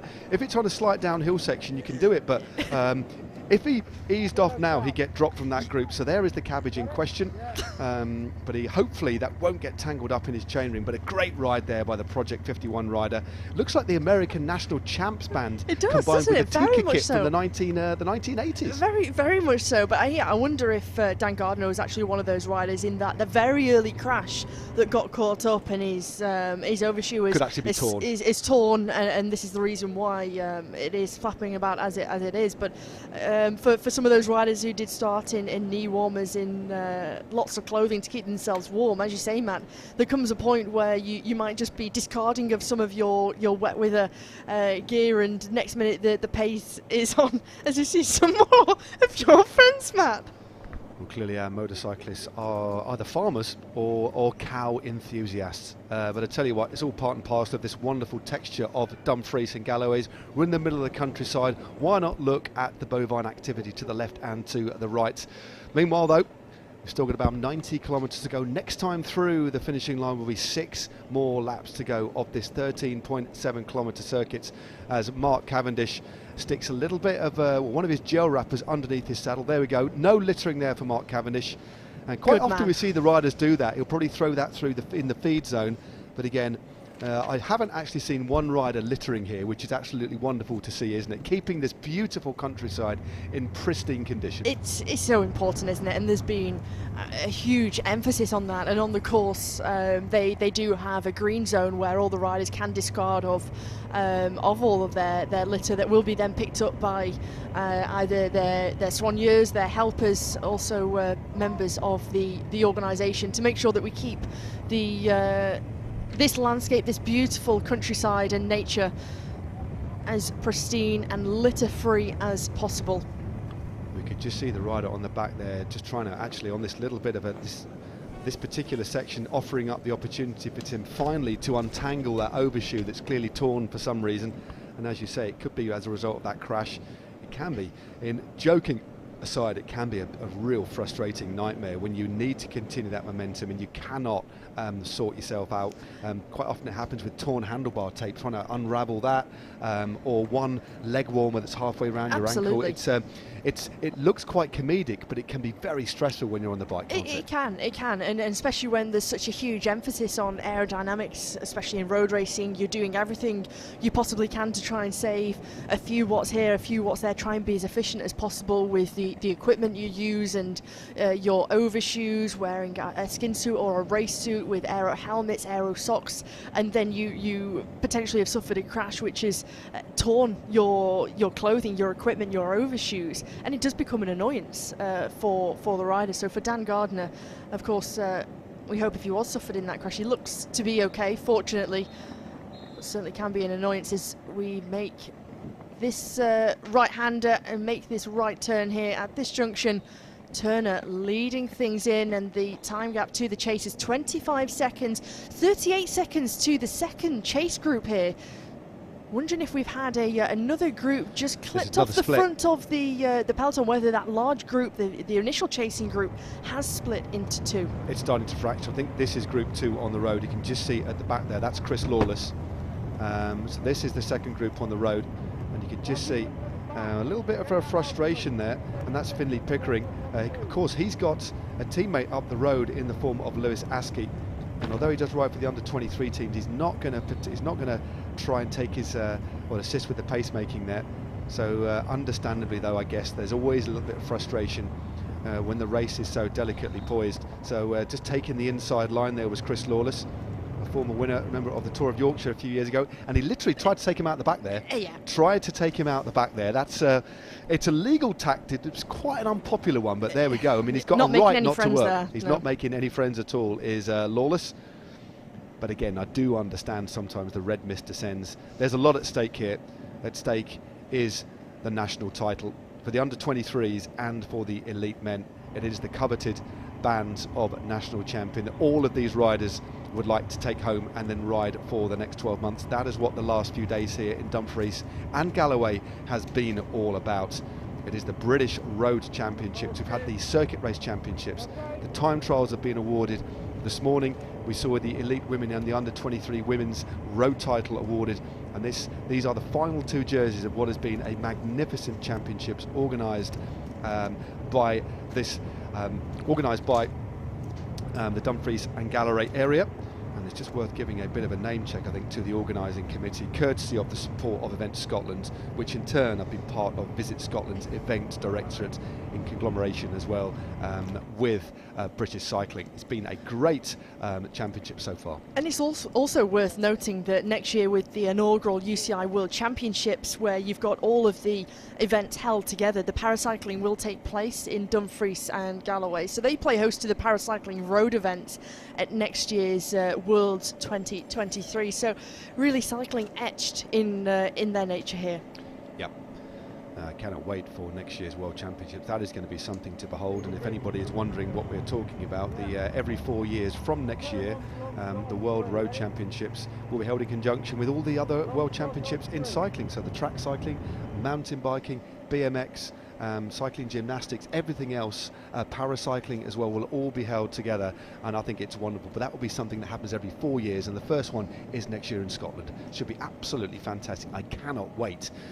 And to tell you what, Hannah, this has been breathless stuff. I think I need a couple of gels. I definitely need a little cappuccino, because we're coming through the finish again. It looks like Mark Cavendish might, for the second time today at least, take the town sign at Castle Douglas.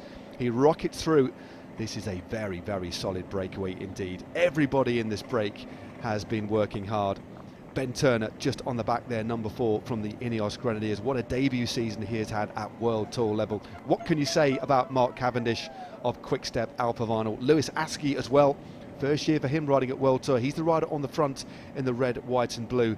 And a superb performance here by Sam Culverwell. Remember, the 3 riders in this break, Cavendish, Askey and Ben Turner, all riding at World Tour, and young Sam Culverwell, the under-23 from 22 Racing, riding at continental level, which in effect is the tier 3 of world cycling, and he is here battling with the best as we enter on yet another occasion King Street here in the centre of Castle Douglas.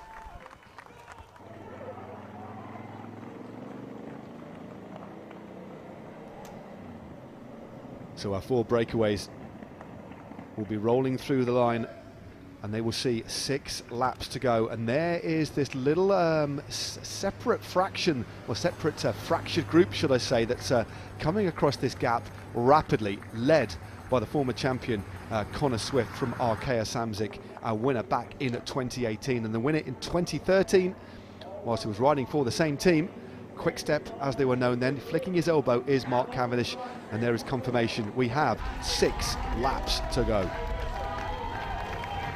6 laps to go in the British National Road Race Championships for the elite men. We have 4 riders out in front. This is the chase group behind. So this is a very solid group of riders. Also in the mix there, Scott Thwaites amongst others. It looks to be as if the race is getting really selective now, and the gaps are starting to open up, and a lot of the pre-race favourites are moving through to the front. They are. You're starting to see those riders really come to the fore, and with that selective group going, and the larger chase group splitting again just because of the large numbers that were in that group. Here is that the second chase group on the road being led by the rider from With Sun God. Looks like Damien Clayton, one of the original riders that was in that breakaway, bobbing style of Chris Lawless coming through from Total Direct Energy. Well, the gaps are starting to be prized open now. A real selection, but I do think that group being led by Connor Swift will actually make contact with this front group out in front. Here's the bunch. They're still not too far away, but they are incrementally losing ground, and I think, from what I can see so far, that the strongest riders in the race, or the riders most willing, are in the front group. But you cannot rule out this all coming together. But my feeling is now is that the race for the champions bands and those medals are now up the road in those first 3 groups, Hannah. Yeah, just the nature of the way that the race has gone and has unfolded, and with the ferocity of the groups wanting to try and go off the front and really make a selection, with the firepower from various different teams who had strength in numbers, and those really positioning themselves and getting themselves onto the front foot at that point. I think for this championship, you've still got, of course, a large group in the middle of this main peloton and the leading group of 4. Well, here we go. This group has now swelled. That's Ethan Hayter on the back. So 2 riders for the Ineos Grenadiers. So well, this is the chase group, shall I say. They haven't quite got in contact with the Cavendish group. That's why Hayter's just at the back. Scott Thwaites there, number 8 for Albertson Phoenix. Also there wearing number 18 for Groupama FDJ is, of course, that's not, it's got the right number on there. Sorry, number 38, should I say. Sorry, is Jake Stewart. So Jake Stewart is there. Groupama FDJ have really put numbers in this in the front. So in terms of the representation from all the teams, the men in the red, white and blue have the most superiority in terms of numbers. 1 in the front and 2 in this group here. I think especially because you've got 2 riders who are part of the World Tour outfit of Groupama FDJ, and 2 riders who are part of that development under 23 squad, and riding with such maturity in Sam Watson and Finlay Pickering. I think it's been really impressive the way that they have ridden, and I think the way that they have been able to assist, when you saw the way that Finlay Pickering rode before to help assist Jake Stewart get across to that initial move earlier on a couple of laps ago. I think it just shows the maturity of those riders and the development that they're going through within that under 23 setup. And no doubt the team managers of the World Tour team and the sports directors are noticing this rider in Finlay Pickering, not just in today's British Championship, but also across the season in the various different races he is racing in. Yeah, definitely.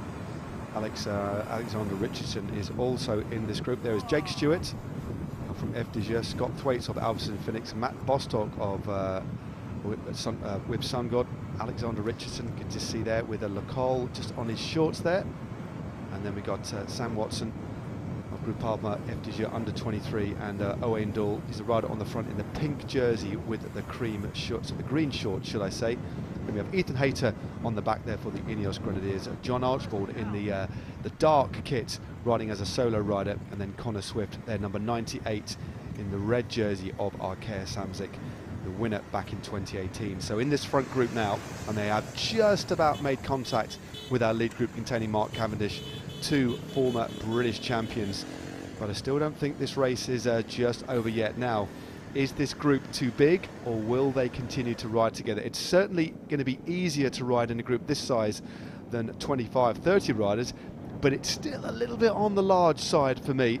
There's a little bit of looking round, and clearly you can just see Jake Stewart Lewis Askey happy to kind of press on here and make sure they give themselves a real fighting chance of one of these riders winning the championships. And Alexander Richardson very, very eager as well, and looking at this group, he knows, I think, that they have a massive chance of staying clear, although there's still a long way to go. Next time through, 5 laps to go.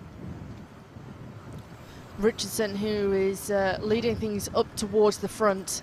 Of course, had spent a number of seasons with Alpecin Fenix. He famously took the victory at the Lincoln Grand Prix a number of years ago as well, when he just rode off, and consequently the following year got a contract back with One Pro Cycling. But in this group again, no work being done. Everyone's starting to look at each other, but for Ben Turner, he sensed this danger that everything is starting to slow down. No rider wanting to take things up.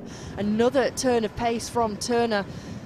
Big Ben, as they call him, who's had such a brilliant start to his road career this season with the Ineos Grenadiers, just dragging things out at the moment. But straight away, it's the figure of the rider from Groupama FDJ who's straight onto that move, followed by a former champion back in 2018 in the red of Connor Swift. Won that title up in Northumberland solo, with a terrific ride back, riding for the Madison Genesis team at that point. And you can just see EF Education Easy Post, a standout kit from them, just coming through within this group, and no one really wanting to drive the pace, force something to continue to grow here. Again, I think every time that a group of riders bridges across to our leading chase group, just ever so slightly too large of a group, and too many different types of riders, different compositions of riders and teams to really carry the momentum within the group.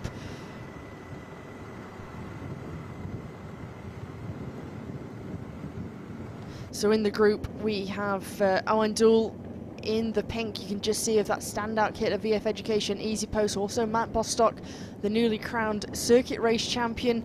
Jake Stewart, is here for the Groupama FDJ team. Connor Swift there, you can just see with his former national champions bands around the cuffs of his sleeves there. And things really starting to hot up, Matt, not just in the race here, but also in the temperatures, because riders starting to discard of their arm warmers as the temperature starts to rise, and especially because the rainy conditions seem to have been kept at bay, fortunately for these riders, for quite some time. So discarding of their clothing as they go through this feed zone now. Yep, psychological as well as feeling warm. Quite often, once the temperature rises a bit, there's nothing quite like taking your arm warmers off, any over the knees, or even taking your overshoes off as well. And for me, I don't know, a lot of riders, there's a real it's not so much about carrying any extra weight. It just feels like you're in proper race mode as the riders continue to discard clothing there. You could just see there as well that the helpers, the soigneurs, the members of staff from each of the riders' teams, and Scott Thwaite's just taking a bid on there from one of the members of staff from the Great Britain cycling team, and attached to it a gel, so an easy way to be able to continue to take on some nutrition by attaching a gel or a bar to the side of the bottle. Make sure that you keep yourself hydrated as you go through this feed zone. Only one opportunity to take something from the side of the road on this circuit, in the only one feed zone. And every single one of these riders has had to ride hard to get themselves into this position today, so they'll be taking every single opportunity to get some fuel on board.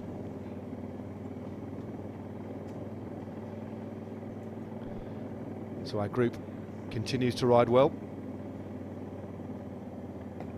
Arkea Samsic, Connor Swift on at the front. We're just behind him, representing Scotland, John Archibald in that plain black kit, riding as a private member. There's Mark Cavendish just on the wheel of Sam Culverwell, one of the under-23 riders in this group. Owen Dool just at the back there for EF Education Easy Post, and just in front of him Sam Watson, one of 3 riders from Groupama FDJ in this group. Now this looks like there's a bit of an attack on the left-hand side here. Well, this is Alexander Richardson who's gone clear. Richardson going very, very long, maybe sensing that this group is just a little bit too big for his liking. The muscular figure of this man lives in Surrey, just rolling through over this little drag, dropping down the other side, and the rider that's bringing him back slowly but surely, using minimal effort it appears, is Ethan Hayter.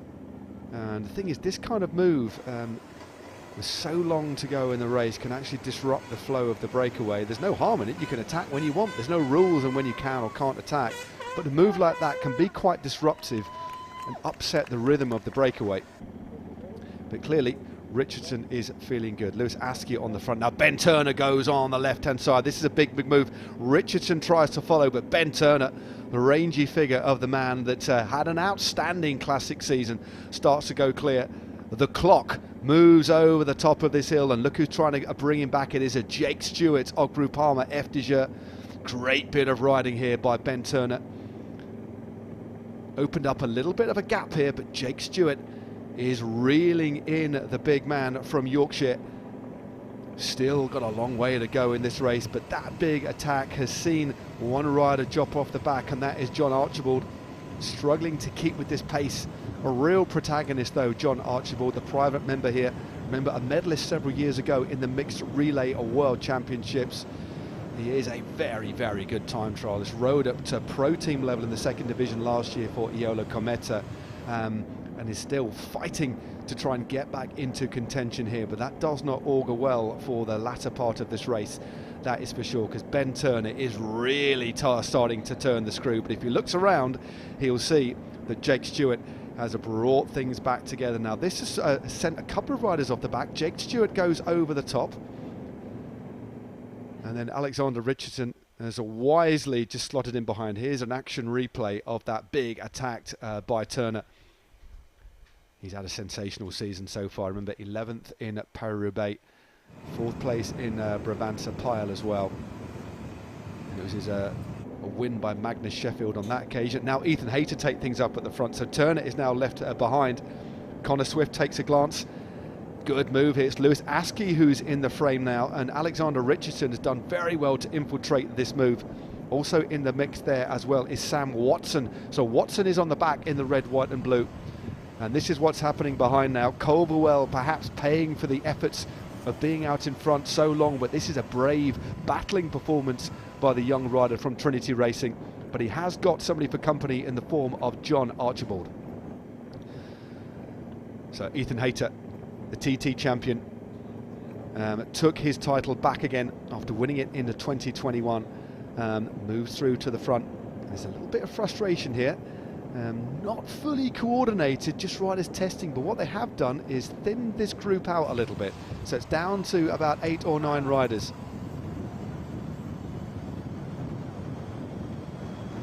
Well, sticky bottle there for Sam Colverwell as he gets back in contact just onto the wheel of John Archibald, and it is As You Were. So as you can see, the time gap has clearly gone out considerably here, because we've got not just neutral service behind this leading group in the British Road Championships for 2022, but we have all the team cars as well.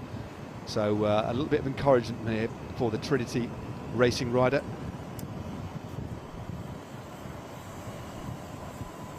Puts the gel and maybe an energy bar into his back pocket.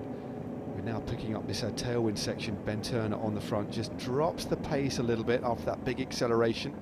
Jake Stewart takes his turn on the front, banks it over around this corner, and the rider looks to be winding it up, and with that bit of a grimace on his face there is Scott Thwaites.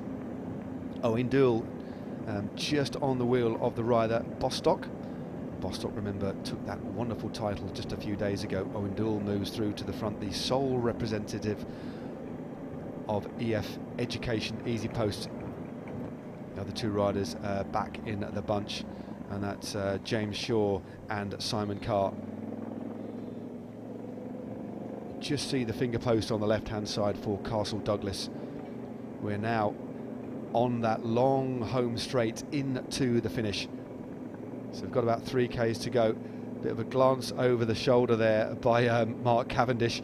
And there'll be a bit of a smile there for Bostock, because Bostock, of course, comes from Douglas in the Isle of Man, rider that Mark Cavendish will know very well. So a rueful smile there to his fellow Manxman. And for the first time in a couple of kilometres now, there's a definite sense of coordination. Those few little speculative attacks, and now everybody is back together. And I'd imagine on this long stretch where they can really keep that momentum going, I don't think we'll see any attacks until we get maybe to the back end of the circuit and back onto that rolling section, which essentially sews the back straight and the home straight together.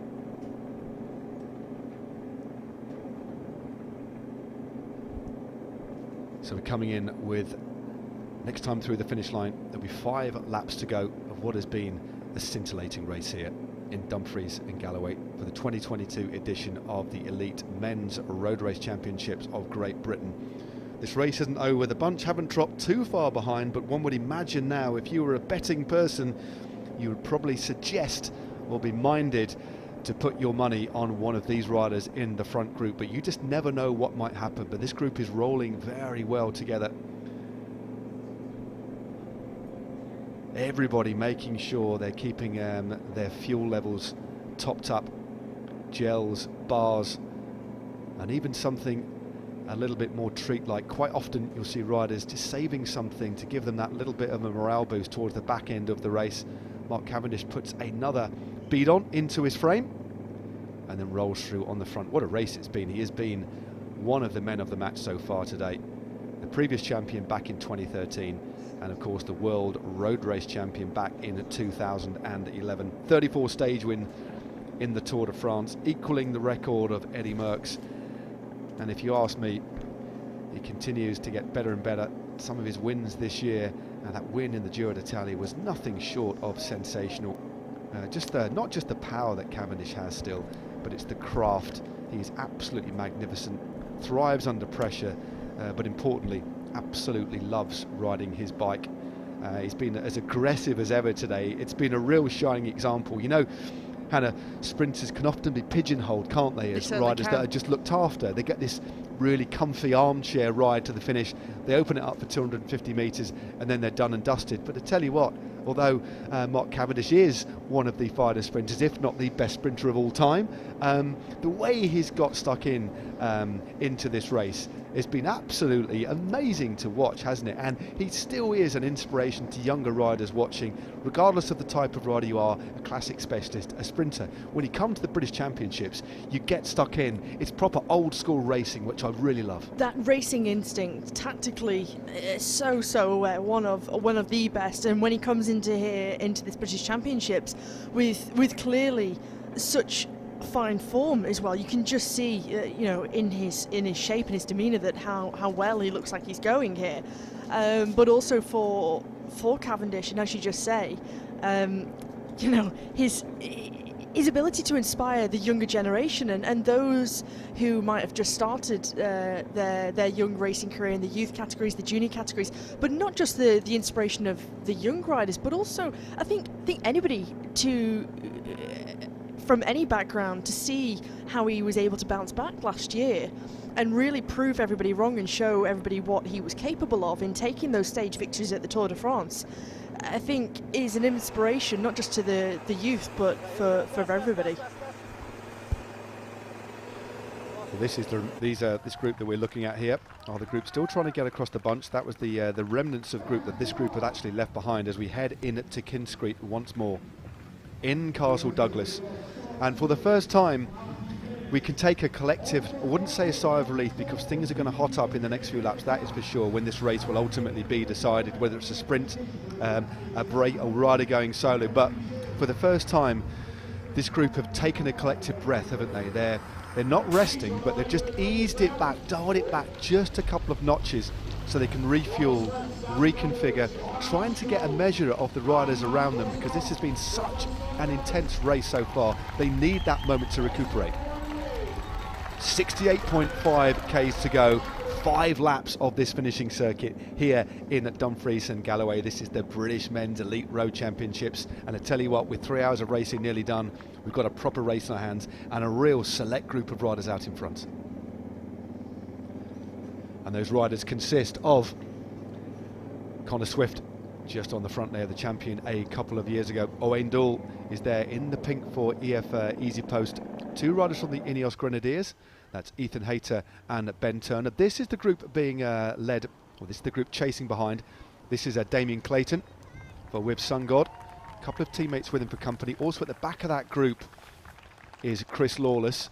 He's got caught the wrong end of that split, and we'll try and get a clock on them, but it's round about a minute, maybe just over a minute now. So it appears to me that that group containing Mark Cavendish, Ethan Hayter and the rest are slowly but surely moving away from the rest of the race, or are almost falling behind. And you get the sense now, don't you, Hannah, that there's a heaviness to these riders behind. Actually everywhere, it's almost fallen over the race. It's only, the race is still relatively young, only 3 hours of racing, but there's a real heaviness that's fallen over. I get a strong sense of fatigue now. Absolutely, and the way that it has been raced, there really hasn't been a strong let-up for these riders just to have a moment of respite. So the attritional aspect of the race, and just the way the course has been very cleverly designed to give us such exciting, intriguing racing, and just the way you can see groups scattered all over the road here in Dumfries and Galloway as they come across the finish line in Castle Douglas up King Street. There's still riders willing and wanting to try and do something in bridging across to try and get themselves back into the frame of things, but you can see from the body language just how fatigued and almost desperation of some of these riders because of how tired they're starting to get. Well, there is confirmation of the time gaps. 1 minute and 22 seconds it is for the Connor Swift led group. Ethan Hayter moves over to the left hand side of the road, so 1:22 to that group containing Damien Clayton and indeed Chris Lawless of Total Energies, and then a further 25 seconds back to the remnants of the peloton. And I say remnants because it was split into 3 or 4 groups, with lots of riders significantly starting to suffer now by the look on the countenances of the riders in that group, heavily weathered. And 3 hours, when you step back and look at it, 3 hours in professional racing, in elite racing, isn't that long. No. But boy, when you've raced full tilt for 3 hours, it's completely different. And we've still got the best part of just over an hour's racing, well over an hour and a half's racing still to go here. This is going to get very, very difficult indeed. So, as you said before, it's going to be a real true test of measuring your effort, but I'm expecting fireworks. Maybe the next lap we might see them stay together for a bit, just establish that lead, maybe build that little bit more of a buffer, maybe up to 2.5 minutes on the group behind. And they were saying, it's seen 1:50 there, so maybe it's gone out a little bit more. But it's certainly well over a minute and a half. As we can just see Sam Caldwell getting some more food, but a proper chain gang formation here now for this breakaway. Everybody working well. Good to see back in the mix John Archibald as well. So for the time being, everybody here needs everybody. This is where they are now at one again, aren't they? They're still thinking of conserving energy, eating, thinking a little bit further down the road. There's the gap again, 1:24 to the next group, then 1:45 back. So it's not over yet, but this is where collectively they can do a little bit more damage and securing ultimately the destiny of the race by building themselves a nice buffer. They certainly are, and as the kilometres begin to tick down, and the fact of the composition of the group, and really sure of assessing the situation of who is in the group, who could be a real threat. And there's, I think, because everyone is seemingly sharing the workload, sharing their turns here, that they are quite happy to keep this all together at this point. They're not feeling like they want to really split things up. The previous lap, of course, we saw Turner try and split things again once this group had joined, because there wasn't really that cohesion in this group. But yeah, when you're so deep into the race now, just dipping down below 65 kilometres to go at this point, and with the gap continuing to grow despite many riders, many teams in the peloton wanting to try and bridge across and just unsuccessfully doing so, in the gap at 1 minute and 50, allowing the team cars there. I think that gives them a sense of confidence that what they are doing, and having the team cars behind them and servicing them at this point, know that what they're doing is going in the right direction. Yeah, definitely. Mark Cavendish swings out and then swings back into the line and just drifts out again. He's not going to. Oh, there we go. A little bit of just clearly. I don't blame young Sam Caldwell. He's was dropped earlier on. So all he's going to do now, and the best he can do, I think, is just try and conserve as much energy and hang on for as high a placing as he can. You can go through different stages in a race of this length, 5 or 6 hour race. You can pass through many phases there. You can feel rubbish at the start, good in the middle and rubbish at the end, or you can feel awful in the beginning and the middle part, and in the last hour everything seems to fall into place. It does. As long as you keep on fueling, it's amazing what the body actually is able to do, isn't it? And we've seen Caldwell at the team card getting more fuel, more gels, more bars, and I think for him a real important phase of the race is now in eating as much as he possibly can, just to try and replenish and get as much of the carbohydrates in him, gels, foods, keep the fluids high as well. And I think that it could be a real critical, crucial part of his race. Being an under-23 in this group, it's not just the elite title that's an offer for him, but also the under-23 title, so he'll be able to represent the under-23 jerseys in the under-23 Nations Cup races that he does with Trinity Road Racing. No, totally. That's a really, really good point. Well made. Mark Cavendish a few moments ago on the same part of the course. It's almost if he's deciding, because of these circuit-based races, quite often you can actually say, well, on this point of the course there's a 15-minute gap. This is where, as a reminder, I'm going to eat, rather than looking at your head unit. I used to find that on circuits, long circuit races, I just gradually, on this point of the course, this is every lap, whatever happens, I'm going to try and eat something, as a bit of a visual reminder. And every time up that little drag there, we've seen Mark Cavendish with his mouth full chewing. He's eating something again now, constantly fueling, because believe you me, and I'm not banging on about it, but there's an unusual, very high intensity to the racing that we've seen today, and it's been massively selective, and this group are now working well. It's a real workman-like group here, and I do think that the champion, the new British champion, will come from this group. And we've got an attack on the left-hand side. Ethan Hayter, that metronomic style of his, he makes it look so easy. He goes on the left-hand side and is moving clear. That's a big, big move, and it's up, I think, to the Groupama FDJ squad to try and bring him back. TT champion already, double TT champion already through the feed zone. He's trying to tear this group apart. So Ethan Hayter already has opened up a little bit of a lead, hardly moving his shoulders from side to side at all, breathing heavily, eating through the feed as well, opened up a little bit of a gap. This is the group behind. Well, actually, this is the remnants of the peloton, in fact. The shattered peloton, massively reduced, and they are probably around, they were around 1 minute and 45 seconds the last time through the finish line in Castle Douglas. So I'd estimate they're around 2 minutes behind, and this is where John Archibald, he was dropped earlier on, those accelerations over that rolling section. He's dropped again here, but the Scot is desperately trying to fight to get back in contact. Slides forward on the saddle, and it does look like he's managed to latch himself. I'm going to tell you, Hayter is flown. The way that Hayter rode through, just attacked, almost sat, well, he attacked out the saddle, sat down, and then proceeded to eat through the feed, and has continued on. It's nothing short of remote. He's disappeared up the road. I don't think anybody can do anything about it. This is astonishing riding. His pedalling style, his body language, he's rock solid on the bike, turning an enormous gear, and at this point going through that feed zone, and as you say, out of the saddle, back into the saddle, eating, trying to get some food on board, and then pursuing with this lone attack at this point. Hayter is on such fine form, and of course only a few days ago taking that individual time trial national title, his third place of last year's road race, that bronze medal. I think he really wants to take and to wear those national bands with pride. He certainly does. This is an amazing ride by Ethan Hayter. Well, it's a bold ride, still a long way to go. Remember, next time through there will be 4 laps to go, so still a not an insignificant distance. So we've got about 60 k's to go, give or take, and he's opened up a significant gap. This is the group behind. It's Connor Swift, and Connor Swift who is leading. One of the Groupama FDJ riders, should I say, is on the front. They're looking for a little bit of assistance, but nobody could respond. And there's again, I use the word heaviness, but there is a heaviness within that group. Nobody had that sprightly ability to respond with a crisp acceleration. There's a lot of dead legs. 11 there is. seconds is the early gap.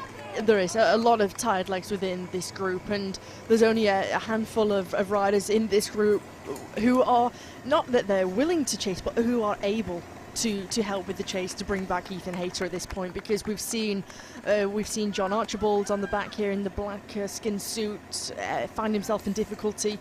Likewise with Sam Culverwell on the left hand side with number 114 on his back from Trinity Road Racing. So there is a number of riders who kilometre by kilometre really starting to see that fatigue show through. You can almost sense it here, or more than almost sense it. You can see it in the riders. 14 seconds. We've just got the clock on at the moment to Ethan Hayter, who just attacked through the feed just before they went into the feed zone.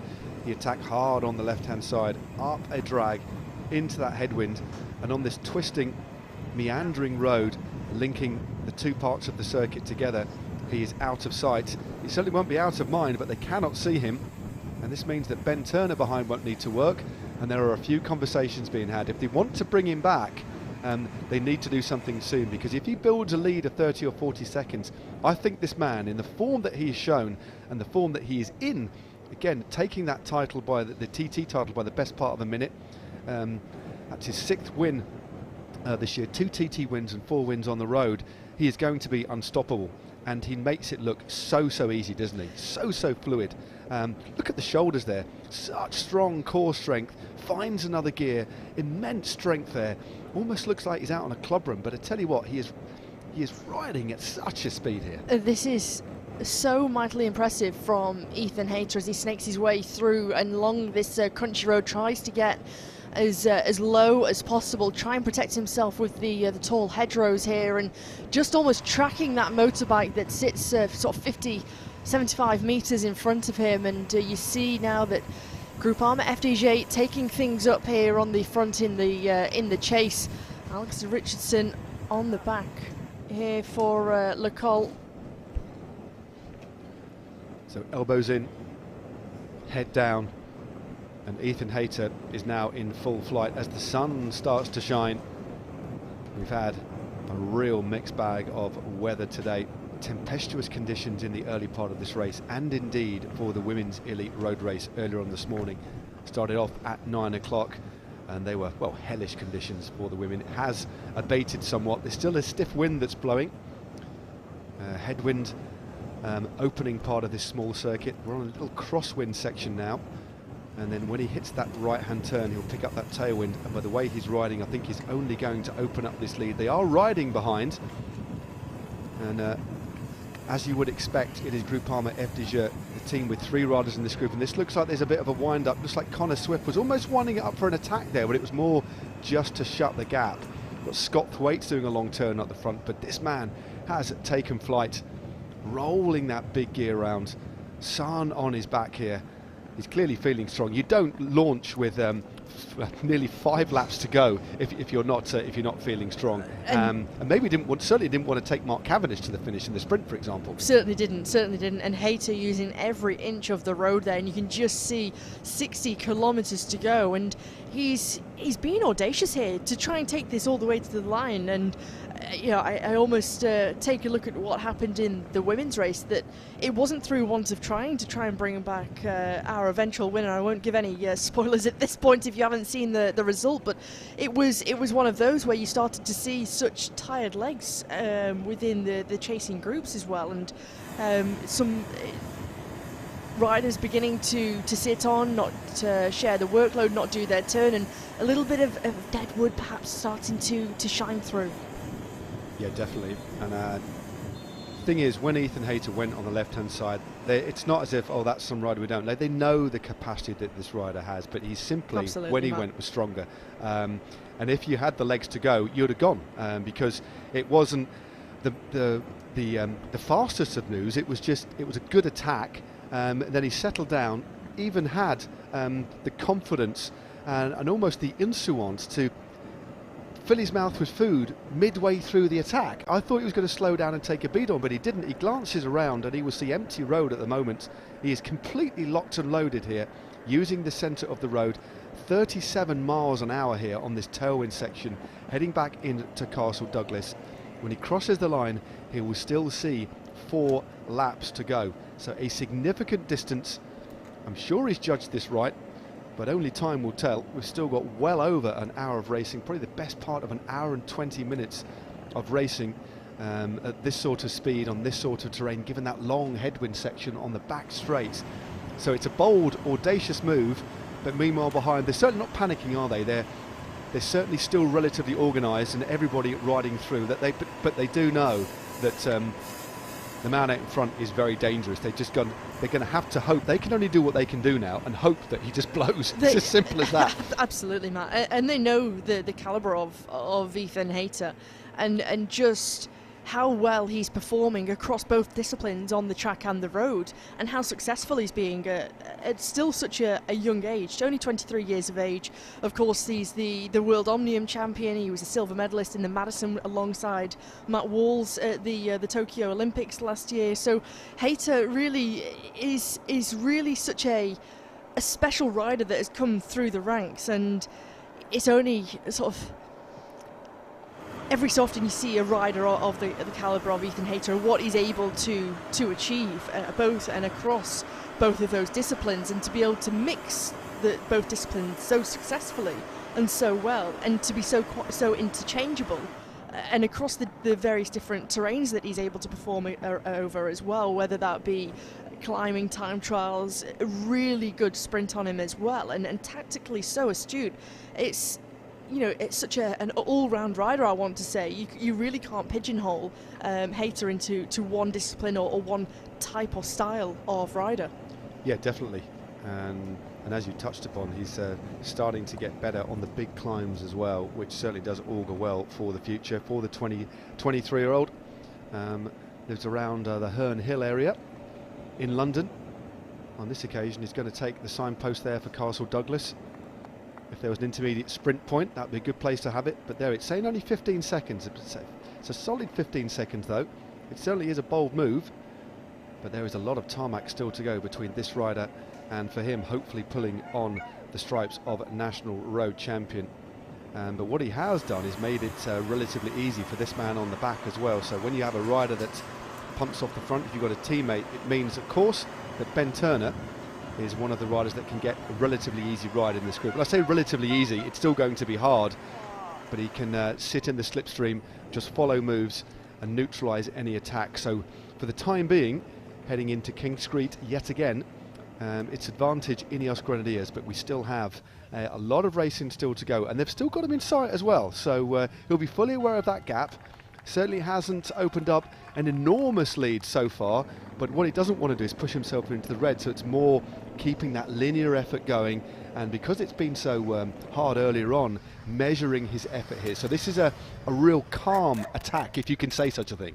To be efficient, and we know that's what Ethan Hayter is more than capable of doing, being really efficient with his efforts and keeping that linear effort as he comes up King Street, up the finishing straight for another time, and he's welcomed by more and more fans which are gathering here at the finish. 54.8 kilometres to go, 4 laps to go here in the British Men's Elite Road Race Championships, and Ethan Hayter attacked around 5 kilometres ago and has opened up around a 15-second lead on the chase behind, being led by 2 former British road champions, Connor Swift of Ikea Samsic and the iconic figure of Mark Cavendish. So just 15.5 seconds is the lead, so it's holding steady, and certainly an audacious, bold move, but he certainly isn't.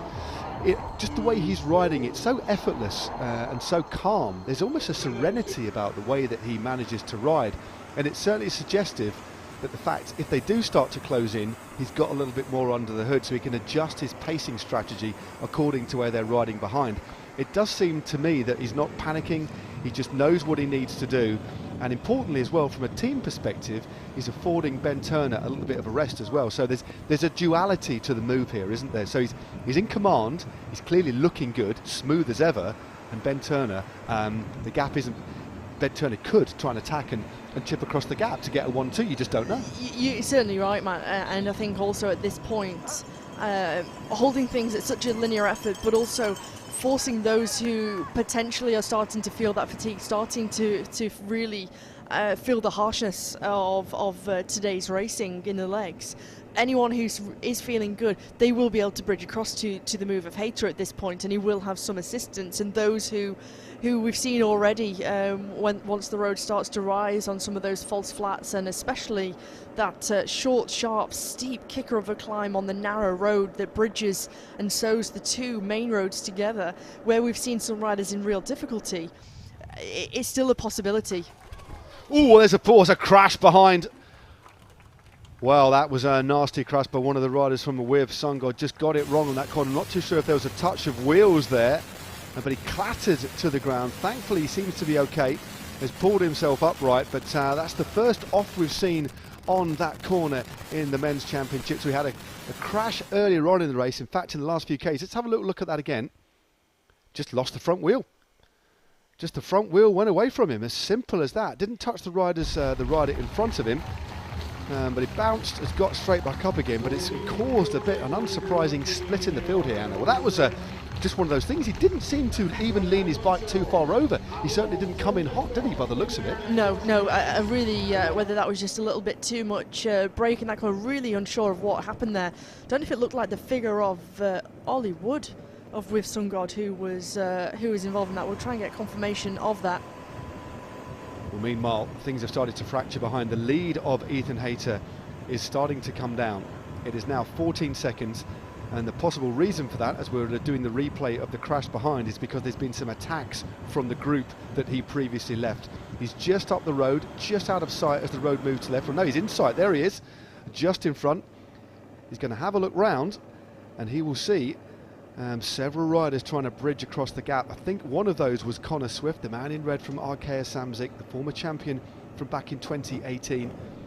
He's really matured as a rider, so strong, and as you said before, loves these difficult weather conditions, or things are a lot more pleasant now, far more clement. Looks a little bit like early summer in Scotland rather than the depths of winter, tempestuous conditions we had earlier on.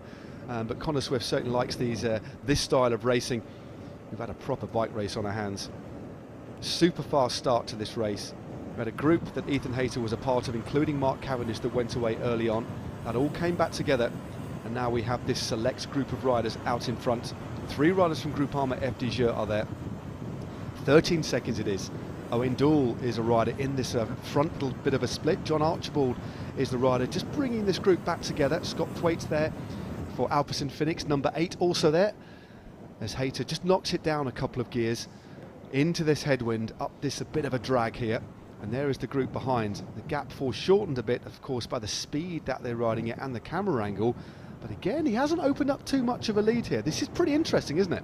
He hasn't, but he's still really putting the pressure on those who are chasing behind and still doing some damage, because you take a look at the body language of Ethan Hayter, and he's rock solid on the bike, really turning a nice fluid pedaling style, and you see the difference in the likes of Owen Dool here, who's just fighting tooth and nail to get himself back onto the wheel here of, it looks like Jake Stewart here, as Dool trying to close that gap. It looks like it's the figure of Alexander Richardson who's actually clipped off this group. He's the only rider, oh no, there's Richardson on the right hand side, so the rider that has gone clear.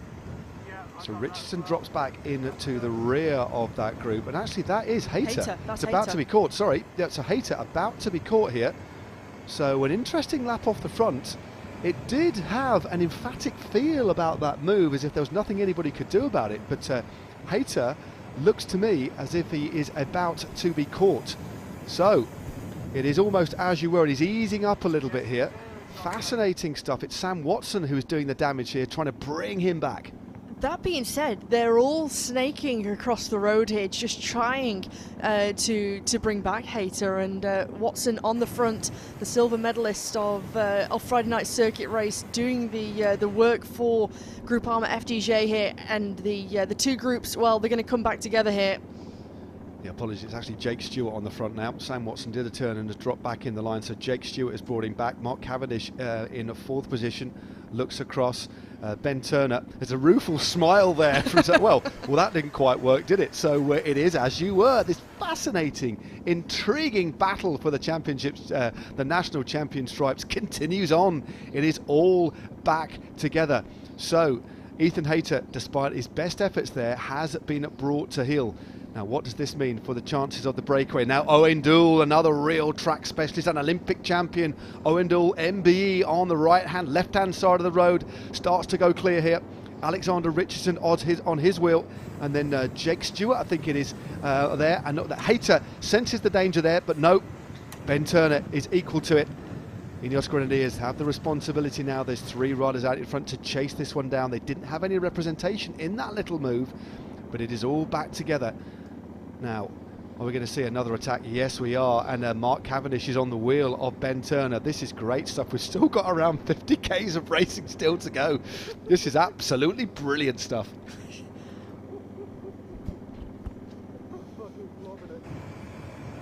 So our breakaway heading through the feed zone. Next time through the finishing line in Castle Douglas, they will see 3 laps to go. Mark Cavendish swings across the road into the feed zone. Owen Dool now drift towards the back of this group after that abortive attempt at an attack. Now there's another big move on the left-hand side. Mark Cavendish is equal to all of these attacks. It's Ben Turner on the front, dragging this group up this climb.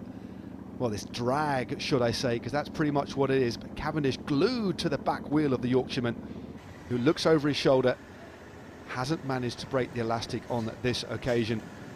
And the riders drifting over to the right-hand side, but I would suggest quite strongly that several riders here want to take the feed.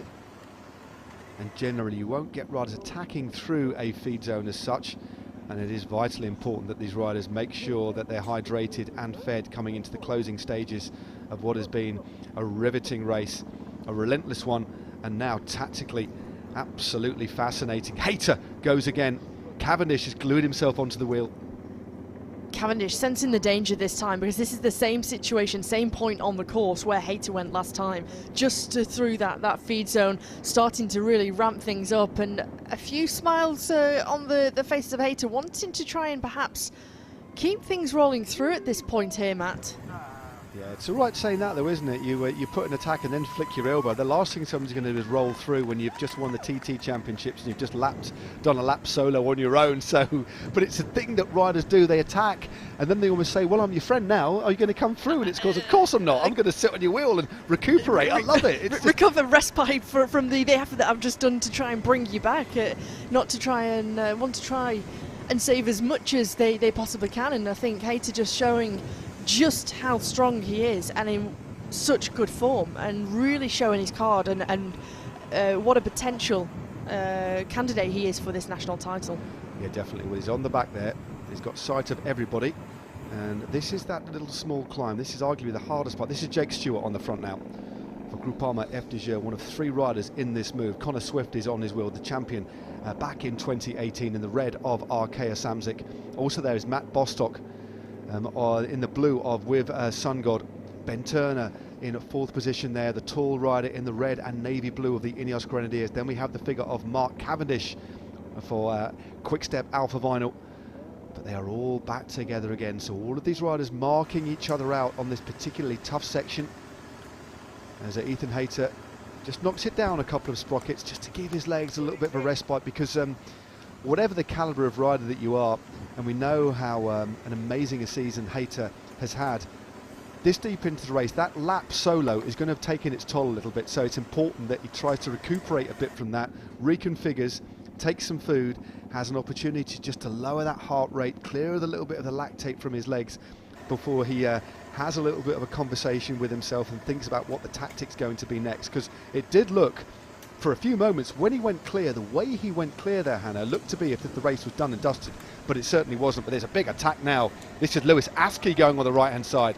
Good move by Askey, and it's Hayter who tries to follow. And a big acceleration as well by Owen Dool. So Askey goes clear over the top of this short climb, the steepest part of the circuit. Take a look at Hayter, how effortlessly he made that look to try and bridge across to the move of Askey there. Twiddling that gear, nice fluid cadence, bridging the move to Askey, and you see the body language of Lewis Askey here really starting to grimace, and the move and the effort that has been done from behind of Mark Cavendish, also Alex Richardson, to close this gap. Just Brilliant. how difficult it is. Well, did you see there, Mark Cavendish? See how low Cavendish is crouching, right forward on the saddle, elbows bent, and Richardson couldn't hold the wheel of Cavendish on this little downhill section, this little back road. And Cavendish now has latched on to the leading two riders, giving three riders in front, and now Richardson swings across the road. He doesn't want to tow the calibre of these riders across the gap. So on the left-hand side goes Connor Swift. Big sprint by the powerful Yorkshireman to try and bridge across to that gap. This is a powerful move out in front. We have Askey, we have Hayter, and we have Cavendish. Well, they've packed a lot of action into this race so far. It's been magnificent to watch. It really has. The best bike racing on the roads of Scotland. It's been an absolute treat. It's been exhausting for these riders. Ever so slightly exhausting for me and Hannah, but boy has it been fun. I hope you've been enjoying it at home, and we've still got next time through 3 whole laps to go of this testing circuit. Interesting, Jake Stewart dragging the group across there, doing a move when he's already got a teammate in Askey up the road, trying to come across. He's just ever so slightly in the shadow. Also Turner coming across there for the Ineos Grenadiers, along with Jake Stewart, and this is where these riders, you can start to see the tired legs really show the body language on these riders, and just how difficult this race has been as they head into a cross headwind onto the left-hand shoulder of these riders, and Askey putting it into the left-hand side of the road just to try and take as much shelter as possible. This is incredible. This is magnificent. This is a grovel on this crosswind section. It really is. The way that Cavendish was riding, the body language of Cavendish you don't often see him on that ragged edge, do you, quite as much. Right forward on the saddle, elbows out as he's trying to squeeze as much energy out and get himself as aero as possible at the same time. And there's another attack on the right hand side. Again, Ethan Hayter goes, countered by Connor Swift. And then back in the mix as well is John Archibald. Great comeback from the Scot. Terrific. It's all come back together. So Archibald riding one of the road races of his life, but it is all back together again. Multiple furtive glances round. 3 hours and 26 minutes of racing and 46.2 Ks to go here. So we have around about, give or take a couple of minutes, 1 hour of racing here at the British National Road Championships for the elite men. It's been a wonderful culmination of the week's racing we've had. John Archibald now, the Scot, has found something very special. He's been detached on a few occasions and now has found the strength and the motivation to try and move clear. This is a proper boxing match we have on wheels. These riders taking chunks out of each other on the roads of Dumfries and Galloway. This is one of those moments as a rider where you go through a really rough patch in the race and you really start to feel that fatigue. But for Archibald, he's come through the other side. He's obviously feeling good. He's smart enough to know that if he wasn't feeling good, just set in and recuperate and recover a little bit more. But for Archibald, feeling good and really wanting to drive the pace here in this group, and obviously feeling good, obviously wanting to prove and show what he's capable of. He certainly has. It's really come round very well, and now we've got Ethan Hayter on the back foot there. Just behind Hayter, Sam Watson, and then just behind, well, just in front of Sam Watson, Alexander Richardson now caught on the back foot a little bit as Mark Cavendish rolls through on the front, keeping this pace nice and high.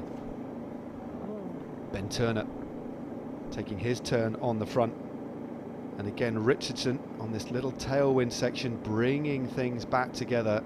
And I wonder what the riders are thinking. Can they take much more punishment? Because at the moment they're pretty evenly matched. I think Hayter looks to me to be the strongest there, but he hasn't managed to move himself clear just yet, and there's still a lot of fight in this group here. Askey rolls through on the front. So not Askey, that of course is his teammate Jake Stewart. Jake Stewart rolls through. Now Askey on the front, and John Archibald rolls through as well. And they clearly want to make sure they're keeping this break's hopes alive. And also in the mix as well, we've almost forgotten about Sam Culverwell, but he's still there as well and willing to do a turn on the front. Super riding by the youngster from Trinity Racing. Impressive to kind of remain anonymous as well, and to take all of the blows that have been given in this group and the many attacks that have been going away, and just to follow and track those moves and always just lodge yourself back into these groups. And I think despite all of the attacks and blows that the likes of Hayter, Askey have been trying to do, nobody is crumbling at this pace and crumbling at this effort. No, but I think there'll be a little bit of crumbling later on, that is for sure. In the next hour of racing, we'll see some legs just start to capitulate a little bit as Mark Cavendish drops back. Owen Doull rolls through. Cavendish drops through to the back of this group. And sometimes it's nice to drop back, have a little bit of a rest, and you can see what's going on. But again, on the right-hand side, finding another gear is Ethan Hayter. Another big attack from the British TT champion. He wants this road title, doesn't he? He's hungry, he's in form, and at the moment he's putting the others to the sword. They're really having to fight to get back in contact, but great riding there by Sam Watson, the under-23 rider for Groupama. Sews things back together again once more, as again we approach the outskirts of Castle Douglas. Can't quite see any groups. They're moving away along. They're a long way in front of the groups in front, or the groups behind, should I say. There's Mark Cavendish just towards the back. I wonder how the legs of the Manxman are feeling now. He's ridden such a good race, but clearly they're very strong. The way he dropped Richardson off his wheel to get into that little group that attacked 3 or 4 kilometres ago suggests to me that he's feeling good. But he's playing an interesting game here. They're going to take each other out at the back here. This is fascinating between Hayter and Cavendish. They are going to take themselves both out of the game here. And it's Cavendish who won the game of poker there and forcing Hayter to chase. That's brilliant stuff. That is proper brinkmanship. 2:55 it is for our leaders now. It's only a handful of seconds, but that's sort of chipping away at your reserves, at your resources that you certainly don't want to do. And it was almost who's going to break first. And you see there Cavendish just opening up that gap to Hayter, and Hayter going to get himself back on as we see a move here on the left-hand side. It looks like the figure of Askey again. So his second big attack on this very lap, really keen and eager to try and split things. And as everyone starts to look around at each other, is that Hayter just gone straight through the group there? It is. Hayter's gone straight through the group. So Lewis Askey has gone clear, head down, and then Hayter coming across the gap, absolutely rock solid. Alexander Richardson getting into the aero tuck, carrying a lot of speed into that corner. Matt Bostock takes them around the corner. Mark Cavendish on his wheel. This is our lead group of riders. The sun now shining down on the field here in the British National Elite Road Race Championships from then here in the heart of Dumfries and Galloway. We're in Castle Douglas and we are 3 laps away from crowning a brand new National Road Race Champion. The defending champion Ben Swift is a couple of minutes back down in the bunch, and it looks to me as if the winner of this year's title will come from one of the riders in this front group.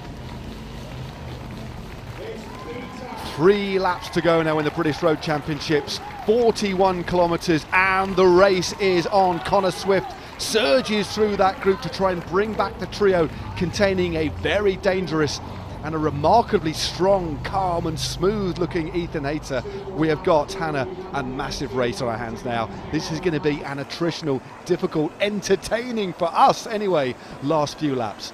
And the way it's going to unfold, as you say, Matt, so tactical between these riders, and with some teams with multiple riders in this group, the likes and the standout figures of Groupama FDJ with Lewis Askey and Jake Stewart from the World Tour team, and then with Sam Watson of their under-23 development team, but still with the same kind of allegiance, still with sort of the same outcome, same want, but with Hayter and Ben Turner in here from the Ineos Grenadiers, and John Archibald just sitting tightly and following these moves, but Culverwell really digging deep here to try and close this gap. And we've seen over the last lap and a half just how much he's been suffering, and he's fighting tooth and nail to remain in this group. And such a brilliant ride from Culverwell here from the Trinity Racing team. Yeah, to see the way Ben Turner just used him as much as he could, and then just closed that last couple of metres on his own. That's a real wise bit of riding. Another attack, I think it is, by Askey here, driving hard on the front.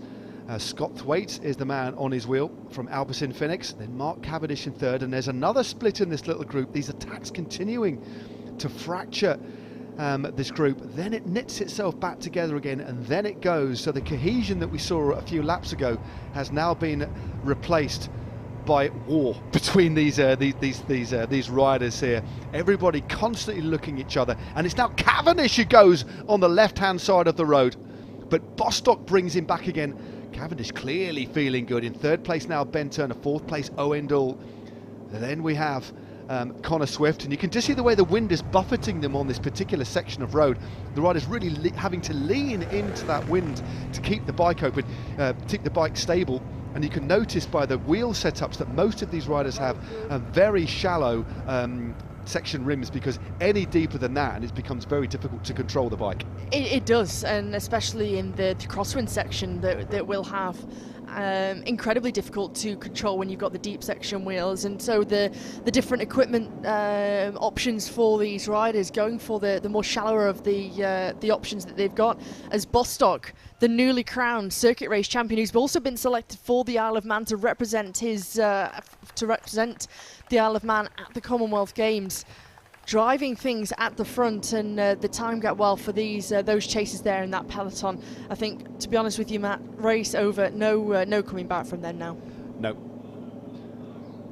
I certainly don't think so. I agree with that. Well, there's some interesting riding at the back here. There's a couple of riders just taken out the back there. They just dropped back to the team car for some service, for some food, etc.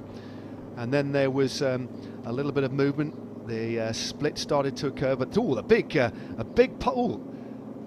I think that's from the cat eye, isn't it? All the standing water in the cat eye, gone through that, and all the water sprayed up. Very unusual. Do actually hold the water. If you do hit them on a bike, I've done it several times, it does actually spray up. It looked as if somebody had actually punctured there, but thank goodness that wasn't the case. The last thing we want for any of our lead riders now is to suffer any sort of mechanical. But they are all together. Scott Thwaites is the rider now on at the front.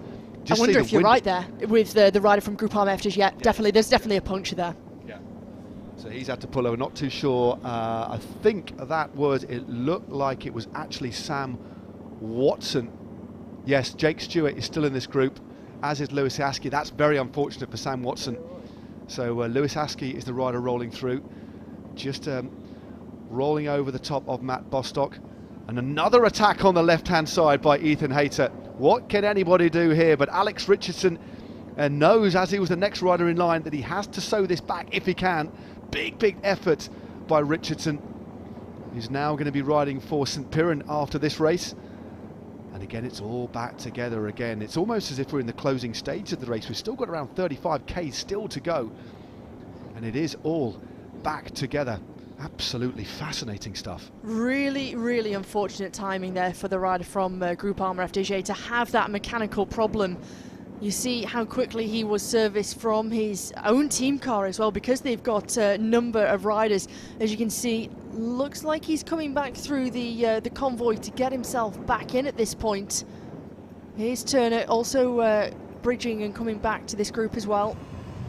Yeah, Ben Turner just got caught behind that little spec. I don't know whether he was actually taking a service. The last thing you want to do is have to brake at that position there. So that's a Lewis Askey just in front of Ben Turner, number 4 at the back. Mark Cavendish again playing the tactical game, forcing the others to shut the gap. That's really wise riding from the most experienced and, of course, decorated rider in this front group. One of 2 former British road race champions. Will it be Cavendish who can take another title? Will it be Connor Swift, should I say, who adds to his title? Great riding there by Sam Watson, back in the fray. Clearly carried a lot of speed, had to slam his anchors on. He was travelling so rapidly to the back of that group. Ethan Hayter constantly looking around. This is where you have to be attentive now, because the attacks could come at any time. Although briefly there is a little bit of calm in this group now as John Archibald rolls through. Another attack from Askey on the left-hand side. Groupama FDJ, they are the team with the most riders in this group. And I tell you who is riding so strongly, and that is Alexander Richardson. He's the rider that shut both of the last attacks down, and with real strength there, takes Ethan Hayter and Connor Swift back, and it's Mark Cavendish now has to bring things back together on this long drag in the sunshine now. We're coming in to the closing stages of this British Championships. It has been such a fascinating race to watch. Absolutely wonderful stuff You can only wonder how these riders are starting to feel now as the Ineos Grenadiers car comes up, no doubt to service either Ben Turner or Ethan Hayter. Connor Swift now on the front.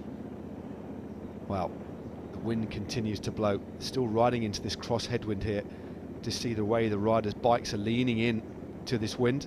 Mark Cavendish drops on to the inside now. So another brief little bit of calm. It's just when the next attack will come and from who. You do get the feeling that Hayter's winding up for another one very shortly as well.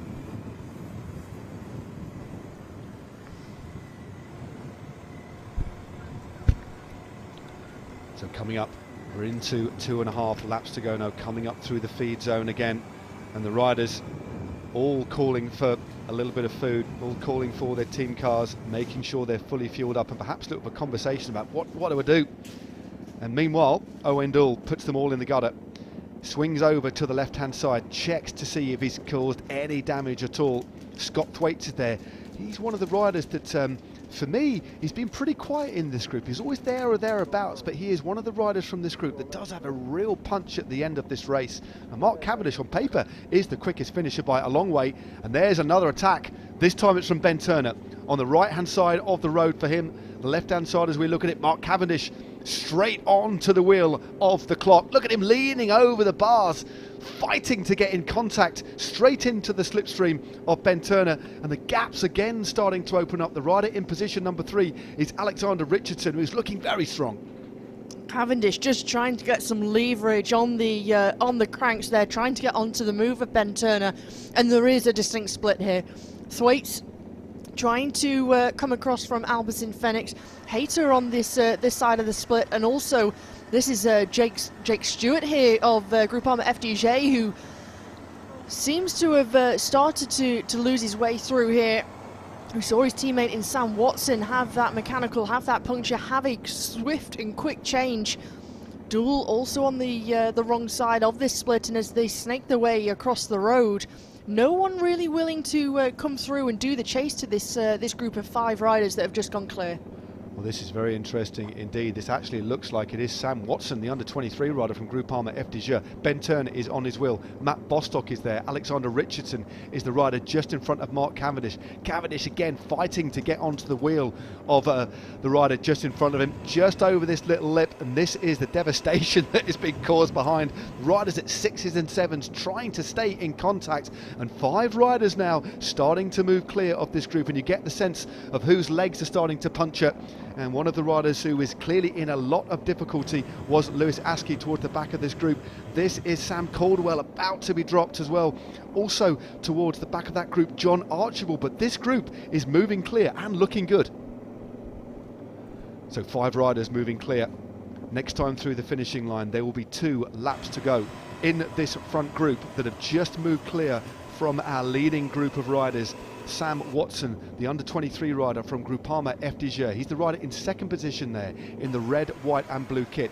Alexander Richardson is also in that front group. As we look a little bit further down the road, this is what's the riders getting dropped at the back. That is Caldwell. Turner is the rider from the Ineos Grenadiers in 2nd position. There is Alexander Richardson, and also we've got Matthew Bostock in this group as well. He's the rider in the blue for With Sun God. Just at the back as well, Mark Cavendish. We had said that Matt Bostock will be in such good form after his victory in the circuit race on Friday night, and there was no reason why he wouldn't be able to try and back that up in the road race today. A terrific rider on the road, and come back from a great victory over in France with his team of with Sun God, and Alex Richardson driving things here, as you see John Archibald fighting to try and get back on, and Owen Doull just struggling as he sits in the saddle, tries to hug the left-hand side of the road here and take as much protection from the wind that blows onto the left-hand shoulder as possible. And you can just see the head fall, the shoulders and the body language of Owen Doull of VF Education Easy Post just start to diminish as this group here, this group of 5 riders driving things at the front with Ben Turner here.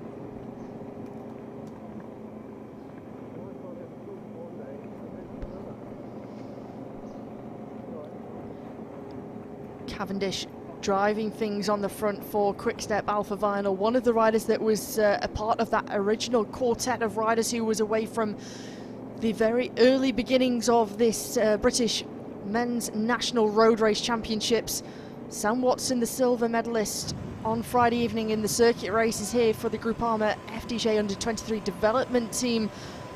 As Dual, Archibald, they're not giving up the fight yet to try and bridge back to this chasing group on the road that contains Connor Swift, Scott Thwaites. Also in that group is Lewis Askey, and Askey we saw trying to bridge across to these Group 5 riders as they made their way onto the this road, this narrow rural road that sews the two main roads together. And it is the former champion in the background, Connor Swift, in the red of Arkea Samsic, who is driving things to try and close this. But the 5 riders in this group, Matt, are on such fine form, and the way that they've ridden. I mean, Bostock, when you take a look at how well he's ridden here, really going well, going strong. We saw how well he looked like he was going on Friday evening, and there was no reason why he couldn't then perform in the road race here. He's come off the back of a stage victory at the Tour de Mirabel in France, and a couple of good results over in Belgium too. So for Bostock, I think it's a real turning point in his career. He's 24 years of age, of course, selected for the Commonwealth Games to represent the Isle of Man, and one of those riders who, of course, had come through the Isle of Man Sports League every Tuesday evening that went on at the Sports Centre with Dot Tilbury, and for Bostock, really such an impressive ride. That certainly is. 36.2 kilometres to go now. 5 riders have gone clear, as you just described. That's Ethan Hayter in that second group on the road. Mark Cavendish rolls through. As you said, very interesting composition. Bostock, what a ride this has been by the Wiv Sungord rider, the defending champion. So Sam Watson,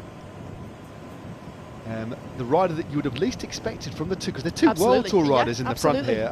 Both with all due respect. Yeah, totally. But he's actually riding the race of his life. Has looked great in the circuit race championships a couple of days ago, as did the man in third place. So the man in third place has also got a very, very strong sprint as well, as has Alexander Richardson.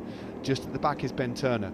So this will be interesting to see if these 3 riders can start to establish themselves, get themselves a nice bit of a buffer, and they are certainly moving clear at the moment from what we can see of the group behind, but the gaps are only slim, they are only narrow. We are now just going to turn right on to this drag that we have become ever so familiar with. It was part of the larger circuit. They've actually, by the time they've finished the race, they've covered this particular section on 12 occasions, so they will know it like the back of the hand, and this is when they pick up the tailwind, running into the outskirts of Castle Douglas. We've got a real race on our hands now.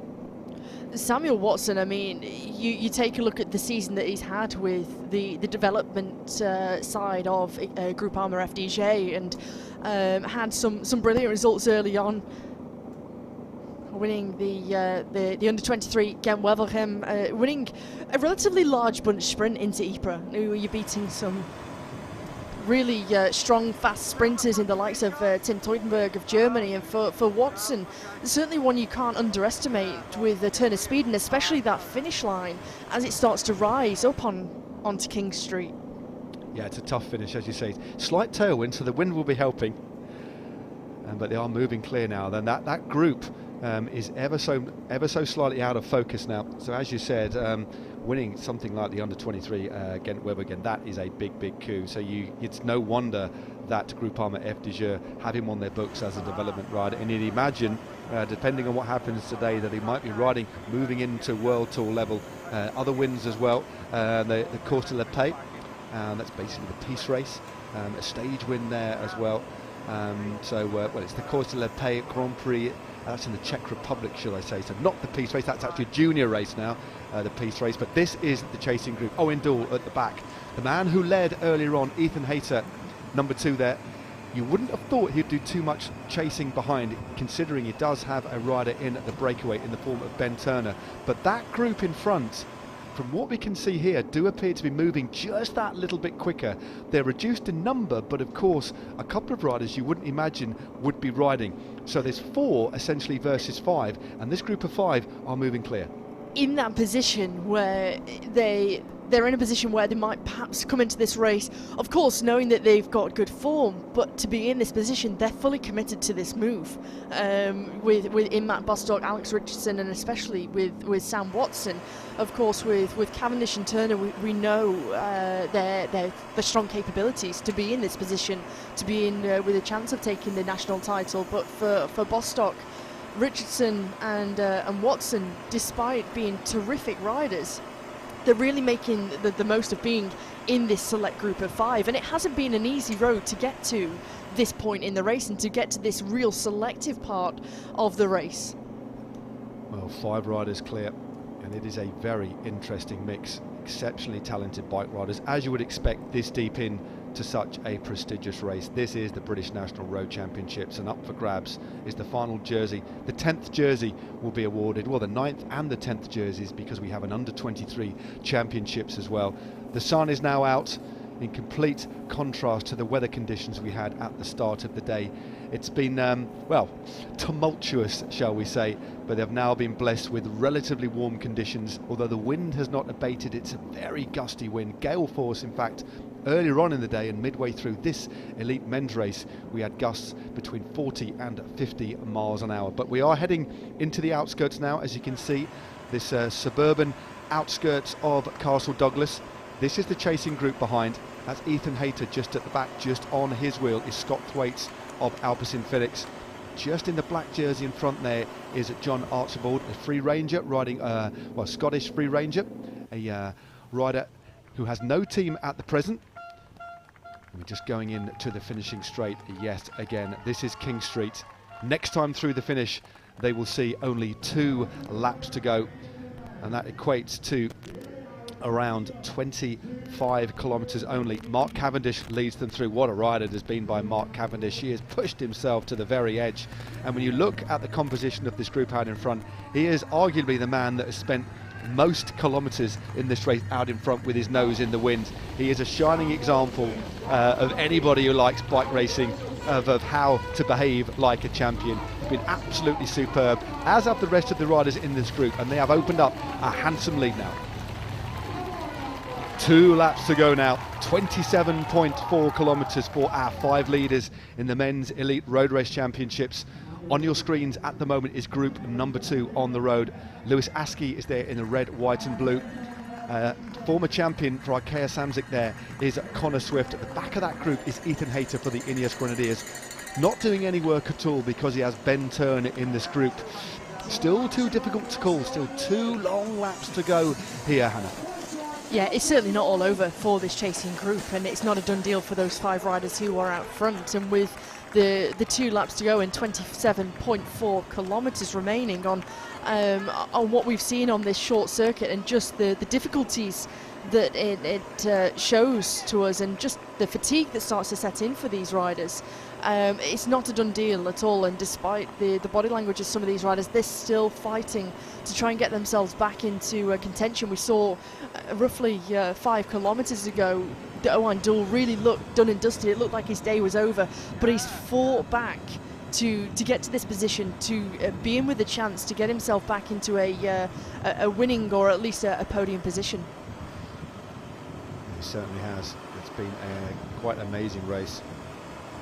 When we look back to the early stages when Mark Cavendish in that group that he was in, they held for the best part nearly 50 kilometres, a lead of only 14 or 15 seconds, and it looked on several different occasions that it was going to come back, and it didn't. Never actually came back together at all. It's just 1s and 2s getting across, and Mark Cavendish has stayed at the head of affairs, and this group out in front now are moving, from what we can see, significantly quicker than the chase group behind. We have Ben Turner of the Ineos Grenadiers, Sam Watson, the only under-23 representative in this group, just at the back of this group for Groupama. Alexander Richardson in that plain jersey with Lecole on his shorts towards the back.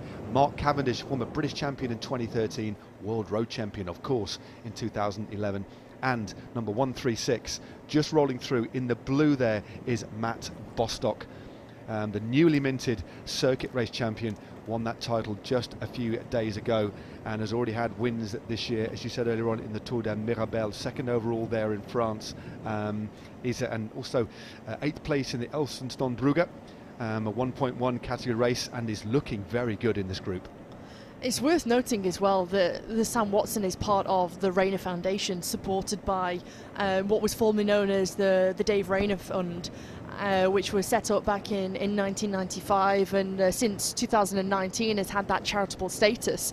And Sam Watson, who comes from Leeds, I believe he also goes to the same school as Dylan Westerly, Tom Pidcock and Joe Pidcock at Roundhay House School. So real cycling contingent coming from that part of the world in Leeds, and Watson, he's had such a terrific season this year, and I think showing what he's capable of. We saw him have that mechanical before and had a swift, quick change with his team. He chased his way back on and then immediately straight into this move. So really impressive from a rider who, although representing the Groupama FDJ Continental Under-23 team, that development team, the feeder team to the World Tour team, is supported by the Rayner Foundation. And many riders within the men's and women's races actually, Matt, supported, whether currently or previously during their career. I was sort of like totting it up before and taking count of just how many were supported by the Rayner Foundation. We've got 3 riders who are currently supported in the women's race this morning, 6 riders formerly who were supported by the Rayner Foundation, and then 17 riders in the men's race here who are currently supported by the Rayner Foundation, and 20 riders previously. So the Rayner Foundation giving that help to those riders who really want to develop on the continent, to base themselves abroad, race in those races in France, Belgium, Spain. We've got Dylan Westerly racing for the team that's based in Pamplona, in Team Lazerte, which is the feeder team to Equipo Kern Pharma, based in Pamplona. So really terrific to see the help and the work that the Rayner Foundation do to allow riders like Sam Watson, who we're seeing here up in the front group, be supported by the foundation. Yeah, it's a rider that I knew very well. He was a little bit older than me, but sadly passed away, was killed in the early 90s, and it's his mum and dad started up this foundation, for the reasons that you just said, to give riders an opportunity, riders who might necessarily fall outside of the remit of the national team as well, and it's been a pathway for many riders to find success abroad. And I had the pleasure of racing against Dave Rayner back in the day, and was a delightful young man, and he is still massively missed. So it's looking at Alexander Richardson there, number 48. We'll be moving to St Piran, but 32 years of age now, and has got a good record in the National Road Champs, twice 6th back in 2019 and 2021. This is the chase group. Scott Thwaites of Alpecin Phoenix, Connor Swift of Arkea Samsic, Owen Dill of EF Education Easy Post, John Archibald riding as an unsponsored rider, Ethan Hayter there at the back for Ineos Grenadiers, and that isn't, and Jim Brown, I can tell you, is not in this group. The other rider in this group is of course from Groupama FDJ in the form of Lewis Askey. So Ethan Hayter just sitting at the back of this group, not contributing at all to the pace making. So the Ineos Grenadiers must be more than happy with the way that that Ben Turner is riding at the moment, and also you'd imagine, given the distance we've still got to go and the way that Hayter has been riding, he quite possibly might bide his time and try and go solo and bridge across, and you wouldn't put it beyond him, although if the gap continues to move out a little bit, it's going to be a harder and harder ask. But I do feel he's winding himself up for an attack, maybe through the feed zone, or at least on that little climb in between the two circuits. The way we've seen that turn of speed, that acceleration, that style of Hayter into that time trial like effort that he did on a previous few laps ago, you wouldn't put it beyond his abilities at all to bridge across to this gap, and in doing so not take any other rider from that chasing group with him, with his capabilities, with the form that he carries into this championships. And this is the position on this part of the road that we have seen him do 2 attacks, minimum of 2 attacks through this part on this almost false flat, and this camera angle really giving you some indication how difficult this part of the course is, and just how exposed it is as well. certainly is. This long drag through the feed will just crest up the top, just by that church that you can see at the top there, drop down a little bit, then we'll turn right onto that smaller road. There is the feed zone on the left-hand side. Next time through the finishing line, they will hear the bell. So this has been a scintillating race. It really has. Fast and furious. Things have just dropped off a little bit. That's just because of the sheer attritional nature of this race. There was no way they could keep up that high pace so early on.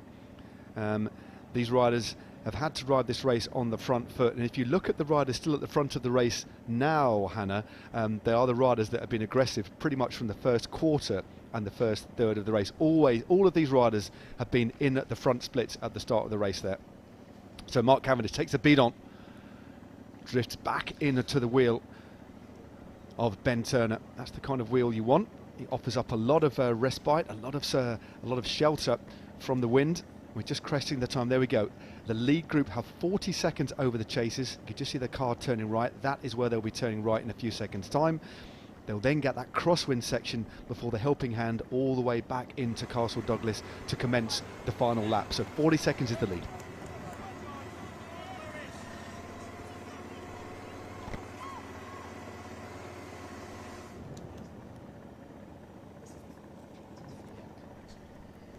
Important for these riders as they go through that feed zone that they do take a feed, and just how difficult the race has been, because that was the final opportunity for them to take on some feed. They're not able to feed on that final lap, and as we come up to the 23.2 kilometres to go, 4 hours, just nudging over 4 hours of racing on the roads of Dumfries and Galloway into Castle Douglas. The time gap we've seen of the 5 riders who've been really committed to this move out front. Another one of our bovine friends at the side of the road, perhaps maybe might be putting a bet on a little bit later. Will it be one of these riders who takes the title, or will it be one of the riders in that chasing group behind? Because with a gap of only 40 seconds, it is still very, very difficult to call, especially with the likes of Ethan Hayter not having to do any work, and also in the group behind, one rider not doing any work at all, of course, is from Groupama FDJ, and that's Lewis Askey. Although he's riding through a little bit, but not doing too much here. Now it's come down a little bit now, so 38 seconds it is to our chase group with Scott Thwaite on the front now. Owen Dool at the back. Superb performance here today by John Archibald, just at the back there, number 121, dressed all in black as we move a little bit further up the road. So we've lost one rider out of the front group now. And so the rider who has been dropped, well, that is an interesting one. Bostock, Matthew Bostock, has been distanced from this group. That's a real shock from the rider from Whitsunday from the Isle of Man. Real shock to see the newly crowned circuit race champion drop from this group, because he was looking so good, Matt. So whether he's had a problem, we've not had a sight of that he has been distanced from this group, as Sam Watson on the left-hand side just takes a look round here, trying to see what happened to Bostock. Oh dear. Oh, he crashed. Well, there we go. Just overlapped the wheel. Just a little bit of an error there. Perhaps fatigue playing the part there. So just overlap the wheel. And as we well know, if you overlap a wheel 99.9% of the time, if you get a wheel overlap, it's absolutely irretrievable. And so let's have a look at that again. Just got on to nothing to do with Ben, just overlap the wheel, and then you just lose your balance. Managed to get a foot down just to almost, well, that could have been a lot worse actually. The fact he got his right foot down, yeah, he landed hard, but whether he can get on now remains to be seen, especially up they are really moving here to note. He is now fallen out. That's a big, big shame. Such a shame. Such a blow for that breakaway, because he was fully committed in that move and on that uphill section. And for Matthew Bostock, landing so hard on his side, on his shoulder there. We hope he is okay, but that's a real blow for Matthew Bostock, because the form that he was carrying into this championship, having come off the back of a stage victory at the Tour de Mirabel over in France, and of course that national title on Friday evening, and you can just see the wounds on his elbow there with the open skin. Yeah, he's opened up his elbow there, as you said. But I think it could have been worse. Had he not got he knew he was going down, but he instinctively unclipped his right foot and managed to put his foot down, but the momentum obviously meant that he fell. He's shaking his arm out there. very, very unfortunate, but that is just one of those things. Quite often, I mean, what we have to factor in now is the fact that the riders' concentration levels, they'll want them to remain high, but fatigue will really be playing its part, not just in terms of the legs. We're having a look at that again. There we go, just that overlap. It looks so innocuous, but as a rider, it is something that happens time and time again, and the results, as you can see, are pretty catastrophic. A pat on the back there, Ethan Hayter, very sportsmanlike. An unfortunate situation though there, but he's still in a position, it still could come back together. Remember, next time through the finish line we still have 1 lap to go. That would be 13.7 Ks, and the gap is hovering at between 35 and 40 seconds as we get a close look at the right elbow there of Matt Bostock. And it's not just the right elbow, but his knee, and also because he landed to the side almost front on, perhaps the damage, because you can see that his on his hip the lycra is cut as well from the hitting the road. So it's such a shame for Bostock, such a shame for the team, because they were riding so well, and Bostock was in those moves from the very early the offset of the race alongside his teammate in Rob Scott. But for these 4 riders driving things, Richardson doing his turn from Le Col, followed by Samuel Watson of Groupama FDJ, the Rayner Foundation supported rider.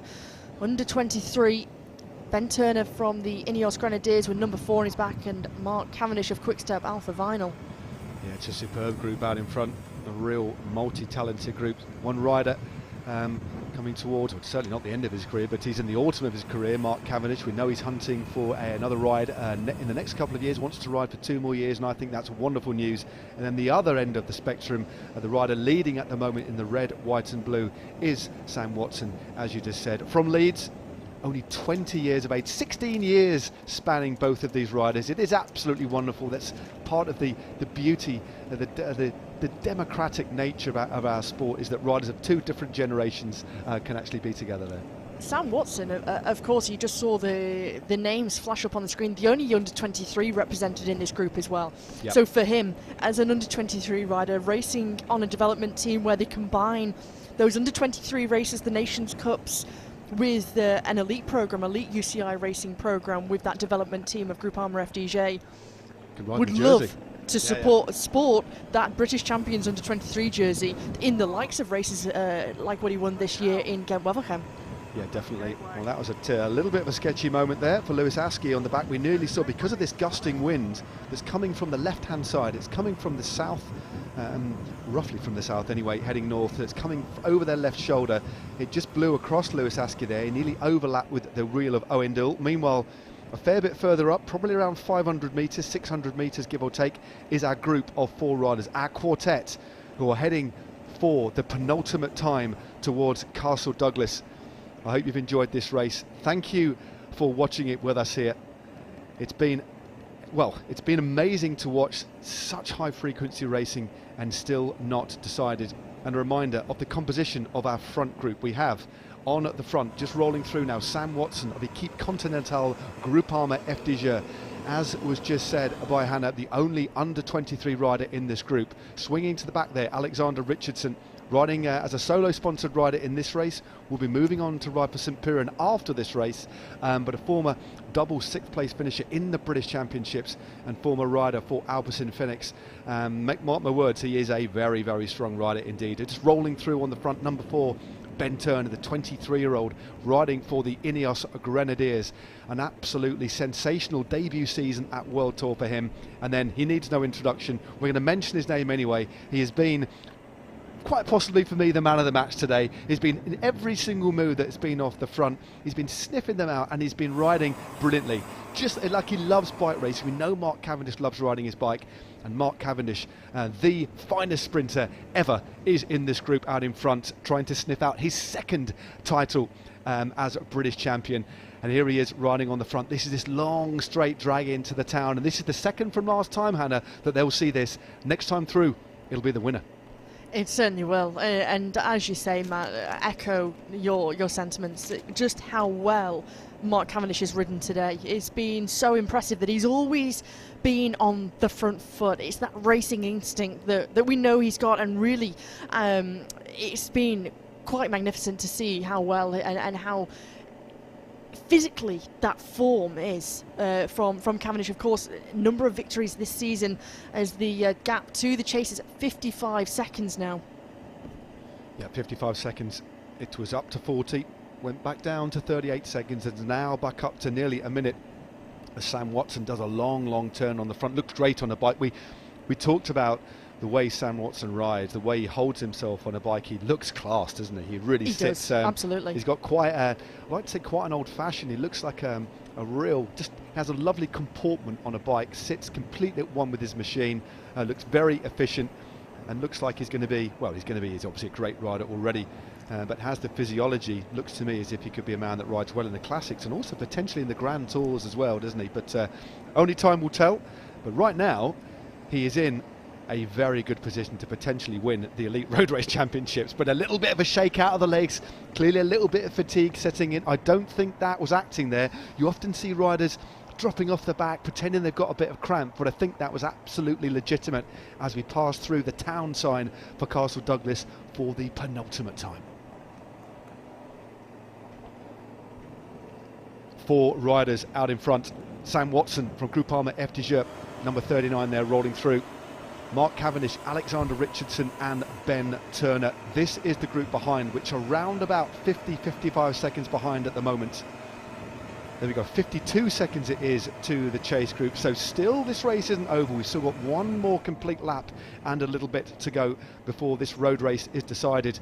But since this group have gone clear, Hannah, there have been no attacks at all. They know that if any one of these riders is going to pull on that jersey, stand on that podium at the end of the day, they have to work as a collective unit, and then maybe in the last 5 or 6 Ks start attacking each other. So I think for the next few Ks they'll continue to ride as a unit. Try and cement the lead as well over that chasing group, and now they're starting to see that, and they'll get that time check of 55 seconds. And has it grown any more in the last couple of kilometres? Because the tiresome legs are starting to show in that chasing group, with a few riders not contributing to that pace. And for these riders out front, they have to keep that cohesion, they have to keep that allegiance until only a few kilometres before the finish. Otherwise, there's no chance of them staying away. The crowd here in Castle Douglas, a rapturous reception for our breakaway 4 riders. This is the final lap. 1 lap to go now in the British Elite National Road Race Championships for men. 201 kilometres is the total distance. We have 187 under the wheels. This is the chase group behind our 4 riders. Scott Thwaites leads them around this corner. But for the time being, our lead group of 4 are well out of sight. 4 hours and 11 minutes of racing as Mark Cavendish leads them around this corner. Alexander Richardson in the plain jersey in second wheel takes his turn on the front. Sam Watson just behind him, the 20-year-old riding for Groupama FDJ under 23 team, sat in the slipstream of the 32-year-old, and then just behind him, representing the Ineos Grenadiers, is Ben Turner, otherwise known as the Clock, and he has been very steady indeed, metronomic today. They've covered everything. He's got a teammate behind who isn't working. Did you notice there, Mark Cavendish just ratcheting up his shoes, making sure they're nice and tight. He knows that there could be potentially a lot of pain. Sam Watson doing the same thing as well. They're readying themselves for a proper boxing match in this final lap. Another big shake out of the quads there for Watson. Watson really getting himself cheered up for this race and for this finale and what's to come, as we see some terrific support at the side of the road from some fans who've brought out the flags, brought out their banners, and we also have to say a huge thank you to the British Cycling members who support and have supported the ability to have this race organised, to have this race broadcast live, going out to worldwide fans across the world. So whether you can't be here in person, roadside in Dumfries in Galloway, or on the finish line here on King Street in Castle Douglas, it's so important that we have that support of the British Cycling members who enables us to see the action, the electric action that has been going on for the women's race and now the men's race. That is for sure. And then what you have to remember as we head into the final stages of the British Championships here is that these events can't be put on unless we have volunteers. everybody at these road junctions, all these marshals will be volunteers from local cycling clubs who help put on these events. So it's only right that we don't just thank the organising committee and the paid members of British Cycling itself, although they're a key component part. It is all about the community that is fostered in cycling, and right the way back down to local club 10s and local club road races. They're all done on a voluntary basis, as are these national championships as well. Vitally important that we give those people a nod. So 1 minute is the gap now to our leaders. They've taken another 8 seconds over the chasing group containing Ethan Hayter, Owen Doull and Connor Swift and the rest. Mark Cavendish leads, rolling a big gear round. He's been so aggressive today. A superb battling performance as well by Alexander Richardson, who I tell you what, if I was Mark Cavendish, I'd be a little bit worried about Richardson because he's been so strong. He's got a real punch at the finish. He's a rider you cannot underestimate. A winner of the Lincoln Grand Prix in the past, twice finishing inside the top 6, and you don't get signed by Albertson Phoenix unless you're a decent rider. You certainly don't. You certainly don't. And having a couple of years racing with that Pro Tour outfit in Albertson Phoenix and being the teammate of Mathieu van der Poel, like you say, you don't get signed unless you have really strong attributes to give to the team. And I remember the way in which Alex Richardson won the Lincoln Grand Prix solo, and the way that he went away and his pedalling style and his efficiency throughout the whole race, where and how he was able to save energy where possible, and his aerodynamics as well on the bike, saving and always having something left to give towards the back end of the race, certainly can't be underestimated in this finish. Yeah, he's looked very sharp today. If you think back to a couple of laps ago when there were lots of attacks going before this break finally established itself, it was actually Richardson who was the first to respond on about 3 separate occasions. He immediately countered a move by Turner, he countered a move by Ethan Hayter as well. There's a real crispness. I mean, how much that is going to cost him in the latter stages of this race. We've only got around 10 kilometres to go now before we know who is going to be crowned on King Street, bizarrely enough, the British National Road Race Champion. But it's all those little accumulative efforts that you've done before. Once the race is finished and you reflect back, you'll think, oh, maybe I just did that little bit too much. But hey, he's clearly feeling good and confident, and certainly wouldn't have shut those gaps down unless he felt that he was able to. Absolutely, and I think as well as a rider, you've got to put yourself in that position. You've got to be willing to be audacious. You've got to be willing to risk it all in order to win. And sometimes it might not pay off, but for Richardson, really putting himself on the front foot, in the right positions, in the right places, and looking for those riders who are the danger move, who are the riders that could go all the way. Well, Richardson on the front there, rolling through.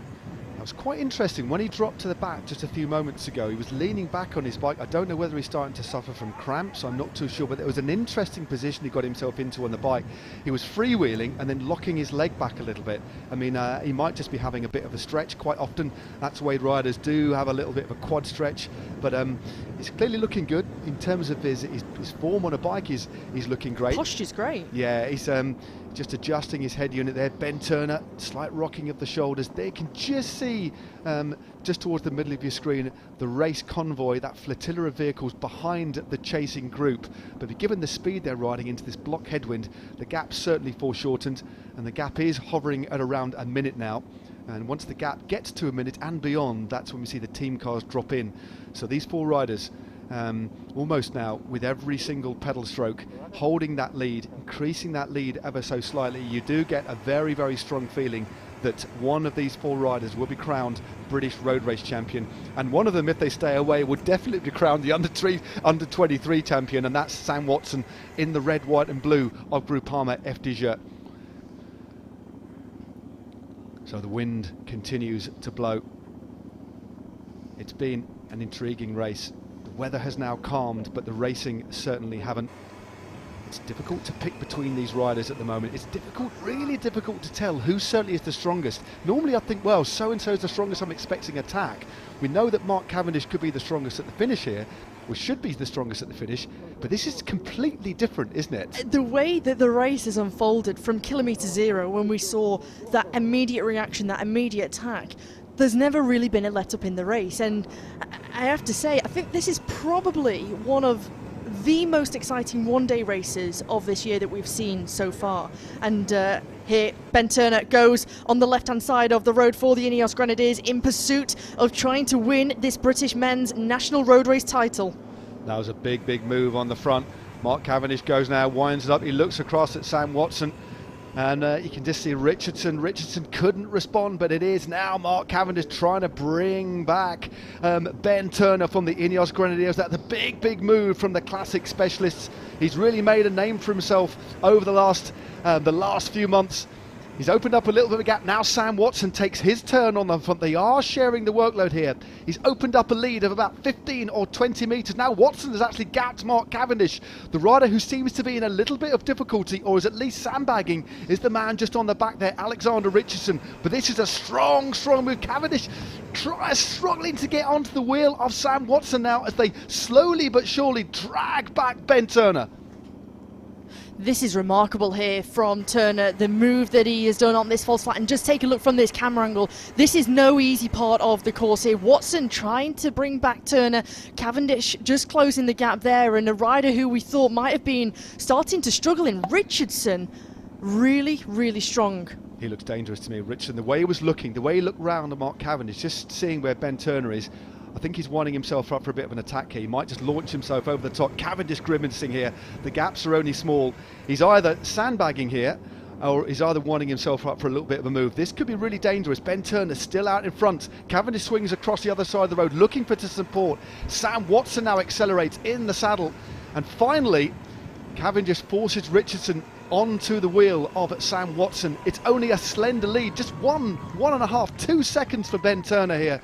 You can really sense the fatigue in the rider's legs here as Turner continues to turn a huge gear and starts for the first time to open up a little bit of a gap here on this drag. These three riders beginning to look at each other from behind as Sam Watson looks at Alex Richardson. Richardson looks at Cavendish as they swing across the road here. Richardson back onto the wheel of Cavendish. Turner still with that bobbing style, rocking and rolling the shoulders as he goes snaking through the countryside in Dumfries and Galloway. Takes that sweeping right-hand corner. He'll have for the final time that short, steep climb up here, and Turner really starting and beginning to attack this one.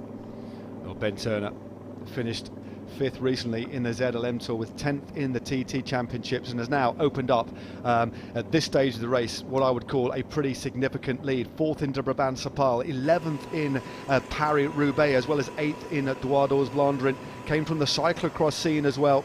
He's been up here for the best part of a week and a half, a mini Scottish training camp, he told me the other day. But the gap is starting to come down a little bit here. An amazing ride by Sam Watson here. It looks like Watson might be bringing back Turner. Watson looks full of fight here. Still Richardson on the back to me. He looks like he might be the bit of a danger man. But Watson bringing back Ben Turner now. Cavendish in third wheel. Single-handedly on this climb, Watson dragging Cavendish and Richardson to the back wheel of Ben Turner here, nullifying this move. Cavendish on the right-hand side takes a look around. Watson really showing his strength here. Yep, Watson. This is where I think the Richardson's going to go. Richardson all in on the left-hand side. Big move by Richardson. I thought he was biding his time and waiting. This is a big launch by the man who hasn't got a team at the moment, but he has recently just agreed a deal with St. Piran, and he's flying at the moment. The man who won the Lincoln Grand Prix a few years back is showing these pros how to do it. He really is. He's absolutely flying here, forcing Sam Watson again to chase. I thought he was winding things up. He was playing a very canny game, has looked exceptionally sharp in this race. But Watson, the youngster, the youngest rider in this group, doesn't just want the under-23 title. He wants the big one as well, but Richardson still holds a slender lead as Cavendish is forced to the front. Well, Cavendish, if he wants to try and take a second British national road race title, he's going to have to do the chasing. He can't just wait for Watson or Turner, as Turner really starts to see his race right away from him. You can start to see that fatigue really set in for the man from the Ineos Grenadiers. As Richardson, the junction is made. Cavendish makes that junction with Watson to Richardson here, so it's 3 and a slight gap, a handful of seconds here to Ben Turner, but he's certainly not going to give up without a fight. Well, Ben Turner, that's the awful thing when you've been away for a bit. About 5 minutes, that was attack, but 4 minutes clear. Somebody goes straight over the top. You're straight into the red again. But Mark Cavendish happy to continue to force the pace, as is Watson.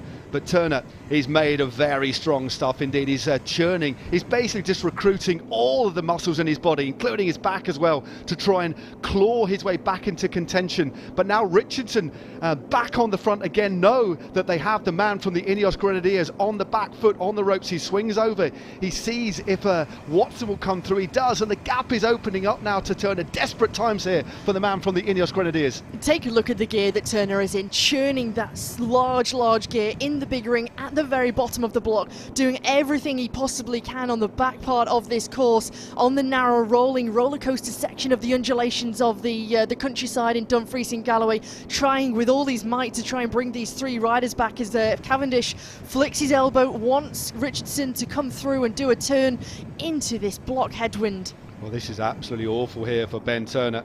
That big move at this stage of a race, doing those moves can come at a cost, especially if you're caught and you go straight over the top. But these three riders out in front, Cavendish, Alexander Richardson and Sam Watson, the youngest by a long way. We've got a 20-year-old, a 32-year-old in the form of Richardson in the navy blue there, and Mark Cavendish, 36. So spanning the range, and then we have just out of the back here, still he is within contention, but of course the three medal positions are now taken out in front, and everybody here knows it, and they also fear Ben Turner, because Ben Turner's so strong. I bet if Ben Turner got on again, he'd hit them. So these riders here are trying to secure those three medal positions, and importantly for me, Mark Cavendish wants to get over this undulating terrain, get into that tailwind, and then I think it's going to be easier for Mark Cavendish to take these riders to the finish. He doesn't want someone with him who is willing and audacious enough to attack and counter-attack. As you see on the left-hand side, Watson isn't having any of this. He takes it into this sweeping right-hand corner, taking so much speed as he attacks through, and he's one of to me, what looks like one of the freshest riders within here. This is a strong move from the 20-year-old rider from Leeds. What a move. The 20-year-old rider for Leeds putting Mark Cavendish on the back foot, but Cavendish dropping down into that very aero tuck. Takes a gulp in, look at his mouth open there, gulping in the air here. These riders are going to be at or around their very limit, but look at the pace that Watson carried into this tailwind section, out on the gas here, stamps back on the pedals. Cavendish still hasn't got back fully into the slipstream of Sam Watson, who is absolutely flying here. And the rider that's looking very dangerous as well behind is Richardson. So Watson absolutely flying and putting these two riders on the back foot, and it looks as if the threat of, no, there's a shake of the head there for Richardson. So, and I don't blame Richardson there. He's playing a very canny game, but this is going to be an interesting scenario here now, because Richardson is looking strong. Will he go straight over the top? This is what the Cavendish and Watson need to be aware of here. The fact that Richardson is sitting at the back, keeping as low as possible, carrying the speed. And here another move on the left-hand side from Alex Richardson of Le Col. It's straight onto the back wheel of that. Sam Watson really attentive to that move, and they just have to be aware of these moves that might go. And it is Richardson again, the second time on this lap, trying to turn things up. This is absolutely breathless stuff. We're into the last few kilometres of the British National Road Race Championships for the elite men. Mark Cavendish is in front, the former champion back in 2013. Remember, the last time we had the British Championships was in Scotland, was in Glasgow, when this man on the front won. The rider in second position, he's finished on two occasions in sixth place back in 2021 and 2019. That is Alexander Richardson. And in third position there for Equipe Continentale Groupama FDJ is the youngest rider in this group and the only under 23, Sam Watson. And the rider that they have dispatched quite clinically, in fact, is Ben Turner. But if they continue to finesse a little bit here, they will open the door for Ben Turner to get back in contact, because Turner is a Yorkshireman. He's got a lot of grit and he will continue to fight, although it looks to me as if it's a pretty significant gap they've opened up on him now.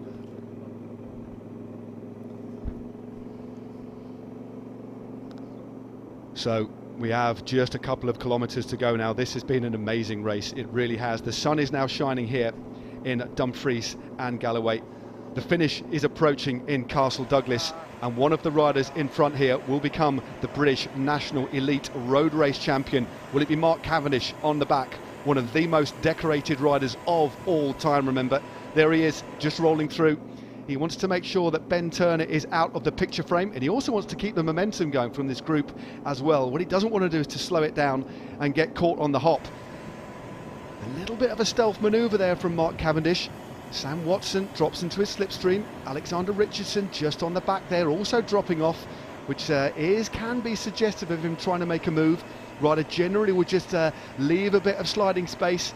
This is getting very cagey here. Alexander Richardson moves to the left, drops his head. They are now approaching the outskirts, this suburban area. We only have now a very short distance to go until we see who will be crowned the winner of the British Elite Championships for 2022, Hannah. This is a remarkable finale to this race. 201 kilometres, and Watson goes again on the right-hand side.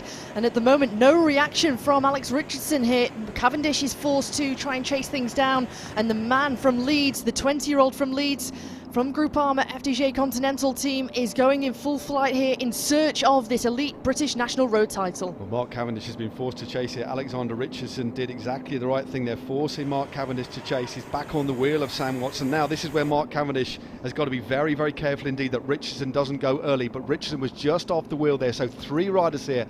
Only one of these can pull on that jersey. The under-23 championships is secured for Sam Watson, that is for sure, but he wants bigger things. He wants the elite title. It's going to be a track sprint here. Richardson on the left, out of the saddle. Cavendish looks around just to make sure the threat of Ben Turner is completely extinguished, and they almost reduce things down to a walking pace. Wow, Sam Watson leads into this final corner, into King Street, Hannah. Cavendish wanting to come from the back, and if they keep at this pace here and start looking at each other and really start to mess around, will Turner just in the background as Watson makes that right-hand turn into King Street. This is the finish straight. They've got the finish line in their sights. Cavendish just out of the saddle. Sandwiched is Alex Richardson. Going to lead things out is the 20-year-old from Leeds in Samuel Watson.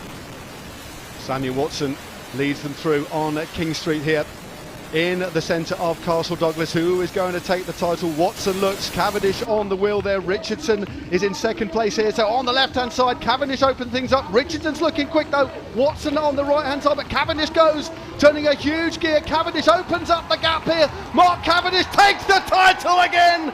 Cavendish is the champion of Great Britain once more. What an absolutely sensational race by the man from the Isle of Man. One of the greatest sprinters of all time takes title number 2. There we go. Wow. What 4th place there for Ben Turner. Well, what an absolutely brilliant race. What a win by Mark Cavendish. Great riding by Alexander Richardson. What can you say about Sam Watson? And there we go. Smiles all round for Mark Cavendish. What a ride. But he did it the hard way. He wasn't taken to the finish by Michael Walkoff or anybody else. He did it himself. Single-handedly won that championship, if you ask me.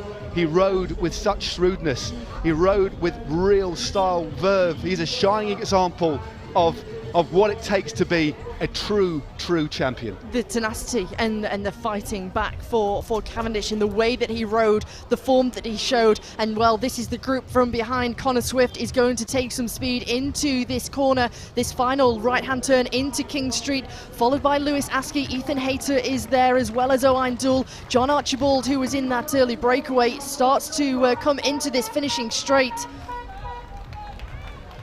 Well, Cavendish is congratulated. There's a big crowd there that has been assembled. This is the sprint for the minor placings here. Connor Swift, the former champion. Lewis Askey there as well. Owain Doull just distance. Ethan Hayter just off the back of that group as well. And what a ride by John Archibald as well. And you have to feel for this rider coming across the line in 5th place with a shake of the head. Matt Bostock of With Sun God. Unfortunately, coming a tumble on that short, sharp climb, riding into the back of the wheel of Alex Richardson, and what could have been for the rider of the Isle of Man of With Sun God. Well, the rider from With Sun God takes a very, very good placing there. He'll be pretty happy with that. Disappointment there for Ethan Hayter, but the consolation will be that he's regained his time trial championship. This is another group a little bit further down the road. Well, this is, sorry, a replay, should I say. I thought it was another group of three that I recognised. This is a recognisable figure of Cavendish and his twin. It will take us through this last few hundred metres. Mark Cavendish played a blinder. He had to do a lot of chasing now, but fair play to Alexander Richardson. Talk us through the closing metres of this year's championship. You could see that Cavendish wanted to force Richardson in front. Richardson was in the wheel of Cavendish at that point, and he forced him to come through. That he had the overview of the two riders in front of him, and Watson on the front. He was just hugging the left-hand side of the barriers to allow himself to only have to look over one side of his shoulder on that right-hand side, and Cavendish coming round, opening things up on this sprint, and Richardson trying to get on terms, trying to respond, but for Cavendish, too much speed, too much power, too much strength, and for him taking that second British national road title with delight, and I have to say, Matt, deservedly so. The way that he's ridden today, incredible.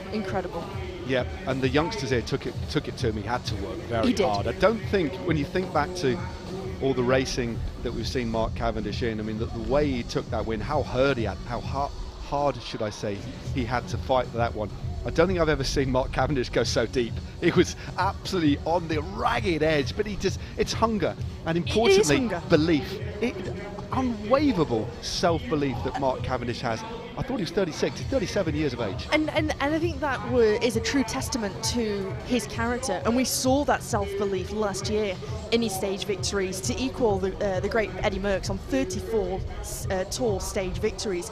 That ability to come back and to come back to the top of the sport, and we know Cavendish is capable of that, and I think today it's again a true testament to him, his character.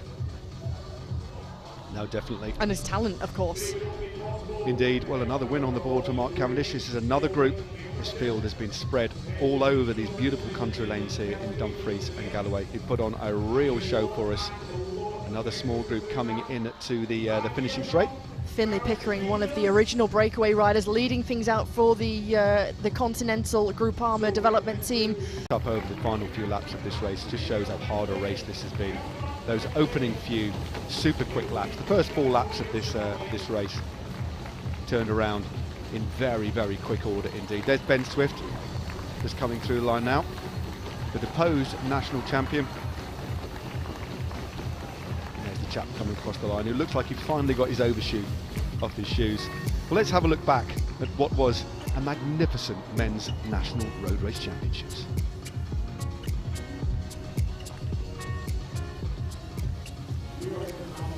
We started in rain, cloudy, gloomy skies, and in front of the riders today, on the menu, 201 kilometres. Several attacks went early on, but none really stuck. We even had Father Christmas and Rupert the Bear who came out to play as well. There was an early coming together, several riders hitting the tarmac, thankfully none too seriously. And eventually, we had a breakaway that went clear, containing Ethan Hayter. Ethan Hayter was there. Mark Cavendish was also in the mix, and also Damien Clayton and John Archibald. And this was the pattern of the race for the first few laps. In fact, they dangled off the front for around a gap of around 20 or 30 seconds. We had some bovine fans at the side of the road, but this group in front spent the best part of 50 k's out in front, which ultimately made the result of the race in the end even more remarkable. As we hit the final finishing circuits, another split went clear. Despite the best efforts of the peloton, who were dangling just off the back, they never saw the lead again. Mark Cavendish was in this front group. Alexander Richardson was there.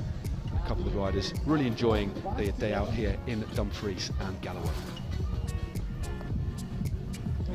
Eventually the front group was to split in half, and in front again you can just see the gusting winds. We had Sam Culverwell also in the mix there, a couple of the riders from Groupama FDJ. The race coalesced, came back together. One of the main animators was the current time trial champion of Great Britain, Ethan Hayter. Connor Swift also in the mix as well. And then with about 4 laps to go, the TT champion of Great Britain, Ethan Hayter went clear, and it looked to be as if he might be riding to victory, averaging speeds of around 36 to 40 miles an hour on the run into the line. But still, at this point, there was around 60 kilometres still to go. Unfortunately, one of the riders from With Sun God came to grief on that right-hand corner, but surprisingly, some might say, Ethan Hayter was brought back, and then another group went clear, but this time it contained his teammate.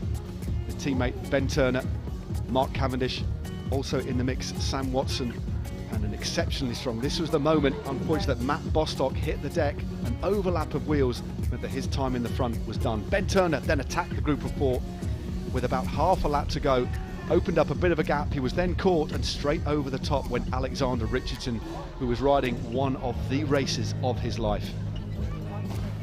That big attack certainly made Mark Cavendish and Sam Watson chase, and then Sam Watson, chasing not just the under-23 jersey but the elite title as well, went on the offensive, but into the finishing straight in King Street.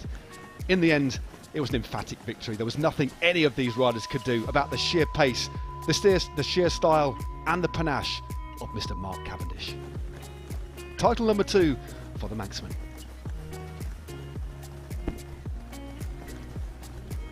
Ben Turner was to have to settle for 4th place on the day.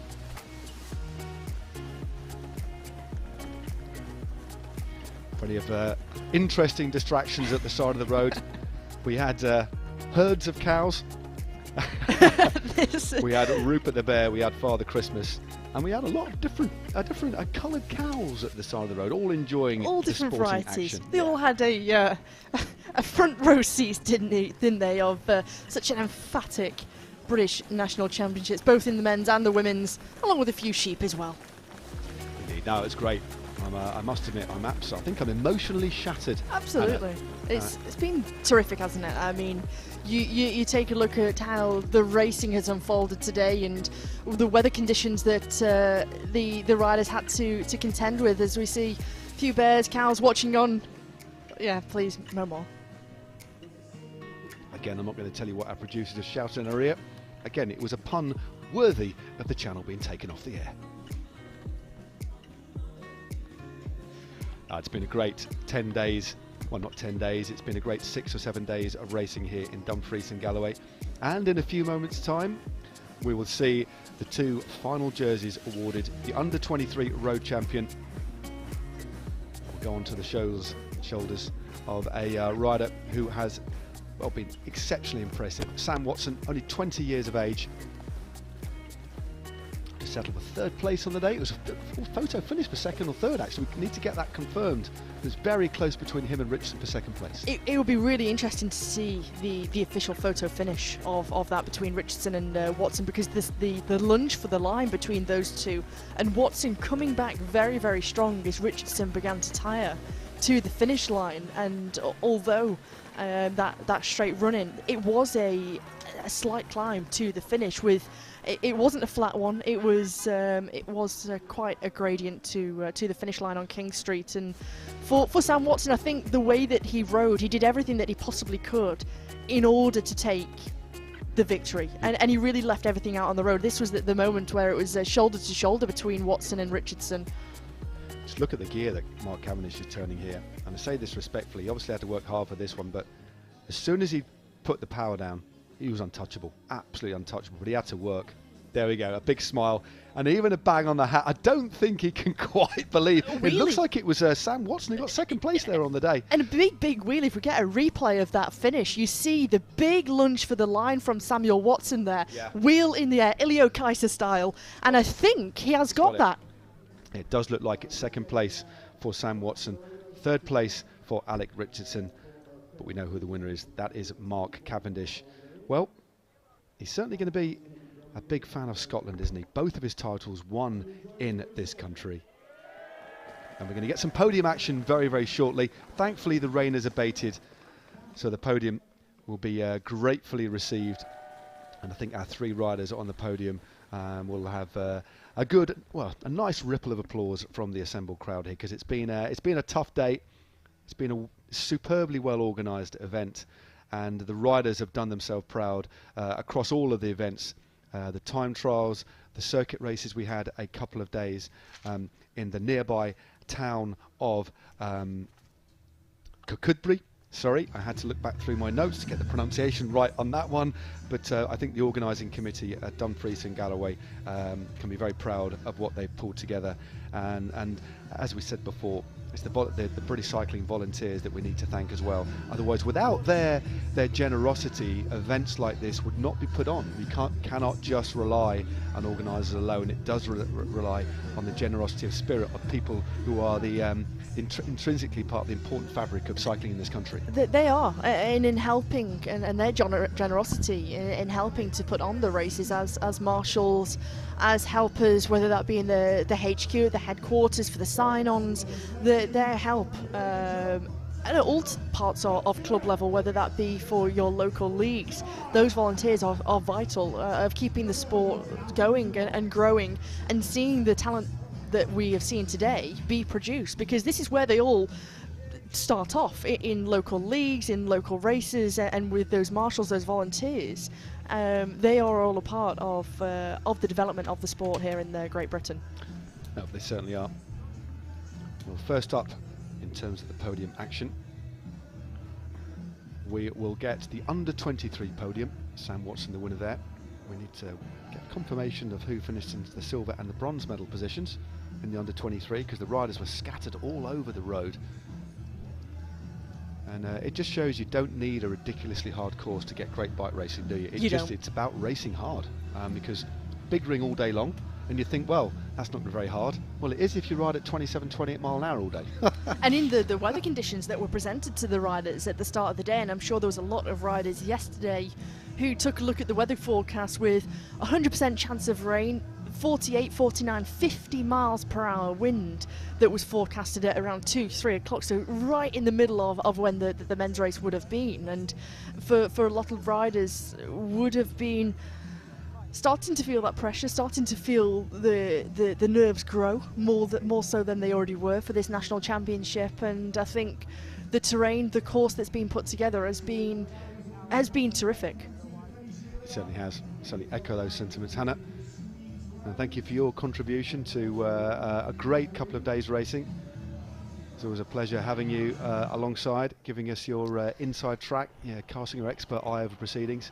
It's been a hard day for us. We've got a bag of Haribo on the go now, haven't we?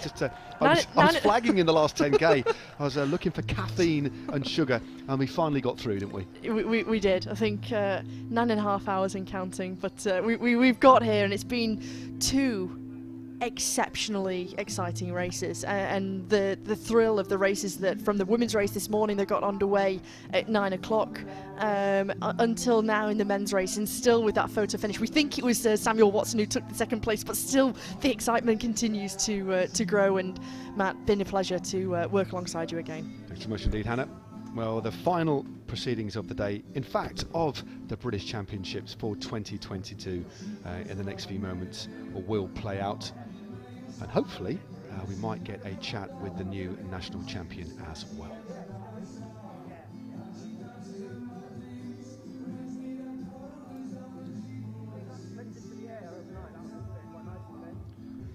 This was that moment again. Mark Cavendish sealed his latest title. 2013 he won in Glasgow. 2022 in Dumfries and Galloway in Castle Douglas. And look at what that means to him. For another year, he'll be wearing the stripes of British road race champion.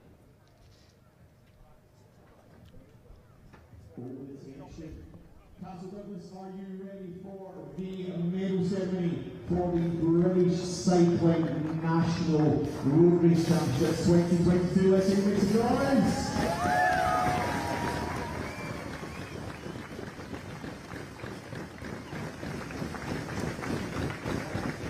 Ladies and gentlemen, the medal ceremony for the 2022 British Cycling Under 23 Men's National Road Race Championship.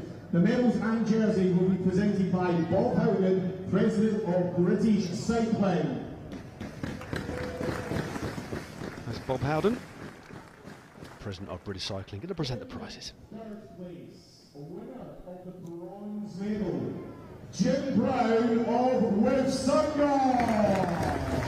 Jim Brown of With Sun God takes the bronze medal position in the under-23 National Road Championships, and that is a very, very solid performance. In second place, winner of the silver medal, Lewis Askey of Groupama FDJ. Lewis Askey of Groupama FDJ. It's going to make it a Groupama FDJ 1-2. So Lewis Askey faded towards them, but still held on for the silver medal. Solid riding there by 21-year-old Jim Brown from Holmfirth. But it's all about the national bands, isn't it?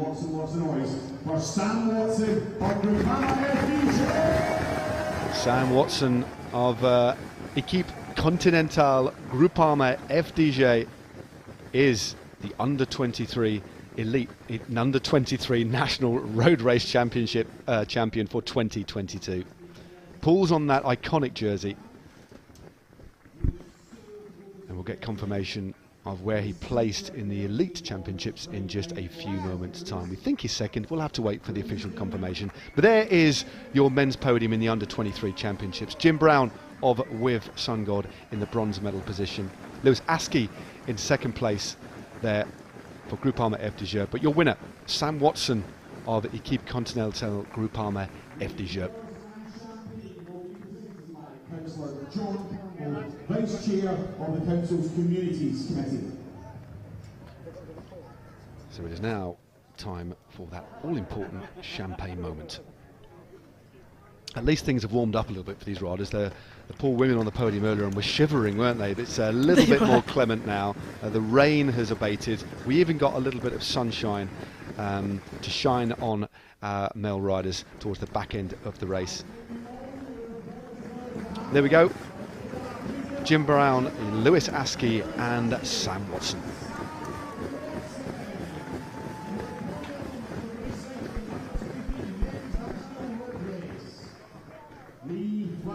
It's not a bad year for Sam Watson, as you said. He's had a couple of wins. Road race championships, a stage of La Course de la Paix Grand Prix Jeleski, and then the big ride really, Ghent-Wevelgem as well. So yeah, I'll watch with interest the next steps that this young man takes in terms of his professional progress. I think showing the potential of the future for Samuel Watson in the way in which he rode, and this ride hasn't come without its problems. You saw at one of the key moments where he had that puncture, where things were really starting to kick off, wasn't it? And he came back and the calm manner in which he kept, really focused, had a quick wheel change, straight back through the convoy, straight back into that group, and was on top of the moves that were starting to go clear. And I think just shows the maturity and the experience of Samuel Watson. Well, here's the confirmation of the results in the elite men's road race. Mark Cavendish, as we know, has taken his second title representing Quick-Step Alpha Vinyl. In second place for Groupama FDJ under-23 Sam Watson, who also took the under-23 title. Alexander Richardson in third there for L'École.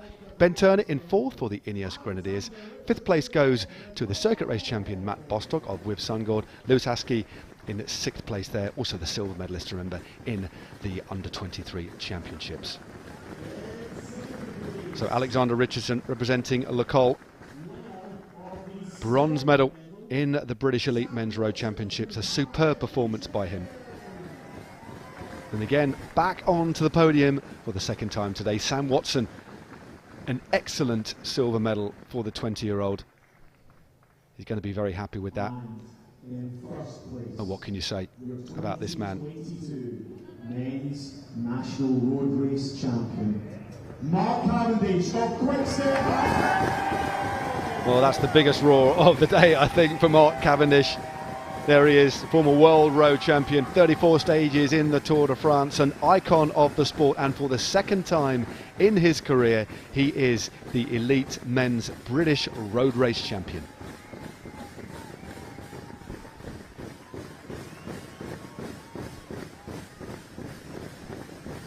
Couldn't have written a better script, could you really? Especially the way the race unfolded. Quite incredible, and the racing today has been So exciting from start to finish. And this man delighted with his second British national title, Mark Cavendish. I gave it a kiss then as well. It's a lovely jersey. He was made to work for it though, wasn't he? You have to take your hat off to both Sam Watson and Alexander Richardson. They really had Mark Cavendish on the rope. Boy, did he have to work for that one. There we go. The men's podium in the Elite Road Race Championships for 2022 here in Castle Douglas. Mark Cavendish is your winner, Sam Watson your silver medalist, and Alexander Richardson the bronze medalist. Vice Chair of the Council's Communities Committee.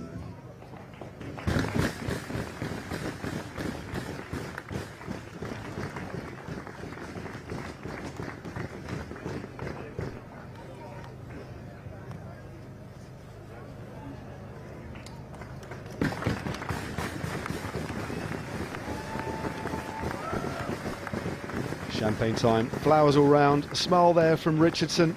There's not much more he can do. I think Richardson rode a real tactically astute race. I don't think he can. He's clearly going to be disappointed. He wanted to win it, as did the other two. There can only be one winner. And I think when he looks back and reflects on his race, he played a key component part and couldn't do much more. But what can you say about this man? Making sure that he decorks the champagne, and he's going to enjoy this moment. He really is.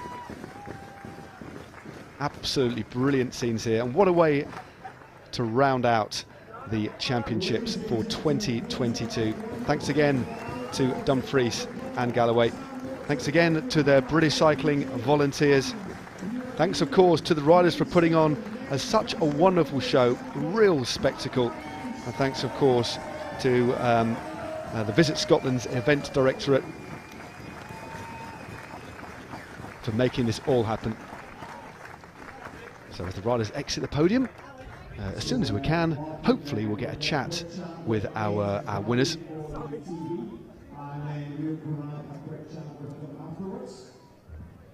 Well, here's this moment again, just while we get our riders for a chat. Mark Cavendish, just see that, making sure that Ben Turner, so he knew that Ben Turner was out of the picture, got himself into the ideal position here, didn't he, Hannah? And then it was... Well, he had to be careful here, didn't he? Because Richardson, we know, is fast, but Mark Cavendish, he just turned in that huge gear, and as soon as he opened it up, bided his time, and there's nothing anybody could do. From the bottom corner, it's roughly around 280 metres to go, so you certainly had to bide your time and be patient. And if anyone is capable of doing that, it is Cavendish, and he waited. He got himself into that prime position, right onto the right hand side. And at this point, once he got two bike lengths on Alexander Richardson, you just see the look behind from Mark Cavendish. Wins by 2 bike lengths. The photo finish from behind. Cavendish, the national champion. Good, Ned. You know, I know what training I've done after the Giro. I came good out of the Giro, and I'm going so much better than last year, you know. And we know what happened last year. I won 4th stage of the Tour de France in the green jersey, so it's unlikely I go to the Tour de France, so I might as well use it today, you know, and at least show that the reason I'm going to the Tour is not because I've got bad form, you know. I love the Nationals. It's a racing race, especially around this course. You just got to put yourself in the race. That's what I like. You know, quite often I sit and I have to sprint. You know, I enjoy racing. That's why I started. And this course gave a possibility to do that. You know, and with the other guys, like, we've got a lot of good classic style riders in Great Britain now, and to ever have a race like that with these guys, it was pretty special. You had to get rid of a lot of very, very strong racers, didn't you? You didn't want to take to the line, you didn't want a big group, so it was a whittling down process right from the beginning, and that's how you set about it. Well, I know that most people won't want to take me to the line, so it's better to be proactive. Yep. And whittle it down before than have all those people there trying to whittle me down, if that makes sense, and I'm going to react to that, because if you just do it once or twice, it saves a lot more energy than doing it 10 times when the guys are doing it. So I just try to do that, put myself ahead, and let the others play catch up rather than the other way around. And just picking up on what you said in your first answer there, because we've not had confirmation from your team, have you had confirmation? Because the team, as far as I know, hasn't been released. So are you certain you're not going? I haven't had a call from the team one way or the other. Do you think the door's still open? I don't know. Like normally, like I wrote about it in my book, Tour de Force, that normally you get a call to say you're going or not going by this time, and I haven't had anything, so I think I'm trying to stay optimistic with that. But we'll see. I've trained as if I'm going on the tour. You can see my conditions there that I'm good enough to go to the tour. I know if I went, I'd win. I know if there's other guys that go on the team, they'd win. And I'll just be happy with whatever. Well, the message is that the door isn't closed. It's still possible. And to take that jersey once again, that'd be beautiful. Wouldn't it be? Can you imagine, like, you're getting the 35th Tour de France stage in a British Champs jersey? It's pretty beautiful. Those would be the photos that are there forever, you know. And, hey, listen, it was a great performance. Well done, Mark. Thank you very much. Well done. Cheers, Ian. Sam. Hey, Thanks, well Mark. done, mate. Thank you. Sam, another great race from you. I mean, that must have really blown the door off your expectations. What a performance. Yeah, thank you. Another second place, but to Mark Cavendish, you cannot complain. And yeah, first in the under 23 race, so I'm wearing the jersey, and yeah, it was. It's very special. In that final selection as well, you tried to attack and get free, didn't you? A couple of times. Did you just think, I can't take Mark Cavendish to the line? Was that in your thinking? Yeah, for sure. You know, it's that race was a war of attrition, and yeah, taking Cav to the line, obviously, he's the fastest sprinter in the world, probably. So yeah, we were 1-2 in him, and he was bringing it back every time, and yeah, he won the sprint still. So it was pretty amazing from him. What have you learned about yourself over this the course of this weekend? Apart from the form is good. Yeah, well, I need a break actually. I'm doing Otley and Ilkley and having a break after this. But yeah, I've learned that, you know, I like these harder styled races, the races that wear you down constantly. You know, I seem to be still okay at the end of these races. So I guess that's what I've learned. More than okay. It's been brilliant. Well done, the under 23 National Road Race Champion. Well done, Sam. Thank you. Cheers. Alex.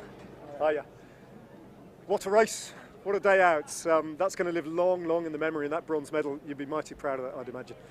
Yeah, look, I think you come to these races and there's 150 guys on the start line, and you want more, especially when you're at the end of the race. You always want that a little bit more. But look, it's an absolute privilege to obviously have a bronze medal and stand on the podium with Mark.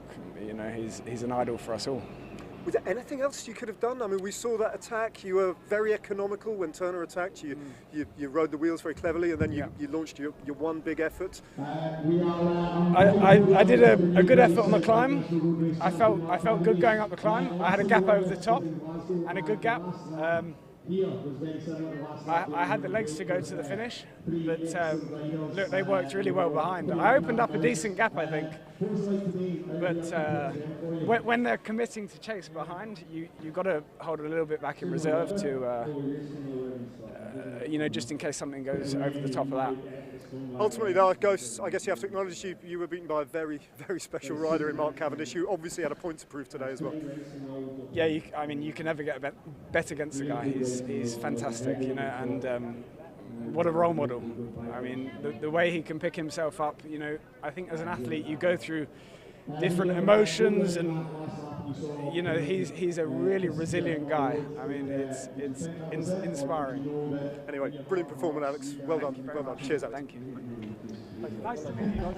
Lovely words there from all of our interviewees, in particular Mark Cavendish. We still don't know whether he'll be going to the Tour de France, but what a way to answer in taking another title. Well, it's been an absolute privilege commentating on the championships for the last few days. Thanks to Hannah for commentating alongside me. Thanks to you at home for watching.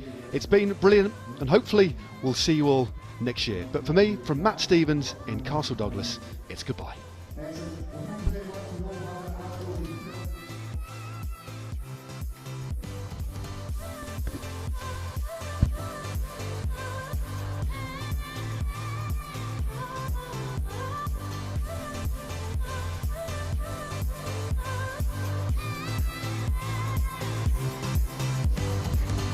Cavendish opens up the gap here. Mark Cavendish takes the title again.